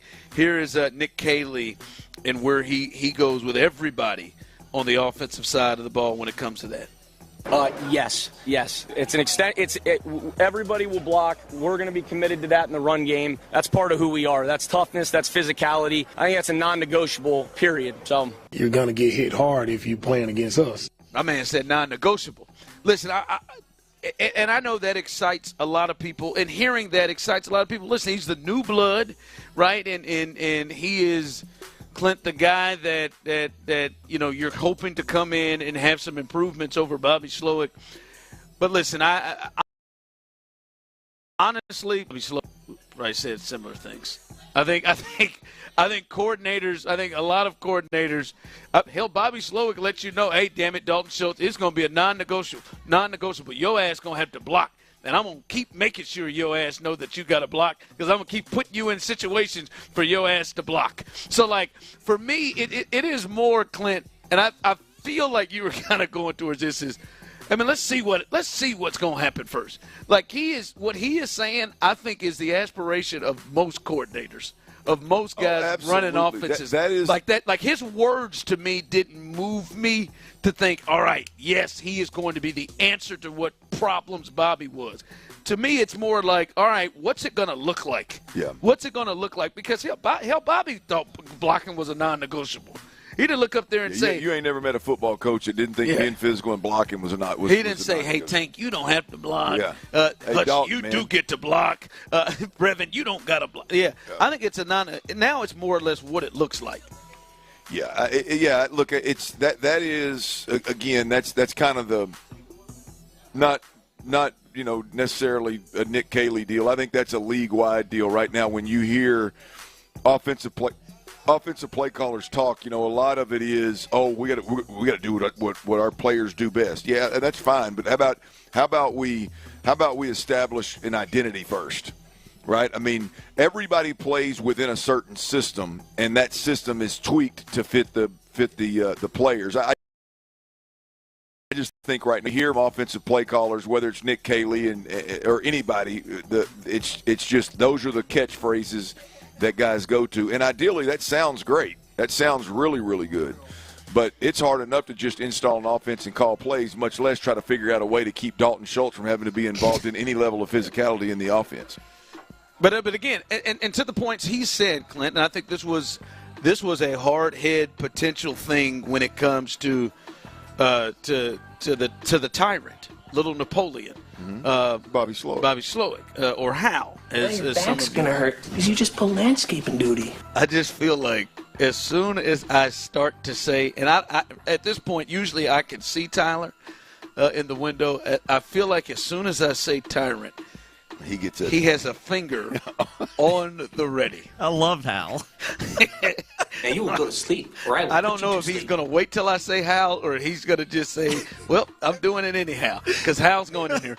But You're in my world now, Grandma. Yeah, but the big problem that he had was he said, damn it, we're going to run this. This is what we run, damn it. And you're going to be right here and you're going to do it. And I don't give a damn. The question is, it's a non-negotiable on those that everybody has to block. But what happens when you look here and you see, hey, man, these dudes don't block well, or these dudes don't do this well? Are they going to continue to block, or are you going to have different things and different measures on how you try to get things done? That's going to be, to me, it's kind of talking out both sides of your mouth, right? Is you got Dalton Schultz, who you're playing a boatload of money to. You got Tank Dell, who's going to be back at some point. You got Christian Kirk, who is I don't need him on goal line blocking between the tackles kind of deal. Sure, there's a certain spot here where everybody's got to be physical, and our identity is going to be we're going to be more physical than everybody else.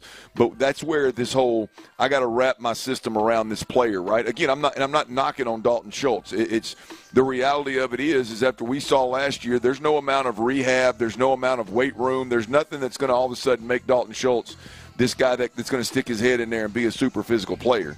Like, building your offense around him is being in a lot of 11 personnel or 12 personnel and making sure that Dalton Schultz 9 times out of 10 is the guy that gets out in routes. He's a guy that only in an emergency situation is he going to have to be in and block, and it's never going to be against a defensive end kind of thing. So, that's part of what you hope that Nick Kayley can get accomplished with this group. Yep. All right, coming up as we continue here live at the Crafty Crab, a little news from our guy. Shout out the Bud Light girls are in the building here to hook you up here as soon as you get out here. My man just got hooked up. How you doing, that lady? Do you like the way my voice sounds? There's two. No, we're good. How you doing, ladies? Do you like the way my voice Well, let me tickle those ears, girl. Okay. All right. Hold on, real quick. I know I'm in the midst of a tease. I think you should put the headset on her and let Tyler tickle her ear. I'm just gonna say, Tyler, is that if you were put on the spot, right? I don't know if you've ever seen the movie Girl 6, but if you were put on the spot and you got to have your sexy voice, I gotta tickle them ears, and you know what else you say. But if you got to get to that, is that your sexy voice right there? What you just displayed? No. He done got background music going. Yeah, no, I'm prepared, but just a second ago, no, I was just having goofing fun. about. Okay, that's not yours. Okay. You'll know it if I get my sexy voice. I don't know why. Mine starts with the licking of the lips. Oh, yeah. It's key. That's how mine. It made me feel uncomfortable. I looked over at him. He's licking his lips at me. No, it's all that working together. I mean, Baby, you need me to wash off that things. machine? That what? That machine. You need me to wash that off? Wash off that machine. I'll wipe it off for you. What machine? Get our sweat on together, girl. What machine was she using? Then wipe these benches down together. What machine? Who you hitting on, Chief? What's she doing? Nick. I just gave an example. Are you in the laundry? I just gave it. Are you in the? Oh, you're in the gym. You're in the gym. Gave an example, hey, don't, I got you. You're in the gym wiping down the equipment. I got you. Baby, I see you in that leg press. Need me to wipe that off for you? Want me to show you the 50 states, girl? Hey, I don't need no spray. Tyler said 50 states. Coming up, some news about Yordon Alvarez. And we got to tell you about why Will Anderson. Like Will Anderson is together, maybe the most. Keep it up. Maybe the most beloved player, especially to the coaching staff and some of his teammates. But I'm going to tell you why he probably pissed everybody smooth off. And don't let them panties hit you everywhere. at the door. That's coming up next right here live on The Drive. Hey, when you get through talking to one like that right there, man, take her to Academy Sports and Outdoors because you're always going to find prices that you'll.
Every night on Sports Radio 610.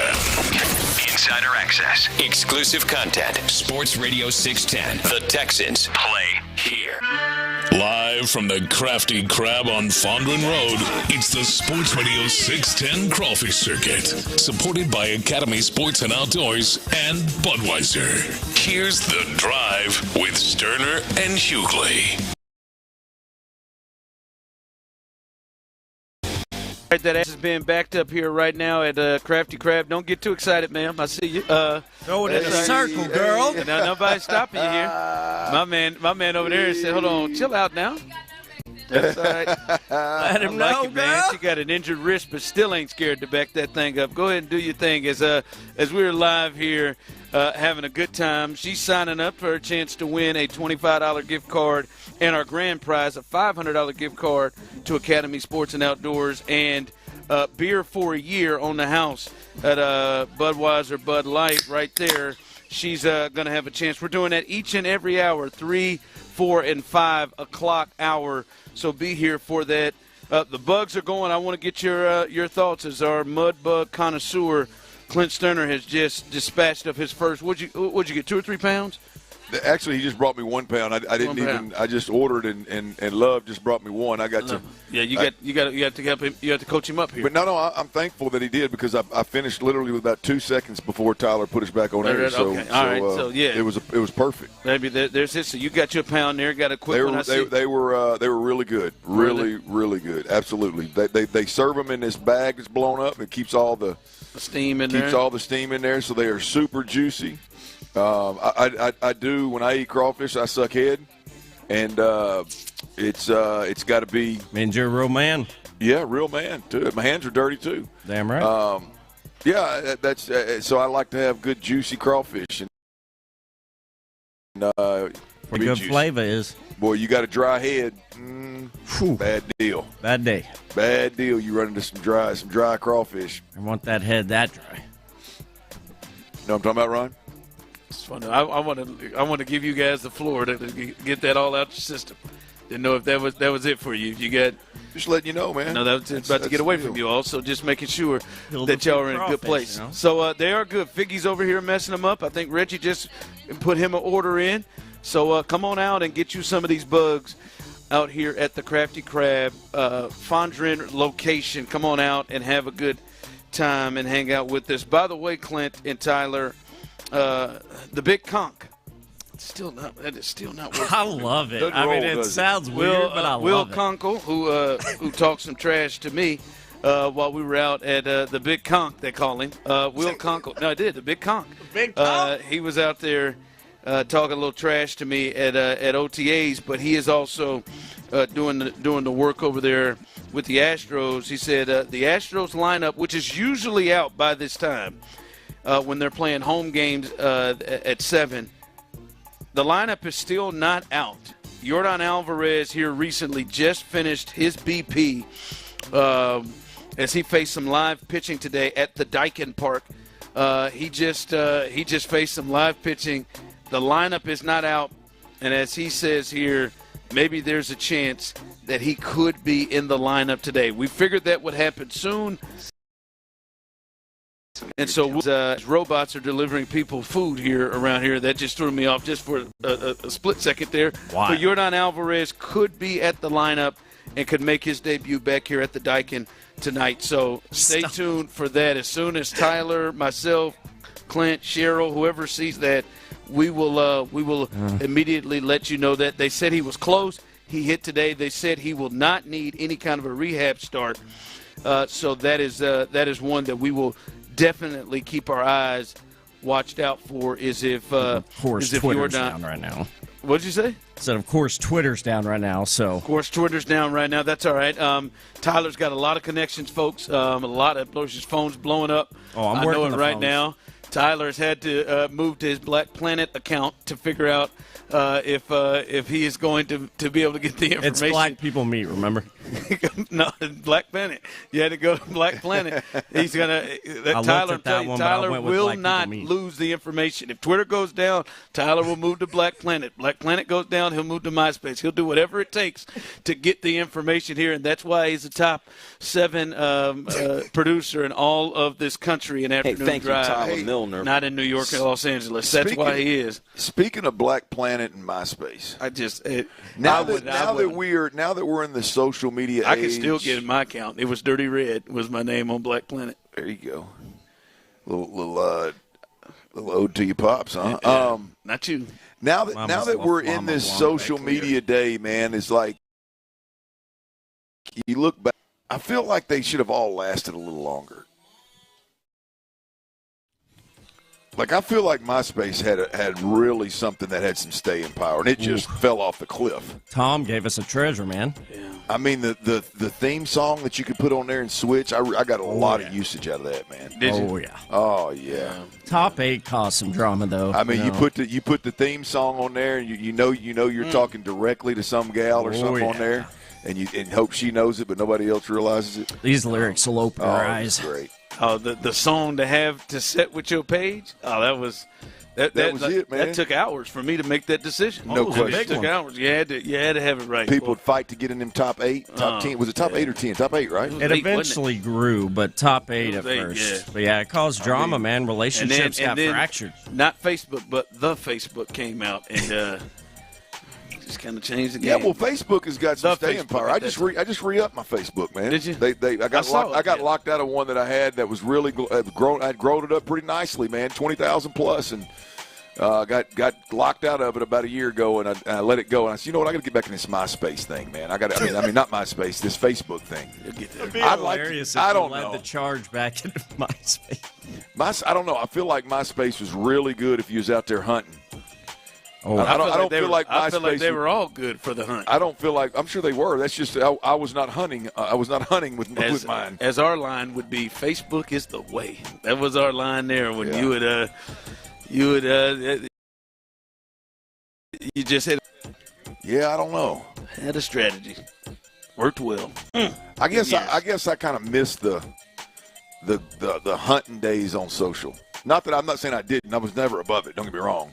But, like, it was What do you mean, Clint, the hunting days? So what do you miss about it? Well, I think I missed the hookup generation where it was just like the app would literally tell you, hey, there's 4 people in the same building that you're in right now that want to jump your bones, and here's some pictures of them. Like, it's like shooting fish in a barrel. Like, you at least got to work a little bit. DTF. I mean, I missed that era, I guess. Yeah, Tyler, you're right. I guess it's more of the swipe left, swipe right. I'm about to say that's not how Facebook or MySpace worked for me. That did not appear. Well, I met and DM'd some folks. I'm not. I mean that, but that was even then. It wasn't just. Nowadays it's just wide open. Hey, I'm DMing you for one reason. Tinder, Bumble. That's it. Yeah. Order. And I know. I'm sorry. You know what? I know you're on here for one reason. Netflix and chill. Let's watch a movie. And chill. I don't know. So maybe it's me and I grew up a little bit, but I think it just seems like MySpace had some legs. Some long, beautiful ones. Thanks, Tyler. You are welcome. That dismount right there to finish there. Long, beautiful ones. I remember Lil Wayne being a big MySpace. He had a big presence on my page. Lil Wayne may have. MySpace actually started as a music thing. So did mine. Whoa. You probably know a little bit more than I do. All right, coming up as we continue, we'll try to get back on track, and if we don't, that's fun too. We'll try. I mean, we covered the spectrum up there: Instagram, Twitter, MySpace, and Facebook. I don't know if there's anybody alive that didn't have at least one of those. During this break, if you can, try to get back into your MySpace or Black Planet. Try to get into it right now. See if you can. See if you come on. You knew you had about 4 passwords you could use. I got them in my mind right now. See if you can get up there.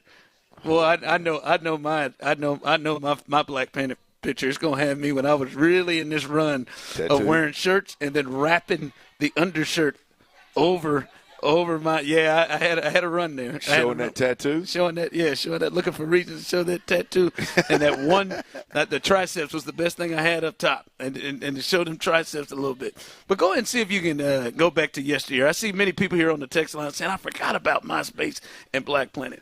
And we will try our damnedest to get to why Will Anderson is somebody you would hate and what we saw from him at camp today. That's coming up next. Is that my boy Ron? Hughley has came in the game. The Texans are far from a finished product at the start of OTA.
how Dell Technologies with Intel Inside can power your wins at Dell.com/win. Beach volleyball like you've never seen. May 31st and June 1st. Go to cdc.world now. That's cdc.world. Make sure he bags it. Live from the Crafty Crab on Fondren Road, it's the Sports Radio 610 Crawfish Circuit.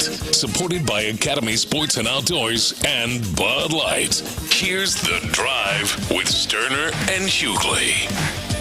Shout out to Ocho, who said he met his wife 19 years ago on Black Planet. Other things that I cannot say here on the text line has been texted in as well.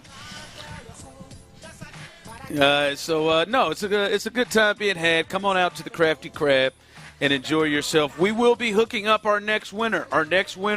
You got a chance to win a $25 gift card to Academy Sports and Outdoors. We will hook someone up with that as soon as this segment comes to an end. But Clint, one of the things that we saw today, we were out at OTAs, Clint, and it's hard to have walked away from OTAs today and the number one person that jumped out was 51, and it was Will Anderson. Will Anderson was working as hard as ever. At one point, he was over there by us, and Clint said, hey, man, you might want to get your head on the swivel. Old 51's over there getting a real good aggressive pass rush drill, one-on-one pass rush drill. He was a little too close for comfort doing a one-on-one drill, and I knew he likes to go get a little bit out of control, and Ron had his side turned to him and said, hey, Shell, you may want to. Bad MFer. Keep your head on a swivel now. You got a wild one over to your right. Exercise. We look over there. Will, mind you, they're in just helmets, and Will's on the ground multiple times, and not just him on the ground. He's carried 3 or 4 with him on the ground. Daria Ogumbawale, I don't believe, thought he was coming into the A gap to go down to the ground in 9 pads, but he did, along with whoever that guard was, and maybe that tackle and Will. And then I am certain today Clint Will may have had 8 or 9 sacks. He may have had 8 or 9 sacks in the team drills, and at one point sprinted off the field. I mean, like he was in it was October, and he just got a sack to end a drive. He did that on a couple occasions. Clint, there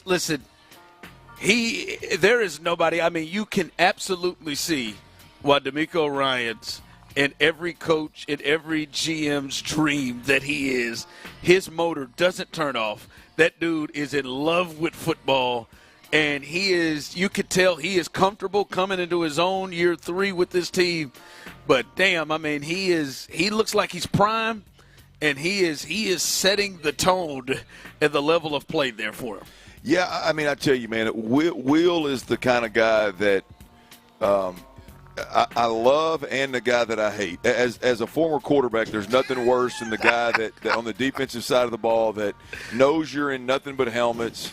The O-line and the D-line are taking 2 steps, and you got the D lineman that likes to stop and then just jump and bat a ball down. That everybody else stops and he doesn't. And Will is he's going to get the quarterback anyway. But it's just one of them like, man, what are we doing out here? So I hate that. The part I love about Will, man, is you and I had a little bit of a conversation out there about CJ in this light and about what we saw out of CJ in this light. But, like, Will is the guy that there's no rest. Like, he's going to rest before and after practice. Yep. Like, if it's an individual drill, there's not going to be any standing around and talking. Like, and I'm talking about if at one point – the D-line coach, which they got about 3 coaches every position nowadays, they're standing there talking to about 5 or 6 defensive linemen, and Will Anderson pulls his own guy over to the side and starts working hand placement and all this stuff. Enough like there's just no, but that's what he's an extreme, obviously, but that's what the more guys you can get to do that, and really, to be honest with you, it ought to be an inspiration to the coaches, right? Because coaches, I think a lot of coaches unfortunately it's an individual period where let me just talk to my guys through this or that, right? Where I greatly appreciate the coaches and the players that go, we got 10 minutes. Let's run our ass over here in the corner and get some footwork in, get some drop work in, get some ball handling drills in. Like, we get you for an hour and a half on the field. Let's maximize whatever time that we have. And Will is literally the guy that does that. Like there is, when Will gets up and is talking to the media and he tells everybody to do this and I need to do that, you better believe he's going to practice, and that is exactly what you see. There's a lot of guys. He did it for 5-10 minutes by himself. Yeah, that's it. There's a lot of guys and there's a lot of coaches that'll tell you, man, you know, I want to work on this and I got to maximize this and I'm going to do this. And then you go watch them practice, and there's really, if you watch, there's a lot of standing around, right? And Will is just not one of those guys. Will is one of those guys that refuses to stand around. He is going to get work. He's going to get better no matter how insignificant it may seem to somebody else, or he is going to get that work, and it was obvious right there next to us today that was going on. Yeah, he gonna cause a fight. Maybe somebody about to get tired of it. He's in there, no pads. Well, and hitting that bend. Yeah, well, he's working on. And when CJ does get out there, if he falls next to CJ's feet, one of them offensive linemen, I would fully expect him to cause a problem. Absolutely, 100%. No, he's coming around. Coming around hitting that bend around the corner, and you know Blake Fisher can't shove him into the ground. Yeah. Like would be the move, and he is getting there, and I mean get to that quarterback every time. I'll tell you the other thing we will. I had a guy like that. Damn, Greg Casey. On your team or a guy you was coaching? Team. On my team. I just dude, man. Hey, man. You know what the deal is, man. Can't nobody go to the ground. We not doing nothing. Why you headbutting me right off the flip? Oh, I hated Greg Casey. He's getting his get off, man. His first step. No, man, stop. We know what time it is, man. Greg, we in here one. He leaves in 1-2 headbutt stop. And we ain't got no pads on it. You going 118 miles an hour. Yeah. Well, I'm gonna tell you this. Second practice. I love everything Will Anderson is about, and I love the fact that everything we hear from him is not just talk. It's not hot air. It's real. That's for damn sure. Here's the other thing, though. If I'm Cade Stover or British Brooks or, hell, I hope Woody Marks or one of them, I'm going to catch Will. I'm going to catch Will. You gonna catch him? Yeah, because you want to make a name for yourself on this team right now offensively. Be one of the non-offensive linemen. It'd be nice if it was one of the linemen if they expected them. Be one of these non-offensive linemen that bucks Will when Will's coming hard and you get up underneath his chin and you stop him and stone him in his tracks one time. Catch him at practice one time and you're going to make the team. I don't think he'll be mad either. I think Will will love it. No, he can't be. No, he can't be. Good job, 8-7. I mean, you catch him, get up underneath his chin one time, stand him up. Now, he may lay your ass out again. His head may now be on the swivel now, and he going to get it back, get his receipt. Sure, the next time you got him one-on-one, which I hope Nick Kayley don't put you in that position, then good luck for you. But seriously, he goes so hard. Like, if I were one of those guys, I'd be like, all right, there ain't much I can do in these shells. I can't really buck you, but wait till we get these pads. I'm going to catch you. I'm going to catch you. I'm going to catch you one time, and I'm going to make a name for my damn He is clearly at a different speed than anybody else. Yeah, absolutely. He is, like I said, mid-season. Absolutely. He is. It's so disruptive you almost don't want him to practice. Like, if I was D'Amico, I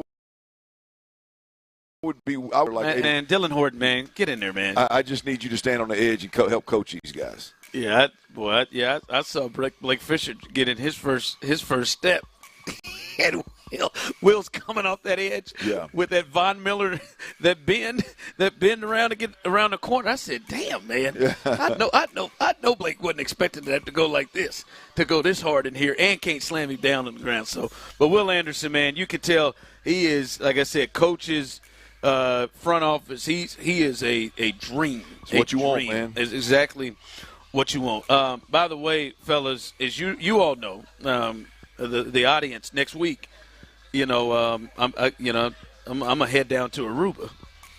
Have me a good little time in Aruba next week, and it's gonna be a good time preparing myself for it. That's why that next week's Monday weigh-in, that one's gonna be real interesting to see what that looks like when I come back from Aruba, because I will come back Sunday from Aruba, so that will be real interesting, but. Man, you got you a Wednesday to Sunday trip. Tuesday to Sunday? Tuesday to and Sunday. And what is it? It's a guy's trip? It's a fella's trip, man. Oh, fellas out there. Yeah, we're going to get out there and do Holy our thing cow. in Aruba. How many of y'all are going? That's going to be, huh? How many of y'all going? Good 6 spot. Good 6 piece. Oh, wow. Yeah, it's good. Aruba, man. Not too many. You've been hanging around Tyler too much. Yeah, I told Tyler. Big money vacations, man. Yeah, I got it. Yeah, it was. I told you, man. I got them floors, man. But I'm thinking about getting my first pedicure.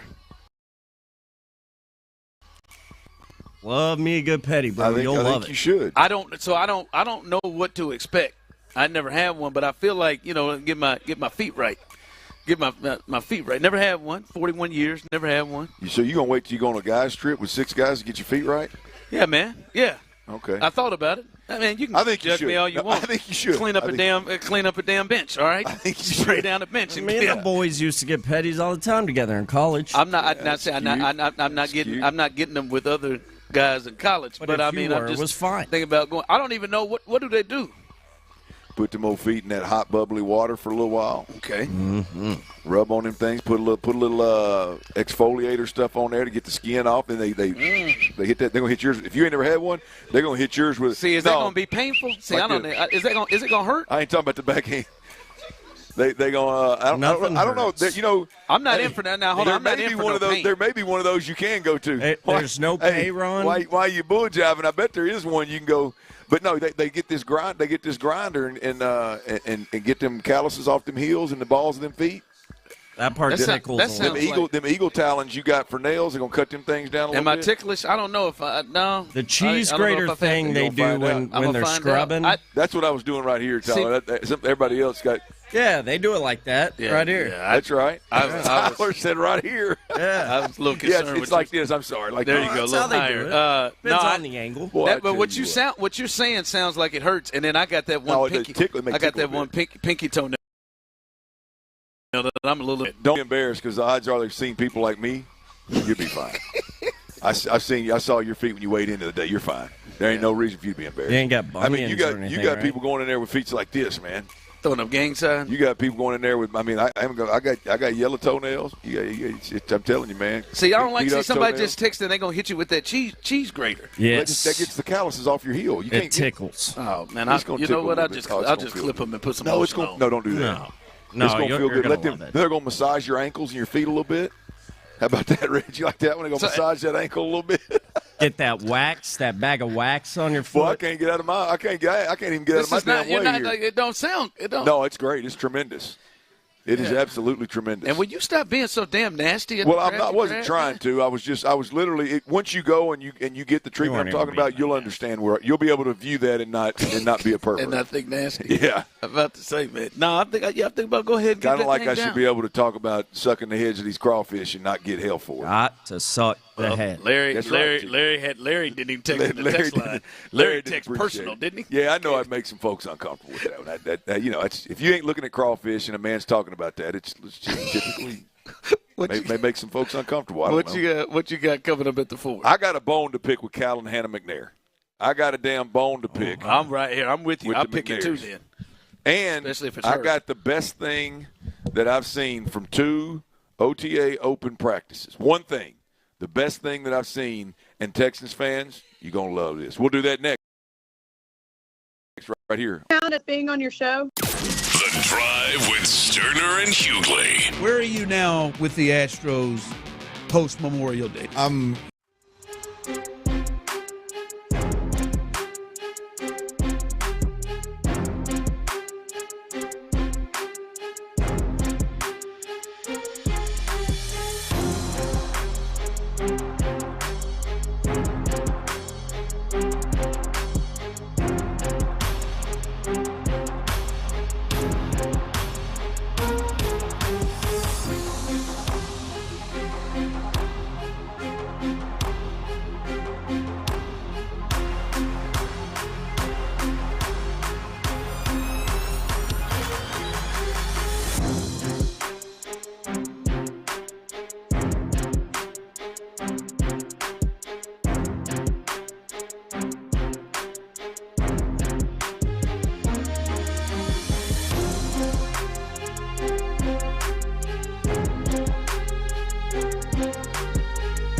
888-FREEDOM or visit consumercellular.com/facts. Plans include $5 credit for auto pay and e-billing. See site for additional facts. KILT FM HD2 Houston. Insider access, exclusive content. Sports Radio 610. The Texans play here. An Odyssey sports station.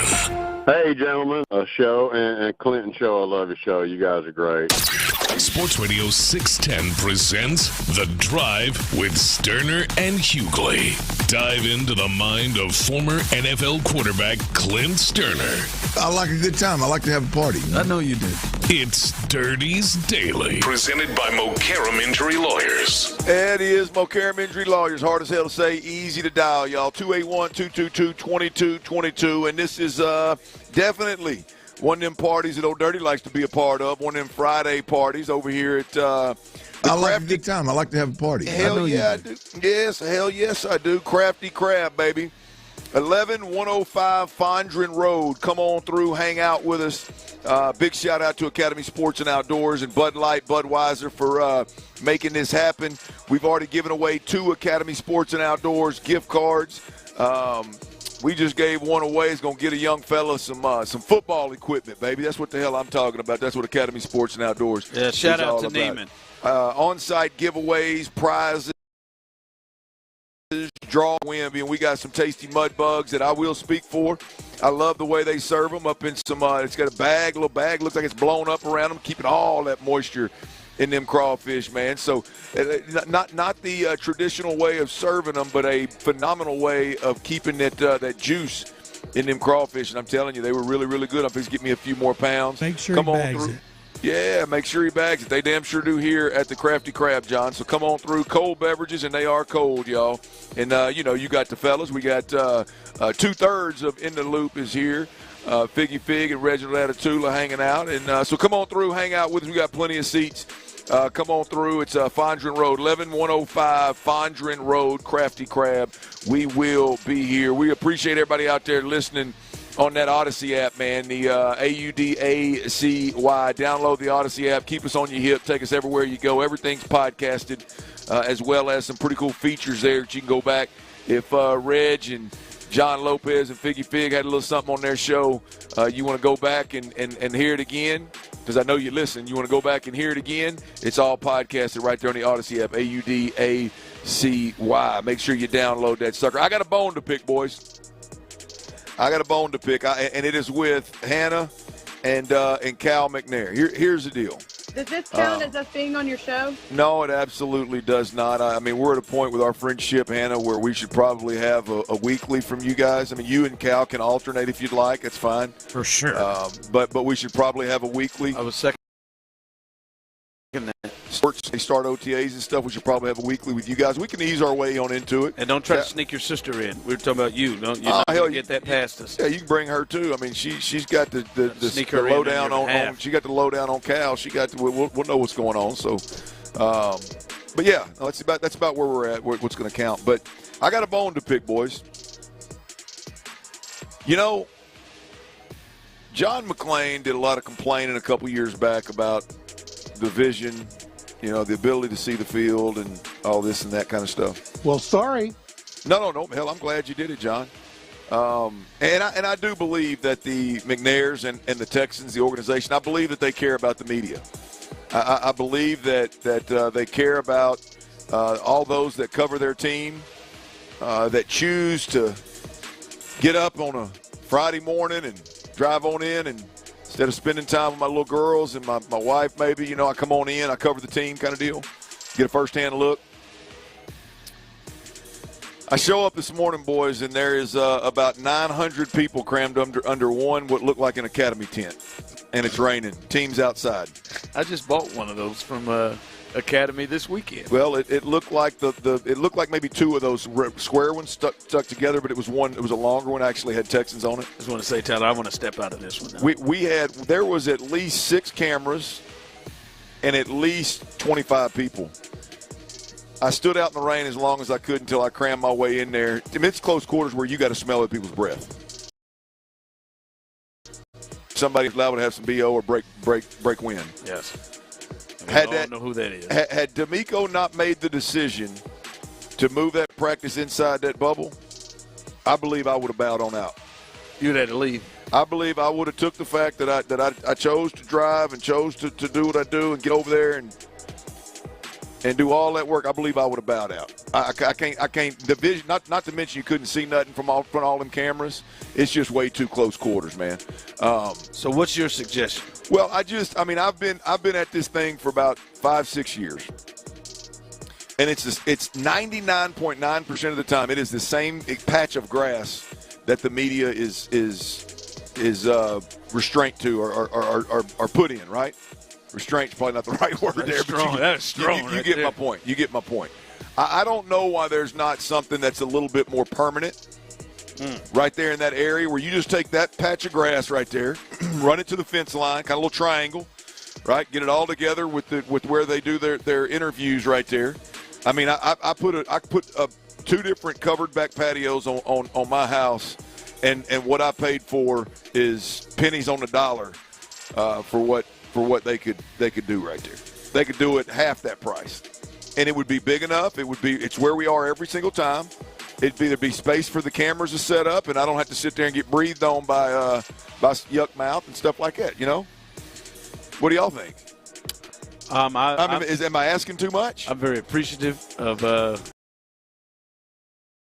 Lindsay got a tent to try to keep us out of the sun, and it ended up raining, and everybody. So I mean, I appreciate the effort, but I mean, our relationships beyond that. I mean, right? Our relationships beyond that.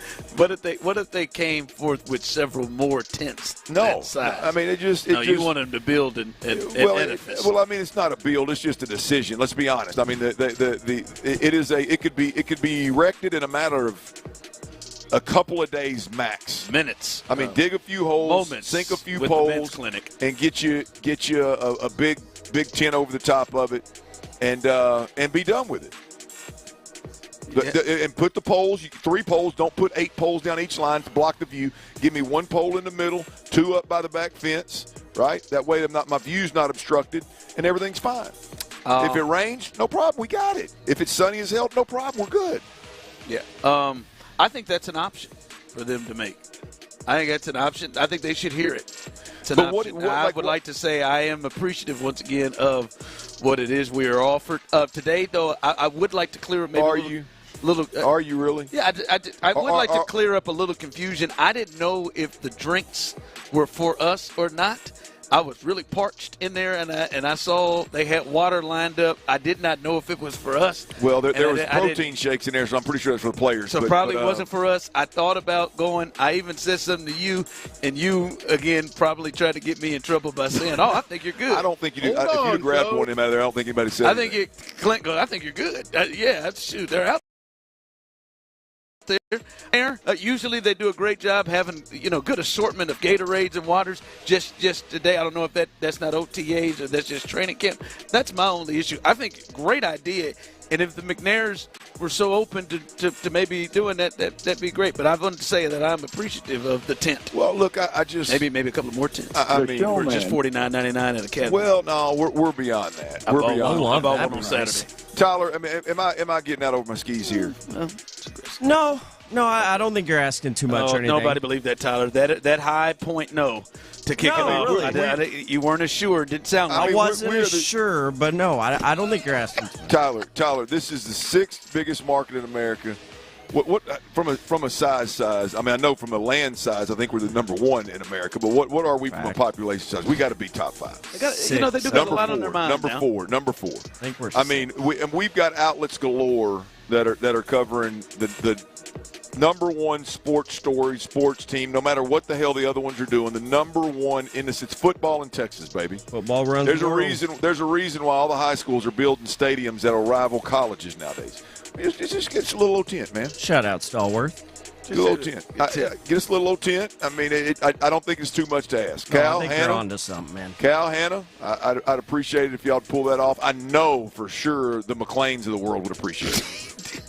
There's no way in hell. Maybe John McClain has. There's no way in hell. Look, John. Matter of fact, I didn't think I saw him today. Maybe he just said, no, I'm not standing out there. Hey, man, them tight quarters right there, man. And I look on what's going on and what I can see. You just feel like you wanted to cover. I'm not a big conversationalist in the middle of that anyway, so it makes my get down a little bit more difficult. But I think it'd be I think that would be a solid move. All right. Now I've got that. That bone has been picked. It's an option. I think it would be a strong investment, even though you're going to build a new practice facility somewhere else. I mean, we're talking $10,000 max. And if you got somebody who's going to try to overcharge you, upcharge you, let me know. I got a guy in Baytown that'll build that thing for $10,000. I promise you. Someone texted just because you're the Texans, don't try to get it for $50. I promise you, I got somebody to get it for $10. Someone texted in, Clint, do you believe 610 should have their own area, maybe their own covering? Well, I mean, considering we are the flagship. I mean, we are the flagship. You want your own covering? That perks my damn ears up. The games are played not on one but two of our stations. Hey, Will, take your ass on, baby. This is ours. Some preferential treatment would be nice. Yeah, I mean, there's no doubt, no question. I think that could be worked. Yeah, that could be worked in there. 610. Some preferential treatment. Yeah, I do. Now that we're there, I mean, we are the best. I think we probably should. But here's the deal. Here's the deal. I'd greatly appreciate it. Just throwing that bone out there. I think it'd be a good idea, Cal, Hannah. I know y'all got the bread to do it. We'd greatly appreciate it. And your money the way you want to. Yeah. Hopefully you want to on us. But here's the it's those waters. Here's the deal. Number one takeaway from training camp. Number one takeaway, not training camp, OTAs, open practice, 2 of them. 2 open practices, OTAs. I saw it today, Ron. I look up at there right when they get started, go to their individual sections. Defense is on the far end, offense is on the near end. And I look across the field. Guess who is wide stance, arm cross, just – nose down watching the offensive line? Popovich. Well, he was in the middle of it. D'Amico Ryans. Whew. Right then and there, I'm like, his whole defense is down there. His defense is 40 yards from him. Matt Burke's defense. And maybe it's going to be more, we're going to depend on Matt Burke a little more this year because D'Amico it is obvious. He is like, I'm not just going to hire some folks and trust them. I'm going to get over here and I'm going to make sure that they're turning dirt. I'm going to make sure that they're being physical. I'm going to make sure that they're coaching the hell out of these guys. I'm going to make sure that these guys are showing up and giving the effort. D'Amico Ryans is on top of that. And so I'm like, okay. So I'll watch it. I put a little note on my phone. So we're watching practice, and I look up, and the offense is still on the other end, and defense is still on the other end. The offense is on this end. Well, offense has done come together. They got some scout team thrown out there, and now we've got inside run rolling. And I look up. Guess who's watching inside run with their back to the defense? Oh, D'Amico's all on it, huh? D'Amico Ryans once again. Texans fans, I don't know if Cole Popovich is going to work out. I have no idea. I would bet that Cole Popovich is going to work out. I've watched him 2 days. He is a coach now. He's getting after it, and he's been around some really good offensive line coaches. Dante Scarnecchia is being one of them in New England. Hopefully, has the parts. He's young in his but he's young in his career too. He's hungry. I got to believe he's going to be all right. I don't know what Nick Haley's going to be. Have no idea. But all I asked, and I said this many a time, and that text line lit me up. It is on D'Amico Ryans to make sure that the football 101 stuff is those boxes are checked. It is on D'Amico Ryans to make sure that the offensive line physicality isn't a problem. It's on D'Amico Ryans to make sure that the offensive line's communication isn't a problem. It's on D'Amico Ryans to make sure that Nick Kayley and C.J. Stroud are locked at the hip. You know what I mean? We can't keep going through these offensive coordinators and go, well, I just handed the reins to those guys, and those guys didn't. The communication sucked. The physicality wasn't right. This wasn't right. No, we can't do it, man. And I love what I saw from D'Amico Ryans. It ain't about what they're saying. Watch what they're doing, and D'Amico Ryans is on top of what's going on the offensive side of the football. It is a different feel when Herman Boone is watching you, so to speak. When the top dog is got his eyes on. It's a different feel. Yeah. Because you can feel that he's there.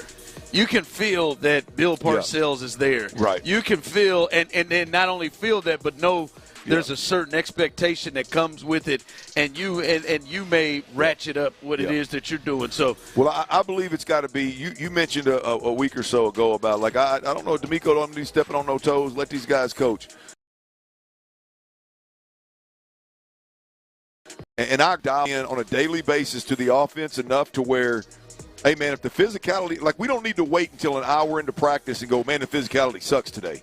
Like, D'Amico needs to be dialed in like he was today on that individual period and on that inside run period. Before we ever get to team and 2 minute and all this other stuff, he's dialed in. And, hey, if the physicality ain't right, if the focus ain't right, if for whatever reason they need more work on this certain protection or this certain scheme, hey, man, let's push this other stuff and get this figured out before we take the next step. And D'Amico needs to be the guy because ultimately he's going to be the one that's going to be held accountable. I mean, at some point, D'Amico's going to be a guy that consistently wins this bad division and dug you out of dysfunction. And he's either going to be that guy that won the division and talks about winning the division and talks about how hard the division is and they play great defense, or this offense is going to get figured out and they're going to make deep runs and be a threat every single year. It's all dependent on him handling this offense. Yep. All right, coming up as we continue here live, stop 9. We are at the Crafty Crab, stop 9 of our crawfish circuit. And, Clint, I've not seen a couple. Is the streak going to come to an end with Steven and Shannon? We have not seen them. Either they're on their way and Shannon is cussing his ass out all the way here, or the streak may come to an end. As we continue here live, you can stay with us. Got a chance to win $25 to Academy Sports and Outdoors at the end of this hour. It's now updated here with Yordon Alvarez. We will let you know the latest on that coming up next. The Drive is live. How does Coach D'Amico plan to address the offensive line during OTAs? When it comes to finding our best group, it'll be a lot of mixing and matching guys, putting guys in different spots and seeing, which 5 guys work well together. There's a lot of smart guys in that room, and they can move around. They can play multiple spots. Nobody's making a team right now in shorts and helmets. Insider access. Exclusive.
All Access. The countdown to training camp is officially on. And Mark Vandermeer and John Harris have you covered. Exclusive interviews, inside info, and the best football conversation in town. 6 to 7 every night on Sports Radio 610.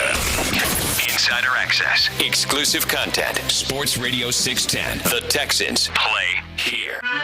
Live from the Crafty Crab on Fondren Road, it's the Sports Radio 610 Crawfish Circuit. Supported by Academy Sports and Outdoors and Bud Light. Here's The Drive with Stoerner and Hughley. That's right. The Drive is live, and the bugs are flowing here at the Crafty Crab, and they are delicious, according to my man Clint Stoerner, who is our mud bugs connoisseur, and I think he's going to get him some more right now here soon enough before he gets out of here. But I know Figgy tore him up some. Reggie had him some. I'll be honest, I would love to have some and dip it in that butter and all that with the corn and the potatoes that I believe I saw come with them. They look tasty. They look delicious. I see my man going to work on them right there, but I'm going in a different direction. Oysters were fantastic as well. So you can come out here and enjoy yourself a good time with us, win some potential prizes, and a great menu they have here at the Crafty Crab. Clint, the big thing today was maybe is there some hope that Yordon Alvarez potentially can get back? We've been told multiple times that it is not going to take a rehab assignment for him to come back. And as soon as he feels good, he'll be ready. He hit yesterday at the Dyken Park, and then he was there again today, and he hit against live pitching. This is the captain, Joe Espada, as he spoke to the media just moments ago about an update on Yordon Alvarez. I thought today went really well. Hit some balls out of the ballpark, hit the ball the other way. He said he felt good. So we'll see where this takes us. But I think this is a step in the right direction. Was there a chance he could play today? Did he want to play today, or how'd that go? Oh, knowing him. But you know what? I told him, let's just take it, one step at a time. I think today was a really good day, and we'll see where we go from here. You just kind of have to wait to see how his hand responds to this before you decide what's next? Yeah, I think so. I think we want to just give this some time here and see how he feels. But I think today went well. The fact that he was able to hit off pitching today meant that yesterday he woke up, felt good. Yeah, that's that was kind of the step, the process. If yesterday went well, move forward today and play some live BPs, and he did, and then we'll see where we go from here. That's the captain, Joe Espada. I do not mean to do stuff like this, but hold on, man. So now it's knowing him. Did he want to play today? Knowing him, man. He wanted to get out there. Knowing him. And now it's knowing him. Now it's, we just want to make sure we get these first steps. I thought the whole time it was on if he wanted to play. Up and down this text line it's Diva Yordon. He's hurt now. Now Espada's making it seem like, no, they hold him back and they just want to wait a little bit. At least he's closer. I want to focus on. He said he's hitting the ball the other manager. way. He's covering up for his player, man. Now after well, he's not as experienced as Dusty, man. It takes him a while, So who is this on now? First, I'm trying to remember who is this. Who is on? Is it Yordon's decision? I damn sure don't think it's Joe Espada. Who's making this call? Is it Yordon? Hey, they showed up. I'm about to say I got nervous about Shannon and Steve. They made it 9 in a row, baby. 9 in a row as they make it to the Crafty Crab. But all right, it sounds like, Clint, hearing them, seeing him, that he will at least be back, Clint, by, I would say, this weekend, right? You would imagine he'll play in this weekend series against the Rays. It seems like he's really, really close. Like yesterday he was really, really close, and now you can add another really to that close. So now he's really, really, really, really close to getting back, hitting the ball the other way, hitting the ball out of the ballpark. So it does seem like he's close regardless of how they're letting us know it is. Well, have we heard any reports of how it went? He said he was going the other way. He was hitting the ball out of the ballpark. He felt good. Well, I meant reports from somebody other than Other than Joe? Somebody that we feel like we can trust their Tyler, Joe Espada is the manager. I'm talking about somebody like. Did any media see this? Was anybody else aware of this and see it? Clint, do you hear where you are right now? Well, no, I mean, we were sitting here waiting to see if he was in the lineup today. Yeah, I would think this weekend, given that it's Friday, I would think this weekend we're gonna get a little Yordon. Yeah, I would think so. I would because I know Tyler is nervous about this, or at least on alert. If we roll in here Monday, Clint, and Yordon Alvarez has not played on Monday, now you're getting to start to think really weird Astro stuff at this point. Tucker. You just start to think really weird Astro stuff, like what the hell's going on? I thought he was really, really close. I think the evidence of seeing him swing the bat kind of puts it out there. All right, here's the lineup today. By the way, it is out. Even though he is not in. It's the usual suspects here. Pena leading off. Paredes is batting second. Altuve's in left field today. Christian Walker is back in the lineup. That's good. Positive news. Christian Walker, who missed yesterday's game after taking that 96-mile-an-hour off the hand, he is back in, and he is batting fourth. Back into the cleanup spot is Christian Walker. Diaz behind him, and he's catching tonight. Jake Myers, for some odd reason, is now hitting behind Cam Smith in the lineup. DeZenzo is the DH. These nuts. These nuts out there is the DH. And then second base is Dubon. So Pena, Paredes, Altuve, Walker, Diaz, Smith, Myers, DeZenzo, and Dubon. Where do you, 713-572-4610, those of you on YouTube and Twitch as well, where do you slide Yordon out in this lineup? Because I think these guys are probably we're starting to see this. Jake is starting to be the everyday center fielder. We're starting to see a lot more Cam Smith and him in the outfield, on a daily basis. He's starting to be in the lineup a lot more, less Chaz, and even he's probably been in there even more than DeZenzo at times. When Yordon does return, where do you slide him in this order? I don't think there's any debate. I think Yordon Alvarez is your three-hole hitter. What you do around him, I think, is the bigger question. That's it. I was going to say, yeah. Yeah, Yordon's your three-hole hitter, no doubt about it. And then we'll figure out kind of how you want to play really the Paredes and Altuve pieces, because I think Pena is settled in as the leadoff hitter. I think he's got Altuve's blessing to be that, so I don't think that moves. As I mentioned, Yordon, the 3-0, that doesn't move. So what do you do with Paredes, who is clutch, who's getting great at bats, who's getting quality at bats, who's is it ideally a top of the lineup type of bat? Obviously, who's more of a free swinger, but was your leadoff. What do you do with those two guys? And I'll be honest with you, I don't care either way. I personally would slide Altuve to the 4-hole and leave Paredes in the 2-hole where he's been. Yeah, I'm with you. I think, to me, it is clear I would have him third. I don't know that I want to move him any further back in the lineup.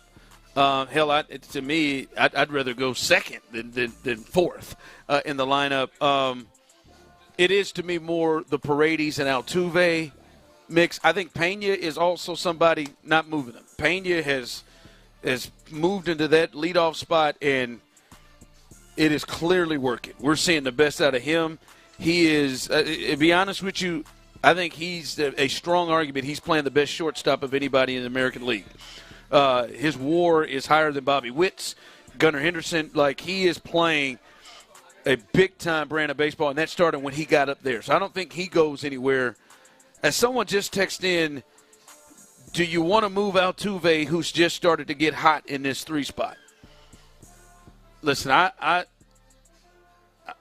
love Jose Altuve. At this point right now, to me, my thought is, where do I want him? Where do I want Yordon more than anything else? Because he's my best guy. Where do I want Yordon? And then my thought is, how many different ways can I or put Altuve in space? Someone just texted in 4-hole. For me, I would flip it. I'd have Altuve second.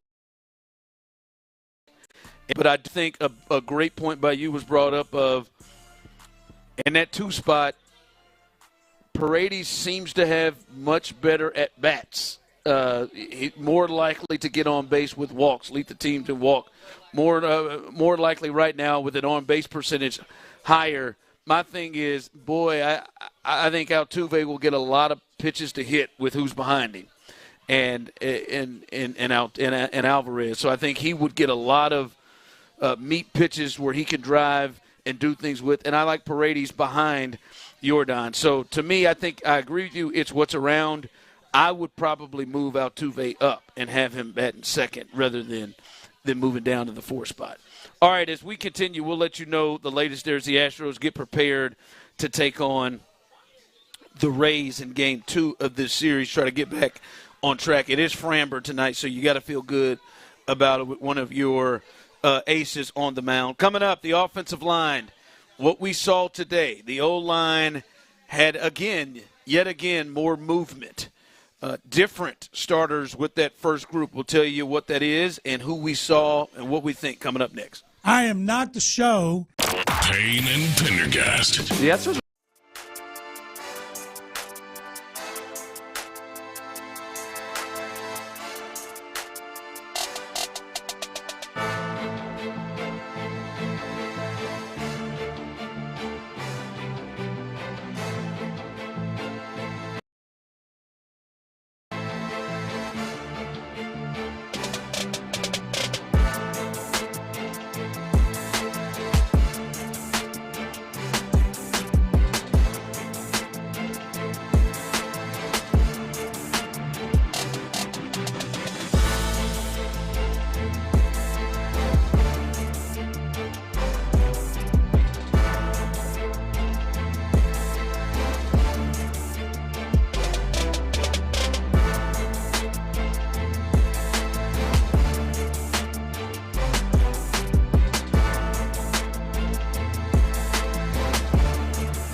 Times. With the Times? You're playing the loot. Yeah, sounds pretty good, right? Discover is accepted at 99% of places that take credit cards nationwide. Based on the February 2024 Nielsen report. Injured? Call Mokaram Injury Lawyers, 281-222-2222. Live from the Crafty Crab on Fondren Road, it's the Sports Radio 610 Crawfish Circuit. Supported by Academy Sports and Outdoors and Budweiser. Here's The Drive with Stoerner and Hughley. All right, welcome back in, boy, Tyler. The text line, boy, I don't know if they would have liked my man here, boy. My man here, the comments he was making about C.J. Stroud, boy. Well, let us say it, boy. They'd have told you to, like me, they'd have sent me back to Kansas City. He said he lived here. He ain't going nowhere. My man Clint said, he walked up to me, he said, I'm going to ask you this question. I want you to ask it on the radio, too. He didn't really sound like, that was a mix between Sam, that one old guy that does. But anyway, I don't give a mother duck. He said to me, he said, you think C.J. Stroud has reached the ceiling? I said, damn, his ceiling. 2 years in. And then he did that famous line, Clint, of, he went to Ohio State, man. And them Ohio State quarterbacks, they don't get good quarterbacks. And I mean, my man, I said, you really think he's reached his peak? He's like, I don't know, man. I think this is pretty close to where you're gonna get. He ain't gonna be no Joe Burrow. That's what he told you. I'm like, whoo. I'm glad.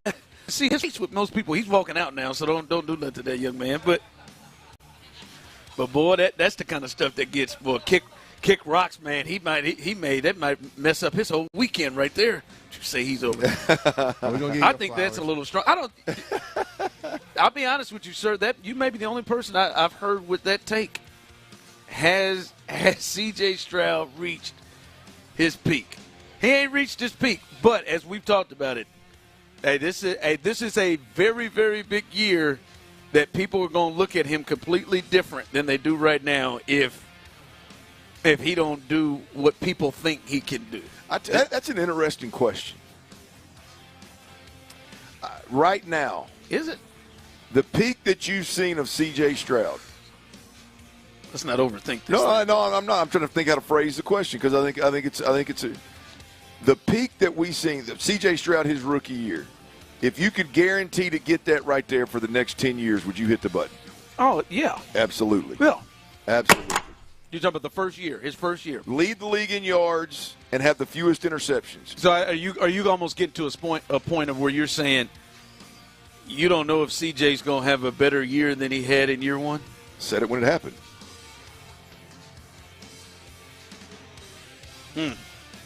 Now there's different years, and you can win more, and you can play you can prove that you can play a more aggressive style, or you can do this or that. But right now, what I've seen,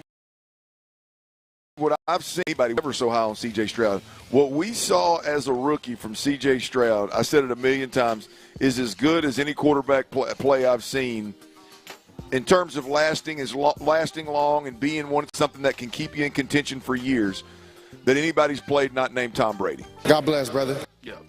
I mean, that brand of ball, you put a good defense with, you put a good running back with, you can win a lot of games. Text line coming through. If he has another year like last year, would you say he's at his ceiling? No. If he has another year like last year, his ceiling would have still been his first year. Yeah, I still like 3 years to say like we've seen the best of him. Even at the end of this, 3 years to say we've. I don't know. Like, you got to define best. I'm just saying, I would be absolutely stoked. If CJ could give you 10 years of what he gave us his rookie year, he would be considered a top 5 quarterback in the league the rest of his career. Yeah. Yeah, and also, but you, as you know better than anybody, it's not just the numbers either, right? Because Patrick Mahomes may not ever eclipse the numbers of that first year that he was a starter when he threw for 5,000 yards and 50 touchdowns. But he's a far better quarterback today than he was then. Like he can read defenses and manipulate defenses. Like he knows the game and is a better quarterback. He's winning games that I don't think he would have won prior. Yeah, So it's not just the numbers. He's proved he can win in multiple ways, and that's to me that's a different conversation. Like, can C.J. Stroud get to a point where he strikes fear in the opponent if you give him a possession in a one-score game late? Like right now, I don't think C.J. Stroud's scaring anybody. Right, no. And that because I mean that is reserved for the Tom Brady's, the Aaron Rodgers, the Pat Mahomes, even I think Joe Burrow and with Jamar Chase and that company. I think they scare you. There's just that is reserved for 2 or 3 quarterbacks in the league. I don't think CJ get there. That his ceiling would obviously go up at that point. Yeah. But if we're just talking about quarterback play and we're not talking about winning championships, I mean. I wouldn't be opposed to CJ getting a lot more of CJ Stroud's rookie year. Yeah, I don't know if CJ will have another year where he throws 5 interceptions. Ooh. You know what I mean? Like, but that don't mean that. What did he average that year through the air as well? He led 278 or something like that. That's the crazy combination of stats that if you're just looking at stats for what it's worth. I'm not a hell or high water stats guy, but that is a wild fewest interceptions, most yards per game. That is wild. Yeah, with the running game he had. And he did it his rookie year. He did it with an offensive coordinator that got fired within a calendar year of the last game. Yeah. So, I mean, it's wild. That was – but I've said it from jump. Like, that's some of the most impressive football that I've seen anybody play, not just a rookie. Yeah, I don't think his ceiling – I can't – really entertained. What really will help him, Clint, is the number one thing we're looking at, and to even have a chance to reach a ceiling or to be talked about the way that we were thinking he'd be talked about after that first amazing season. Them dudes up front going to have to really step through. And as you said, D'Amico Ryans had his eyes right there on them throughout practice. And Clint, we saw even more changes from the first day of OTAs. Yep. Today, instead of Cam Robinson at left tackle, we saw the rookie, Ariante Ursery, was getting run with the first team. And not just every single time they did some sort of a team drill, he was the left tackle. Tomlinson has been at that left guard spot both of the days that we've had a chance, media-wise, to see. Andrews has been the center both days that we've seen. Titus Howard has not played a single other position on the field other than right guard since he's been there, and Blake Fisher was there too. Now, Ursery moved over to the right side at times. We've seen Juice Scruggs play center today, play right guard, left guard in the last couple of days that there have been OTAs. We've seen a lot of movement there. Patterson, who we thought might have a chance to start, was the third center behind Andrews and Scruggs today. Needless to say, Clint, they've been a man of their word. They have switched things back and forth. They tried different guys in different spots today. So it looks like there are truly real competitions happening up guard, it really appears. Yeah, look, I don't think there's any competition at left tackle. I think Cam Robinson's your guy. I think really today didn't swing you at all seeing him over there with the ones? I think I'm just convinced that's a competition. I mean, I'm sorry. That is a get the young guys some reps. Cam Robinson is your left tackle. I think you look at right guard. Titus Howard is your right guard, and I think for right now, we haven't seen Trent Brown, but I think for right now, the Blake Fisher kid is who they're going to go with at the right tackle position. Now, I think there's a real competition at center, and I think there's a real competition at that left guard position. But as you're talking right there about the offensive line, I do think there's something that sticks out, right, is I think the center competition is a true center competition between Blake, Andrews, Jake Andrews, and Jarrett Patterson. And not Scruggs? Scruggs is going to be in the mix, but if I had to bet, the competition between those two and Scruggs, who we just watched play all three interior positions, looks like he's being groomed to be a depth guy in the interior. And which is insane that he's the one they moved up to get in the second round, and right. the other is a 6th round picking Patterson and Andrews. Well, who they look, I think they would love for him to work out as center, but I think when you pick up a guy, didn't Jake Andrews get released by Yeah, New I was England? going to say he's not like when you pick up a guy that's just getting released out there by a team that's got a young quarterback that they're trying to build around. I mean, you're picking up a guy that other than just the team even wants. So when he comes in and he's getting your first team snaps, clearly they think highly of him. Yeah. Jarrett Patterson, I don't know where they're at with him, but I think they would love for Juice Scruggs to be able to be a lock, stock, and barrel guard or center, and he's going to be our guy. But if you look at what we watch, which I don't take it however you like, but the fact that we've seen Juice Scruggs play all 3 middle positions is they're grooming him to be the versatile guy that can do a little bit of everything. And Laken Tomlinson's at left guard. Andrews is at center, right? Like you said, I mean, the only one that we've seen inside jump around so far, for the most part, is Juice Scruggs. So we'll see. That guy will be extremely valuable. I've said it before, man. Whoever you settle on this offensive line, guard and center, if that guy goes down, you need to put a center in there for him. Yep. If the guard goes down, you need to put a guard in there for him, right? I mean, it's the thought of, like, rotating everybody through and make compounding problems, like, those days got to be behind us. It feels to me the 2 guard spots are filled. It feels like Tomlinson and Titus Howard are going to be the guards. Like, it feels that way. You feel good about the tackle spots. I think that it looks like right now it's Blake Fisher's to kind of have right now, unless he does something to lose it, because they've been running Blake Fisher out over there. We'll see what happens with Trent Brown if he gets healthy, or maybe the young kid who did get some reps over there. But it looks like he's been the one starting over there. And as you said, Nursery was the one who was running with the ones. Cam Robinson. It makes a lot of sense what you're saying, man. That's $14 million on a year. Like that seems like somebody that they would most likely want to give. Well, it's a beautiful thing. If that kid they drafted takes the job good enough from to him, take Cam Robinson's job immediately, and I'm not saying Cam Robinson has saved the world good, but if he's good enough to upseat Cam Robinson before we ever start the season, boy, that's a hell of a draft pick. That is a hell of a draft pick. You hit that one for sure. Yeah, it is. All right. That's what we saw O-line today. It looks like it will be a lot of maybe some musical chairs to find the right fit. It will be interesting to see, Clint, how long it is before they find the right fit, and whatever that right 5 will be. I would assume probably as we get to mandatory minicamp, we'll start to see that. Coming up, a little 5 o'clock fire. By the way, if you're in the building, you got one opportunity here, or a couple of minutes of an opportunity to sign your name in our raffle box, where you can win a $25 gift card to Academy Sports and Outdoors. We will announce that winner coming up in a couple of minutes. We will do that again in the 5 o'clock hour as well, so make sure you're ready for that. 5 o'clock fire will get you ready for the Astros tonight. The starting lineup is out. Gives us some news on Christian Walker and Yordon Alvarez. And OTAs will let you hear who wasn't there today. All of that as we continue right here live on The Drive. All right, y'all. Clint Stoerner here for Serta Pro Painters. Look, I've had a couple of projects done around.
is a trademark of Mondelez International Group. Pop-Tarts is a trademark of Kellogg North America Co., LLC. Used with permission. KILT FM HD2 Houston. Insider access. Exclusive content. Sports Radio 610. The Texans play here. An Odyssey sports station. The great Kevin Harlan joins us. This is drive time, isn't it, back in Houston? Man, woman, or child, right? We have a liftoff. Sports Radio 610 presents The Drive with Stoerner and Hughley. It's the 5 o'clock fire. It is 5 o'clock. Congratulations. Hopefully you're off work. Luckily for you, Old Dirty Show and T-Mill have the latest. And the latest is we are live here, stop 9. And give them a hand, Shannon and Steve. They've made all 9 stops. They've made all 9 stops. Boy, it was getting a little tight there. It was Shannon's fault today of how late they were. Absolutely pathetic. But thank God they made it here safely today. And Steve deserves better today. But we're having a good time out here. Crafty Crab, Fondren Road. Come on out, hang out. I'm watching. My man is out here rolling. I'm seeing Bugs coming out. He's got 2 in his hand. Clint just tried to run through his 2 pounds. I don't think he made it. This is his second order. It's actually only 1 pound. Is it 1 pound? Okay, yeah. I thought you said 2 pounds. It says 1 pound on the ticket. Yeah. He came through. He tried to run through them, but he was stopped. They're hot. They were hot, burning my fingertips. They were burning. Yeah, you generally just try to power through. I tried, but I failed. He failed. That's all right. That's all right. But he's doing his thing. They're good though. They are, man. I love I've never seen them served in this big blowed up bag like this.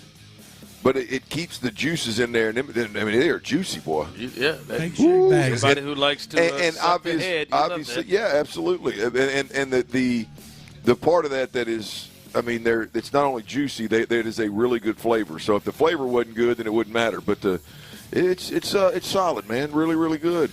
Yeah, it's a good time out here. It's a good time being had, and you should make your way as we're here till 6:00 at the very least, and still time to hang out. You want to watch the Astros? You've got TVs all over the place here, and the seafood is great here as well. I had the oysters earlier. The wings are good as well, and obviously those bugs that Clint was just talking about. You can come out here, drink a little cold beer, cold drink with you. I'm seeing frozen margaritas roll through. I saw Reggie get himself one. Jealous. Our engineer Matt, no, I can't have one. I'm always good raw dog in the drive. Rolled through one, Steve said they're good. So any kind of cold drink you want is here for you at the Crafty Crab. So make your way on out here, Clint. It is Fromber Day, and I do want to get to that. But the latest news on Yordon Alvarez getting to work on a Friday, and on your way here, and while you're listening, this is the latest from the captain, Joe Espada, as he gives an update to the media on the status of Yordon Alvarez.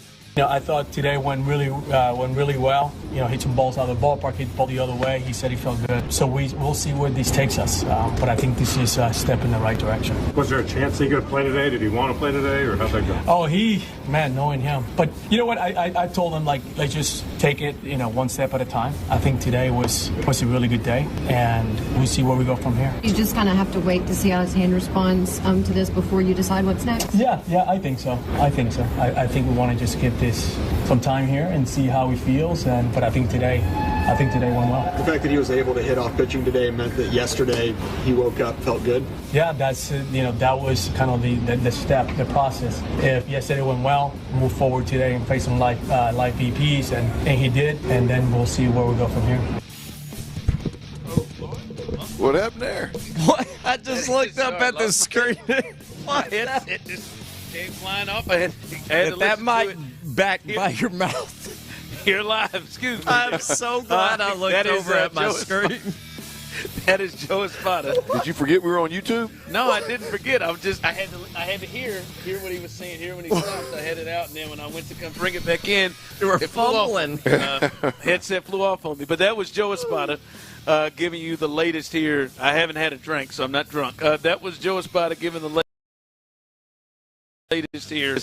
Again, as In the Loop said earlier, you can add another really on there. He's getting really, really, really, really, really, really close. I mean, this is now 6 or 7 reallys from last week's 4 reallys. He's getting really, really, really, really, really close. He hit live pitching today. There was a thought that maybe they were holding out the lineup, because the lineup came out, I would say, about an hour later than it normally does, that maybe he might jump in there, but he is not. I think, though, as we see Clint and hearing him, seeing him swing the bat yesterday, seeing it continue to go well, him feeling well, Clint, it feels like we should see him this weekend. Maybe tomorrow, Sunday. It seems like we were getting really, really, really, really, really, really, really close. Look, if he's hitting balls out of the park, taking BP off live arms, then and it's pain-free. I don't know. I don't know what else you need to see from a guy to get to know that it's time to get him in the game. But I'm no doctor. I'm obviously not there, so I would expect to see him this weekend. Absolutely. It sounds like it. The lineup, by the way, without him, as Framber Valdez goes, they'll look to try to even this thing up, Clint, with the Devil Rays. I keep calling them Devil Rays. With the Rays, it's all right, man. Coming up as they got this 4-game set. It is Pena, Paredes, Altuve. He's in left field tonight.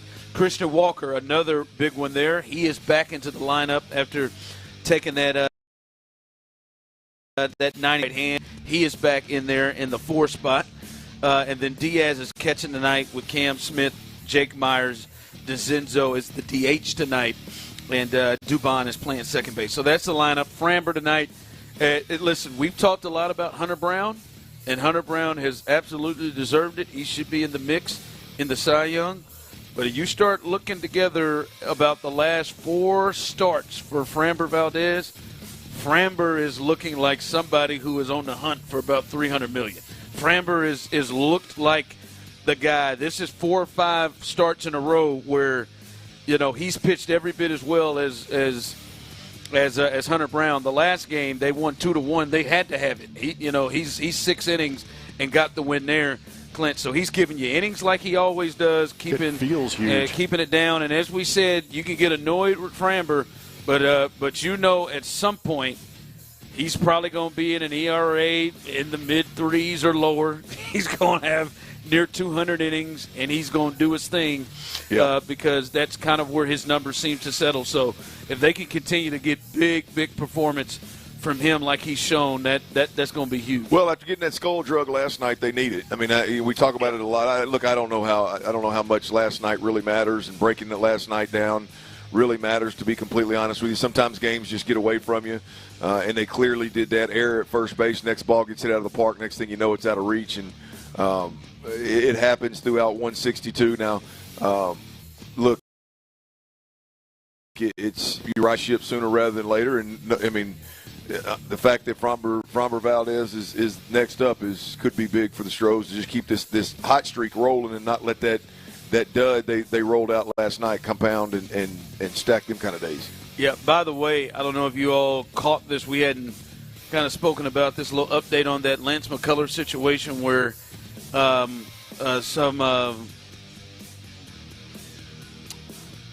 bad person made a decision there. I saw my job flash right before my eyes right there. Some bad person made the decision that he made and threatened Lance, his children, as well as 5-year-old daughter, as Lance has spoken about after his poor start. I wonder if that person sent flowers and roses over after the 12 strikeouts he got after the last game. Right. That person. But Lance McCullers has added, said he's had to add security to protect his family. So he has security added with his family because of the decision some fool made.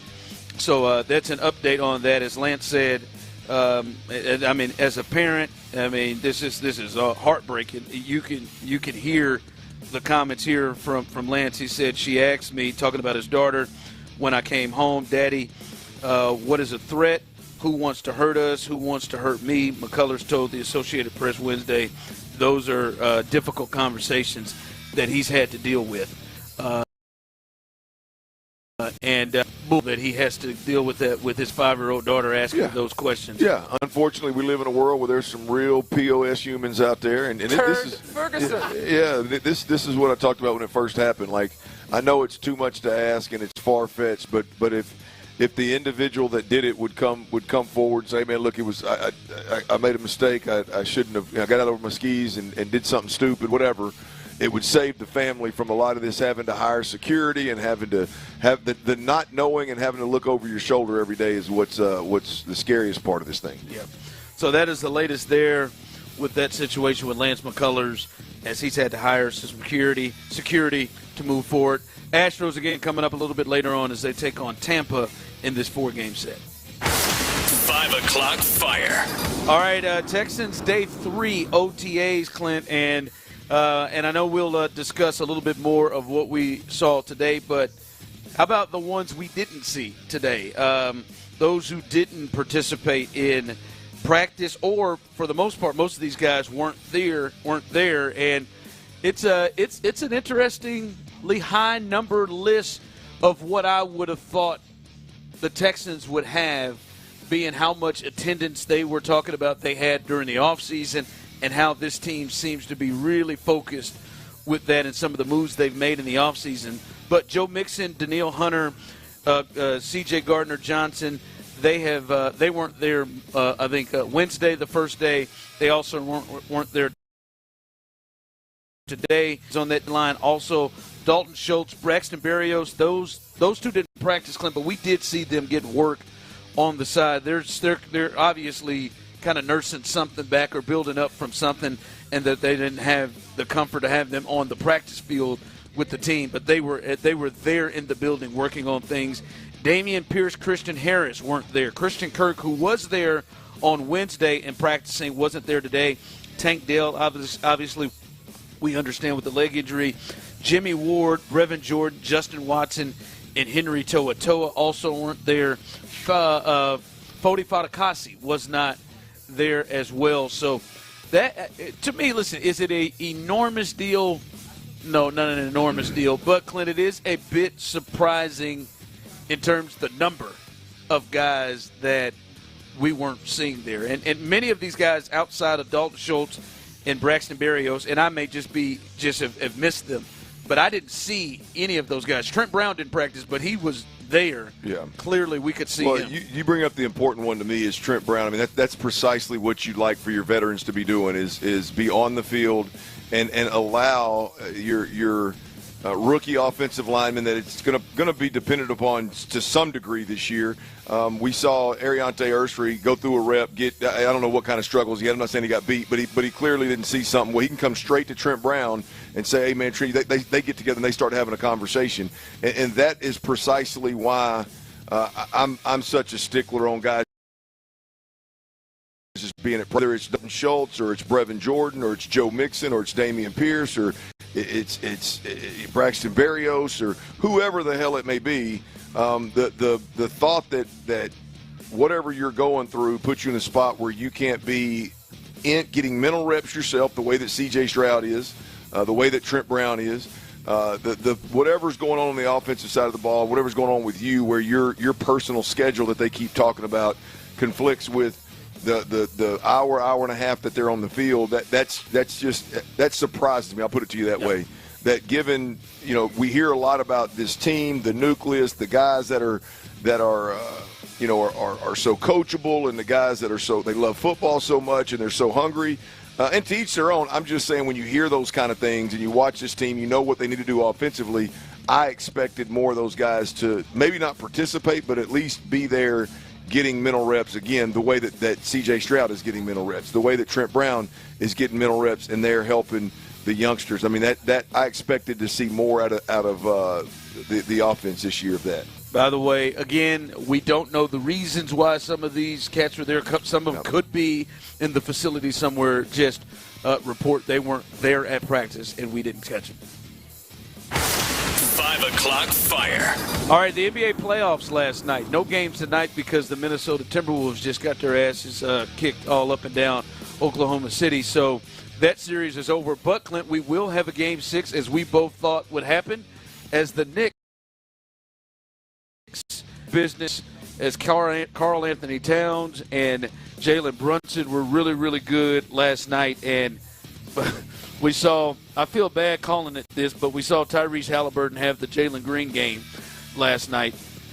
Except Tyrese just had it once. But we saw him have that under 10-point game. Didn't look like he was really, ever got any kind of rhythm or into the game. He's had, I think, 7 or 8 points he scored last night while the Knicks came rolling through. This thing has moved to Game 6. There is now a bit of pressure. Obviously, there's the ultimate pressure on the Knicks. Their season ends if they lose. But there is still some pressure there now building on the Pacers, because obviously if they find a way to win this game in Indy, now it comes back to New York, and really anything can happen at this point. So big win for the Knicks. But the Pacers, I still think, are in the driver's seat. I still think they take care of this. But it does get absolutely interesting if that thing is tight in the fourth quarter coming up on Saturday night. Well, if they show up and it doesn't look like the Knicks are completely fatigued because it's late in the playoffs and they're getting ran up and down by and they gave everything they had yesterday. Yeah. I mean, if the fatigue doesn't set in and you mess around and they catch, as you said, Cat and Brunson, you catch them hot again, they're going to have their damn hands full. Isn't it interesting? You get a team that gets somebody down 3-1, mess around and lose Game 5, and then all the pressure, although you're at home, all the pressure is on you to not even this thing up and go back to their place. Obviously, not necessarily a must-win game, but the pressure is definitely on the Pacers, no doubt. Well, yeah, the Knicks experienced this in their last series with the Celtics, where the Celtics got them pretty good in Boston right after Tatum went down, but then they just absolutely hammered the Celtics at home and got off to a really good start. So we'll see what that looks like tomorrow. By the way, do we come in Monday with a Game 7? No, I think the Pacers handle up. Take care of it. Yeah. I think the Pacers handle up. They're gonna put John. They're gonna put John Halliburton on the front row this time. They're gonna put him down courtside. Let him really get into this thing. Him and Pat. I don't know, man. Him and Pat McAfee together. Cat was in foul trouble last night for a while too, so they were able to overcome that. Yeah. We'll see. I'm with you. I think the finals will be the Pacers and the Thunder, and I think we'll know that by the time we get in. All right, coming up, the big story. The big story coming from camp. How big is it? We'll let you hear the explanation from Nick Kayley of why C.J. Stroud hasn't thrown at OTAs. That's next. All right, y'all, look, the biggest mistake you can make if you're selling your home is settling for less money. Look, that never happens with Orchard, man. It's I understand that disappointing offer.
Radio 610. The Texans play here. Cal is a kick-ass racquetball player.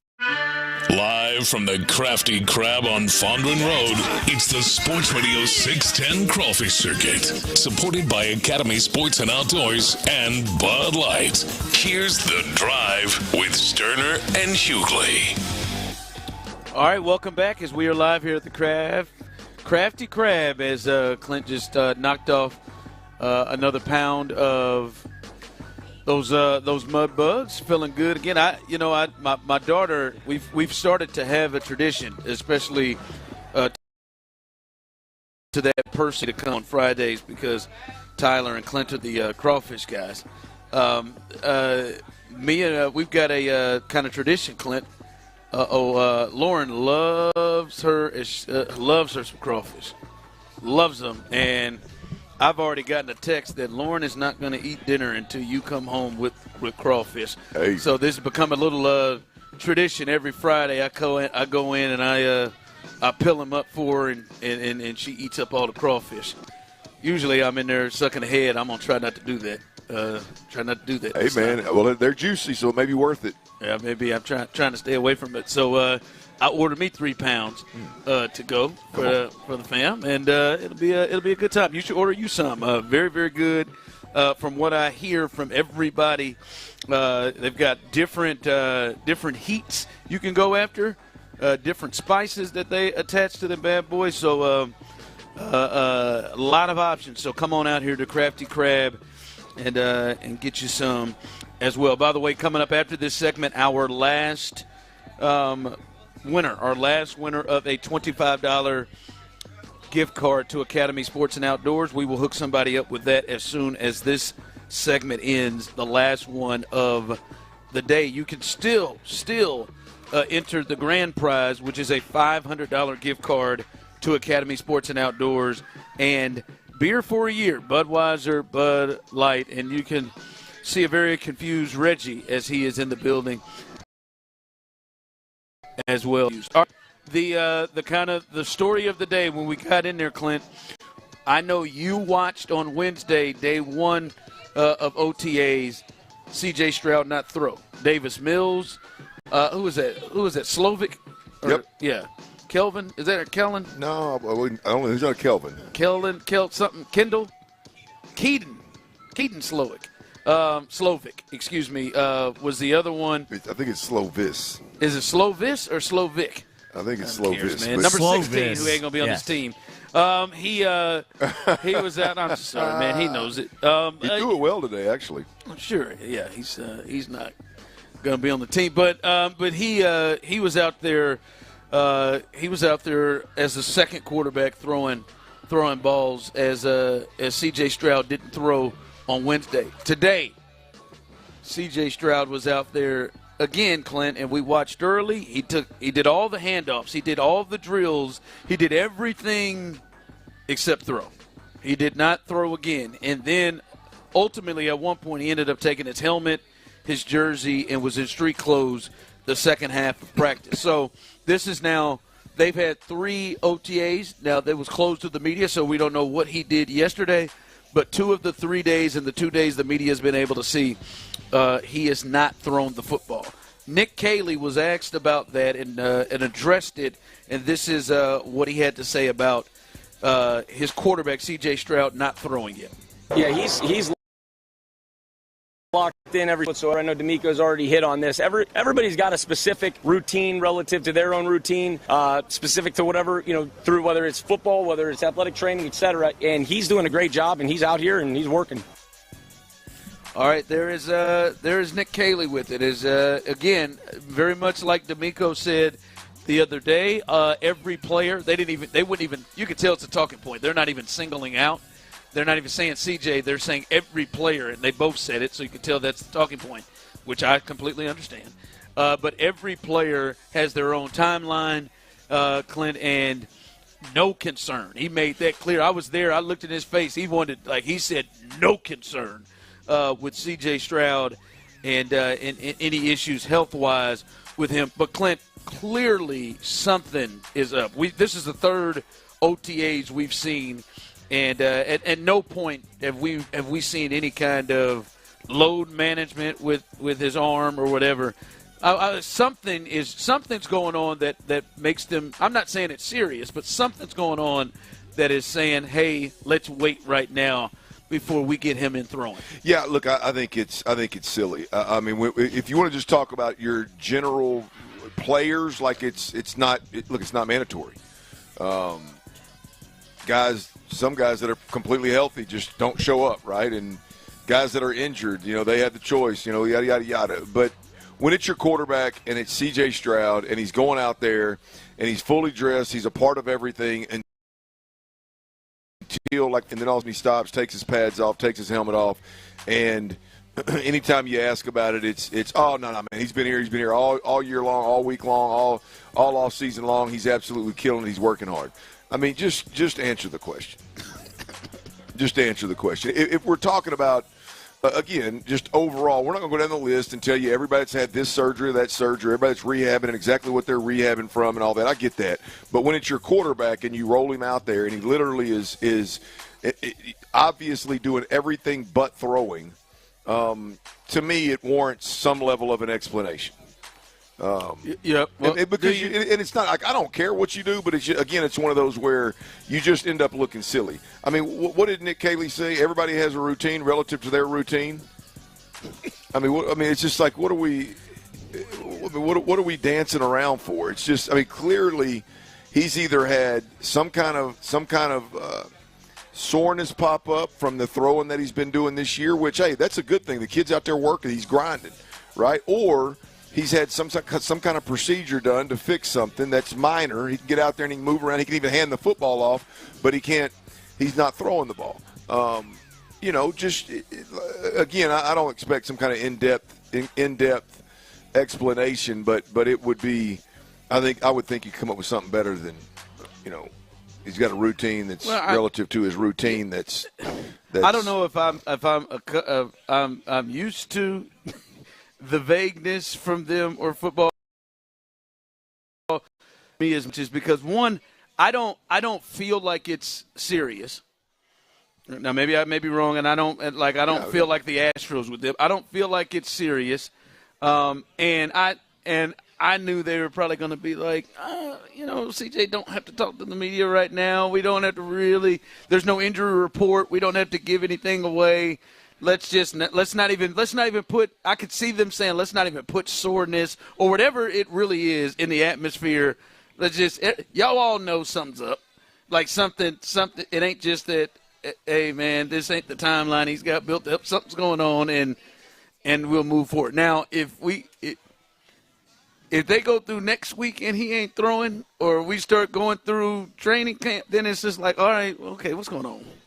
What's it like? How serious is this thing? I guess for me, the nature of it not being serious is maybe why I'm not. Well, I think it's a much bigger deal, just relative to covering a football team. Again, you're talking about a brand new offensive coordinator. You're talking about, like, right now we got one carryover receiver that's going to end up being an impact player here.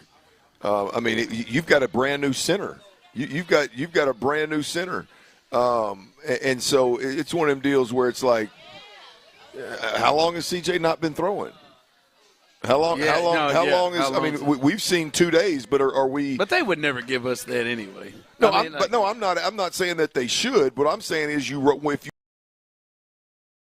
you make that happen, and it's blatantly obvious to everybody that, hey man, dude's good to do everything but throw. Yeah, like clearly at some point, let's just.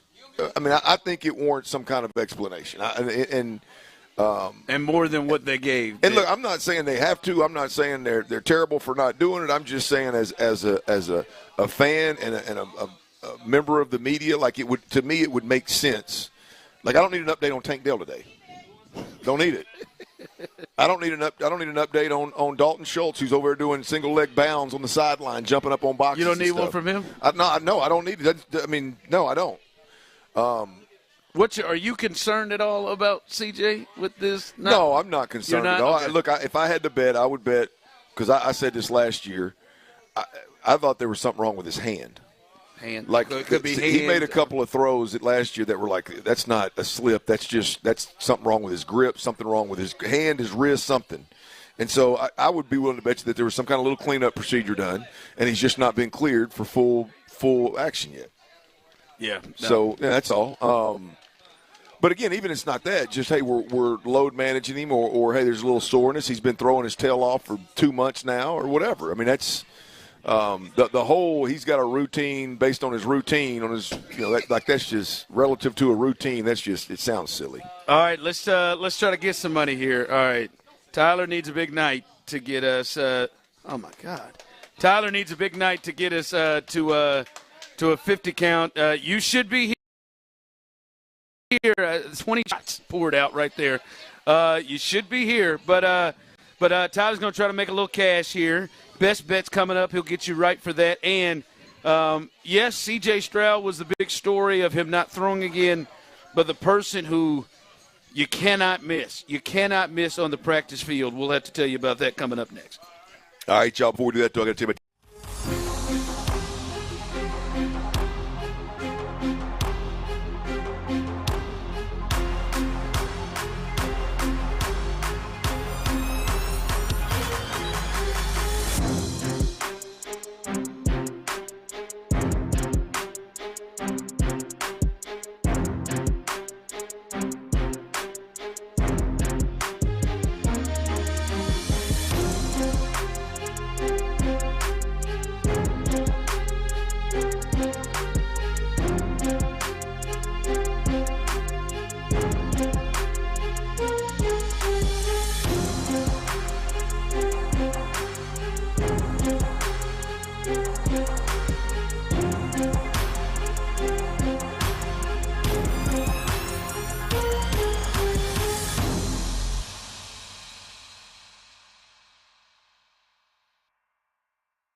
$100 plus a month on experience beyond finance agreement, $999.99 and qualifying ported. For well qualified plus tax and $10 for 15 days. Credits end and balance due if you pay off early or cancel. See T-Mobile.com. Live from the Crafty Crab on Fondren Road, it's the Sports Radio 610 Crawfish Circuit, supported by Academy Sports and Outdoors and Budweiser. Here's The Drive with Stoerner and Hughley.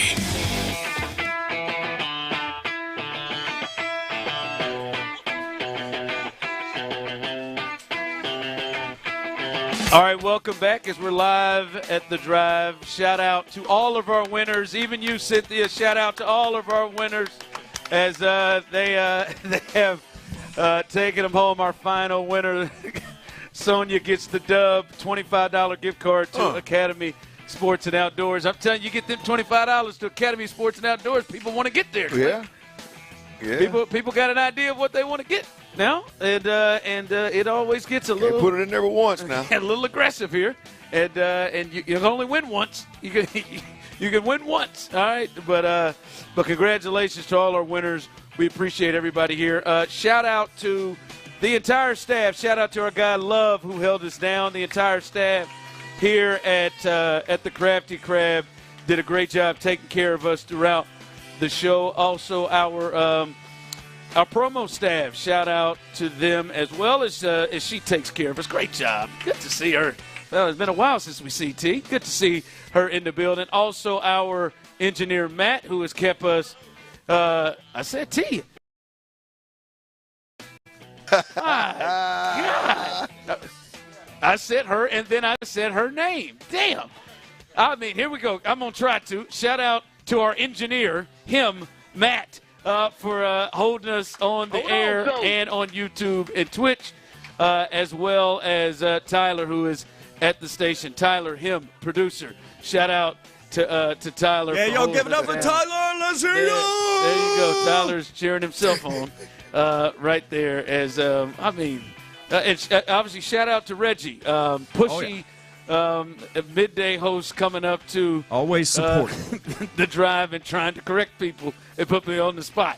It's a damn shame. Just listen. You should have listened, and you wouldn't have been in that spot. Coming up behind us, Texans All Access. Red. By the way, I saw John Harris today. He's in game mode. Oh, there ain't no doubt. John Harris is in game mode. When is he not in game mode? He's in game mode. He was in game mode. You know in that situation when you go to speak to somebody and you kind of know what time it is by what they give you, and then you go ahead and just move on and give them what they need. Yeah. I seen as Nick Kayley was talking, I said, "Hey, John." He said, "Hey, Ron." I said, "Okay, man, he's focused. Yeah. He's done. He's focused. He's focused, baby." Hey, the only time in a year that John Harris has broken character on me is the Hall of Fame deal. He stopped in the hallway. Well, he's broken character. No, 100%. I mean, in a year. I don't mean that disrespectfully, by the way. I mean, just like he is serious, man. He's serious. It's ball out there, and John's serious about it. And yeah, that's why. Man. That's why you need to. He is consistent with it. Yeah, him and Mark Vandermeer, John Harris, they got it. They'll look at day 3 of OTAs today, as well, and they'll also do a little preview and talk about those joint practices they got coming up with the Lions and the Panthers. So stay tuned for that. Also following them, Area 45, late night, the best late night sports talk show here in Houston, 7 to 11. Sean Bijani, Patrick Creighton, and Chris Santiago. They blow any other late night sports talk show out of the water. So make sure you stay tuned and listen to those guys. Nothing better in the city of Houston late night than Area 45. And then here in a little bit, Tyler will get those best bets. He needs a big night. Need a big night, Tyler. Need a big night to get yourself back into the gently. Well, nope. I almost took the bait on that. That's putting it gently. And I was watching the court, but I stayed out of it. And in my mind, I thought, should I say it? And then when I said that to myself, I was going to set the hell out of that hook. I know you would have. I know you would have. So lips on a Friday. Stay tuned for that as we continue. Clint, we talked a lot about what we saw at OTAs today. Their third practice, second one open to the public here and to the media. And we heard Aziz talking about where he has seen Will Anderson grow. and the leadership grow. And Clint, we have, I think, definitely Clint maturation process of him as a rookie, kind of feeling his way and kind of doing things. And all right, there's some of the veterans that I'm kind of with and behind, the Jerry Hugheses of the world, the guys up front. Then to the next year of filling things out a little bit more and kind of looking up to a guy and watching a guy like Daniil Hunter and all the vets there. To now, Clint, he is the voice you hear when you walk into the building. When you hear on the field, 51's the voice you hear. You hear him coming. The intensity is unlike anybody else on the field. You can start to see this becoming like Will Anderson's team. And we're at practice, Clint.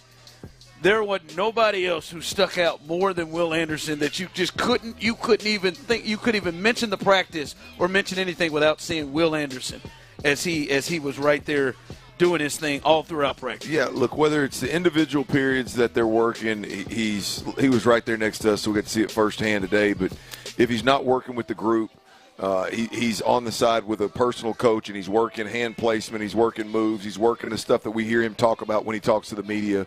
And then when he's on the field in any kind of team setting, he's being disruptive as hell. I'm sure you ask him, he'll just say he's practicing hard. You ask the offensive line and the quarterback and everybody else, you say, yeah, we ain't got no pads on. He's probably going a little bit overboard. But Will Anderson, you talk about taking the team over. Like it is typically when you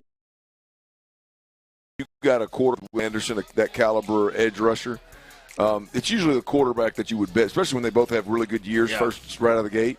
And let's be honest, CJ had a good year last year. The protection just sucked, and he wasn't able to get in a groove. But CJ didn't have an awful year last year. But anyway, I think naturally the thought is, hey, the quarterback's the one that's going to kind of separate and take the team over. I would be willing to bet that – I know Will Anderson is closer to, but I'd be willing to bet that it's as you mentioned, it's more likely to be Will Anderson than CJ. Like, and I think it has to do with the fact that CJ's in a unit where, man, they're producing. They're humming. There's no slowing them down. They're getting better. That's going to be the identity of this team.